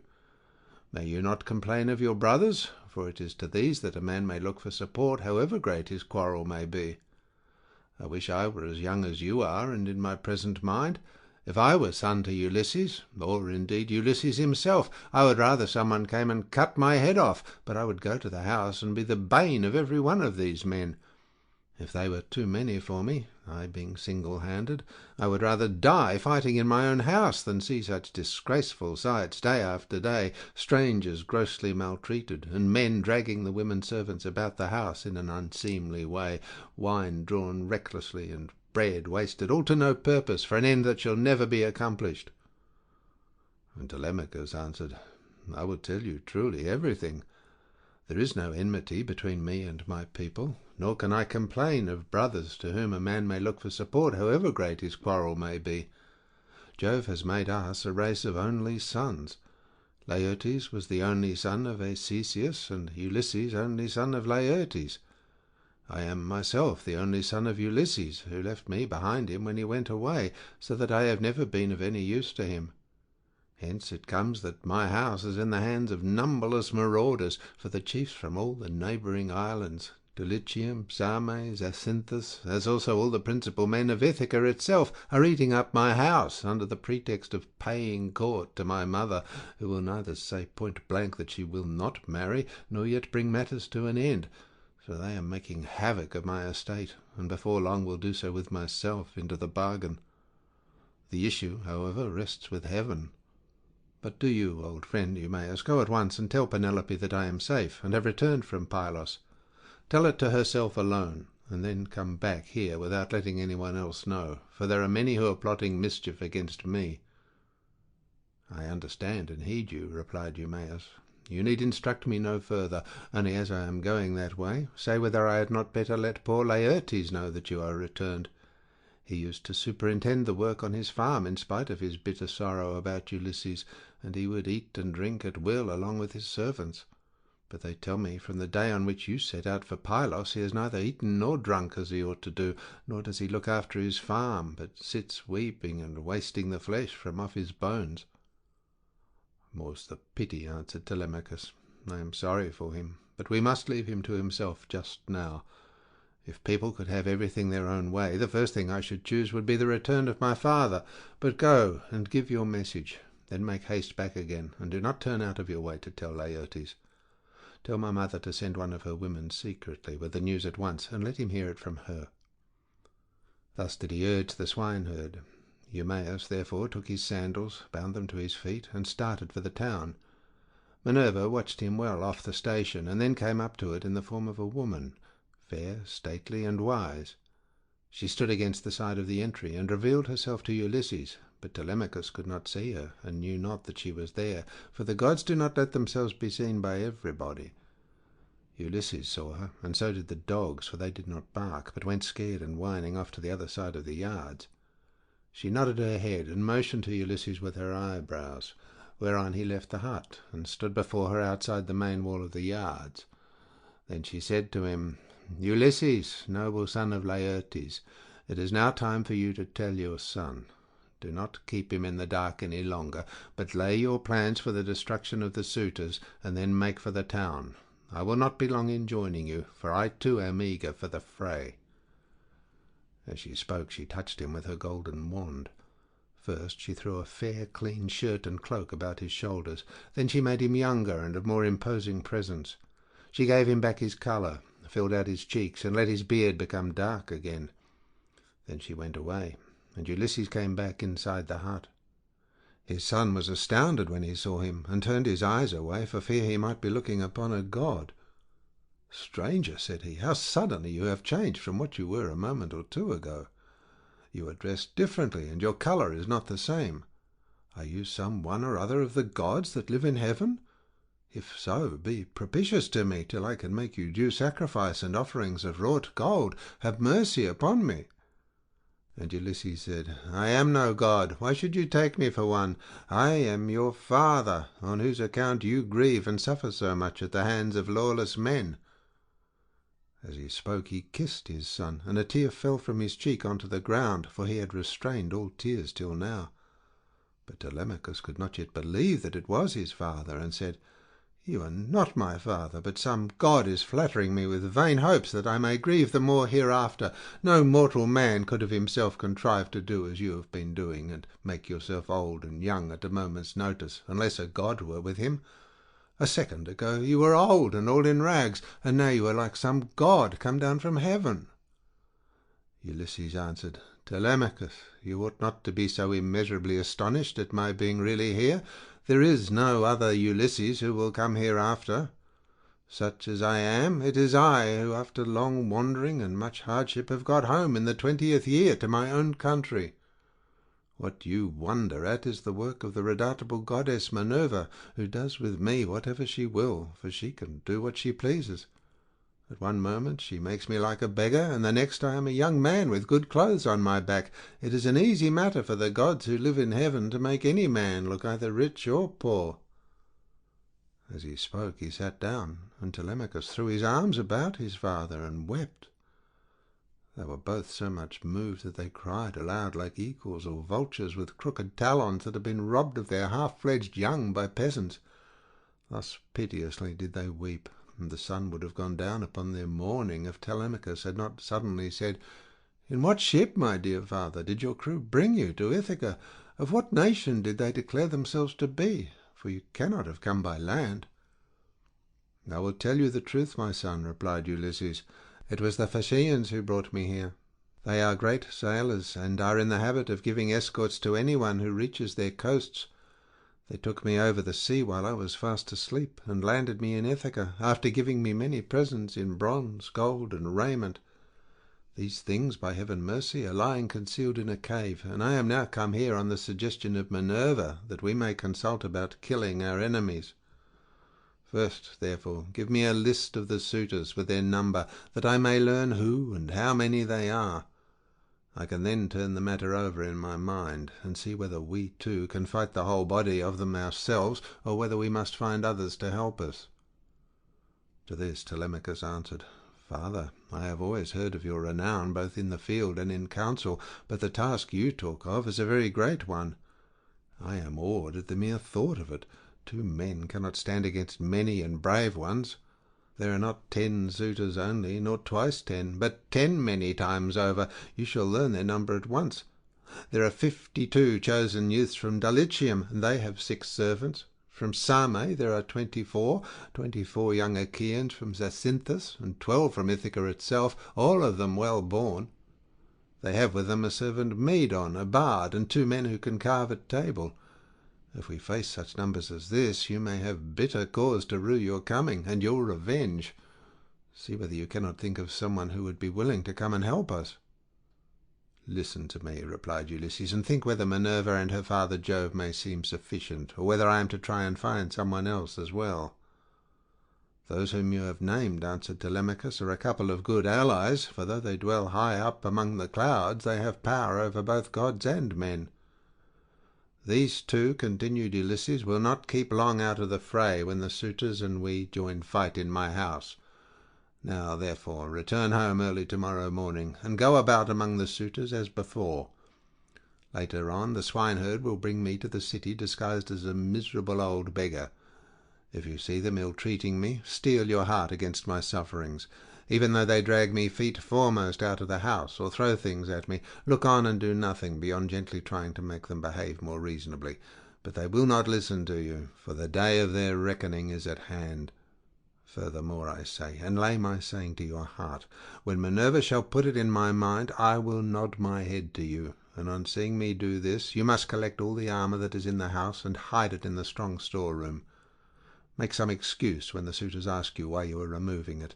Say that you have taken it to be out of the way of the smoke, inasmuch as it is no longer what it was when Ulysses went away, but has become soiled and begrimed with soot. Add to this, more particularly, that you are afraid Jove may set them on to quarrel over their wine, and that they may do each other some harm, which may disgrace both banquet and wooing, for the sight of arms sometimes tempts people to use them. But leave a sword and a spear apiece for yourself and me, and a couple of ox-hide shields, so that we can snatch them up at any moment. Jove and Minerva will then soon quiet these people. There is also another matter. If you are indeed my son, and my blood runs in your veins, let no one know that Ulysses is within the house, neither Laertes, nor yet the swineherd, nor any of the servants, not even Penelope herself. Let you and me exploit the women alone, and let us also make trial of some other of the men servants, to see who is on our side and whose hand is against us."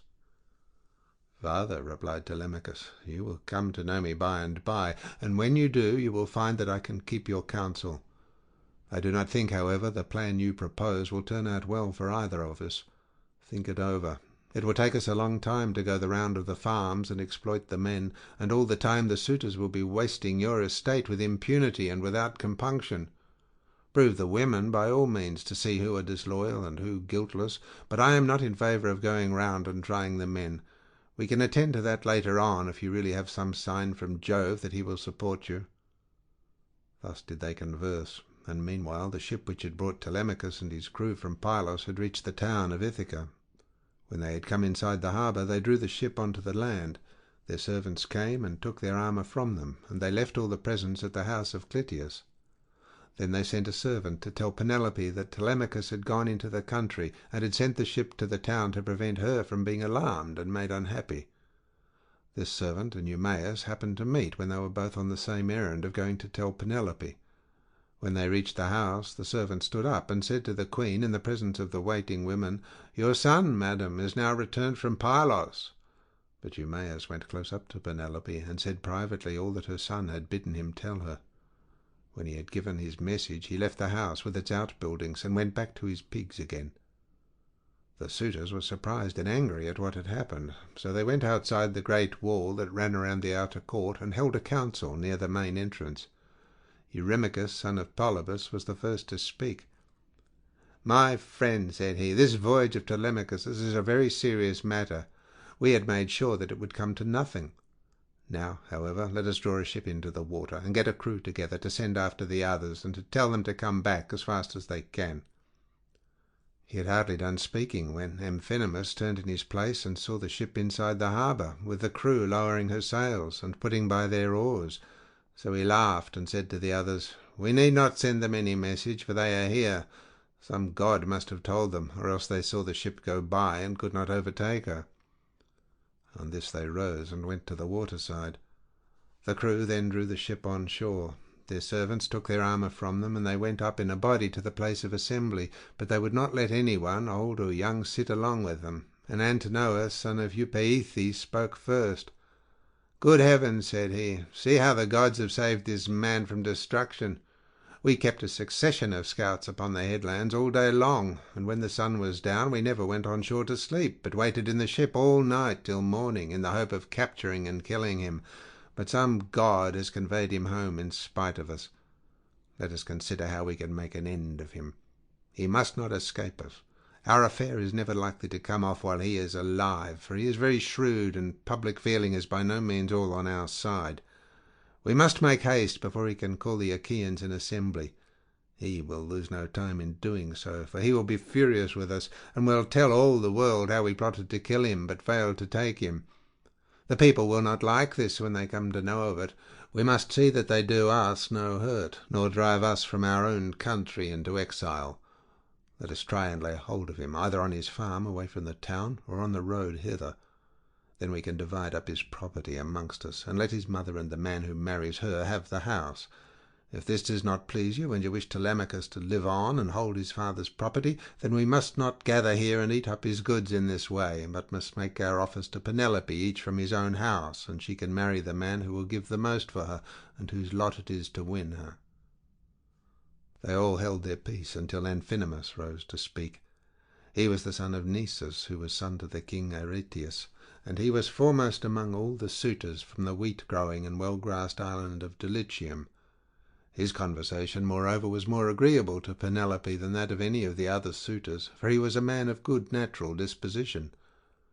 "My friends," said he, speaking to them plainly and in all honesty, "I am not in favour of killing Telemachus. It is a heinous thing to kill one who is of noble blood. Let us first take counsel of the gods, and if the oracles of Jove advise it, I will both help to kill him myself and will urge everyone else to do so. But if they dissuade us, I would have you hold your hands." Thus did he speak, and his words pleased them well. So they rose forthwith and went to the house of Ulysses, where they took their accustomed seats. Then Penelope resolved that she would show herself to the suitors. She knew of the plot against Telemachus, for the servant Medon had overheard their counsel and had told her. She went down therefore to the court, attended by her maidens, and when she reached the suitors, she stood by one of the bearing posts supporting the roof of the cloister, holding a veil before her face, and rebuked Antinous, saying, "Antinous, insolent and wicked schemer, they say you are the best speaker and counsellor of any man of your age in Ithaca, but you are nothing of the kind. Madman, why would you try to compass the death of Telemachus, and take no heed of suppliants, whose witness is Jove himself? It is not right for you to plot thus against one another.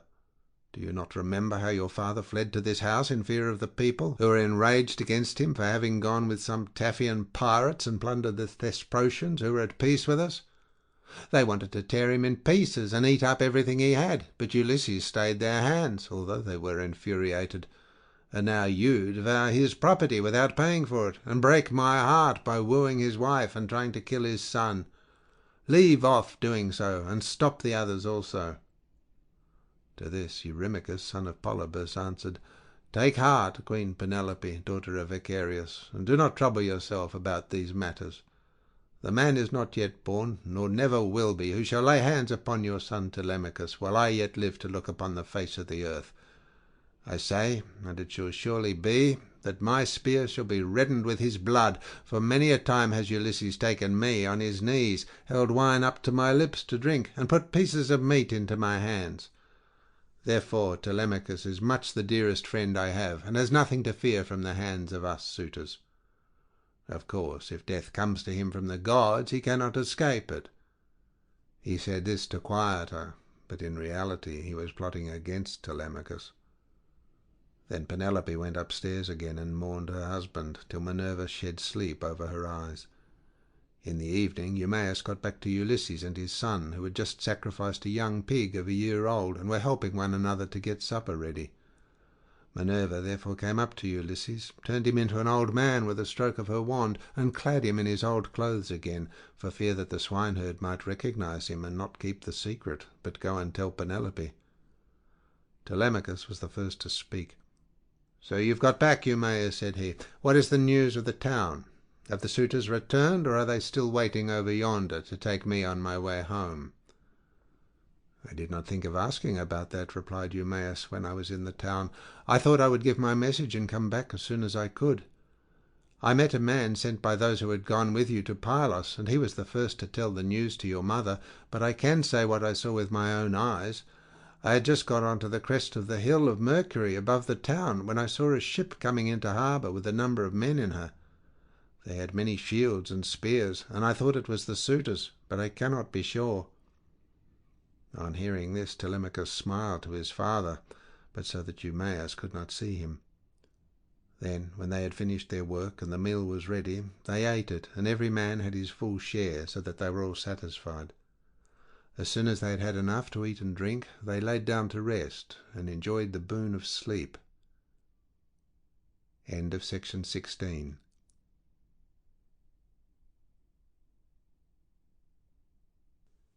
Section 17 of the Odyssey by Homer, translated by Samuel Butler. Book 17. Telemachus and his mother meet. Ulysses and Eumaeus come down to the town, and Ulysses is insulted by Melanthius. He is recognized by the dog Argos. He is insulted and presently struck by Antinous with a stool. Penelope desires that he shall be sent to her. When the child of morning, rosy-fingered Dawn, appeared, Telemachus bound on his sandals and took a strong spear that suited his hands, for he wanted to go into the city. "Old friend," said he to the swineherd, "I will now go to the town and show myself to my mother, for she will never leave off grieving till she has seen me. As for this unfortunate stranger, take him to the town and let him beg there of anyone who will give him a drink and a piece of bread.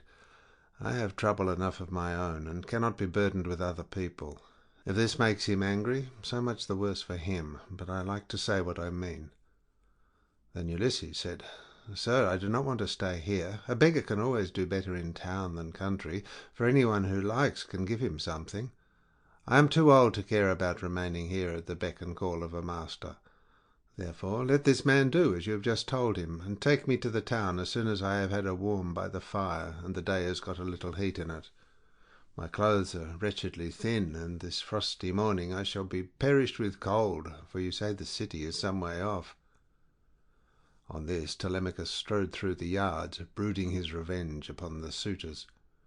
When he reached home, he stood his spear against a bearing post of the cloister, crossed the stone floor of the cloister itself, and went inside. Nurse Euryclea saw him long before anyone else did. She was putting the fleeces onto the seats, and she burst out crying as she ran up to him. All the other maids came up too, and covered his head and shoulders with their kisses. Penelope came out of her room, looking like Diana or Venus, and wept as she flung her arms about her son. She kissed his forehead and both his beautiful eyes. "Light of my eyes," she cried as she spoke fondly to him, "so you are come home again. I made sure I was never going to see you any more. To think of your having gone off to Perilous without saying anything about it or obtaining my consent. But come, tell me what you saw." "Do not scold me, mother," answered Telemachus, "nor vex me, seeing what a narrow escape I have had, but wash your face, change your dress, go upstairs with your maids, and promise full and sufficient hecatombs to all the gods if Jove will only grant us our revenge upon the suitors. I must now go to the place of assembly to invite a stranger who has come back with me from Pylos. I sent him on with my crew, and told Piraeus to take him home and look after him till he had come for him myself." She heeded her son's words, washed her face, changed her dress, and vowed full and sufficient hecatombs to all the gods if they would only vouchsafe her revenge upon the suitors.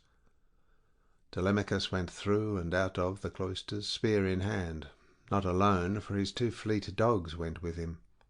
Minerva endowed him with a great presence of such divine comeliness that all marvelled at him as he went by, and the suitors gathered round him with fair words in their mouths and malice in their hearts.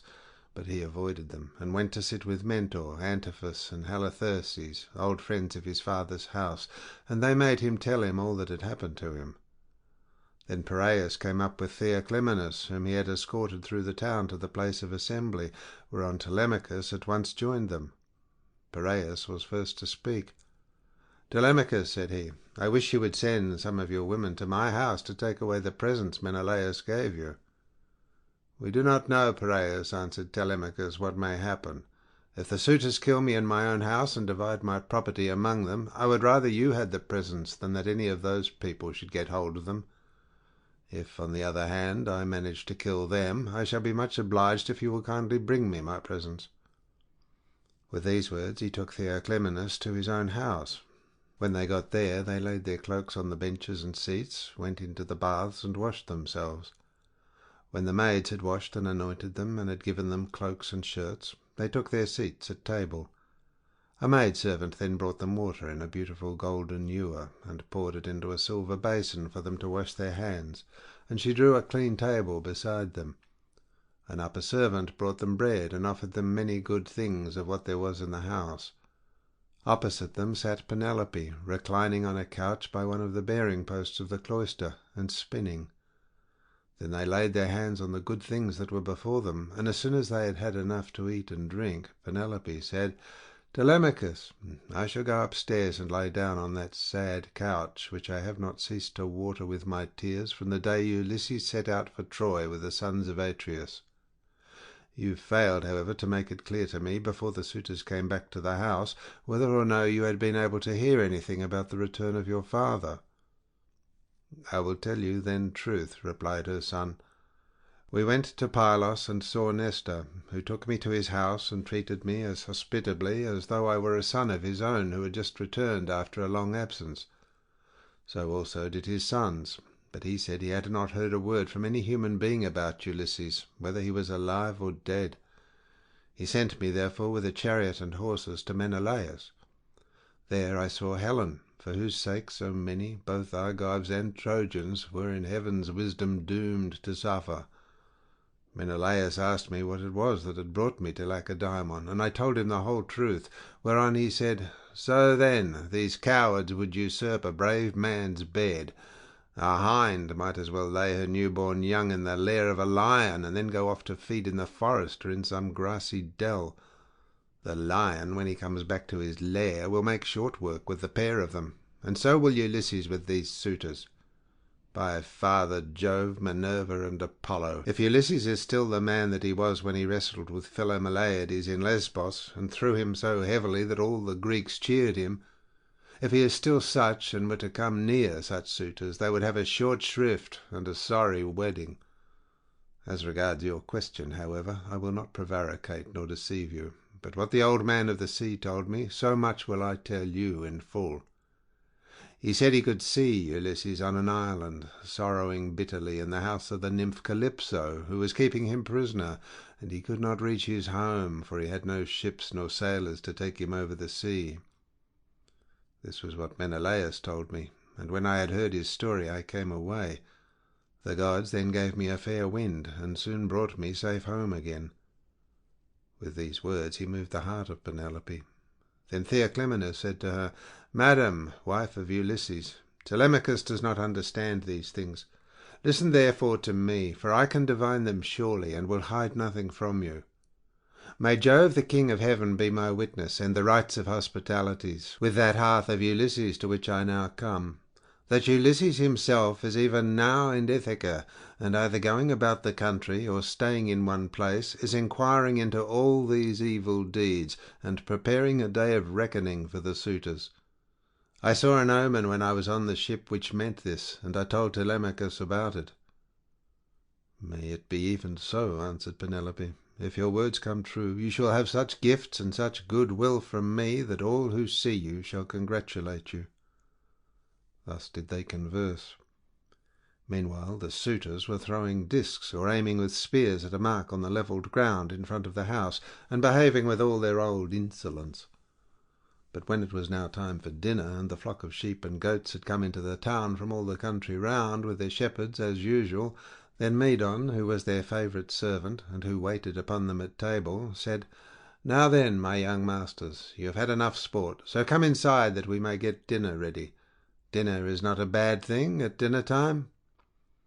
They left their sports as he told them, and when they were within the house they laid their cloaks on the benches and seats inside, and then sacrificed some sheep, goats, pigs, and a heifer, all of them fat and well grown. Thus they made ready for their meal. In the meantime Ulysses and the swineherd were about starting for the town, and the swineherd said, "Stranger, I suppose you still want to go to town today, as my master said you were to do? For my own part, I should have liked you to stay here as a station hand, but I must do as my master tells me, or he will scold me later on, and a scolding from one's master is a very serious thing. Let us then be off, for it is now broad day. It will be night again directly, and then you will find it colder." "I know and understand you," replied Ulysses. "You need say no more. Let us be going. But if you have a stick ready cut, let me have it to walk with, for you say the road is a very rough one."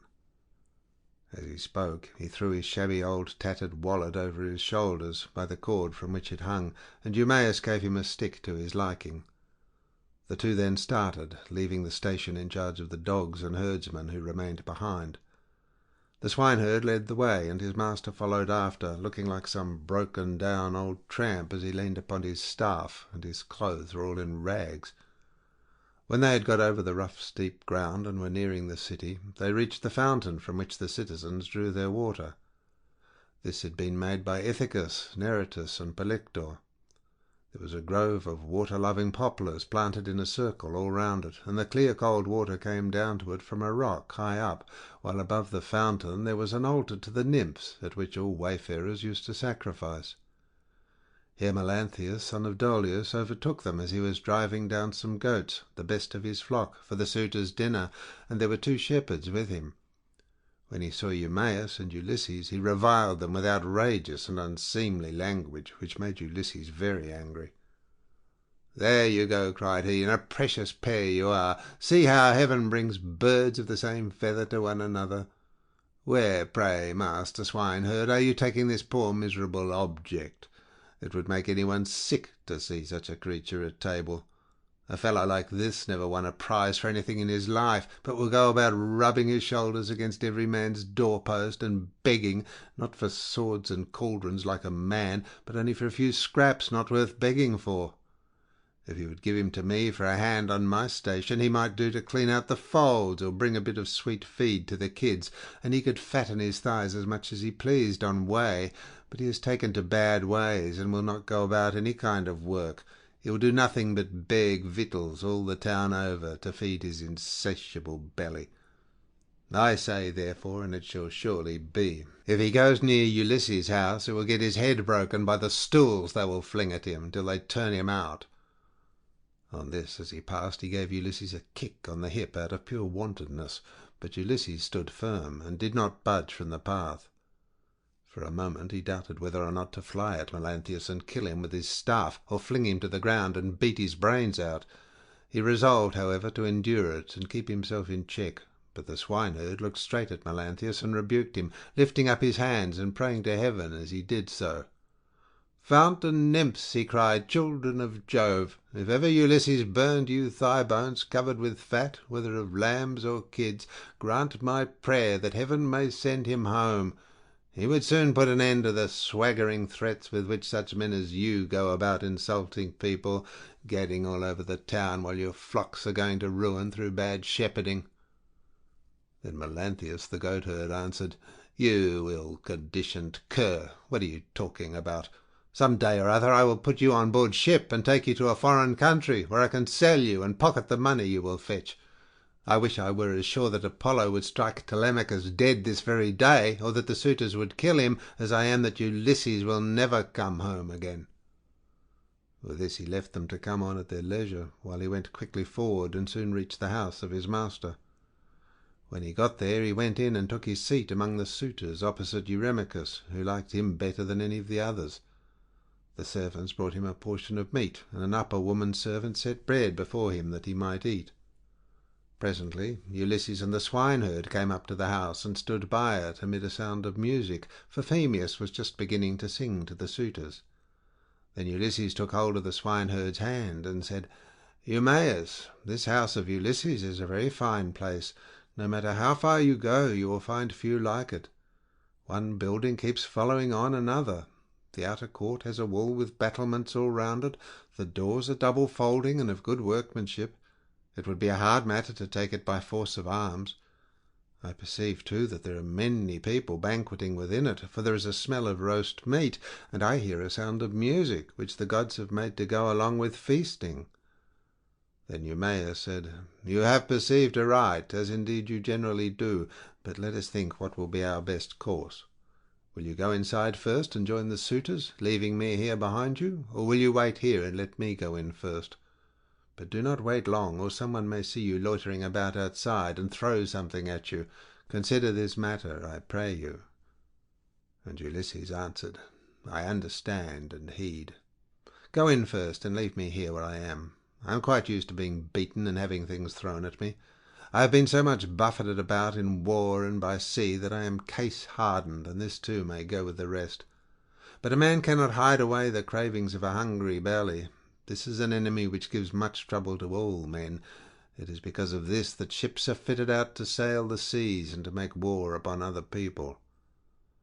As they were thus talking, a dog that had been lying asleep raised his head and pricked up his ears.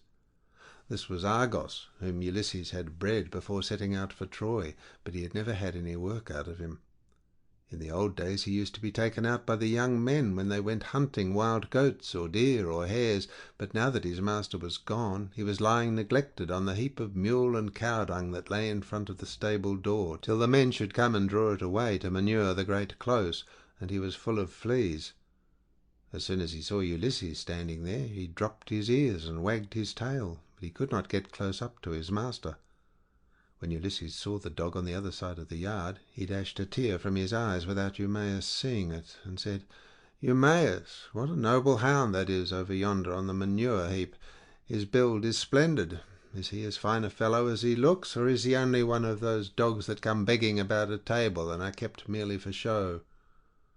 "This hound," answered Eumaeus, "belonged to him who has died in a far country. If he were what he was when Ulysses left for Troy, he would soon show you what he could do. There was not a wild beast in the forest that could get away from him when he was once on its tracks.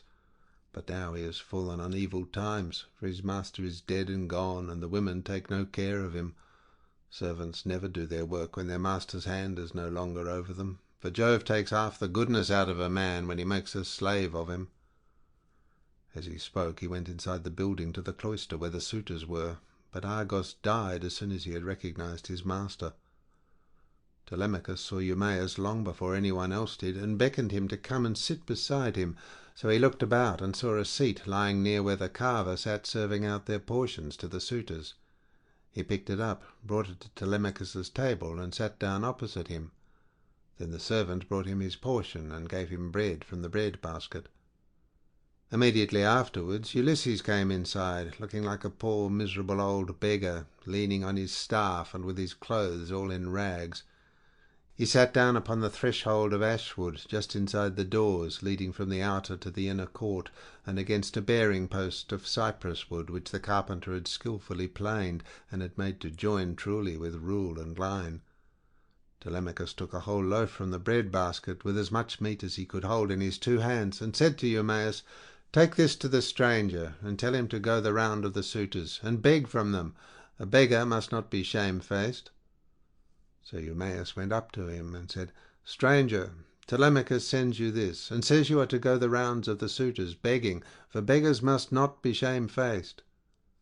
Ulysses answered, "May King Jove grant all happiness to Telemachus, and fulfil the desire of his heart." Then with both hands he took what Telemachus had sent him, and laid it on the dirty old wallet at his feet.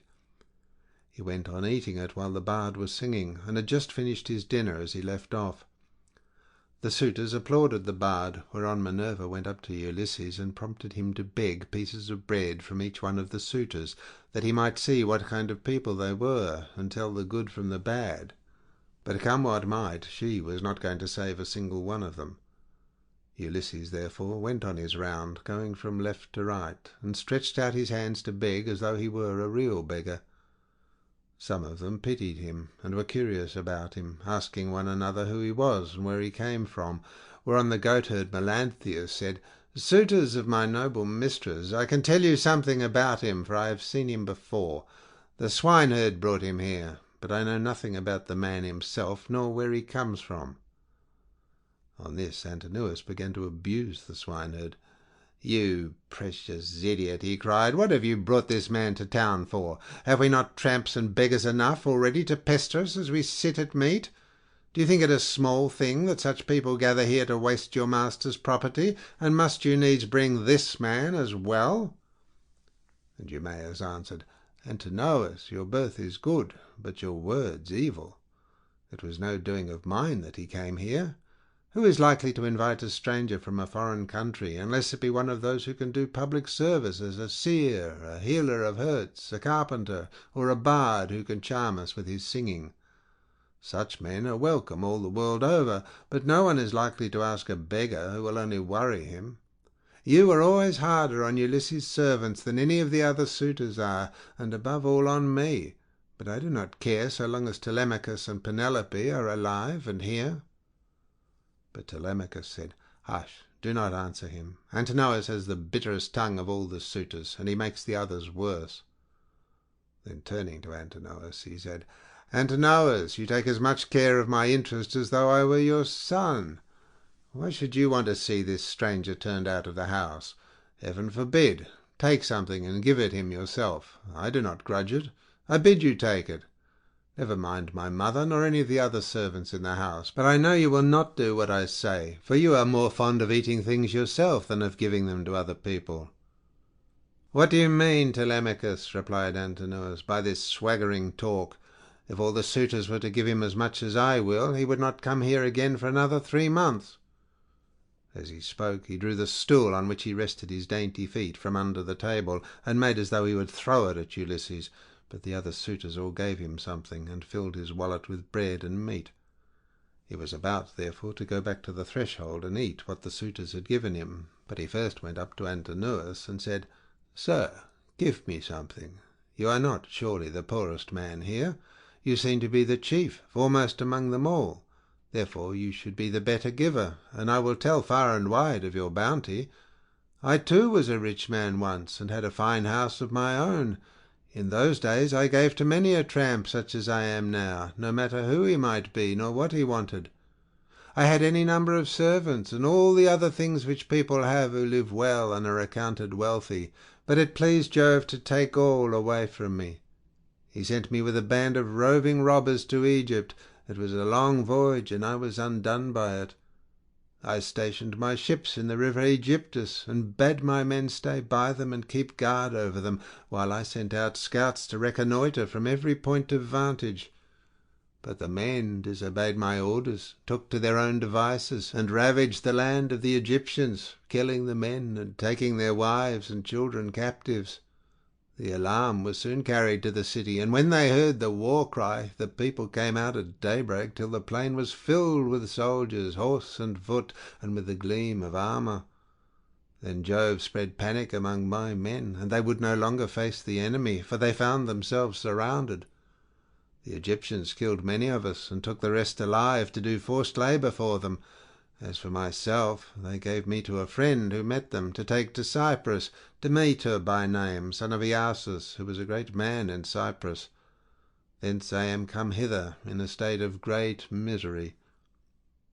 Then Antinous said, "What god can have sent such a pestilence to plague us during our dinner? Get out into the open part of the court, or I will give you Egypt and Cyprus over again for your insolence and importunity. You have begged of all the others, and they have given you lavishly, for they have abundance around them, and it is easy to be free with other people's property when there is plenty of it." On this Ulysses began to move off, and said, "Your looks, my fine sir, are better than your breeding. If you were in your own house, you would not spare a poor man so much as a pinch of salt, for though you are in another man's, and surrounded with abundance, you cannot find it in you to give him even a piece of bread." This made Antinous very angry, and he scowled at him, saying, "You shall pay the price of this before you get clear of the court." With these words he threw a footstool at him, and hit him on the right shoulder blade near the top of his back. Ulysses stood firm as a rock, and the blow did not even stagger him, but he shook his head in silence as he brooded on his revenge. Then he went back to the threshold and sat down there, laying his well-filled wallet at his feet. "Listen to me," he cried, "you suitors of Queen Penelope, that I may speak even as I am minded. A man knows neither ache nor pains if he gets hit while fighting for his money, or for his sheep or his cattle, and even so Antinous has hit me while in the service of my miserable belly, which is always getting people into trouble. Still, if the poor have gods and avenging deities at all, I pray them that Antinous may come to a bad end before his marriage." "Sit where you are and eat your victuals in silence, or be off elsewhere," shouted Antinous. "If you say any more, I will have you dragged hand and foot through the courts, and the servants shall flay you alive." The other suitors were much displeased at this, and one of the young men said, "Antinous, you did ill in striking that poor wretch of a tramp. It will be worse for you if he should turn out to be some god, and we know the gods go about disguised in all sorts of ways as people from foreign countries, and travel about the world to see who do amiss and who do righteously."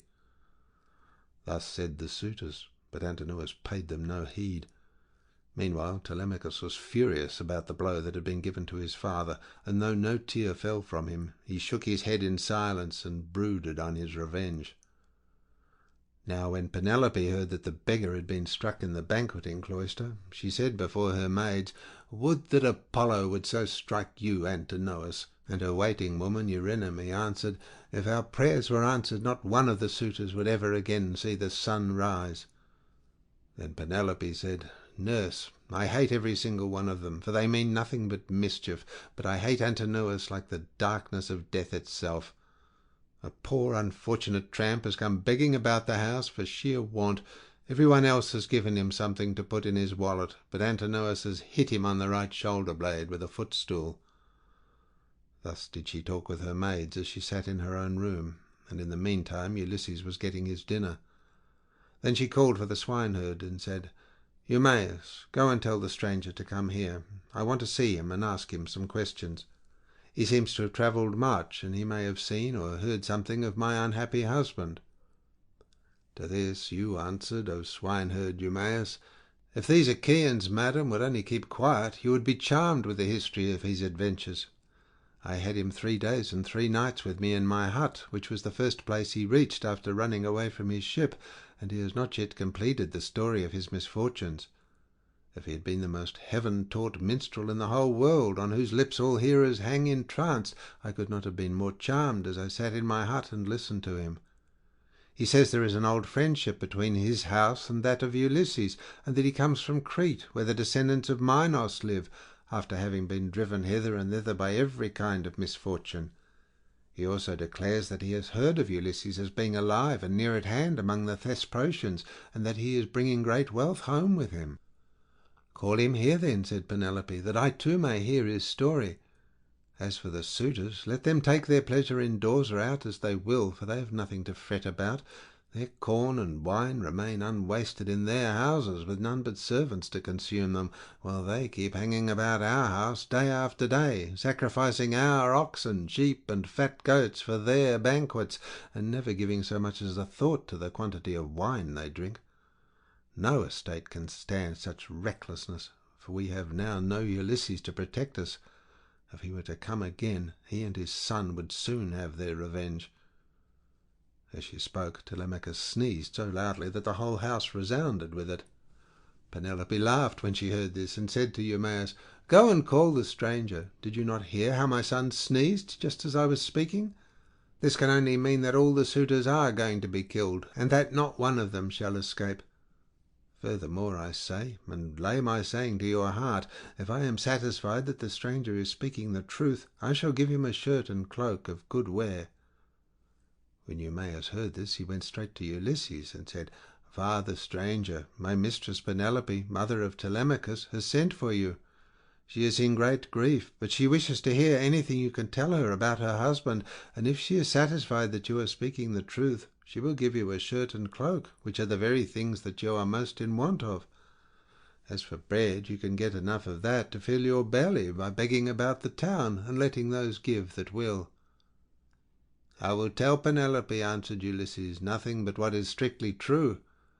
I know all about her husband, and have been partner with him in affliction, but I am afraid of passing through this crowd of cruel suitors, for their pride and insolence reach heaven.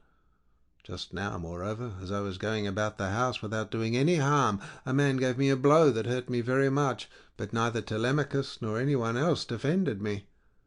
Tell Penelope, therefore, to be patient and wait till sundown. Let her give me a seat close up to the fire, for my clothes are worn very thin. You know they are, for you have seen them ever since I first asked you to help me. She can then ask me about the return of her husband." The swineherd went back when he heard this, and Penelope said, as she saw him cross the threshold, "Why do you not bring him here, Eumaeus? Is he afraid that someone will ill-treat him, or is he shy of coming inside the house at all? Beggars should not be shamefaced."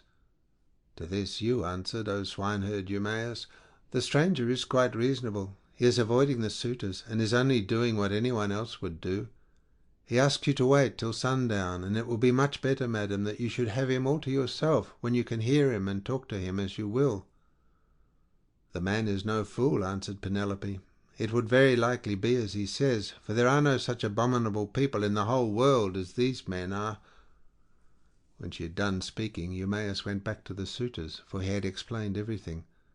Then he went up to Telemachus and said in his ear, so that none could overhear him, "My dear sir, I will now go back to the pigs to see after your property and my own business. You will look to what is going on here, but above all be careful to keep out of danger, for there are many who will bear you ill will. May Jove bring them to a bad end before they do us a mischief." "Very well," replied Telemachus. "Go home when you have had your dinner, and in the morning come here with the victims we are to sacrifice for the day. Leave the rest to heaven and me." On this Eumaeus took his seat again, and when he had finished his dinner he left the courts and the cloister with the men at table, and went back to his pigs. As for the suitors, they presently began to amuse themselves with singing and dancing, for it was now getting on towards evening. End of section 17.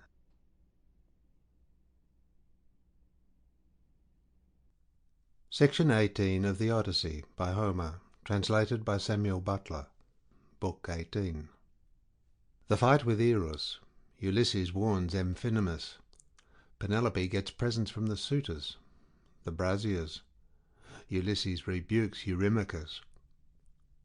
Now there came a certain common tramp who used to go begging all over the city of Ithaca, and was notorious as an incorrigible glutton and drunkard.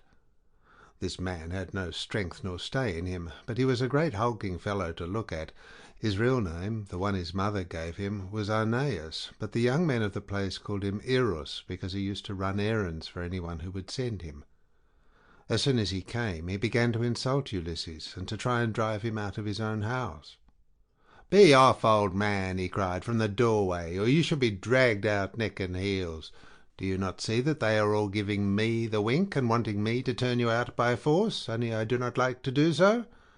Get up, then, and go of yourself, or we shall come to blows." Ulysses frowned on him, and said, "My friend, I do you no manner of harm. People give you a great deal, but I am not jealous. There is room enough in this doorway for the pair of us, and you need not grudge me things that are not yours to give. You seem to be just such another tramp as myself, but perhaps the gods will give us better luck by and by. Do not, however, talk too much about fighting, or you will incense me, and old though I am, I shall cover your mouth and chest with blood. I shall have more peace tomorrow if I do, for you will not come to the house of Ulysses any more." Eros was very angry, and answered, "You filthy glutton, you run on trippingly like an old fish-fag. I have a good mind to lay both hands about you, and knock your teeth out of your head like so many boars' tusks. Get ready, therefore, and let these people here stand by and look on. You will never be able to fight one who is so much younger than yourself." Thus roundly did they rate one another on the smooth pavement in front of the doorway, and when Antinous saw what was going on, he laughed heartily and said to the others, "This is the finest sport that you ever saw. Heaven never yet sent anything like it into this house. The stranger and Eros have quarrelled and are going to fight. Let us set them on to do so at once." The suitors all came up laughing and gathered round the two ragged tramps. "Listen to me," said Antinous. "There are some goat's paunches down at the fire, which we have filled with blood and fat and set aside for supper. He who is victorious and proves himself to be the better man shall have his pick of the lot. He shall be free of our table, and we will not allow any other beggar about the house at all." The others all agreed, but Ulysses, to throw them off the scent, said, "Sirs, an old man like myself, worn out with suffering, cannot hold his own against a young one, but my irrepressible belly urges me on, though I know it can only end in my getting a drubbing. You must swear, however, that none of you will give me a foul blow to favour Eros and secure him the victory." They swore as he had told them, and when they had completed their oath, Telemachus put in a word and said, "Stranger, if you have a mind to settle with this fellow, you need not be afraid of anyone here. Whoever strikes you will have to fight more than one. I am host, and the other chiefs, Antinous and Eurymachus, both of them men of understanding, are of the same mind as I am." Everyone assented, and Ulysses girded his old rags about his loins, thus baring his stalwart thighs, his broad chest and shoulders, and his mighty arms. But Minerva came up to him and made his limbs even stronger still. The suitors were beyond measure astonished, and one would turn towards his neighbour, saying, "The stranger has brought such a thigh out of his old rags that there will soon be nothing left of Eros." Eros began to be very uneasy as he heard them, but the servants girded him by force and brought him into the open part of the court in such a fright that his limbs were all of a tremble. Antinous scolded him and said, "You swaggering bully, you ought never to have been born at all if you are afraid of such an old broken-down creature as this tramp is. I say, therefore, and it shall surely be, if he beats you and proves himself the better man, I shall pack you off on board ship to the mainland, and send you to King Aeschytus, who kills every one that comes near him. He will cut off your nose and ears, and draw out your entrails for the dogs to eat." This frightened Eros still more, but they brought him into the middle of the court, and the two men raised their hands to fight. Then Ulysses considered whether he should let drive so hard at him as to make an end of him then and there, or whether he should give him a lighter blow that should only knock him down. In the end he deemed it best to give the lighter blow, for fear the Achaeans should begin to suspect who he was. Then they began to fight, and Eros hit Ulysses on the right shoulder, but Ulysses gave Eros a blow on the neck under the ear that broke in the bones of his skull, and the blood came gushing out of his mouth. He fell groaning in the dust, gnashing his teeth and kicking on the ground. But the suitors threw up their hands and nearly died of laughter as Ulysses caught hold of him by the foot and dragged him into the outer court as far as the gatehouse. There he propped him against the wall and put his staff in his hands. "Sit there," said he, "and keep the dogs and pigs off. You are a pitiful creature, and if you try to make yourself king of the beggars any more, you shall fare still worse." Then he threw his dirty old wallet, all tattered and torn, over his shoulder with the cord by which it hung, and went back to sit down upon the threshold. But the suitors went within the cloisters, laughing and saluting him. "May Jove and all the other gods," they said, "grant you whatever you want for having put an end to the importunity of this insatiable tramp. We will take him over to the mainland presently, to King Aeschytus, who kills every one that comes near him." Ulysses hailed this as of good omen, and Antinous set a great goat's paunch before him, filled with blood and fat. Amphinomus took 2 loaves out of the bread basket and brought them to him, pledging him as he did so in a golden goblet of wine. "Good luck to you," he said, "father stranger. You are very badly off at present, but I hope you will have better times by and by." To this Ulysses answered, "Amphinomus, you seem to be a man of good understanding, as indeed you may well be, seeing whose son you are. I have heard your father well spoken of. He is Nisus of Dulichium, a man both brave and wealthy. They tell me you are his son, and you appear to be a considerable person. Listen, therefore, and take heed of what I am saying. Man is the vainest of all creatures that have their being upon earth. As long as heaven vouchsafes him health and strength, he thinks that he shall come to no harm hereafter, and even when the blessed gods bring sorrow upon him, he bears it as he needs must and makes the best of it, for God Almighty gives men their daily minds day by day. I know all about it, for I was a rich man once, and did much wrong in the stubbornness of my pride, and in the confidence that my father and my brothers would support me. Therefore let a man fear God in all things always, and take the good that heaven may see fit to send him without vain glory.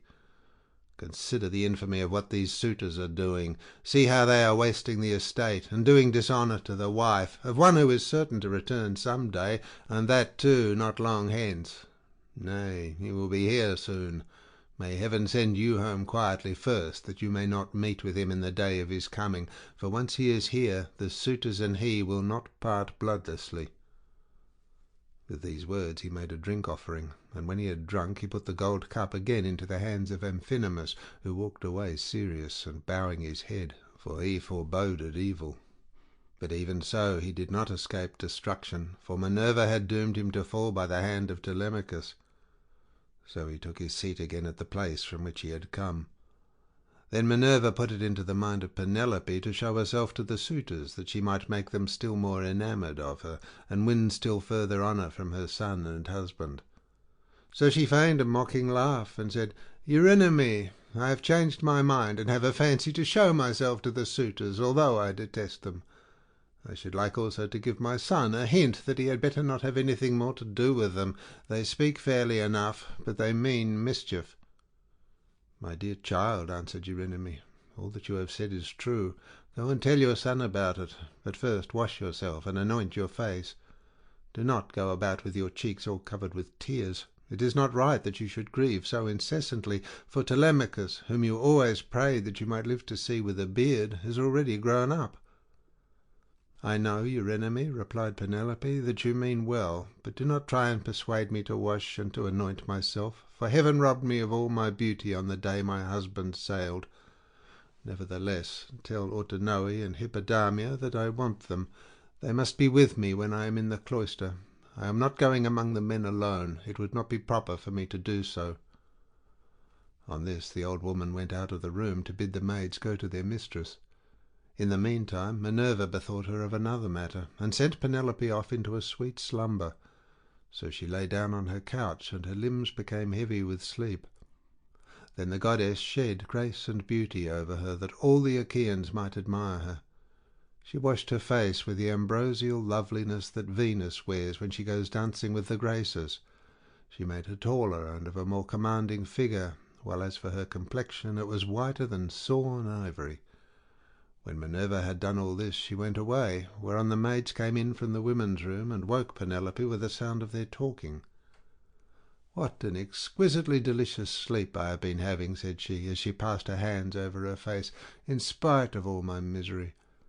I wish Diana would let me die so sweetly now, at this very moment, that I might no longer waste in despair for the loss of my dear husband, who possessed every kind of good quality, and was the most distinguished man among the Achaeans."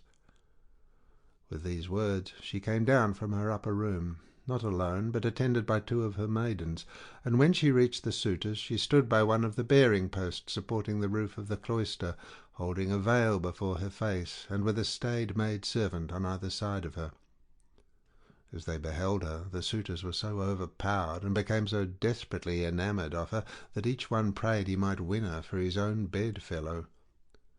"Telemachus," said she, addressing her son, "I fear you are no longer so discreet and well conducted as you used to be. When you were younger you had a greater sense of propriety. Now, however, that you are grown up, though a stranger to look at you would take you for the son of a well-to-do father as far as size and good looks go, your conduct is by no means what it should be. What is all this disturbance that has been going on, and how came you to allow a stranger to be so disgracefully ill-treated? What would have happened if he had suffered serious injury while a suppliant in our house? Surely this would have been very discreditable to you." "I am not surprised, my dear mother, at your displeasure," replied Telemachus. "I understand all about it, and know when things are not as they should be, which I could not do when I was younger. I cannot, however, behave with perfect propriety at all times. First one and then another of these wicked people here keeps driving me out of my mind, and I have no one to stand by me.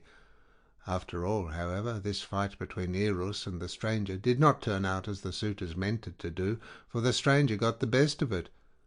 I wish Father Jove, Minerva, and Apollo would break the neck of every one of these wooers of yours, some inside the house and some out, and I wish they might all be as limp as Eros is over yonder in the gate of the outer court. See how he nods his head like a drunken man.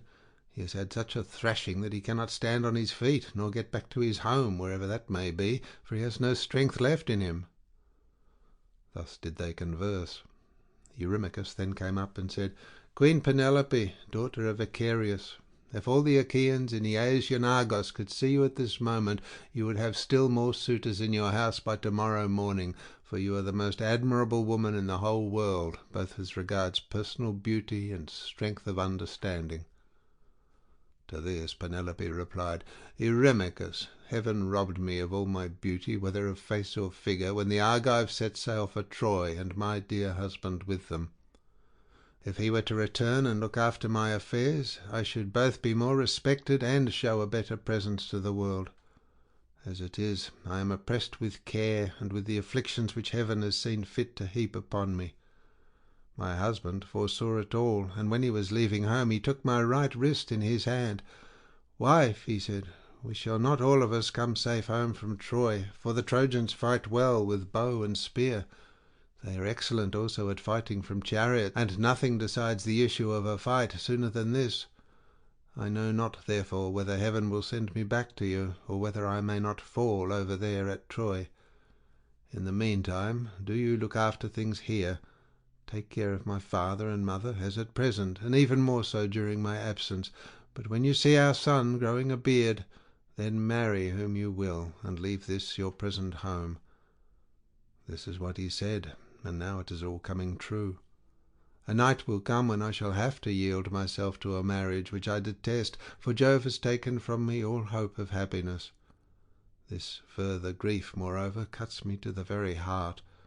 You suitors are not wooing me after the custom of my country, when men are courting a woman who they think will be a good wife to them, and who is of noble birth, and when they are each trying to win her for himself, they usually bring oxen and sheep to feast the friends of the lady, and they make her magnificent presents, instead of eating up other people's property without paying for it."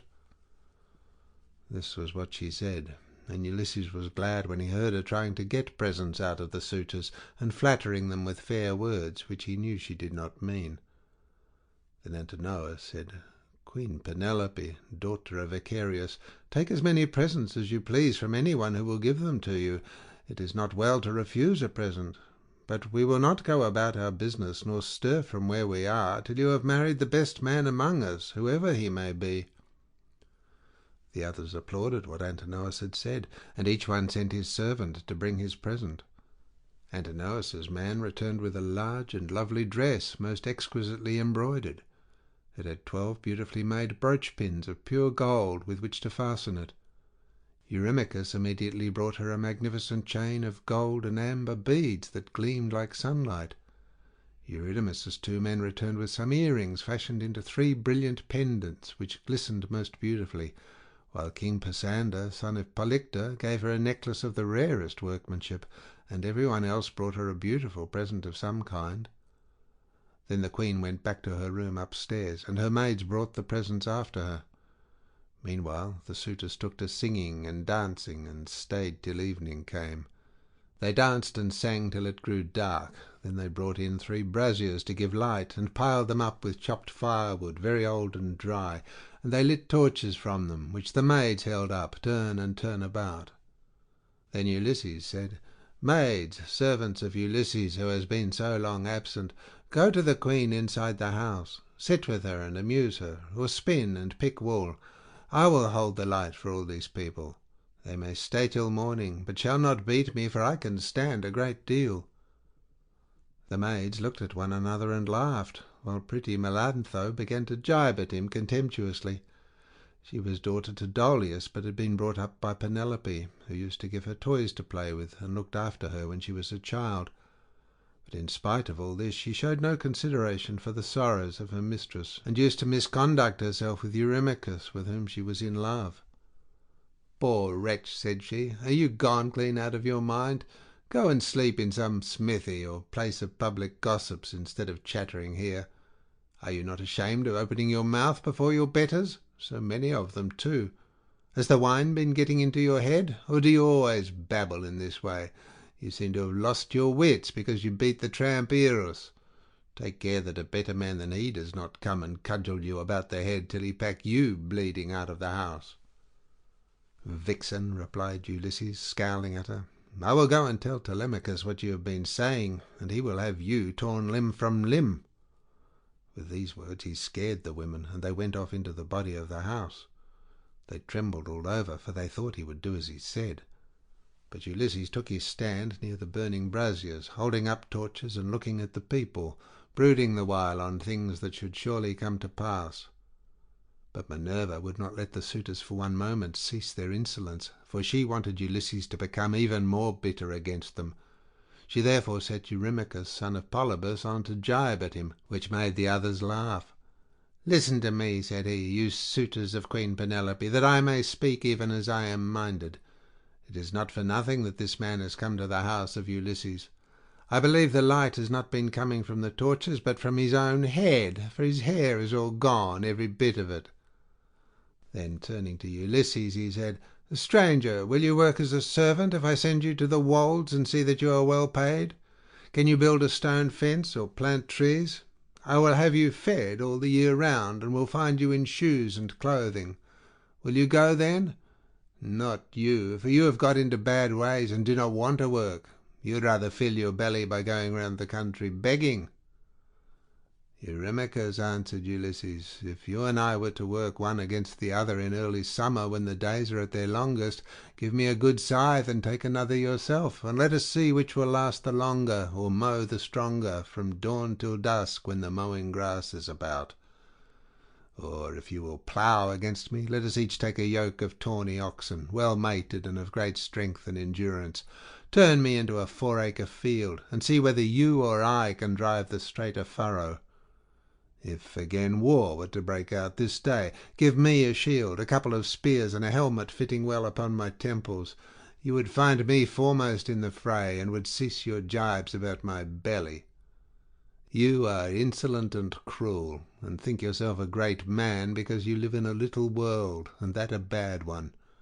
If Ulysses comes to his own again, the doors of this house are wide, but you will find them narrow when you try to fly through them." Eurymachus was furious at all this. He scowled at him and cried, "You wretch, I will soon pay you out for daring to say such things to me, and in public too. Has the wine been getting into your head, or do you always babble in this way? You seem to have lost your wits because you beat the tramp Eros." With this he caught hold of a footstool, but Ulysses sought protection at the knees of Amphinomus of Dulichium, for he was afraid. The stool hit the cupbearer on his right hand and knocked him down. The man fell with a cry, flat on his back, and his wine-jug fell ringing to the ground. The suitors in the covered cloister were now in an uproar, and one would turn towards his neighbour, saying, "I wish the stranger had gone somewhere else. Bad luck to him for all the trouble he gives us. We cannot permit such disturbances about a beggar. If such ill counsels are to prevail, we shall have no more pleasure at our banquet." On this Telemachus came forward and said, "Sirs, are you mad? Can you not carry your meat and your liquor decently? Some evil spirit has possessed you. I do not wish to drive any of you away, but you have had your suppers, and the sooner you all go home to bed, the better." The suitors bit their lips and marvelled at the boldness of his speech, but Amphinomus, the son of Nisus, who was son to Aretius, said, "Do not let us take offence. It is reasonable, so let us make no answer. Neither let us do violence to the stranger, nor to any of Ulysses' servants. Let the cupbearers go round with the drink offerings, that we may make them and go home to our rest. As for the stranger, let us leave Telemachus to deal with him, for it is to his house that he has come."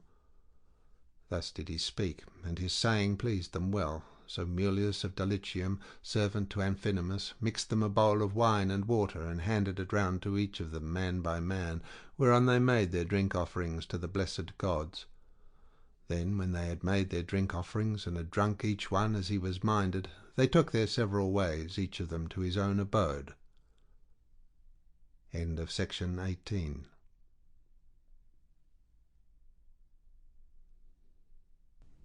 Section 19 of the Odyssey by Homer, translated by Samuel Butler. Book 19. Telemachus and Ulysses remove the armour. Ulysses interviews Penelope. Euryclea washes his feet and recognizes the scar on his leg. Penelope tells her dream to Ulysses. Ulysses was left in the cloister pondering on the means whereby, with Minerva's help, he might be able to kill the suitors. Presently he said to Telemachus, "Telemachus, we must get the armour together and take it down inside. Make some excuse when the suitors ask you why you have removed it. Say that you have taken it to be out of the way of the smoke, inasmuch as it is no longer what it was when Ulysses went away, but has become soiled and begrimed with soot.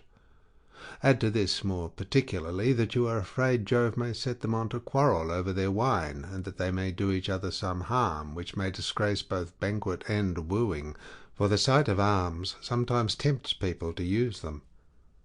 Telemachus approved of what his father had said, so he called nurse Euryclea and said, "Nurse, shut the women up in their rooms, while I take the armour that my father left behind him down into the storeroom.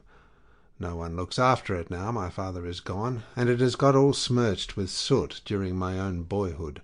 I want to take it down where the smoke cannot reach it." "I wish, child," answered Euryclea, "that you would take the management of the house into your own hands altogether, and look after all the property yourself. But who is to go with you and light you to the storeroom? The maids would have done so, but you would not let them."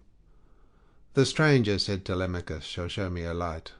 When people eat my bread, they must earn it, no matter where they come from." Euryclea did as she was told, and bolted the women inside their room.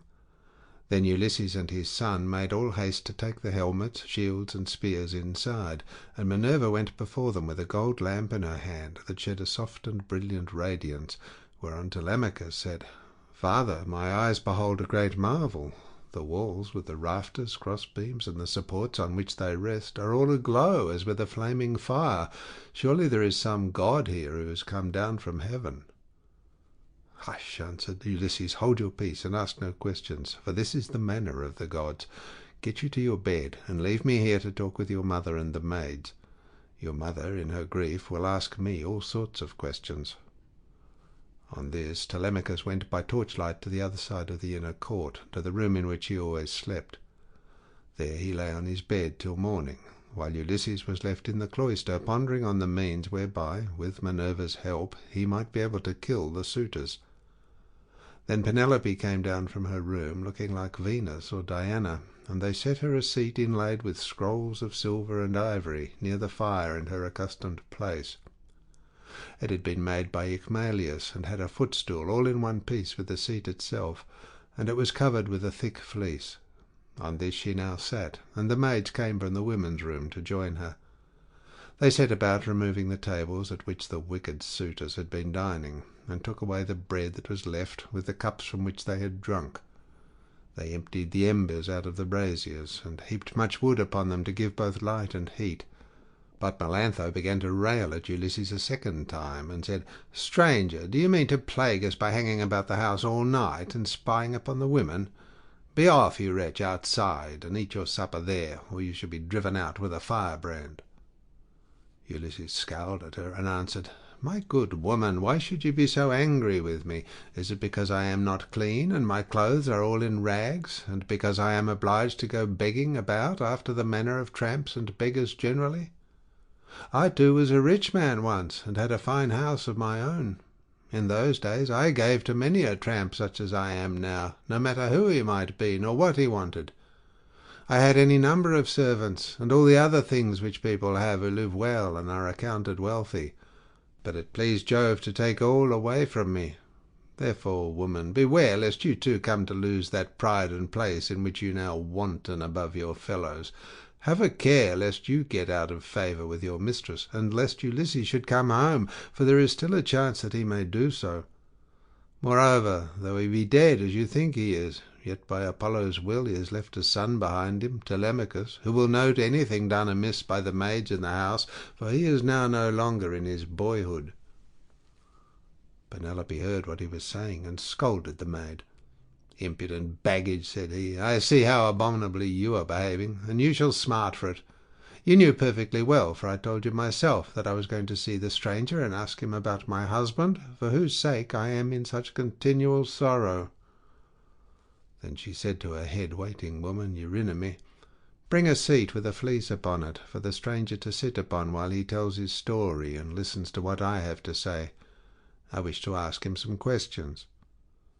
Eurynome brought the seat at once, and set a fleece upon it, and as soon as Ulysses had sat down, Penelope began by saying, "Stranger, I shall first ask you who and whence you are.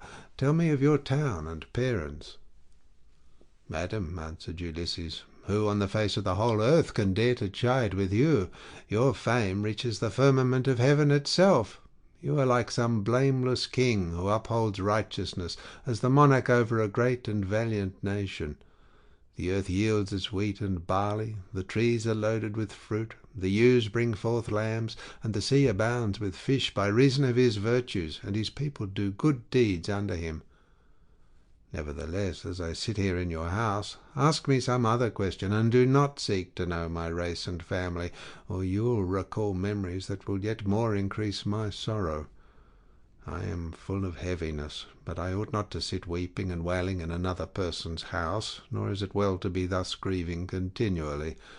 I shall have one of the servants, or even yourself, complaining of me, and saying that my eyes swim with tears because I am heavy with wine." Then Penelope answered, "Stranger, heaven robbed me of all beauty, whether of face or figure, when the Argives set sail for Troy, and my dear husband with them. If he were to return and look after my affairs, I should be both more respected and should show a better presence to the world. As it is, I am oppressed with care, and with the afflictions which heaven has seen fit to heap upon me. The chiefs from all our islands, Dulichium, Same, and Zacynthus, and also from Ithaca itself, are wooing me against my will, and are wasting my estate. I can therefore show no attention to strangers, nor suppliants, nor to people who say that they are skilled artisans, but am all the time broken-hearted about Ulysses. They want me to marry again at once, and I have to invent stratagems in order to deceive them. In the first place, heaven put it in my mind to set up a great tambour frame in my room, and to begin working upon an enormous piece of fine needlework. Then I said to them, 'Sweethearts, Ulysses is indeed dead. Still, do not press me to marry again immediately. Wait, for I would not have my skill in needlework perish unrecorded, till I have finished making a pall for the hero Laertes, to be ready against the time when death shall take him.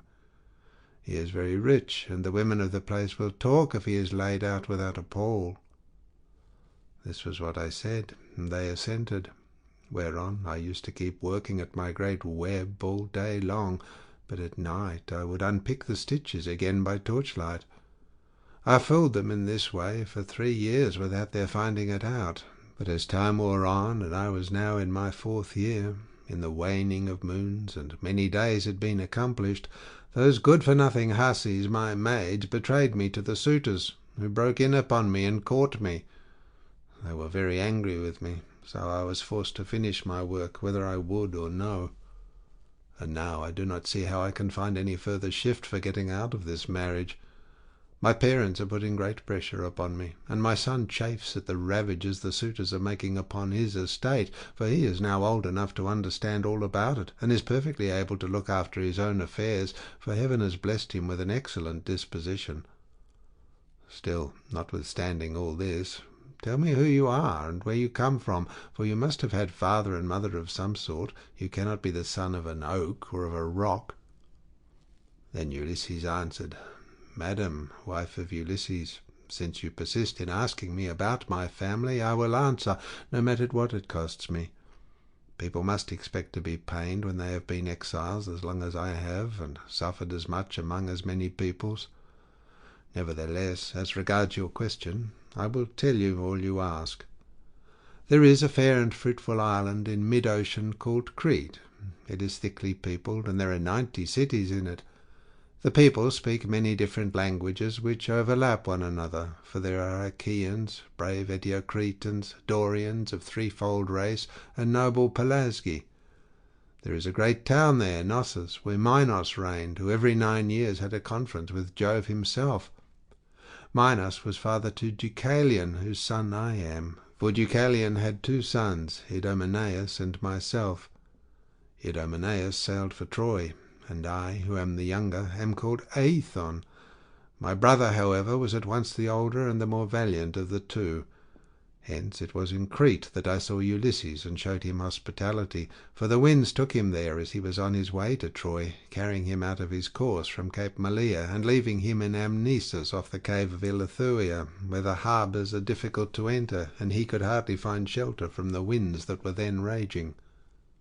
As soon as he got there he went into the town and asked for Idomeneus, claiming to be his old and valued friend, but Idomeneus had already set sail for Troy some 10 or 12 days earlier. So I took him to my own house, and showed him every kind of hospitality, for I had abundance of everything. Moreover, I fed the men who were with him with barley meal from the public store, and got subscriptions of wine and oxen for them to sacrifice to their heart's content.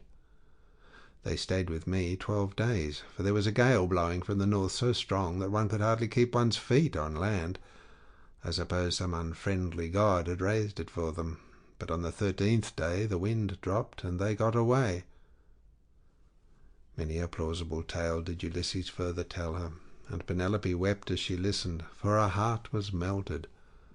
As the snow wastes upon the mountain tops when the winds from south, east, and west have breathed upon it and thawed it till the rivers run bank full with water, even so did her cheeks overflow with tears for the husband who was all the time sitting by her side.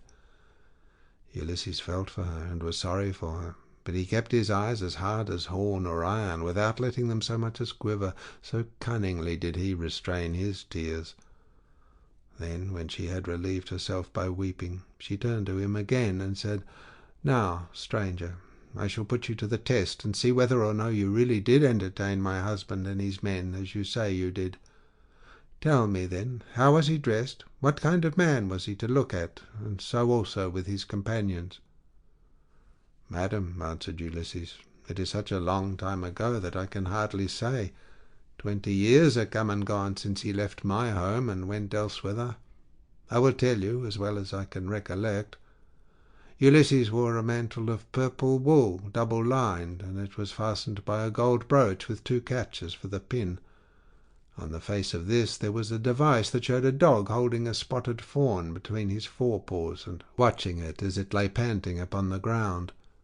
Everyone marvelled at the way in which these things had been done in gold, the dog looking at the fawn and strangling it, while the fawn was struggling convulsively to escape.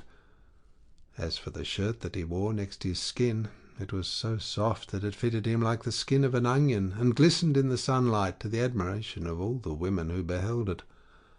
Furthermore, I say, and lay my saying to your heart, that I do not know whether Ulysses wore these clothes when he left home, or whether one of his companions had given them to him while he was on his voyage, or possibly someone at whose house he was staying made him a present of them, for he was a man of many friends, and had few equals among the Achaeans. I myself gave him a sword of bronze and a beautiful purple mantle, double-lined, with a shirt that went down to his feet, and I sent him on board his ship with every mark of honour. He had a servant with him, a little older than himself, and I can tell you what he was like. His shoulders were hunched, he was dark, and he had thick curly hair. His name was Eurybates, and Ulysses treated him with greater familiarity than he did any of the others, as being the most like-minded with himself. Penelope was moved still more deeply as she heard the indisputable proofs that Ulysses laid before her, and when she had again found relief in tears, she said to him, "Stranger, I was already disposed to pity you, but henceforth you shall be honoured and made welcome in my house. It was I who gave Ulysses the clothes you speak of. I took them out of the storeroom and folded them up myself, and gave him also the gold brooch to wear as an ornament. Alas, I shall never welcome him home again, It was by an ill fate that he ever set out for that detested city whose very name I cannot bring myself even to mention." Then Ulysses answered, "Madam, wife of Ulysses, do not disfigure yourself further by grieving thus bitterly for your loss, though I can hardly blame you for doing so. A woman who has loved her husband and borne him children would naturally be grieved at losing him, even though he were a worse man than Ulysses, who they say was like a god. Still, cease your tears and listen to what I can tell you. I will hide nothing from you, and can say with perfect truth that I have lately heard of Ulysses as being alive and on his way home. He is among the Thesprotians, and is bringing back much valuable treasure that he has begged from one and another of them.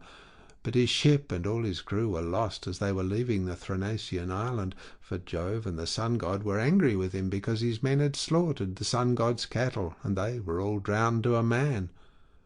But Ulysses stuck to the keel of the ship, and was drifted on to the land of the Phaeacians, who are near of kin to the immortals, and who treated him as though he had been a god, giving him many presents, and wishing to escort him home safe and sound. In fact, Ulysses would have been here long ago, had he not thought better to go from land to land, gathering wealth, for there is no man living who is so wily as he is. There is no one can compare with him. Phaedon, king of the Thesprotians, told me all this, and he swore to me, making drink offerings in his house as he did so, that the ship was by the waterside, and the crew found who would take Ulysses to his own country.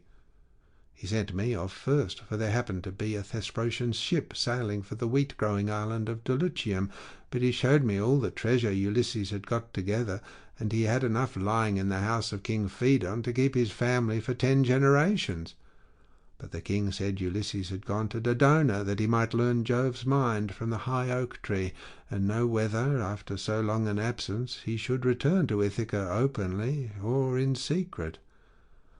So you may know he is safe, and will be here shortly. He is close at hand, and cannot remain away from home much longer.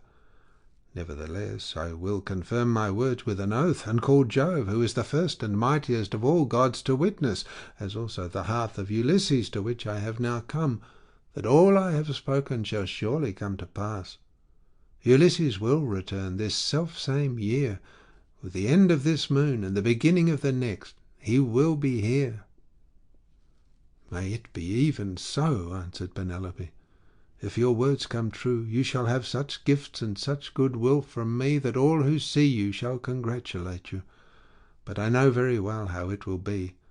Ulysses will not return, neither will you get your escort hence, for so surely as that Ulysses ever was, there are now no longer any such masters in the house as he was, to receive honourable strangers or to further them on their way home. And now, you maids, wash his feet for him, and make him a bed on a couch with rugs and blankets, that he may be warm and quiet till morning. Then at daybreak wash him and anoint him again, that he may sit in the cloister and take his meals with Telemachus. It shall be the worse for any one of these hateful people who is uncivil to him. Like it or not, he shall have no more to do in this house. For how, sir, shall you be able to learn whether or no I am superior to others of my sex, both in goodness of heart and understanding, if I let you dine in my cloisters, squalid and ill-clad? Men live but for a little season. If they are hard and deal hardly, people wish them ill so long as they are alive, and speak contemptuously of them when they are dead. But he that is righteous and deals righteously, the people tell of his praise among all lands, and many shall call him blessed." Ulysses answered, "Madam, I have forsworn rugs and blankets from the day that I left the snowy ranges of Crete to go on shipboard. I will lie as I have lain on many a sleepless night hitherto. Night after night have I passed in any rough sleeping place and waited for morning. Nor again do I like having my feet washed. I shall not let any of the young hussies about your house touch my feet. But if you have any old and respectable woman who has gone through as much trouble as I have, I will allow her to wash them." To this Penelope said, "My dear sir, of all the guests who ever came to my house, there never was one who spoke in all things with such admirable propriety as you do. There happens to be in the house a most respectable old woman, the same who received my poor dear husband in her arms the night he was born, and nursed him in infancy. She is very feeble now, but she shall wash your feet." "Come here," said she, "Euryclea, and wash your master's age mate." I suppose Ulysses' hands and feet are very much the same now as his are, for trouble ages all of us dreadfully fast. On these words the old woman covered her face with her hands. She began to weep and made lamentation, saying, "My dear child, I cannot think whatever I am to do with you. I am certain no one was ever more God-fearing than yourself, and yet Jove hates you. No one in the whole world ever burned him more thigh bones, nor gave him finer hecatombs, when you prayed you might come to a green old age yourself, and see your son grow up to take after you. Yet see how he has prevented you alone from ever getting back to your own home. I have no doubt the women in some foreign palace which Ulysses has got to are gibing at him, as all these sluts here have been gibing at you. I do not wonder at your not choosing to let them wash you after the manner in which they have insulted you. I will wash your feet myself, gladly enough, as Penelope has said that I am to do so. I will wash them both for Penelope's sake and for your own, for you have raised the most lively feelings of compassion in my mind. And let me say this, moreover, which pray attend to. We have had all kinds of strangers in distress come here before now, but I make bold to say that no one ever yet came who was so like Ulysses in figure, voice, and feet as you are." "Those who have seen us both," answered Ulysses, "have always said we were wonderfully like each other, and now you have noticed it too." Then the old woman took the cauldron in which she was going to wash his feet, and poured plenty of cold water into it, adding hot till the bath was warm enough. Ulysses sat by the fire, but ere long he turned away from the light, for it occurred to him that when the old woman had hold of his leg she would recognize a certain scar which it bore, whereon the whole truth would come out. And indeed, as soon as she had begun washing her master, she at once knew the scar as one that had been given him by a wild boar when he was hunting on Mount Parnassus with his excellent grandfather Autolycus, who was the most accomplished thief and perjurer in the whole world, and with the sons of Autolycus. Mercury himself had endowed him with this gift, for he used to burn the thigh bones of goats and kids to him, so he took pleasure in his companionship. It happened once that Autolycus had gone to Ithaca, and had found the child of his daughter just born. As soon as he had done supper, Euryclea set the infant upon his knees, and said, "Autolycus, you must find a name for your grandson. You greatly wished that you might have one." "Son-in-law and daughter," replied Autolycus, "call the child thus. I am highly displeased with a large number of people in one place and another, both men and women. So name the child Ulysses, or the child of anger. When he grows up and comes to visit his mother's family on Mount Parnassus, where my possessions lie, I will make him a present, and will send him on his way rejoicing." Ulysses therefore went to Parnassus to get the presents from Autolycus, who with his sons shook hands with him and gave him welcome. His grandmother Amphithea threw her arms about him and kissed his head and both his beautiful eyes, while Autolycus desired his sons to get dinner ready, and they did as he told them. They brought in a 5-year-old bull, flayed it, made it ready, and divided it into joints. These they then cut carefully up into smaller pieces and spitted them. They roasted them sufficiently and served the portions round. Thus through the livelong day to the going down of the sun they feasted, and every man had his full share, so that all was satisfied. But when the sun set and it came on dark, they went to bed and enjoyed the boon of sleep. When the child of morning, rosy-fingered Dawn, appeared, the sons of Autolycus went out with their hounds hunting, and Ulysses went too. They climbed the wooded slopes of Parnassus, and soon reached its breezy upland valleys. But as the sun was beginning to beat upon the fields, fresh risen from the slow still currents of Oceanus, they came to a mountain dell. The dogs were in front, searching for the tracks of the beast they were chasing, and after them came the sons of Autolycus, among whom was Ulysses, close behind the dogs, and he had a long spear in his hand. Here was the lair of a huge boar among some thick brushwood, so dense that the wind and rain could not get through it, nor could the sun's rays pierce it, and the ground underneath lay thick with fallen leaves.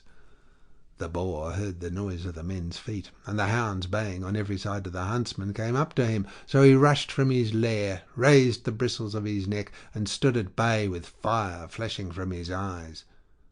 Ulysses was the first to raise his spear and try to drive it into the brute, but the boar was too quick for him and charged him sideways, ripping him above the knees with a gnash that tore deep, though it did not reach the bone. As for the boar, Ulysses hit him on the right shoulder, and the point of the spear went right through him, so that he fell groaning in the dust until the life went out of him. The sons of Autolycus busied themselves with the carcass of the boar, and bound Ulysses' wound. Then, after saying a spell to stop the bleeding, they went home as fast as they could. But when Autolycus and his sons had thoroughly healed Ulysses, they made him some splendid presents, and sent him back to Ithaca with much mutual goodwill. When he got back, his father and mother were rejoiced to see him, and asked him all about it, and how he had hurt himself to get the scar. So he told them how the boar had ripped him when he was out hunting with Autolycus and his sons on Mount Parnassus. As soon as Euryclea had got the scarred limb in her hands and had well hold of it, she recognized it and dropped the foot at once. The leg fell into the bath, which rang out and was overturned, so that all the water was spilt on the ground. Euryclea's eyes, between her joy and her grief, filled with tears, and she could not speak, but she caught Ulysses by the beard and said, "My dear child, I am sure you must be Ulysses himself, only I did not know you till I had actually touched and handled you." As she spoke, she looked towards Penelope, as though wanting to tell her that her dear husband was in the house, but Penelope was unable to look in that direction and observe what was going on, for Minerva had diverted her attention. So Ulysses caught Euryclea by the throat with his right hand, and with his left drew her close to him, and said, "Nurse, do you wish to be the ruin of me, you who nursed me at your own breast, now that after 20 years of wandering I am at last come to my own home again? Since it has been borne in upon you by heaven to recognize me, hold your tongue, and do not say a word about it to anyone else in the house, for if you do, I tell you, and it shall surely be, that if heaven grants me to take the lives of these suitors, I will not spare you, though you are my own nurse, when I am killing the other women." "My child," answered Euryclea, "what are you talking about? You know very well that nothing can either bend or break me. I will hold my tongue like a stone or a piece of iron. Furthermore, let me say, and lay my saying to your heart, when heaven has delivered the suitors into your hand, I will give you a list of the women in the house who have been ill-behaved, and of those who are guiltless." And Ulysses answered, "Nurse, you ought not to speak in that way. I am well able to form my own opinion about one and all of them. Hold your tongue, and leave everything to heaven." As he said this, Euryclea left the cloister to fetch some more water, for the first had been all spilt. And when she had washed him and anointed him with oil, Ulysses drew his seat nearer to the fire to warm himself, and hid the scar under his rags. Then Penelope began talking to him, and said, "Stranger, I should like to speak with you briefly about another matter. It is indeed nearly bedtime, for those at least who can sleep in spite of sorrow. As for myself, heaven has given me a life of such unmeasurable woe that even by day, when I am attending to my duties in looking after the servants, I am still weeping and lamenting during the whole time. Then, when night comes and we all of us go to bed, I lie awake thinking, and my heart becomes a prey to the most incessant and cruel tortures. As the dun nightingale, daughter of Pandarius, sings in the early spring from her seat in the shadiest covert-head, and with many a plaintive trill pours out the tale how by mishap she killed her own child Aeolus, son of King Zethus, even so does my mind toss and turn in its uncertainty whether I ought to stay with my son here and safeguard my substance, my bondsmen, and the greatness of my house, out of regard to public opinion and the memory of my late husband, or whether it is not now time for me to go to the best of these suitors who are wooing me, and make me such magnificent presents.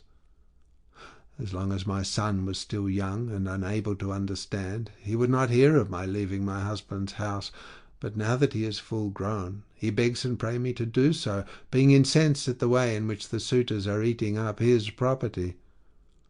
Listen then to a dream that I have had, and interpret it for me if you can. I have 20 geese about the house that eat mash out of a trough, and of which I am exceedingly fond. I dreamed that a great eagle came swooping down from a mountain, and dug his curved beak into the neck of each of them till he had killed them all. Presently he soared off into the sky and left them lying dead about the yard, whereon I wept in my dream till all my maids gathered round me, so piteously was I grieving because the eagle had killed my geese. Then he came back again, and perching on a projecting rafter, spoke to me with human voice, and told me to leave off crying. "Be of good courage," he said, "daughter of Icarius. This is no dream, but a vision of good omen that shall surely come to pass. The geese are the suitors, and I am no longer an eagle, but your own husband, who am come back to you, and who will bring these suitors to a disgraceful end." On this I woke, and when I looked out I saw my geese at the trough, eating their mash as usual. "This dream, madam," replied Ulysses, "can admit but of one interpretation, for had not Ulysses himself told you how it shall be fulfilled? The death of the suitors is portended, and not one single one of them will escape." And Penelope answered, "Stranger, dreams are very curious and unaccountable things, and they do not by any means invariably come true. There are 2 gates through which these unsubstantial fancies proceed. The one is of horn, and the other ivory. Those that come through the gate of ivory are fatuous, but those from the gate of horn mean something to those that see them. I do not think, however, that my own dream came through the gate of horn, though I and my son should be most thankful if it proves to have done so. Furthermore, I say, and lay my saying to your heart, the coming dawn will usher in the ill-omened day that is to sever me from the house of Ulysses, for I am about to hold a tournament of axes. My husband used to set up 12 axes in the court, one in front of the other, like the stays upon which a ship is built.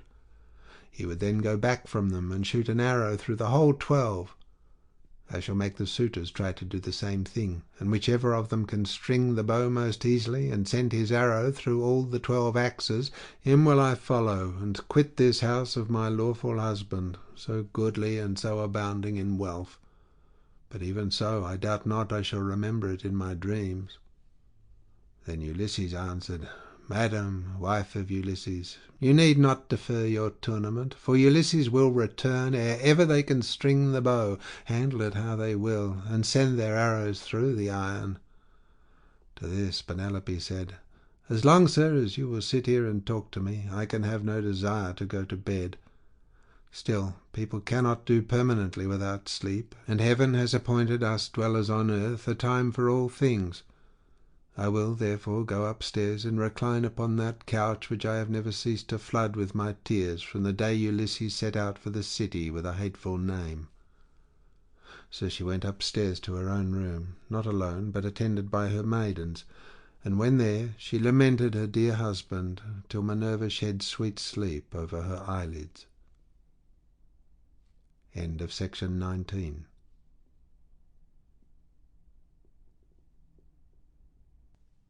Section 20 of the Odyssey by Homer, translated by Samuel Butler. Book 20. Ulysses cannot sleep. Penelope's prayer to Diana.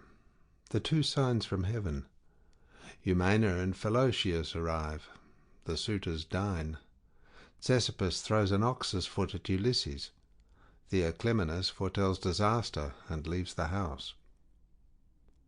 Ulysses slept in the cloister upon an undressed bullock's hide, on the top of which he threw several skins of the sheep the suitors had eaten, and Eurynome threw a cloak over him after he had laid himself down. There, then, Ulysses lay wakefully brooding upon the way in which he should kill the suitors, and by the women who had been in the habit of misconducting themselves with them left the house, giggling and laughing with one another. This made Ulysses very angry, and he doubted whether to get up and kill every single one of them then and there, or to let them sleep one more and last time with the suitors. His heart growled within him, and as a bitch with puppies growls and shows her teeth when she sees a stranger, so did his heart growl with anger at the evil deeds that were being done. But he beat his breast and said, "Heart, be still. You had worse than this to bear on the day when the terrible Cyclops ate your brave companions, yet you bore it in silence till your cunning got you safe out of the cave, though you made sure of being killed." Thus he chided with his heart, and checked it into endurance. But he tossed about as one who turns a paunch full of blood and fat in front of a hot fire, doing it first on one side and then on the other, that he may get it cooked as soon as possible. Even so did he turn himself about from side to side, thinking all the time how, single-handed as he was, he should contrive to kill so large a body of men as the wicked suitors. But by and by Minerva came down from heaven in the likeness of a woman, and hovered over his head, saying, "My poor unhappy man, why do you lie awake in this way? This is your house. Your wife is safe inside it, and so is your son, who is just such a young man as any father may be proud of." "Goddess," answered Ulysses, "all that you have said is true, but I am in some doubt as to how I shall be able to kill these wicked suitors single-handed, seeing what a number of them there always are. And there is this further difficulty, which is still more considerable. Supposing that with Jove's and your assistance I succeed in killing them, I must ask you to consider whether I am to escape from their avengers when it is all over." "For shame," replied Minerva. "Why, anyone else would trust a worse ally than myself, even though that ally were only a mortal and less wise than I am. Am I not a goddess, and have I not protected you throughout in all your troubles? I tell you plainly that even though there were 50 bands of men surrounding us and eager to kill us, you would take all their sheep and cattle and drive them away with you. But go to sleep. It is a very bad thing to lie awake all night, and you shall be out of your troubles before long." As she spoke, she shed sleep over his eyes, and then went back to Olympus. While Ulysses was thus yielding himself to a very deep slumber that eased the burden of his sorrows, his admirable wife awoke, and, sitting up in her bed, began to cry. When she had relieved herself by weeping, she prayed to Diana, saying, "Great goddess Diana, daughter of Jove, drive an arrow into my heart and slay me, or let some whirlwind snatch me up and bear me through paths of darkness till it drop me into the mouths of overflowing Oceanus, as it did the daughters of Pandarius. The daughters of Pandarius lost their father and mother, for the gods killed them, so they were left orphans. But Venus took care of them and fed them on cheese, honey, and sweet wine. Juno taught them to excel all women in beauty of form and understanding. Diana gave them an imposing presence, and Minerva endowed them with every kind of accomplishment. But one day, when Venus had gone up to Olympus to see Jove about getting them married, for well does he know both what shall happen and what not happen to every one, the storm clouds came and spirited them away to become handmaids to the dread Erinyes.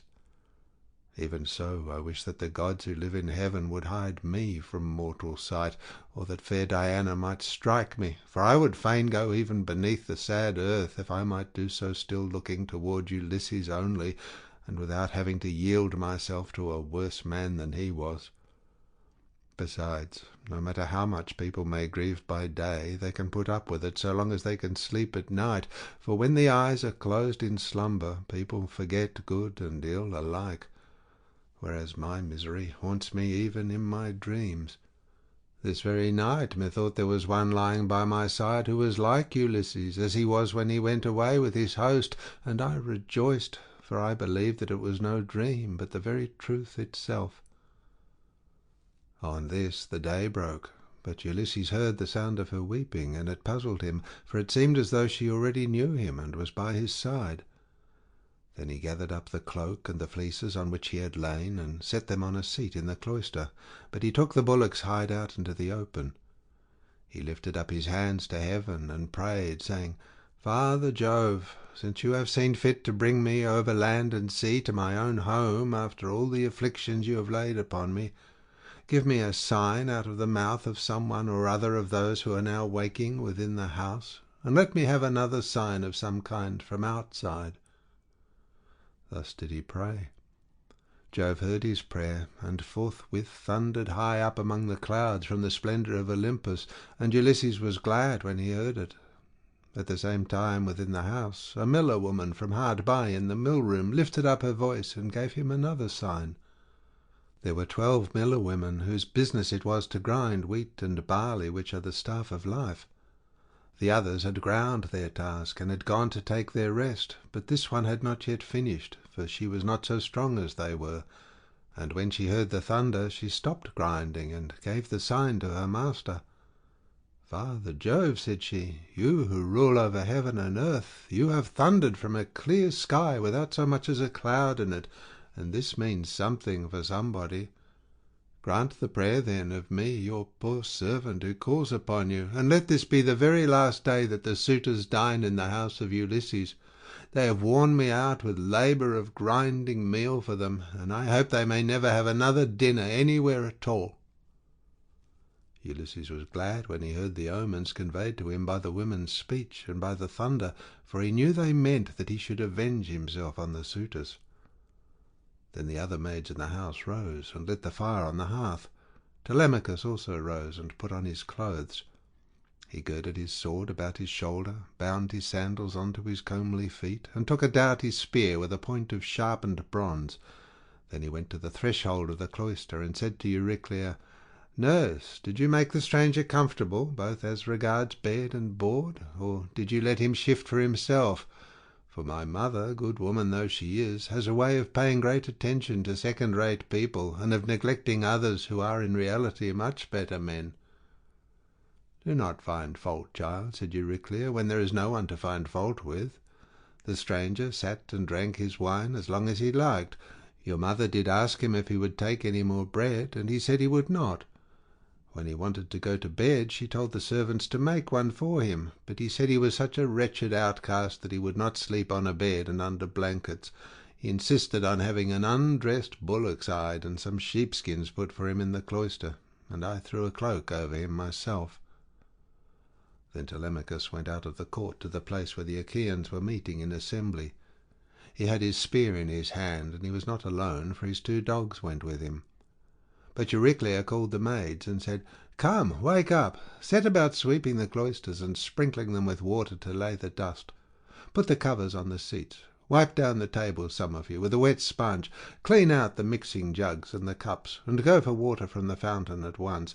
The suitors will be here directly. They will be here early, for it is a feast day." Thus did she speak, and they did even as she had said. 20 of them went to the fountain for water, and the others set themselves busily to work about the house. The men who were in attendance on the suitors also came up and began chopping firewood. By and by the women returned from the fountain, and the swineherd came after them with the 3 best pigs he could pick out. These he let feed about the premises, and then he said good-humouredly to Ulysses, "Stranger, are the suitors treating you any better now, or are they as insolent as ever?" "May heaven," answered Ulysses, "requite to them the wickedness with which they deal high-handedly in another man's house, without any sense of shame." Thus did they converse. Meanwhile Melanthius the goatherd came up, for he too was bringing in the best goats for the suitors' dinner, and he had 2 shepherds with him. They tied the goats up under the gatehouse, and then Melanthius began gibing at Ulysses. "Are you still here, stranger," said he, "to pester people by begging about the house? Why can you not go elsewhere? You and I shall not come to an understanding before we have given each other a taste of our fists. You beg without any sense of decency. Are there not feasts elsewhere among the Achaeans as well as here?" Ulysses made no answer, but bowed his head and brooded. Then a 3rd man, Philocius, joined them, who was bringing in a barren heifer and some goats. These were brought over by the boatmen who are there to take people over when anyone comes to them. So Philocius made his heifer and his goats secure under the gatehouse, and then went up to the swineherd. "Who, swineherd," said he, "is this stranger that is lately come here? Is he one of your men? What is his family? Where does he come from? Poor fellow, he looks as if he had been some great man, but the gods give sorrow to whom they will, even to kings, if it so pleases them." As he spoke he went up to Ulysses and saluted him with his right hand. "Good day to you, father stranger," said he. "You seem to be very poorly off now, but I hope you will have better times by and by." Father Jove, of all gods you are the most malicious. We are your own children, yet you show us no mercy in all our misery and afflictions. A sweat came over me when I saw this man, and my eyes filled with tears, for he reminds me of Ulysses, who I fear is going about in just such rags as this man's are, if indeed he is still among the living. If he is already dead and in the house of Hades, then alas for my good master, who made me his stockman when I was quite young among the Cephallenians. And now his cattle are countless. No one could have done better with them than I have, for they have bred like ears of corn. Nevertheless, I have to keep bringing them in for others to eat, who take no heed to his son, though he is in the house, and fear not the wrath of heaven, but are already eager to divide Ulysses' property among themselves, because he has been away so long. I have often thought, only it would not be right while his son is living, of going off with the cattle to some foreign country. Bad as this would be, it is still harder to stay here and be ill-treated about other people's herds. My position is intolerable, and I should long since have run away and put myself under the protection of some other chief, only that I believe my poor master will yet return, and send all these suitors flying out of the house. Stockman, answered Ulysses, you seem to be a very well-disposed person, and I can see that you are a man of sense.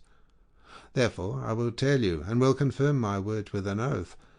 By Jove, the chief of all gods, and by that hearth of Ulysses to which I am now come, Ulysses shall return before you leave this place. And if you are so minded, you shall see him killing the suitors who are now masters here. If Jove were to bring this to pass, replied the stockman, you should see how I would do my very utmost to help him. And in like manner Eumaeus prayed that Ulysses might return home. Thus did they converse. Meanwhile the suitors were hatching a plot to murder Telemachus, but a bird flew near them on their left hand, an eagle with a dove in its talons. On this Amphinomus said, My friends, this plot of ours to murder Telemachus will not succeed. Let us go to dinner instead. The others assented, so they went inside and laid their cloaks on the benches and seats. They sacrificed the sheep, goats, pigs, and the heifer, and when the inward meats were cooked, they served them round. They mixed the wine in the mixing bowls, and the swineherd gave every man his cup, while Philautius handed round the bread in the bread baskets, and Melanthius poured them out their wine. Then they laid their hands upon the good things that were before them. Telemachus purposely made Ulysses sit in the part of the cloister that was paved with stone. He gave him a shabby-looking seat at a little table to himself, and had his portion of the inward meats brought to him, with his wine in a gold cup. "Sit there," said he, "and drink your wine among the great people. I will put a stop to the gibes and blows of the suitors, for this is no public house, but belongs to Ulysses, and has passed from him to me. Therefore, suitors, keep your hands and your tongues to yourselves, or there will be mischief." The suitors bit their lips and marvelled at the boldness of his speech. Then Antinous said, "We do not like such language, but we will put up with it, for Telemachus is threatening us in good earnest. If Jove had let us, we should have put a stop to his brave talk ere now." Thus spoke Antinous, but Telemachus heeded him not. Meanwhile the heralds were bringing the holy hecatombs through the city, and the Achaeans gathered under the shady grove of Apollo. Then they roasted the outer meat, drew it off the spits, gave every man his portion, and feasted to their hearts' content. Those who waited at table gave Ulysses exactly the same portion as the others had, for Telemachus had told them to do so. But Minerva would not let the suitors for one moment drop their insolence, for she wanted Ulysses to become still more bitter against them. Now there happened to be among them a ribald fellow, whose name was Ctesippus, and who came from Same. This man, confident in his great wealth, was paying court to the wife of Ulysses, and said to the suitors, "Hear what I have to say. The stranger has already had as large a portion as anyone else. This is well, for it is not right nor reasonable to ill-treat any guest of Telemachus who comes here. I will, however, make him a present on my own account, that he may have something to give to the bath-woman, or to some other of Ulysses' servants." As he spoke, he picked up a heifer's foot from the meat-basket on which it lay, and threw it at Ulysses. But Ulysses turned his head a little aside and avoided it, smiling grimly, Sardinian fashion, as he did so, and it hit the wall, not him. On this Telemachus spoke fiercely to Ctesippus. "It is a good thing for you," said he, "that the stranger turned his head so that you missed him. If you had hit him, I should have run you through with my spear, and your father would have had to see about getting you buried rather than married in this house. So let me have no more unseemly behaviour from any of you, for I am grown up now to the knowledge of good and evil, and understand what is going on, instead of being the child that I have been heretofore. I have long seen you killing my sheep and making free with my corn and wine. I have put up with this, for one man is no match for many. But do me no further violence. Still, if you wish to kill me, kill me. I would far rather die than see such disgraceful scenes day after day, guests insulted, and men dragging the women servants about the house in an unseemly way." They all held their peace, until at last Agelaus, son of Damastor, said, "No one should take offence at what has just been said, nor gainsay it, for it is quite reasonable. Leave off, therefore, ill-treating the stranger, or anyone else of the servants who are about the house. I would say, however, a friendly word to Telemachus and his mother, which I trust may commend itself to both. As long, I would say, as you had ground for hoping that Ulysses would one day come home, no one could complain of your waiting and suffering the suitors to be in your house. It would have been better that he should have returned, but it is now sufficiently clear that he will never do so. Therefore, talk all this quietly over with your mother, and tell her to marry the best man, and the one who makes her the most advantageous offer. Thus you will yourself be able to manage your own inheritance, and to eat and drink in peace, while your mother will look after some other man's house, not yours." To this Telemachus answered, "By Jove, Agelaus, and by the sorrows of my unhappy father, who has either perished far from Ithaca, or is wandering in some distant land, I throw no obstacles in the way of my mother's marriage. On the contrary, I urge her to choose whomsoever she will, and I will give her numberless gifts into the bargain, but I dare not insist point blank that she shall leave the house against her own wishes. Heaven forbid that I should do this."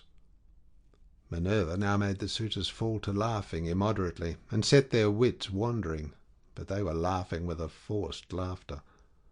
Their meat became smeared with blood, their eyes filled with tears, and their hearts were heavy with forebodings.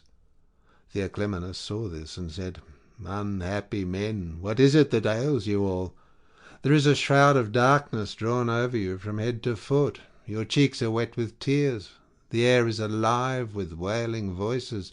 The walls and roof beams drip blood. The gate of the cloisters and the courts beyond them are full of ghosts drooping down into the night of hell. The sun is blotted out of heaven, and a blighting gloom is over all the land." Thus did he speak, and they all of them laughed heartily. Eurymachus then said, "This stranger who has lately come here has lost his senses. Servants, turn him out into the streets, since he finds it so dark here." But Theoclymenus said, "Eurymachus, you need not send anyone with me. I have eyes, ears, and a pair of feet of my own, to say nothing of an understanding mind. I will take these out of the house with me, for I see mischief overhanging you, from which not one of you men who are insulting people and plotting ill deeds in the house of Ulysses will be safe to escape." He left the house as he spoke, and went back to Piraeus, who gave him welcome, but the suitors kept looking at one another, and provoking Telemachus by laughing at the strangers. One insolent fellow said to him, "Telemachus, you are not happy in your guests. First you have this importunate tramp who comes begging bread and wine, and has no skill for work or for hard fighting, but is perfectly useless. And now here is another fellow who is setting himself up as a prophet. Let me persuade you, for it will be much better to put them on board ship and send them off to the Sicels to sell for what they will bring." Telemachus gave him no heed, but sat silently watching his father, expecting every moment that he would begin his attack upon the suitors. Meanwhile the daughter of Icarius, wise Penelope, had had a rich seat placed for her facing the court and cloisters, so that she could hear what everyone was saying. The dinner, indeed, had been prepared amid much merriment. It had been both good and abundant, for they had sacrificed many victims. But the supper was yet to come, and nothing can be conceived more gruesome than the meal which a goddess and a brave man was soon to lay before them, for they had brought their doom upon themselves. End of section 20.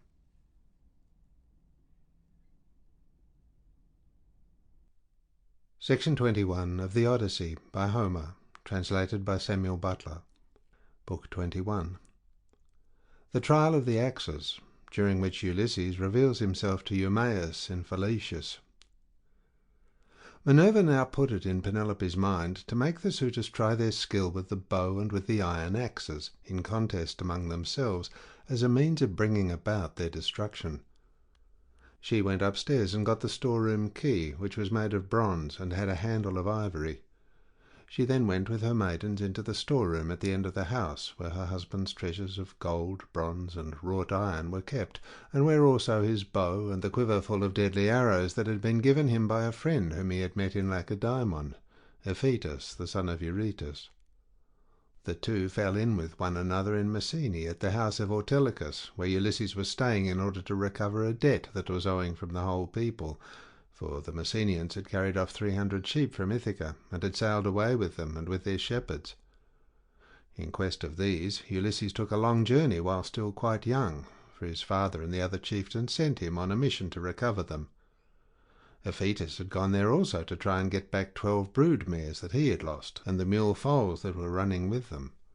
These mares were the death of him in the end, for when he went to the house of Jove's son, mighty Hercules, who performed such prodigies of valour, Hercules, to his shame, killed him, though he was his guest, for he feared not heaven's vengeance, nor yet respected his own table, which he had set before Iphitus, but killed him in spite of everything, and kept the mares himself. It was when claiming these that Iphitus met Ulysses, and gave him the bow which mighty Eurytus had been used to carry, and which on his death had been left by him to his son. Ulysses gave him in return a sword and a spear, and this was the beginning of a fast friendship, although they never visited at one another's houses, for Jove's son Hercules killed Iphitus ere they could do so. This bow, then, given him by Iphitus, had not been taken with him by Ulysses when he sailed for Troy. He had used it so long as he had been at home, but had left it behind as having been a keepsake from a valued friend. Penelope presently reached the oak threshold of the storeroom. The carpenter had planed this duly, and had drawn a line on it so as to get it quite straight. He had then set the doorposts into it and hung the doors. She loosed the strap from the handle of the door, put in the key, and drove it straight home, to shoot back the bolts that held the doors. These flew open with a noise like a bull bellowing in a meadow, and Penelope stepped upon the raised platform where the chest stood, in which the fair linen and clothes were laid by, along with fragrant herbs. Reaching thence, she took down the bow with its bowcase from the peg on which it hung. She sat down with it on her knees, weeping bitterly as she took the bow out of its case, and when her tears had relieved her, she went to the cloister where the suitors were, carrying the bow and the quiver with the many deadly arrows that were inside it. Along with her came her maidens, bearing a chest that contained much iron and bronze which her husband had won as prizes. When she reached the suitors, she stood by one of the bearing posts supporting the roof of the cloister, holding a veil before her face, and with a maid on either side of her. Then she said, "Listen to me, you suitors who persist in abusing the hospitality of this house because its owner has been long absent, and without other pretext than that you want to marry me.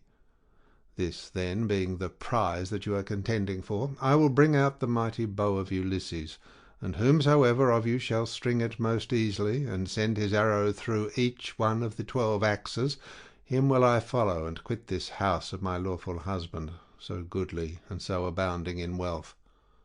But even so I doubt not that I shall remember it in my dreams." As she spoke, she told Eumaeus to set the bow and the pieces of iron before the suitors, and Eumaeus wept as he took them, to do as she had bidden him. Hard by, the stockman wept also when he saw his master's bow, but Antinous scolded them.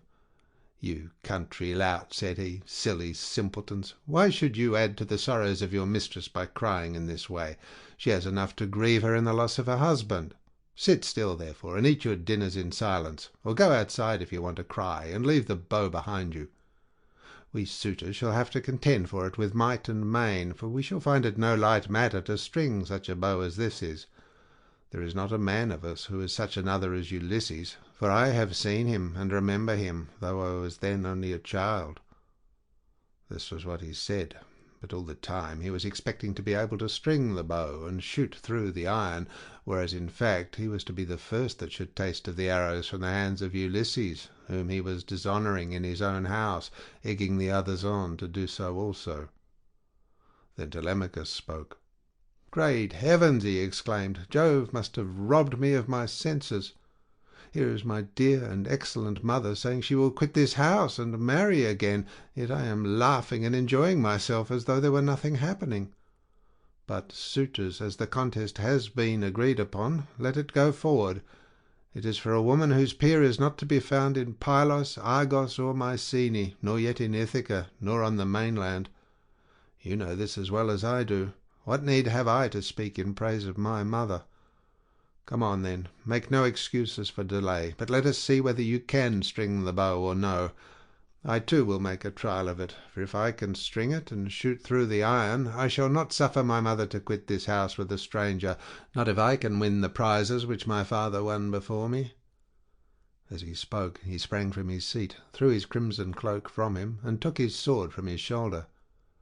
First he set the axes in a row, in a long groove which he had dug for them, and had made straight by line. Then he stamped the earth tight round them, and every one was surprised when they saw him set them up so orderly, though he had never seen anything of the kind before. This done, he went on to the pavement to make trial of the bow. Thrice did he tug at it, trying with all his might to draw the string, and thrice he had to leave off, though he had hoped to string the bow and shoot through the iron. He was trying for the fourth time, and would have strung it, had not Ulysses made a sign to check him, in spite of all his eagerness. So he said, "Alas, I shall either be always feeble and of no prowess, or I am too young and have not yet reached my full strength, so as to be able to hold my own if anyone attacks me. You others, therefore, who are stronger than I, make trial of the bow, and get this contest settled." On this he put the bow down, letting it lean against the door that led into the house, with the arrow standing against the top of the bow. Then he sat down on the seat from which he had risen, and Antinous said, "Come on, each of you in his turn, going towards the right from the place at which the cupbearer begins when he is handing round the wine." The rest agreed, and Laodes, son of Enops, was the first to rise. He was sacrificial priest to the suitors, and sat in the corner near the mixing bowl. He was the only man who hated their evil deeds, and was indignant with the others. He was now the first to take the bow and arrow, so he went on to the pavement to make his trial, but he could not string the bow, for his hands were weak and unused to hard work. They therefore soon grew tired, and he said to the suitors, "My friends, I cannot string it. Let another have it. This bow shall take the life and soul out of many a chief among us, for it is better to die than to live after having missed the prize that we have so long striven for, and which has brought us so long together. Some one of us is even now hoping and praying that he may marry Penelope, but when he has seen this bow and tried it, let him woo and make bridal offerings to some other woman, and let Penelope marry whoever makes her the best offer, and whose lot it is to win her." On this he put the bow down, letting it lean against the door, with the arrow standing against the tip of the bow. Then he took his seat again on the seat from which he had risen, and Antinous rebuked him, saying, "Laodes, what are you talking about? Your words are monstrous and intolerable. It makes me angry to listen to you. Shall then this bow take the life out of many a chief among us, merely because you cannot bend it yourself?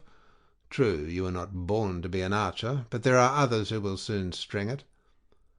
Then he said to Melanthius the goatherd, "Look sharp, light a fire in the court, and set a seat hard by with a sheepskin on it.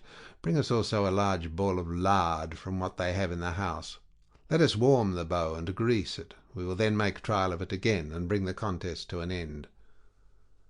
Melanthius lit the fire, and set a seat covered with sheepskins beside it.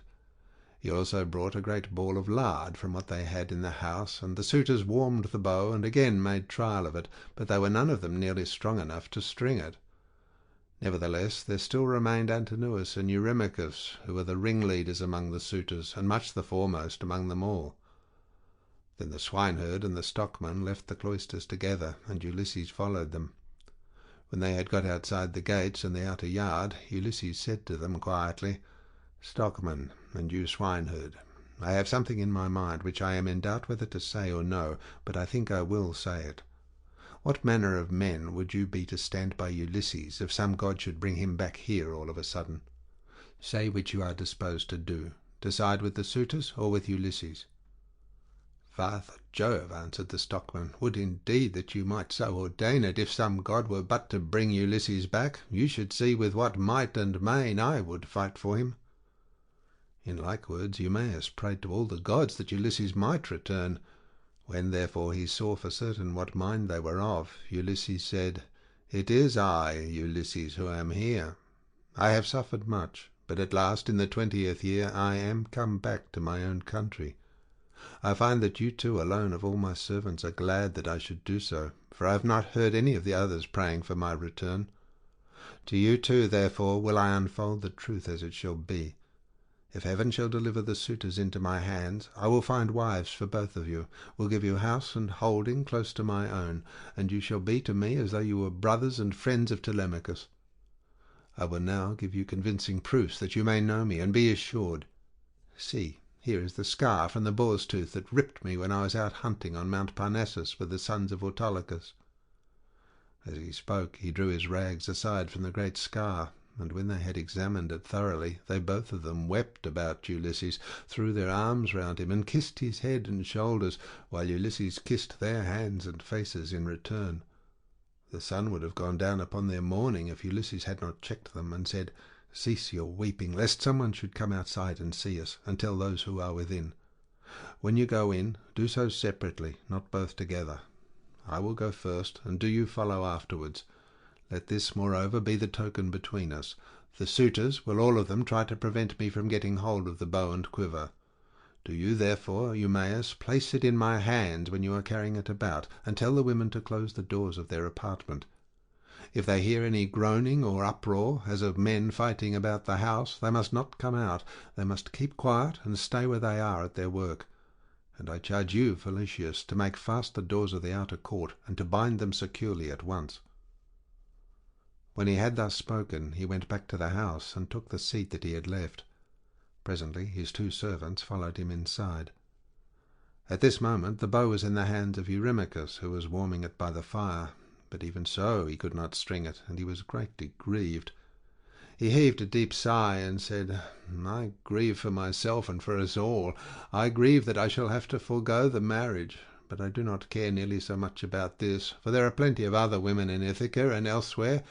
What I feel most is the fact of our being so inferior to Ulysses in strength that we cannot string his bow. This will disgrace us in the eyes of those who are yet unborn." "It shall not be so, Eurymachus," said Antinous, "and you know it yourself. Today is the feast of Apollo throughout all the land. Who can string a bow on such a day as this? Put it on one side. As for the axes, they can stay where they are, for no one is likely to come to the house and take them away. Let the cupbearer go round with his cups, that we may make our drink offerings, and drop this matter of the bow. We will tell Melanthius to bring us some goats tomorrow, the best he has. We can then offer thigh bones to Apollo the mighty archer, and again make trial of the bow, so as to bring the contest to an end." The rest approved his words, and thereon men-servants poured water over the hands of the guests, while pages filled the mixing bowls with wine and water and handed it round, after giving every man his drink offering. Then, when they had made their offerings and had drunk each as much as he desired, Ulysses craftily said, "Suitors of the illustrious queen, listen that I may speak even as I am minded. I appeal more especially to Eurymachus and to Antinous, who has just spoken with so much reason. Cease shooting for the present, and leave the matter to the gods. But in the morning let heaven give victory to whom it will. For the moment, however, give me the bow, that I may prove the power of my hands among you all, and see whether I still have as much strength as I used to have, or whether travel and neglect have made an end of it." This made them all very angry, for they feared he might string the bow. Antinous therefore rebuked him fiercely, saying, "Wretched creature, you have not so much as a grain of sense in your whole body. You ought to think yourself lucky in being allowed to dine unharmed among your betters, without having any smaller portion served you than we others have had, and in being allowed to hear our conversation. No other beggar or stranger has been allowed to hear what we say among ourselves. The wine must have been doing you a mischief, as it does with all those who drink immoderately. It was wine that inflamed the centaur Eurytion when he was staying with Perilous among the Lapithae. When the wine had got into his head he went mad, and did ill deeds about the house of Perilous. This angered the heroes who were there assembled, so they rushed at him and cut off his ears and nostrils. Then they dragged him through the doorway out of the house, so he went away crazed, and bore the burden of his crime, bereft of understanding. Henceforth, therefore, there was war between mankind and the centaurs, but he brought it upon himself through his own drunkenness. In like manner, I can tell you that it will go hardly with you if you string the bow. You will find no mercy from anyone here, for we shall at once ship you off to King Aeschylus, who kills everyone that comes near him. You will never get away alive, so drink and keep quiet without getting into a quarrel with men younger than yourself." Penelope then spoke to him. "Antinous," said she, "it is not right that you should ill-treat any guest of Telemachus who comes to this house. If the stranger should prove strong enough to string the mighty bow of Ulysses, can you suppose that he would take me home with him and make me his wife? Even the man himself can have no such idea in his mind. None of you need let that disturb his feasting. It would be out of all reason." "Queen Penelope," answered Eurymachus, "we do not suppose that this man will take you away from him. It is impossible. But we are afraid lest some of the baser sort, men or women among the Achaeans, should go gossiping about and say, 'These suitors are feeble folk. They are paying court to the wife of a brave man, whose bow not one of them was able to string, and yet a beggarly tramp who came to the house strung it at once and sent an arrow through the iron.' This is what will be said, and it will be a scandal against us." "Eurymachus," Penelope answered, "people who persist in eating up the estate of a great chieftain and dishonouring his house must not expect others to think well of them. Why then should you mind if men talk as you think they will? This stranger is strong and well built. He says, moreover, that he is of noble birth. Give him the bow, and let us see whether he can string it or no. I say, and it shall surely be, that if Apollo vouchsafes him the glory of stringing it, I will give him a cloak and shirt of good wear, with a javelin to keep off dogs and robbers, and a sharp sword. I will also give him sandals, and will see him sent safely wherever he wants to go." Then Telemachus said, "Mother, I am the only man, either in Ithaca or in the islands that are over against Elis, who has the right to let anyone have the bow or to refuse it. No one shall force me one way or the other, not even though I choose to make the stranger a present of the bow outright, and let him take it away with him. Go then within the house, and busy yourself with your daily duties, your loom, your distaff, and the ordering of your servants. This bow is a man's matter, and mine above all others, for it is I who am master here." She went wondering back into the house, and laid her son saying in her heart. Then, going upstairs with her handmaids into her room, she mourned her dear husband, till Minerva sent sweet sleep over her eyelids. The swineherd now took up the bow, and was for taking it to Ulysses, but the suitors clamoured at him from all parts of the cloisters, and one of them said, "You idiot, where are you taking the bow to? Are you out of your wits? If Apollo and the other gods will grant our prayer, your own boarhound shall get you into some quiet little place and worry you to death." Eumaeus was frightened at the outcry they all raised, so he put the bow down then and there. But Telemachus shouted out at him from the other side of the cloisters, and threatened him, saying, "Father Eumaeus, bring the bow on in spite of them, or, young as I am, I will pelt you with stones back to the country, for I am the better man of the two. I wish I was as much stronger than all the other suitors in the house as I am than you. I would soon send some of them off sick and sorry, for they mean mischief." Thus did he speak, and they all of them laughed heartily, which put them in a better humour with Telemachus.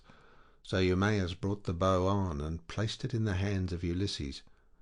When he had done this, he called Euryclea apart, and said to her, "Euryclea, Telemachus says you are to close the doors of the women's apartments.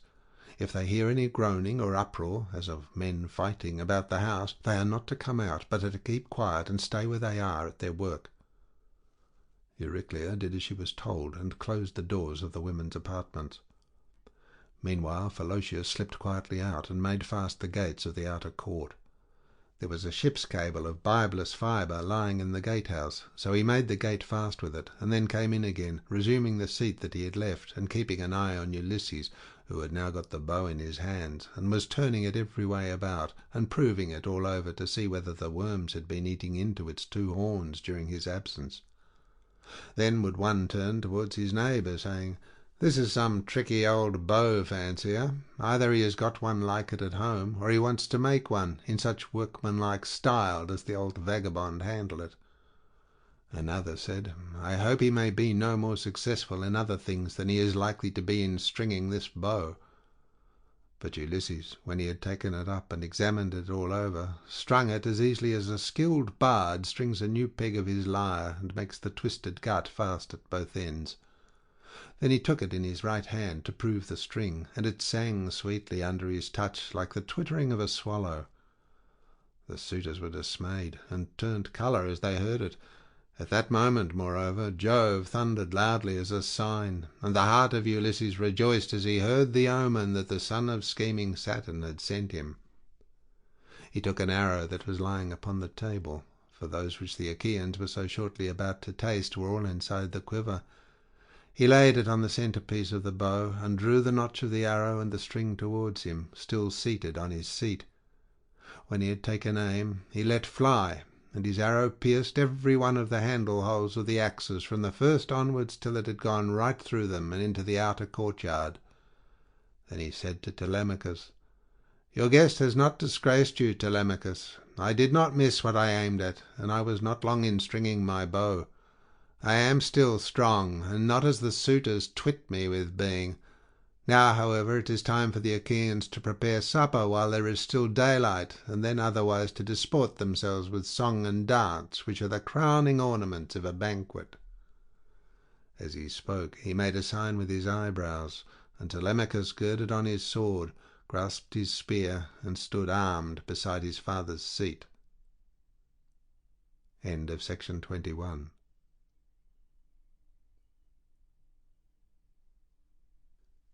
Section 22 of the Odyssey by Homer, translated by Samuel Butler. Book 22. The killing of the suitors.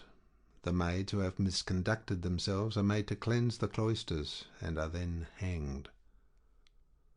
Then Ulysses tore off his rags, and sprang onto the broad pavement with his bow and his quiver full of arrows. He shed the arrows onto the ground at his feet, and said, "The mighty contest is at an end. I will now see whether Apollo will vouchsafe it to me to hit another mark which no man has yet hit." On this he aimed a deadly arrow at Antinous, who was about to take up a two-handed gold cup to drink his wine, and already had it in his hands. He had no thought of death. Who among all the revellers would think that one man, however brave, would stand alone among so many and kill him? The arrow struck Antinous in the throat, and the point went clean through his neck, so that he fell over, and the cup dropped from his hand, while a thick stream of blood gushed from his nostrils. He kicked the table from him, and upset the things on it, so that the bread and roasted meats were all soiled as they fell over onto the ground. The suitors were in an uproar when they saw that a man had been hit. They sprang in dismay, one and all of them, from their seats, and looked everywhere towards the walls, but there was neither shield nor spear, and they rebuked Ulysses very angrily. "Stranger," said they, "you shall pay for shooting people in this way. You shall see no other contest. You are a doomed man. He whom you have slain was the foremost youth in Ithaca, and the vultures shall devour you for having killed him." Thus they spoke, for they thought that he had killed Antinous by mistake, and did not perceive that death was hanging over the head of every one of them. But Ulysses glared at them and said, "Dogs, did you think that I should not come back from Troy? You have wasted my substance, have forced my women servants to lie with you, and have wooed my wife while I was still living. You have feared neither God nor man, and now you shall die." They turned pale with fear as he spoke, and every man looked round about to see whither he might fly for safety, but Eurymachus alone spoke. "If you are Ulysses," said he, "then what you have said is just. We have done much wrong on your lands and in your house. But Antinous, who was the head and front of the offending, lies low already. It was all his doing. It was not that he wanted to marry Penelope. He did not so much care about that. What he wanted was something quite different, and Jove has not vouchsafed it to him.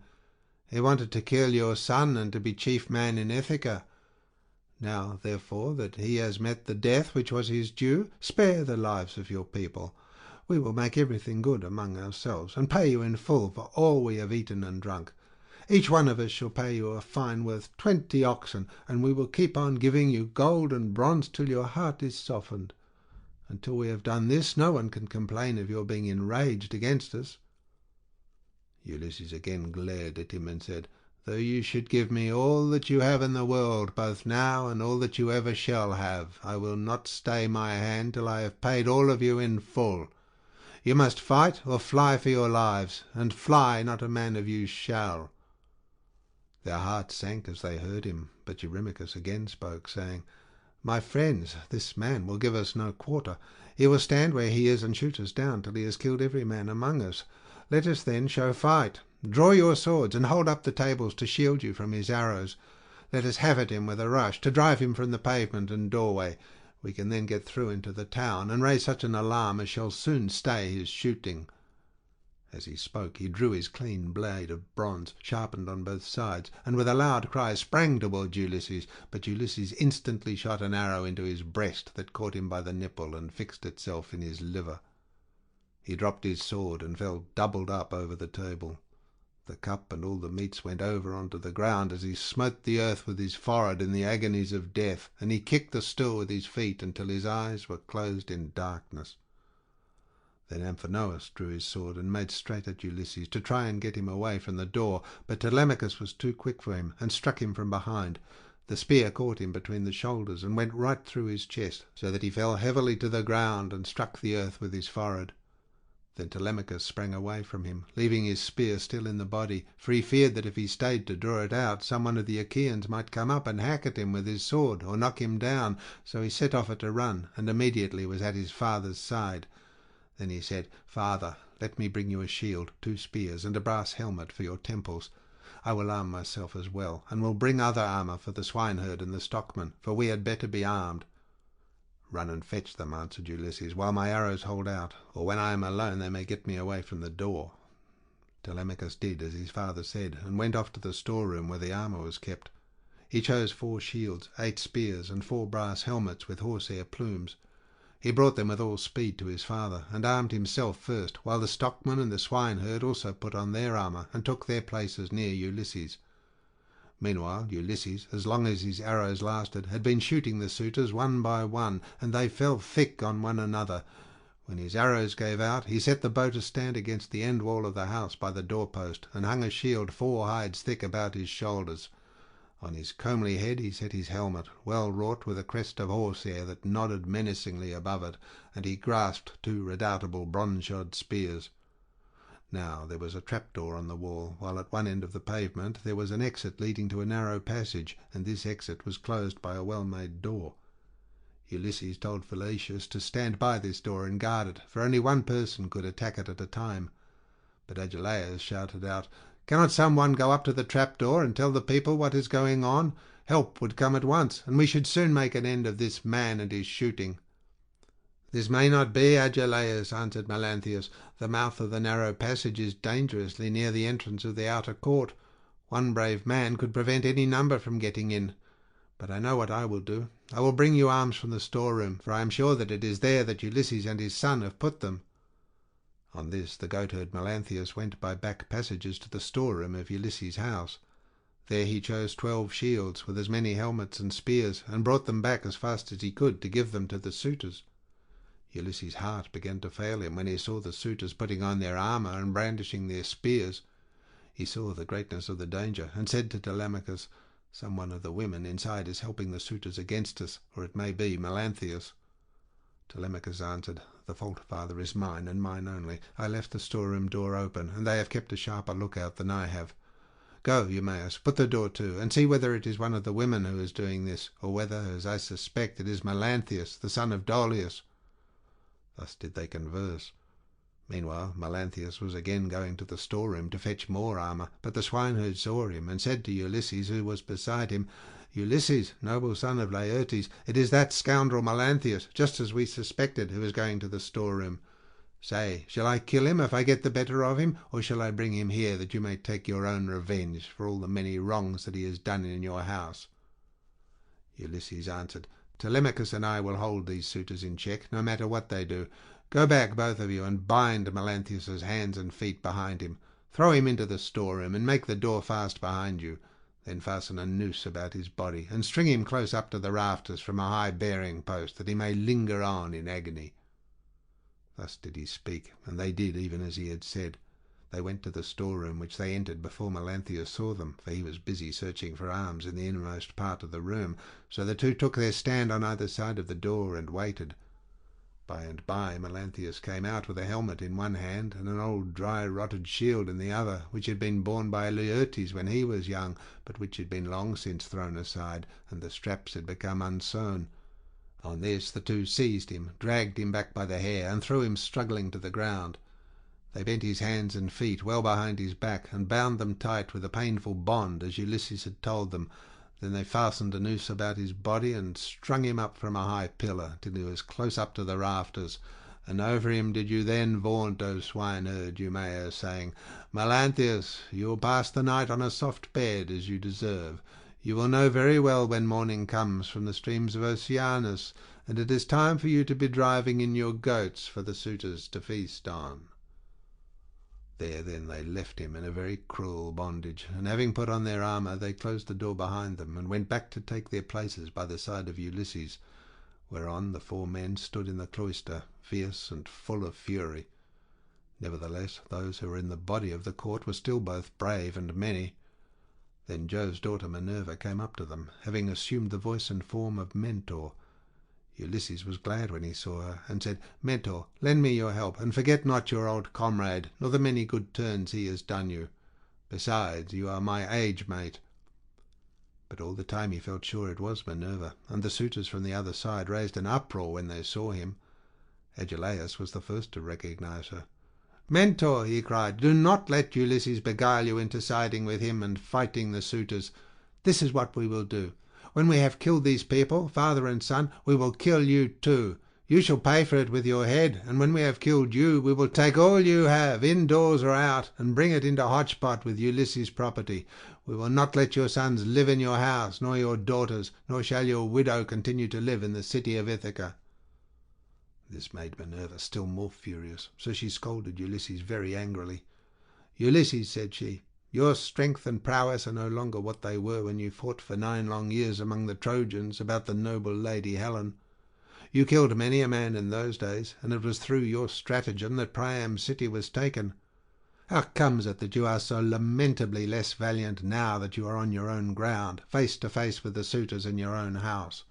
Come on, my good fellow, stand by my side, and see how Mentor, son of Alcimus, shall fight your foes and requite your kindnesses conferred upon him." But she would not give him full victory as yet, for she wished still further to prove his own prowess and that of his brave son. So she flew up to one of the rafters in the roof of the cloisters, and sat upon it in the form of a swallow. Meanwhile Agelaus, son of Damastor, Eurynomus, Amphimedon, Demoptopolis, Pisander, and Polybus, son of Polyctor, bore the brunt of the fight upon the suitors' side. Of all those who were still fighting for their lives, they were by far the most valiant, for the others had already fallen under the arrows of Ulysses. Agelaus shouted to them and said, "My friends, he will soon have to leave off, for Mentor has gone away after having done nothing for him but brag. They are standing at the doors unsupported. Do not aim at him all at once, but 6 of you throw your spears first, and see if you cannot cover yourselves with glory by killing him. When he has fallen, we need not be uneasy about the others." They threw their spears as he bade them, but Minerva made them all of no effect. One hit the doorpost, another went against the door, the pointed shaft of another struck the wall, and as soon as they had avoided all the spears of the suitors, Ulysses said to his own men, My friends, I should say we too had better let drive into the middle of them, or they will crown all the harm they have done us by killing us outright." They therefore aimed straight in front of them and threw their spears. Ulysses killed Demoptopolis, Telemachus Euryades, Eumaeus Elatus, while the stockman killed Pisander. These all bit the dust, and as the others drew back into a corner, Ulysses and his men rushed forward and regained their spears by drawing them from the bodies of the dead. The suitors now aimed a second time, but again Minerva made their weapons for the most part without effect. One hit a bearing post of the cloister, another one went against the door, while the pointed shaft of another struck the wall. Still Amphimedon took just a piece of the top skin from off Telemachus's wrist, and Sisyphus managed to graze Eumaeus's shoulder above his shield, but the spear went on and fell to the ground. Then Ulysses and his men let drive into the crowd of suitors. Ulysses hit Eurydamas, Telemachus Amphimedon, and Eumaeus Polybus. After this the stockman hit Ctesippus in the breast, and taunted him, saying, "Foul-mouthed son of Polytherses, do not be so foolish as to talk wickedly another time, but let heaven direct your speech, for the gods are far stronger than men. I make you a present of this advice, to repay you for the foot which you gave Ulysses when he was begging about in his own house." Thus spoke the stockman, and Ulysses struck the son of Damastor with a spear in close fight, while Telemachus hit Leocritus, son of Evenor, in the belly, and the dart went clean through him, so that he fell forward full on his face upon the ground. Then Minerva from her seat on the rafter held up her deadly aegis, and the hearts of the suitors quailed. They fled to the other end of the court, like a herd of cattle maddened by the gadfly in early summer, when the days are at their longest.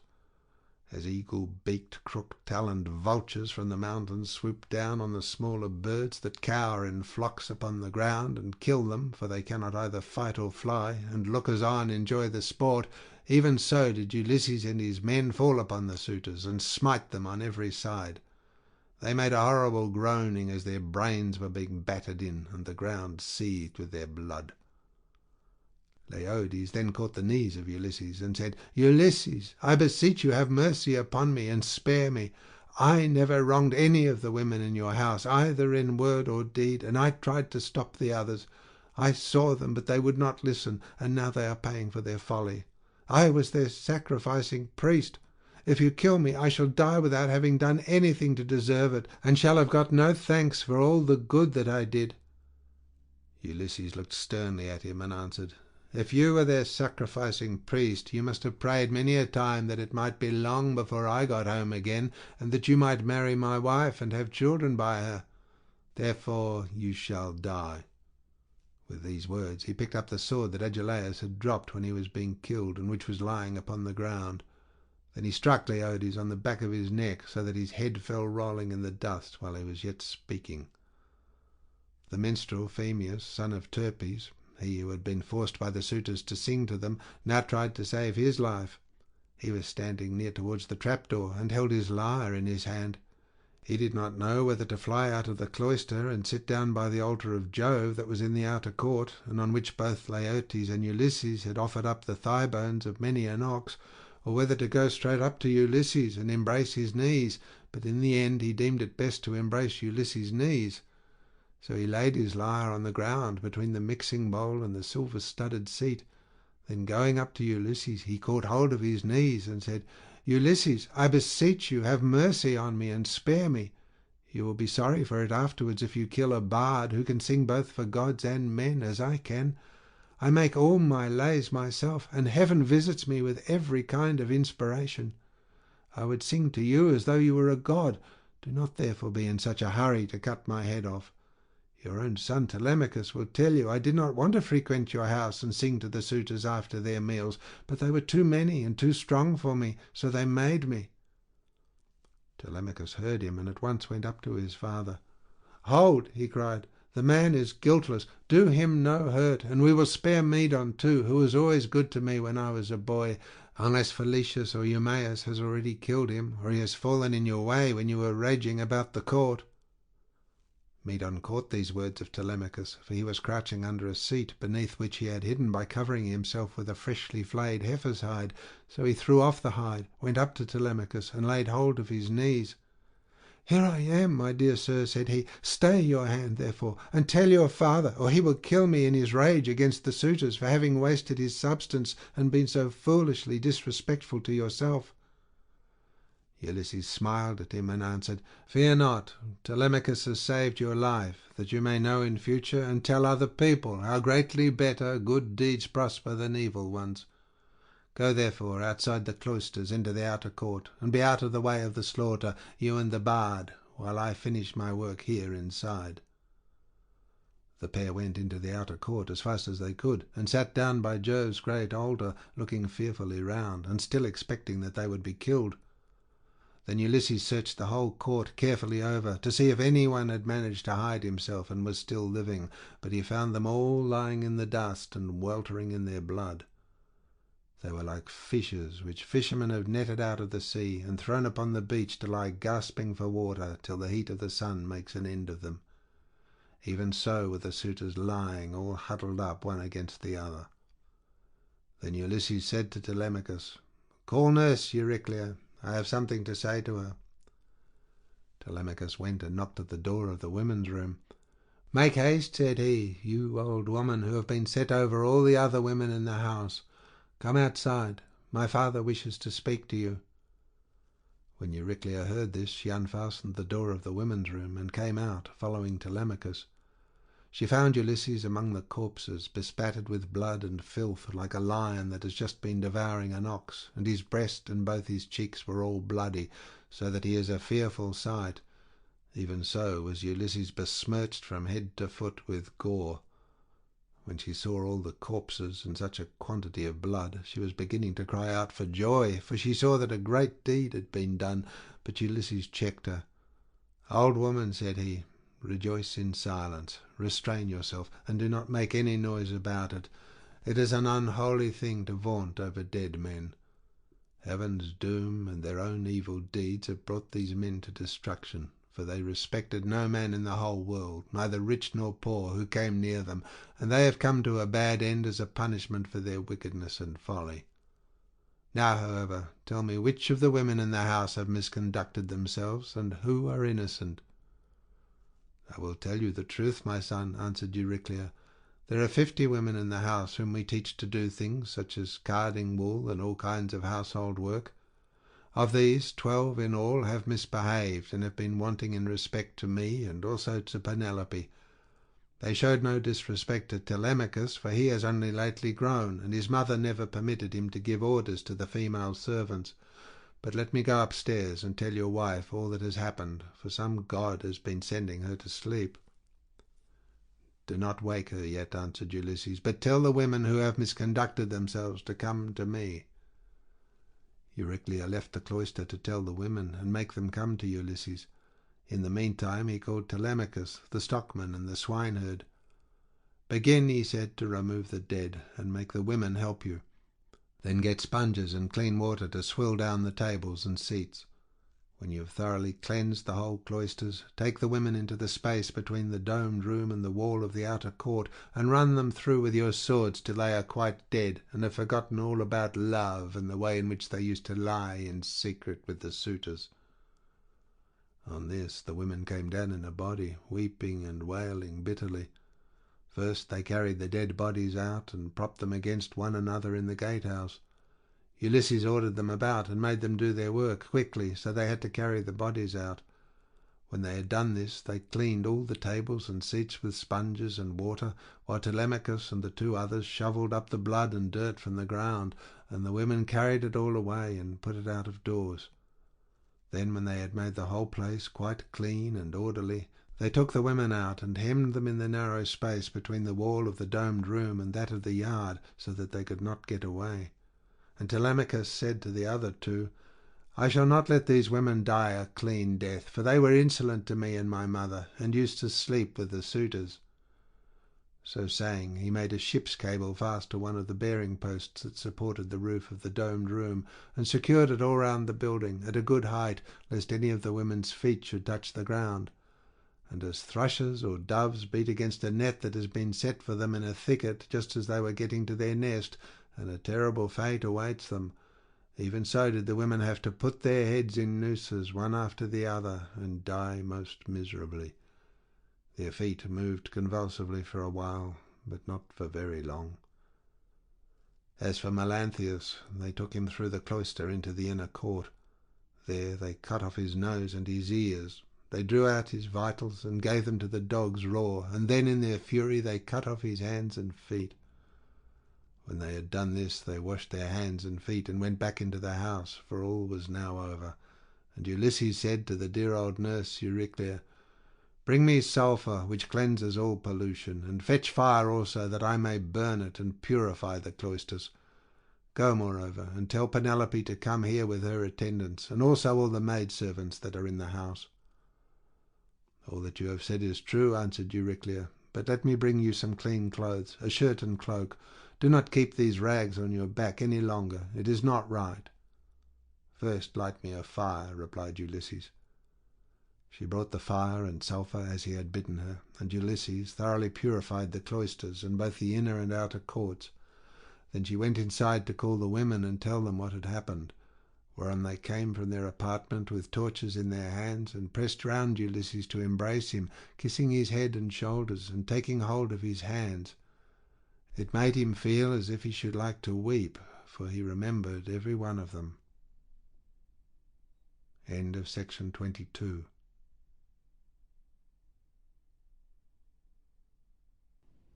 Section 23 of the Odyssey by Homer, translated by Samuel Butler, Book 23. Penelope eventually recognizes her husband. Early in the morning, Ulysses, Telemachus, Eumaeus, and Philautius leave the town. Euryclea now went upstairs laughing to tell her mistress that her dear husband had come home. Her aged knees became young again, and her feet were nimble for joy as she went up to her mistress and bent over her head to speak to her. "Wake up, Penelope, my dear child," she exclaimed, "and see with your own eyes something that you would have been wanting this long time past. Ulysses has at last indeed come home again, and has killed the suitors who were giving much trouble in his house, eating up his estate and ill-treating his son." "My good nurse," answered Penelope, "you must be mad. The gods sometimes send some very sensible people out of their minds and make foolish people become sensible. This is what they must have been doing to you, for you always used to be a reasonable person. Why should you thus mock me when I have trouble enough already, talking such nonsense, and waking me up out of a sweet sleep that has taken possession of my eyes and closed them? I have never slept so soundly from the day my poor husband went to that city with the ill-omened name. Go back again into the women's room. If it had been anyone else who had woke me up to bring me such absurd news, I should have sent her away with a severe scolding. As it is, your age shall protect you." "My dear child," answered Eurycles, "I am not mocking you. It is quite true, as I tell you, that Ulysses is come home again. He was the stranger whom they all kept on treating so badly in the cloister. Telemachus knew all the time that he was come back, but kept his father's secret, that he might have his revenge on all these wicked people." Then Penelope sprang from her couch, threw her arms round Euryclea, and wept for joy. "But, my dear nurse," said she, "explain this to me. If he has really come home as you say, how did he manage to overcome the wicked suitors single-handed, seeing what a number of them there always were?" "I was not there," answered Euryclea, "and do not know. I only heard them groaning while they were being killed. We sat crouching and huddled up in a corner of the women's room with the doors closed, till your son came to fetch me, because his father sent him. Then I found Ulysses standing over the corpses that were lying on the ground all round him, one on top of the other. You would have enjoyed it if you could have seen him standing there, all bespattered with blood and filth, and looking just like a lion. But the corpses are now all piled up in the gatehouse that is in the outer court, and Ulysses has lit a great fire to purify the house with sulphur. He has sent me to call you, so come with me, that you may both be happy together after all, for now at last the desire of your heart has been fulfilled. Your husband is come home to find both wife and son alive and well, and to take his revenge in his own house on the suitors who behaved so badly to him." "My dear nurse," said Penelope, "do not exult too confidently over all this. You know how delighted everyone would be to see Ulysses come home, more particularly myself, and the son who has been born to both of us. But what you tell me cannot be really true. Is it some god who is angry with the suitors for their great wickedness, and has made an end for them? For they respected no man in the whole world, neither rich nor poor, who came near them, and they have come to a bad end in consequence of their iniquity. Ulysses is dead, far away from the Achaean land. He will never return home again." Then nurse Euryclea said, "My child, what are you talking about? But you are all hard of belief, and have made up your mind that your husband is never coming, although he is in the house, and by his own fireside at this very moment. Besides, I can give you another proof. When I was washing him, I perceived the scar which the wild boar gave him, and I wanted to tell you about it. But in his wisdom he would not let me, and clapped his hands over my mouth. So come with me, and I will make this bargain with you. If I am deceiving you, you may have me killed by the most cruel death you can think of." "My dear nurse," said Penelope, "however wise you may be, you can hardly fathom the counsels of the gods. Nevertheless, we will go in search of my son, that I may see the corpses of the suitors and the man who has killed them." On this she came down from her upper room, and while doing so she considered whether she should keep at a distance from her husband and question him, or whether she should at once go up to him and embrace him. When, however, she had crossed the stone floor of the cloisters, she sat down opposite Ulysses by the fire, against the wall, at right angles to that by which she had entered, while Ulysses sat near one of the bearing posts, looking upon the ground, and waiting to see what his brave wife would say to him when she saw him. For a long time she sat silent, and as one lost in amazement. At one moment she looked him full in the face, but then again directly she was misled by his shabby clothes, and failed to recognize him, till Telemachus began to reproach her, and said, "Mother, but you are so hard that I cannot call you by such a name. Why do you keep away from my father in this way? Why do you not sit by his side and begin talking to him and asking him questions? No other woman could bear to keep away from her husband when he had come back to her after 20 years of absence, and after having gone through so much. But your heart always was as hard as stone." Penelope answered, "My son, I am so lost in astonishment that I can find no words in which either to ask questions or to answer them. I cannot even look him straight in the face. Still, if he really is Ulysses, come back to his own home again, we shall get to understand one another better by and by, for there are tokens by which we two are alone acquainted, and which are hidden from all others." Ulysses smiled at this, and said to Telemachus, "Let your mother put me to any proof she likes. She will make up her mind about it presently. She rejects me for the moment, and believes me to be somebody else, because I am covered with dirt and have such bad clothes on. Let us, however, consider what we had better do next. When one man has killed another, even though he was not one who would leave many friends to take up his quarrel, the man who has killed him must still say good-bye to his friends and fly the country, whereas we have been killing the stay of a whole town and all the picked youths of Ithaca. I would have you consider this matter." "Look to it yourself, father," answered Telemachus, "for they say you are the wisest counsellor in the world, and that there is no other mortal man who can compare with you. We will follow you with right good will, nor shall you find us fail you in so far as our strength holds out." "I will say what I think will be best," answered Ulysses. "First wash and put your shirts on.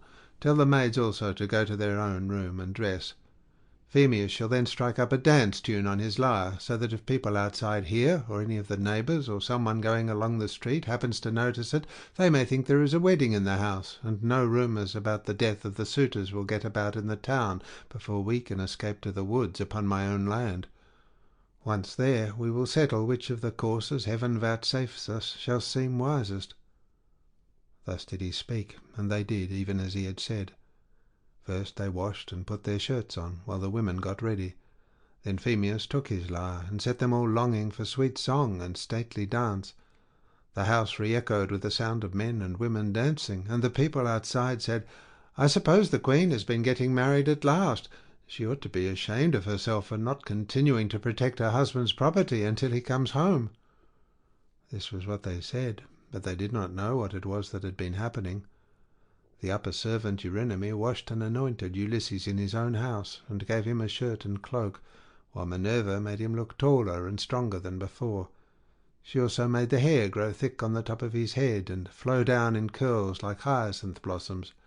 She glorified him about the head and shoulders, just as a skilful workman who has studied art of all kinds under Vulcan or Minerva, and his work is full of beauty, enriches a piece of silver plate by gilding it. He came from the bath looking like one of the immortals, and sat down opposite his wife on the seat he had left. "My dear," said he, "heaven has endowed you with a heart more unyielding than woman ever yet had. No other woman could bear to keep away from her husband when he had come back to her after 20 years of absence, and after having gone through so much.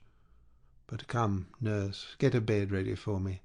I will sleep alone, for this woman has a heart as hard as iron." "My dear," answered Penelope, "I have no wish to set myself up, nor to depreciate you, but I am not struck by your appearance, for I very well remember what kind of a man you were when you set sail from Ithaca.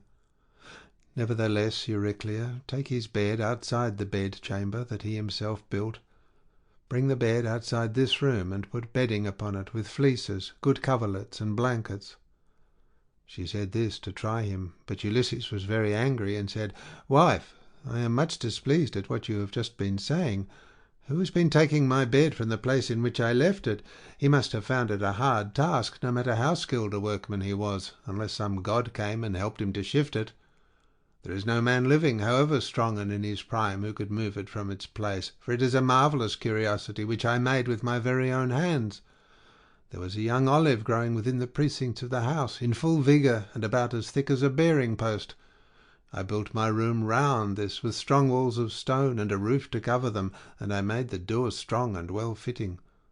Then I cut off the top boughs of the olive tree and left the stump standing.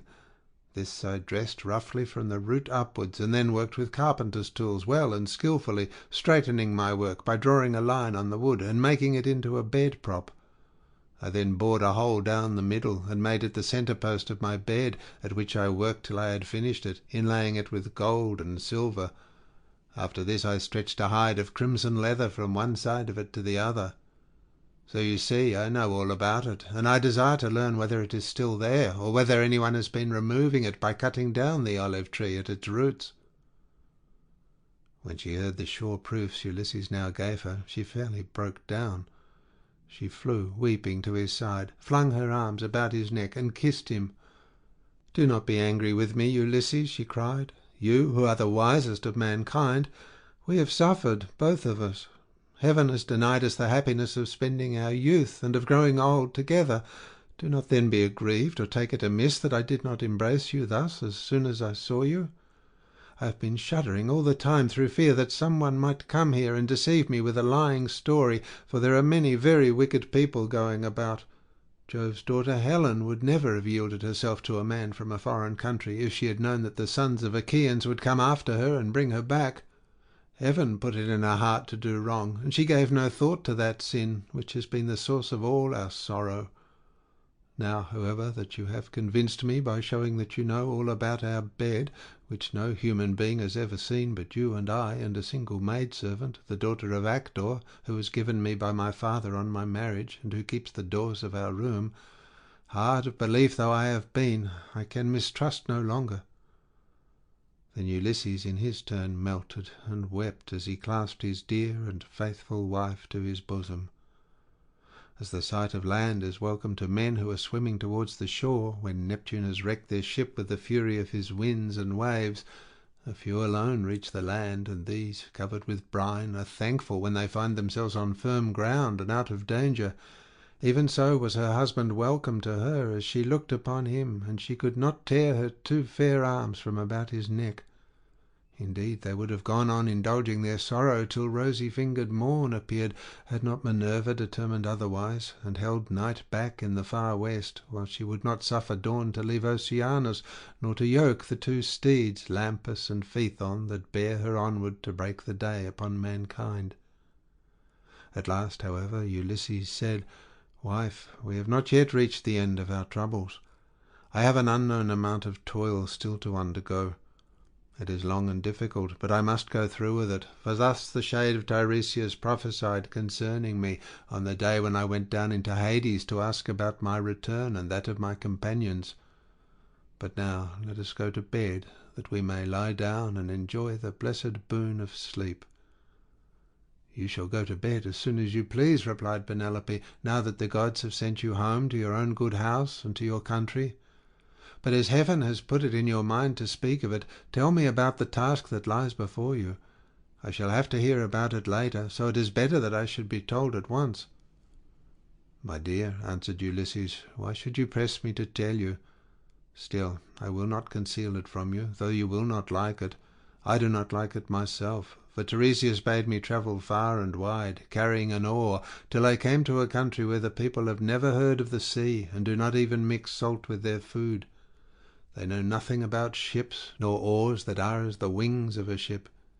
He gave me this certain token, which I will not hide from you. He said that a wayfarer should meet me, and ask me whether it was a winnowing shovel that I had on my shoulder. On this I was to fix my oar in the ground, and sacrifice a ram, a bull, and a boar to Neptune, after which I was to go home and offer hecatombs to all the gods in heaven, one after the other. As for myself, he said that death should come to me from the sea, and that my life should ebb away very gently when I was full of years and peace of mind, and my people should bless me. All this, he said, should surely come to pass." And Penelope said, "If the gods are going to vouchsafe you a happier time in your old age, you may hope then to have some respite from misfortune." Thus did they converse. Meanwhile Eurynome and the nurse took torches and made the bed ready with soft coverlets. As soon as they had laid them, the nurse went back into the house to go to her rest, leaving the bedchamber woman Eurynome to show Ulysses and Penelope to bed by torchlight. When she had conducted them to their room, she went back, and they then came joyfully to the rites of their own old bed. Telemachus, Felicius, and the swineherd now left off dancing, and made the women leave off also. They then laid themselves down to sleep in the cloisters. When Ulysses and Penelope had had their fill of love, they fell talking with one another.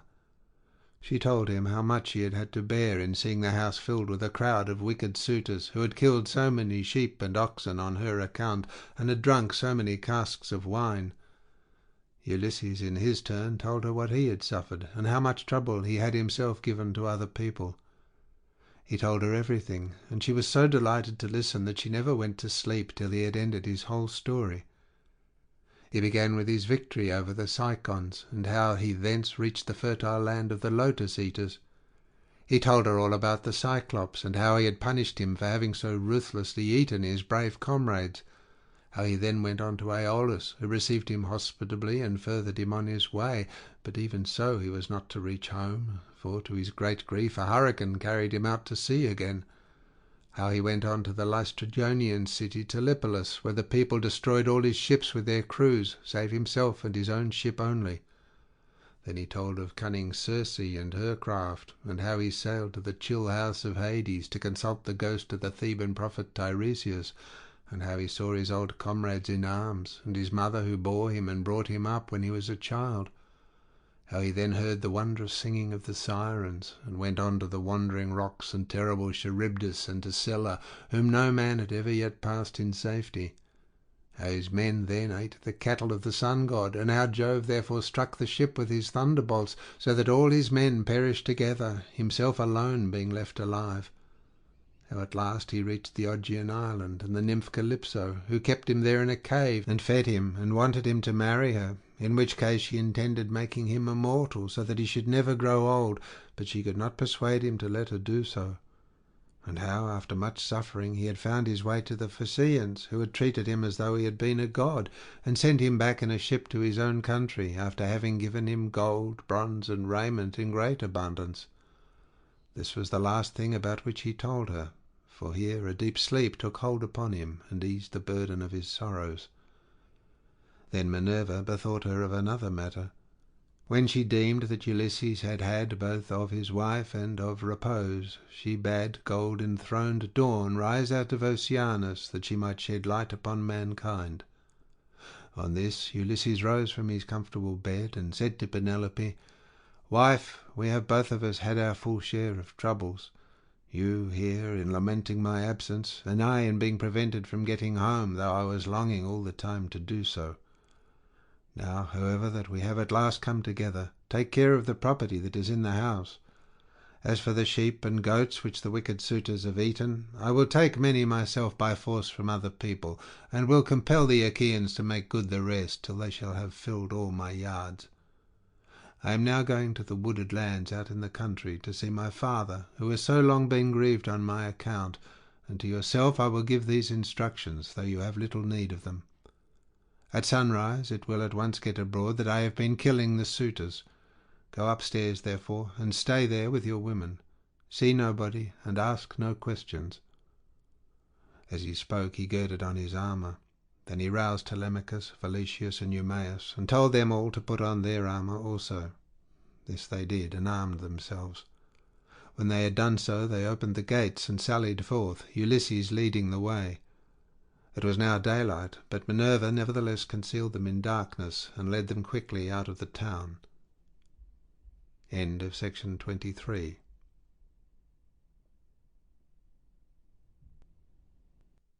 Section 24 of the Odyssey by Homer, translated by Samuel Butler. Book 24. The ghosts of the suitors in Hades. Ulysses and his men go to the house of Laertes. The people of Ithaca come out to attack Ulysses, but Minerva concludes a peace. Then Mercury of Cyllene summoned the ghosts of the suitors, and in his hand he held the fair golden wand with which he seals men's eyes in sleep, or wakes them just as he pleases. With this he roused the ghosts, and led them, while they followed him whining and gibbering behind him. As bats fly squealing in the hollow of some great cave when one of them has fallen out of the cluster in which they hang, even so did the ghosts whine and squeal, as Mercury, the healer of sorrow, led them down into the dark abode of death. When they had passed the waters of Oceanus and the rock Leucas, they came to the gates of the sun and the land of dreams, whereon they reached the meadow of Asphodel, where dwell the souls and shadows of them that can labour no more. Here they found the ghost of Achilles, son of Peleus, with those of Patroclus, Antilochus, and Ajax, who was the finest and handsomest man of all the Danaans after the son of Peleus himself. They gathered round the ghost of the son of Peleus, and the ghost of Agamemnon joined them, sorrowing bitterly. Round him were gathered also the ghosts of those who had perished with him in the house of Aegisthus, and the ghost of Achilles spoke first. "Son of Atreus," it said, "we used to say that Jove had loved you better from first to last than any other hero, for you were captain over many and brave men when we were all fighting together before Troy. Yet the hand of death, which no mortal can escape, was laid upon you all too early. Better for you had you fallen at Troy in the heyday of your renown, for the Achaeans would have built a mound over your ashes, and your son would have been heir to your good name, whereas it has now been your lot to come to a most miserable end." "Happy son of Peleus," answered the ghost of Agamemnon, "for having died at Troy, far from Argos, whilst the bravest of the Trojans and the Achaeans fell round you, fighting for your body. There you lay in the whirling clouds of dust, all huge and hugely, heedless now of your chivalry. We fought the whole of the livelong day, nor should we ever have left off if Jove had not sent a hurricane to stay us. Then, when we had borne you to the ships out of the fray, we laid you on your bed and cleansed your fair skin with warm water and with ointments. The Danaans tore their hair and wept bitterly round about you. Your mother, when she heard, came with her immortal nymphs from out of the sea, and the sound of a great wailing went forth over the waters, so that the Achaeans quaked for fear. They would have fled panic-stricken to their ships, had not wise old Nestor, whose counsel was ever truest, checked them, saying, 'Hold, Argives, fly not, sons of the Achaeans. This is his mother coming from the sea, with her immortal nymphs, to view the body of her son.' Thus he spoke, and the Achaeans feared no more.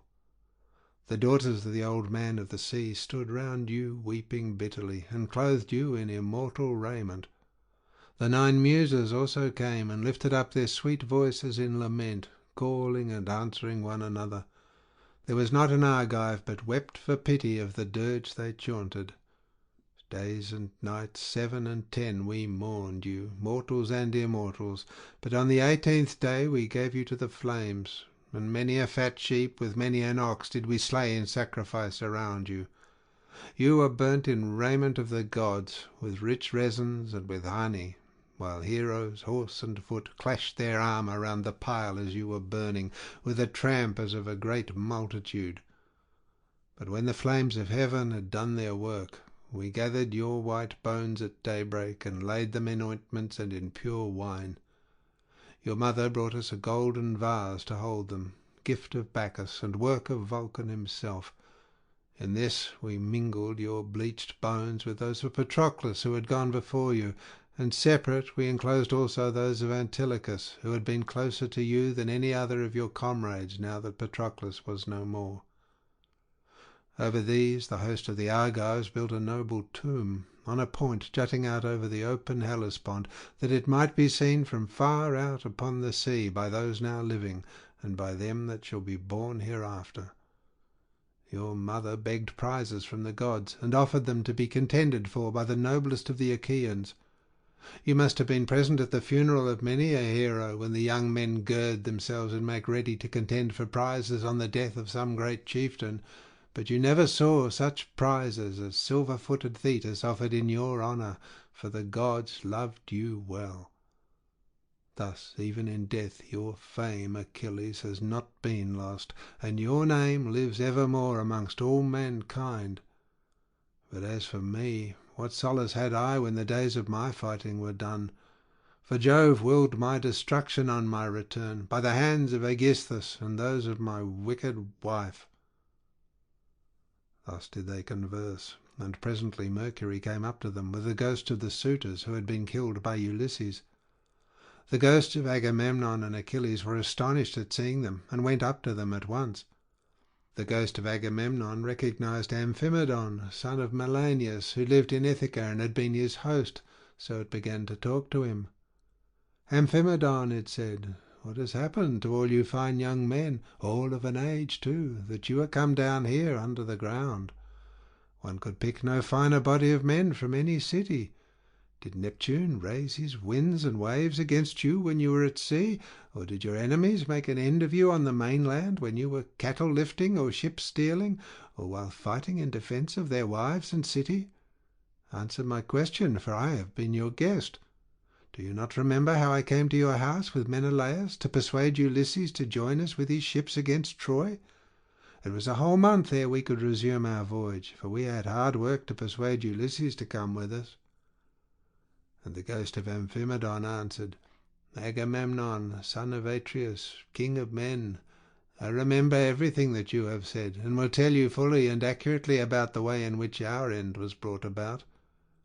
Ulysses had been long gone, and we were courting his wife, who did not say point blank that she would not marry, nor yet bring matters to an end, for she meant to compass our destruction. This, then, was the trick she played us. She set up a great tambour frame in her room, and began to work on an enormous piece of fine needlework. 'Sweetheart,' said she, 'Ulysses is indeed dead. Still, do not press me to marry again immediately.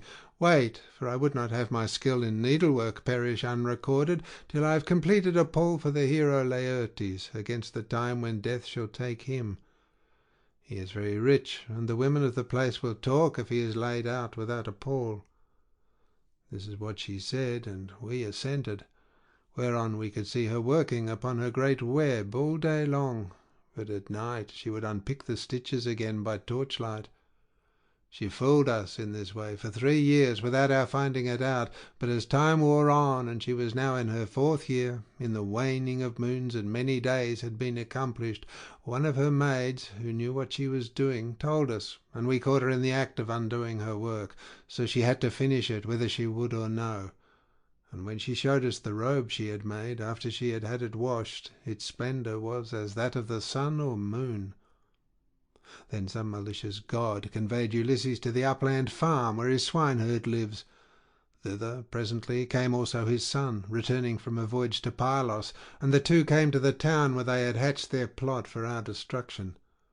Telemachus came first, and then after him, accompanied by the swineherd, came Ulysses, clad in rags and leaning on a staff as though he were some miserable old beggar. He came so unexpectedly that none of us knew him, not even the older ones amongst us, and we reviled him and threw things at him. He endured both being struck and insulted without a word, though he was in his own house. But when the will of aegis-bearing Jove inspired him, he and Telemachus took the armour and hid it in an inner chamber, bolting the doors behind them. Then he cunningly made his wife offer his bow and a quantity of iron to be contended for by us ill-fated suitors, and this was the beginning of our end, for not one of us could string the bow, nor nearly do so. When it was about to reach the hands of Ulysses, we all of us shouted out that it should not be given him, no matter what he might say, but Telemachus insisted on his having it. When he had got it in his hands, he strung it with ease, and sent his arrow through the iron. Then he stood on the floor of the cloister and poured his arrows on the ground, glaring fiercely about him. First he killed Antinous, and then, aiming straight before him, he let fly his deadly darts, and they fell thick on one another. It was plain that some one of the gods was helping them, for they fell upon us with might and main throughout the cloisters, and there was a hideous sound of groaning as our brains were being battered in and the ground seethed with our blood. This, Agamemnon, is how we came by our end, and our bodies are lying still uncared for in the house of Ulysses, for our friends at home do not yet know what has happened, so that they cannot lay us out and wash the black blood from our wounds, making moan over us according to the offices due to the departed. "Happy Ulysses, son of Laertes," replied the ghost of Agamemnon, "you are indeed blessed in the possession of a wife endowed with such rare excellence of understanding, and so faithful to her wedded lord as Penelope, the daughter of Icarius. The fame, therefore, of her virtue shall never die, and the immortals shall compose a song that shall be welcome to all mankind in honour of the constancy of Penelope. How far otherwise would the wickedness of the daughter of Tyndareus, who killed her lawful husband? Her song shall be hateful among men, for she has brought disgrace on all womankind, even on the good ones." Thus did they converse in the house of Hades, deep down within the bowels of the earth. Meanwhile Ulysses and the others passed out of the town, and soon reached the fair and well-tilled farm of Laertes, which he had reclaimed with infinite labour. Here was his house, with a lean-to running all round it, where the slaves who worked for him slept and sat and ate, while inside the house there was an old Sicel woman, who looked after him in this his country farm. When Ulysses got there, he said to his son and to the other two, "Go to the house and kill the best pig that you can find for dinner. Meanwhile I want to see whether my father will know me, or fail to recognize me after so long an absence." He then took off his armour and gave it to Eumaeus and Philocius, who went straight on to the house, while he turned off into the vineyard to make trial of his father. As he went down into the great orchard, he did not see Dolius, nor any of his sons, nor of the other bondsmen, for they were all gathering thorns to make a fence for the vineyard, at the place where the old man had told them. He therefore found his father alone, hoeing a vine. He had on a dirty old shirt, patched and very shabby. His legs were bound round with thongs of oxhide to save him from the brambles, and he also wore sleeves of leather. He had a goatskin cap on his head, and was looking very woebegone. When Ulysses saw him, so worn, so old, and full of sorrow, he stood still under a tall pear tree and began to weep. He doubted whether to embrace him, kiss him, and tell him all about his having come home, or whether he should first question him and see what he would say. In the end he deemed it best to be crafty with him. So in this mind he went up to his father, who was bending down and digging about a plant. "I see, sir," said Ulysses, "that you are an excellent gardener. What pains you take with it, to be sure! There is not a single plant, not a fig tree, vine, olive, pear, nor flower bed, but bears the trace of your attention. I trust, however, that you will not be offended if I say that you take better care of your garden than of yourself. You are old, unsavoury, and very meanly clad. It cannot be because you are idle that your master takes such poor care of you. Indeed, your face and figure have nothing of the slave about them, and proclaim you of noble birth. I should have said that you were one of those who should wash well, eat well, and lie soft at night, as old men have a right to do. But tell me, and tell me true, whose bondsman are you, and in whose garden are you working? Tell me also about another matter. Is this place that I have come to really Ithaca? I met a man just now who said so, but he was a dull fellow, and had not the patience to hear my story out when I was asking him about an old friend of mine, whether he was still living or was already dead and in the house of Hades. Believe me when I tell you that this man came to my house once when I was in my own country, and never yet did any stranger come to me whom I liked better. He said that his family came from Ithaca, and that his father was Laertes, son of Odysseus. I received him hospitably, making him welcome to all the abundance of my house, and when he went away I gave him all customary presents. I gave him 7 talents of fine gold, and a cup of solid silver with flowers chased upon it. I gave him 12 light cloaks, and as many pieces of tapestry. I also gave him 12 cloaks of single fold, 12 rugs, 12 fair mantles, and an equal number of shirts. To all this I added 4 good-looking women, skilled in all useful arts, and I let him take his choice. His father shed tears and answered, "Sir, you have indeed come to the country that you have named, but it has fallen into the hands of wicked people. All this wealth of presents has been given to no purpose. If you could have found your friend here alive in Ithaca, he would have entertained you hospitably, and would have requited your presents amply when you left him, as would have been only right, considering what you had already given him. But tell me, and tell me true, how many years is it since you entertained this guest, my unhappy son as ever was? Alas, he has perished far from his own country. The fishes of the sea have eaten him, or he has fallen a prey to the birds and wild beasts of some continent. Neither his mother nor I his father, who were his parents, could throw our arms about him and wrap him in his shroud, nor could his excellent and richly dowered wife Penelope bewail her husband, as was natural, upon his deathbed, and close his eyes according to the offices due to the departed. But now tell me truly, for I want to know, who and whence are you? Tell me of your town and parents. Where is the ship lying that has brought you and your men to Ithaca? Or were you a passenger on some other man's ship, and those who brought you here have gone on their way and left you?"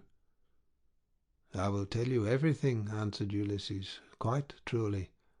I come from Alybas, where I have a fine house. I am son of King Aphidas, who is the son of Polypemon. My own name is Eperitus. Heaven drove me off my course as I was leaving Caesania, and I have been carried here against my will. As for my ship, it is lying over yonder, off the open country outside the town, and this is the 5th year since Ulysses left my country. Poor fellow, yet the omens were good for him when he left me.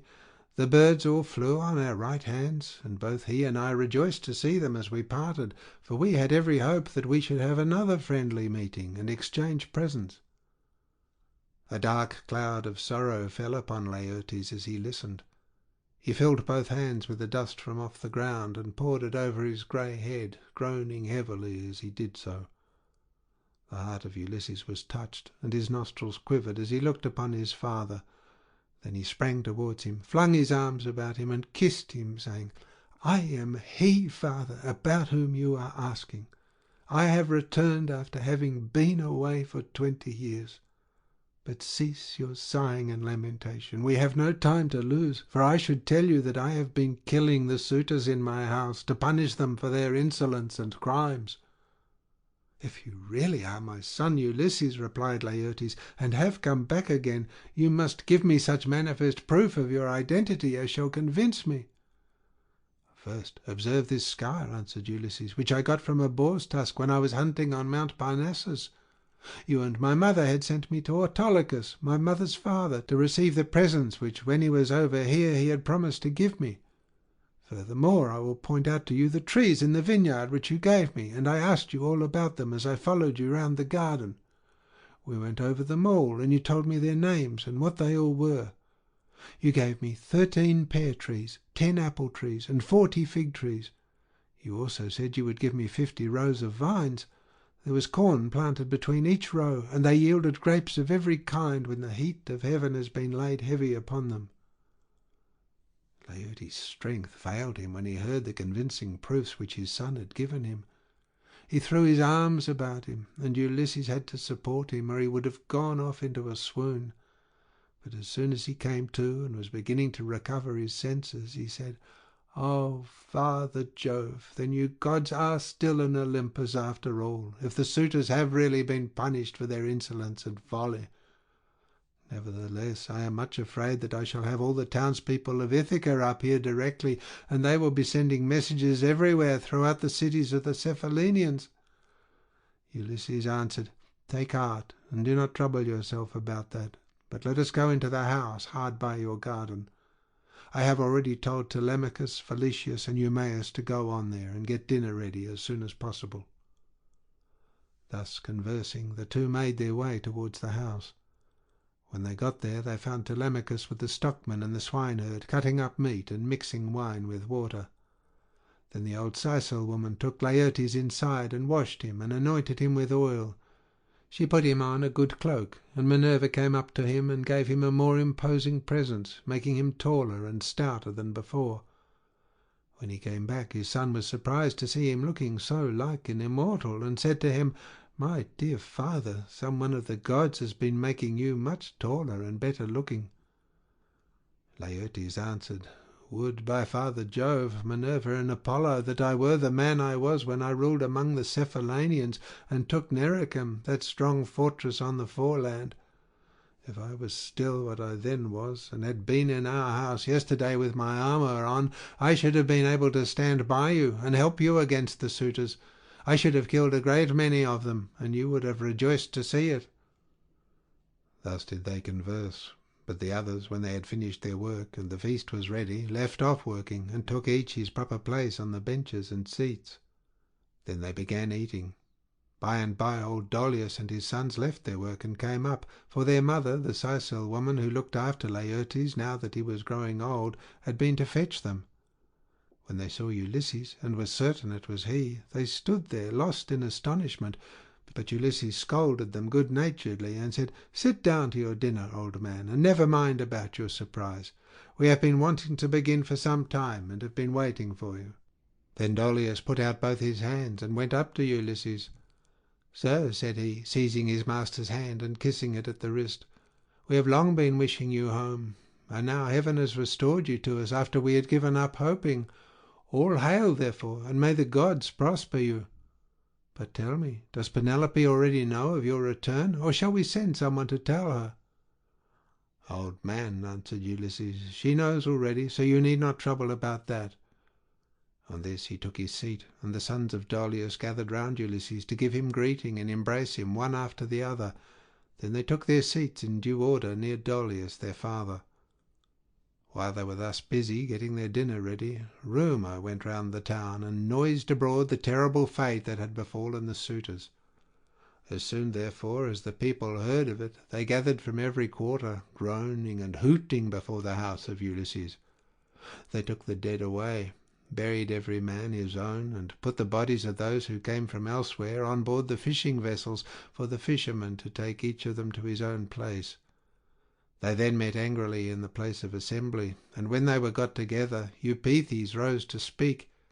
He was overwhelmed with grief for the death of his son Antinous, who had been the first man killed by Ulysses. So he said, weeping bitterly, "My friends, this man has done the Achaeans great wrong. He took many of our best men away with him in his fleet, and he has lost both ships and men. Now, moreover, on his return, he has been killing all the foremost men among the Cephallenians. Let us be up and doing before he can get away to Pylos or to Elis, where the Epeans rule, or we shall be ashamed of ourselves for ever afterwards. It will be an everlasting disgrace to us if we do not avenge the murder of our sons and brothers. For my own part, I should have no more pleasure in life, but had rather die at once.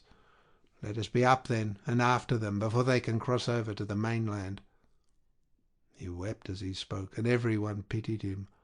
But Medon and the bard Phemius had now woke up, and came to them from the house of Ulysses. Everyone was astonished at seeing them, but they stood in the middle of the assembly, and Medon said, "Hear me, men of Ithaca. Ulysses did not do these things against the will of heaven. I myself saw an immortal god take the form of Mentor and stand beside him. This god appeared now in front of him, encouraging him, and now going furiously about the court and attacking the suitors, whereon they fell thick on one another." On this pale fear laid hold of them, and old Halitherses, son of Mastor, rose to speak, for he was the only man among them who knew both past and future. So he spoke to them plainly and in all honesty, saying, "Men of Ithaca, it is all your own fault that things have turned out as they have. You would not listen to me, nor yet to Mentor, when we bade you check the folly of your sons, who were doing much wrong in the wantonness of their hearts, wasting the substance and dishonouring the wife of a chieftain who they thought would not return. Now, however, let it be as I say, and do as I tell you. Do not go out against Ulysses, or you may find that you have been drawing down evil on your own heads." This was what he said, and more than half raised a loud shout, and at once left the assembly. But the rest stayed where they were, for the speech of Halitherses displeased them, and they sided with Eupeithes. They therefore hurried off for their armour, and when they had armed themselves they met together in front of the city, and Eupeithes led them on in their folly. He thought he was going to avenge the murder of his son, whereas in truth he was never to return, but was himself to perish in his attempt. Then Minerva said to Jove, "Father, son of Saturn, king of kings, answer me this question. What do you propose to do? Will you set them fighting still further, or will you make peace between them?" And Jove answered, "My child, why should you ask me? Was it not by your own arrangement that Ulysses came home and took his revenge upon the suitors? Do whatever you like, but I will tell you what I think will be the most reasonable arrangement. Now that Ulysses is revenged, let them swear to a solemn covenant, in virtue of which he shall continue to rule, while we cause the others to forgive and forget the massacre of their sons and brothers. Then let them all become friends as heretofore, and let peace and plenty reign." This was what Minerva was already eager to bring about, so down she darted from off the topmost summits of Olympus. Now when Laertes and the others had done dinner, Ulysses began by saying, "Some of you go out and see if they are not getting close up to us." So one of Dolius' sons went as he was bid. Standing on the threshold he could see them all quite near, and said to Ulysses, "Here they are, let us put on our armour at once." They put on their armour as fast as they could, that is to say, Ulysses, his 3 men, and the 6 sons of Dolius. Laertes also and Dolius did the same, warriors by necessity, in spite of their grey hair. When they had all put on their armour, they opened the gate and sallied forth, Ulysses leading the way. Then Jove's daughter Minerva came up to them, having assumed the form and voice of Mentor. Ulysses was glad when he saw her, and said to his son Telemachus, "Telemachus, now that you are about to fight in an engagement which will show every man's mettle, be sure not to disgrace your ancestors, who were eminent for their strength and courage all the world over." "You say truly, my dear father," answered Telemachus, "and you shall see, if you will, that I am in no mind to disgrace your family." Laertes was delighted when he heard this. "Good heavens!" he exclaimed, "what a day I am enjoying! I do indeed rejoice in it. My son and grandson are vying with one another in the matter of valour." On this Minerva came close up to him and said, "Son of Arcesius, best friend I have in the world, pray to the blue-eyed damsel and to Jove her father, then poise your spear and hurl it." As she spoke, she infused fresh vigour into him, and when he had prayed to her, he poised his spear and hurled it. He hit Eupeithes' helmet, and the spear went right through it, for the helmet stayed it not, and his armour rang rattling round him as he fell heavily to the ground. Meantime Ulysses and his son fell upon the front line of the foe, and smote them with their swords and spears. Indeed, they would have killed every one of them, and prevented them from ever getting home again, only Minerva raised her voice aloud, and made every one pause. "Men of Ithaca," she cried, "cease this dreadful war, and settle the matter at once without further bloodshed." On this pale fear seized every one. They were so frightened that their arms dropped from their hands and fell upon the ground at the sound of the goddess's voice, and they fled back to the city for their lives. But Ulysses gave a great cry, and gathering himself together, swooped down like a soaring eagle. Then the son of Saturn sent a thunderbolt of fire that fell just in front of Minerva. So she said to Ulysses, "Ulysses, noble son of Laertes, stop this warful strife, or Jove will be angry with you." Thus spoke Minerva, and Ulysses obeyed her gladly. Then Minerva assumed the form and voice of Mentor, and presently made a covenant of peace between the two contending parties. End of section 24.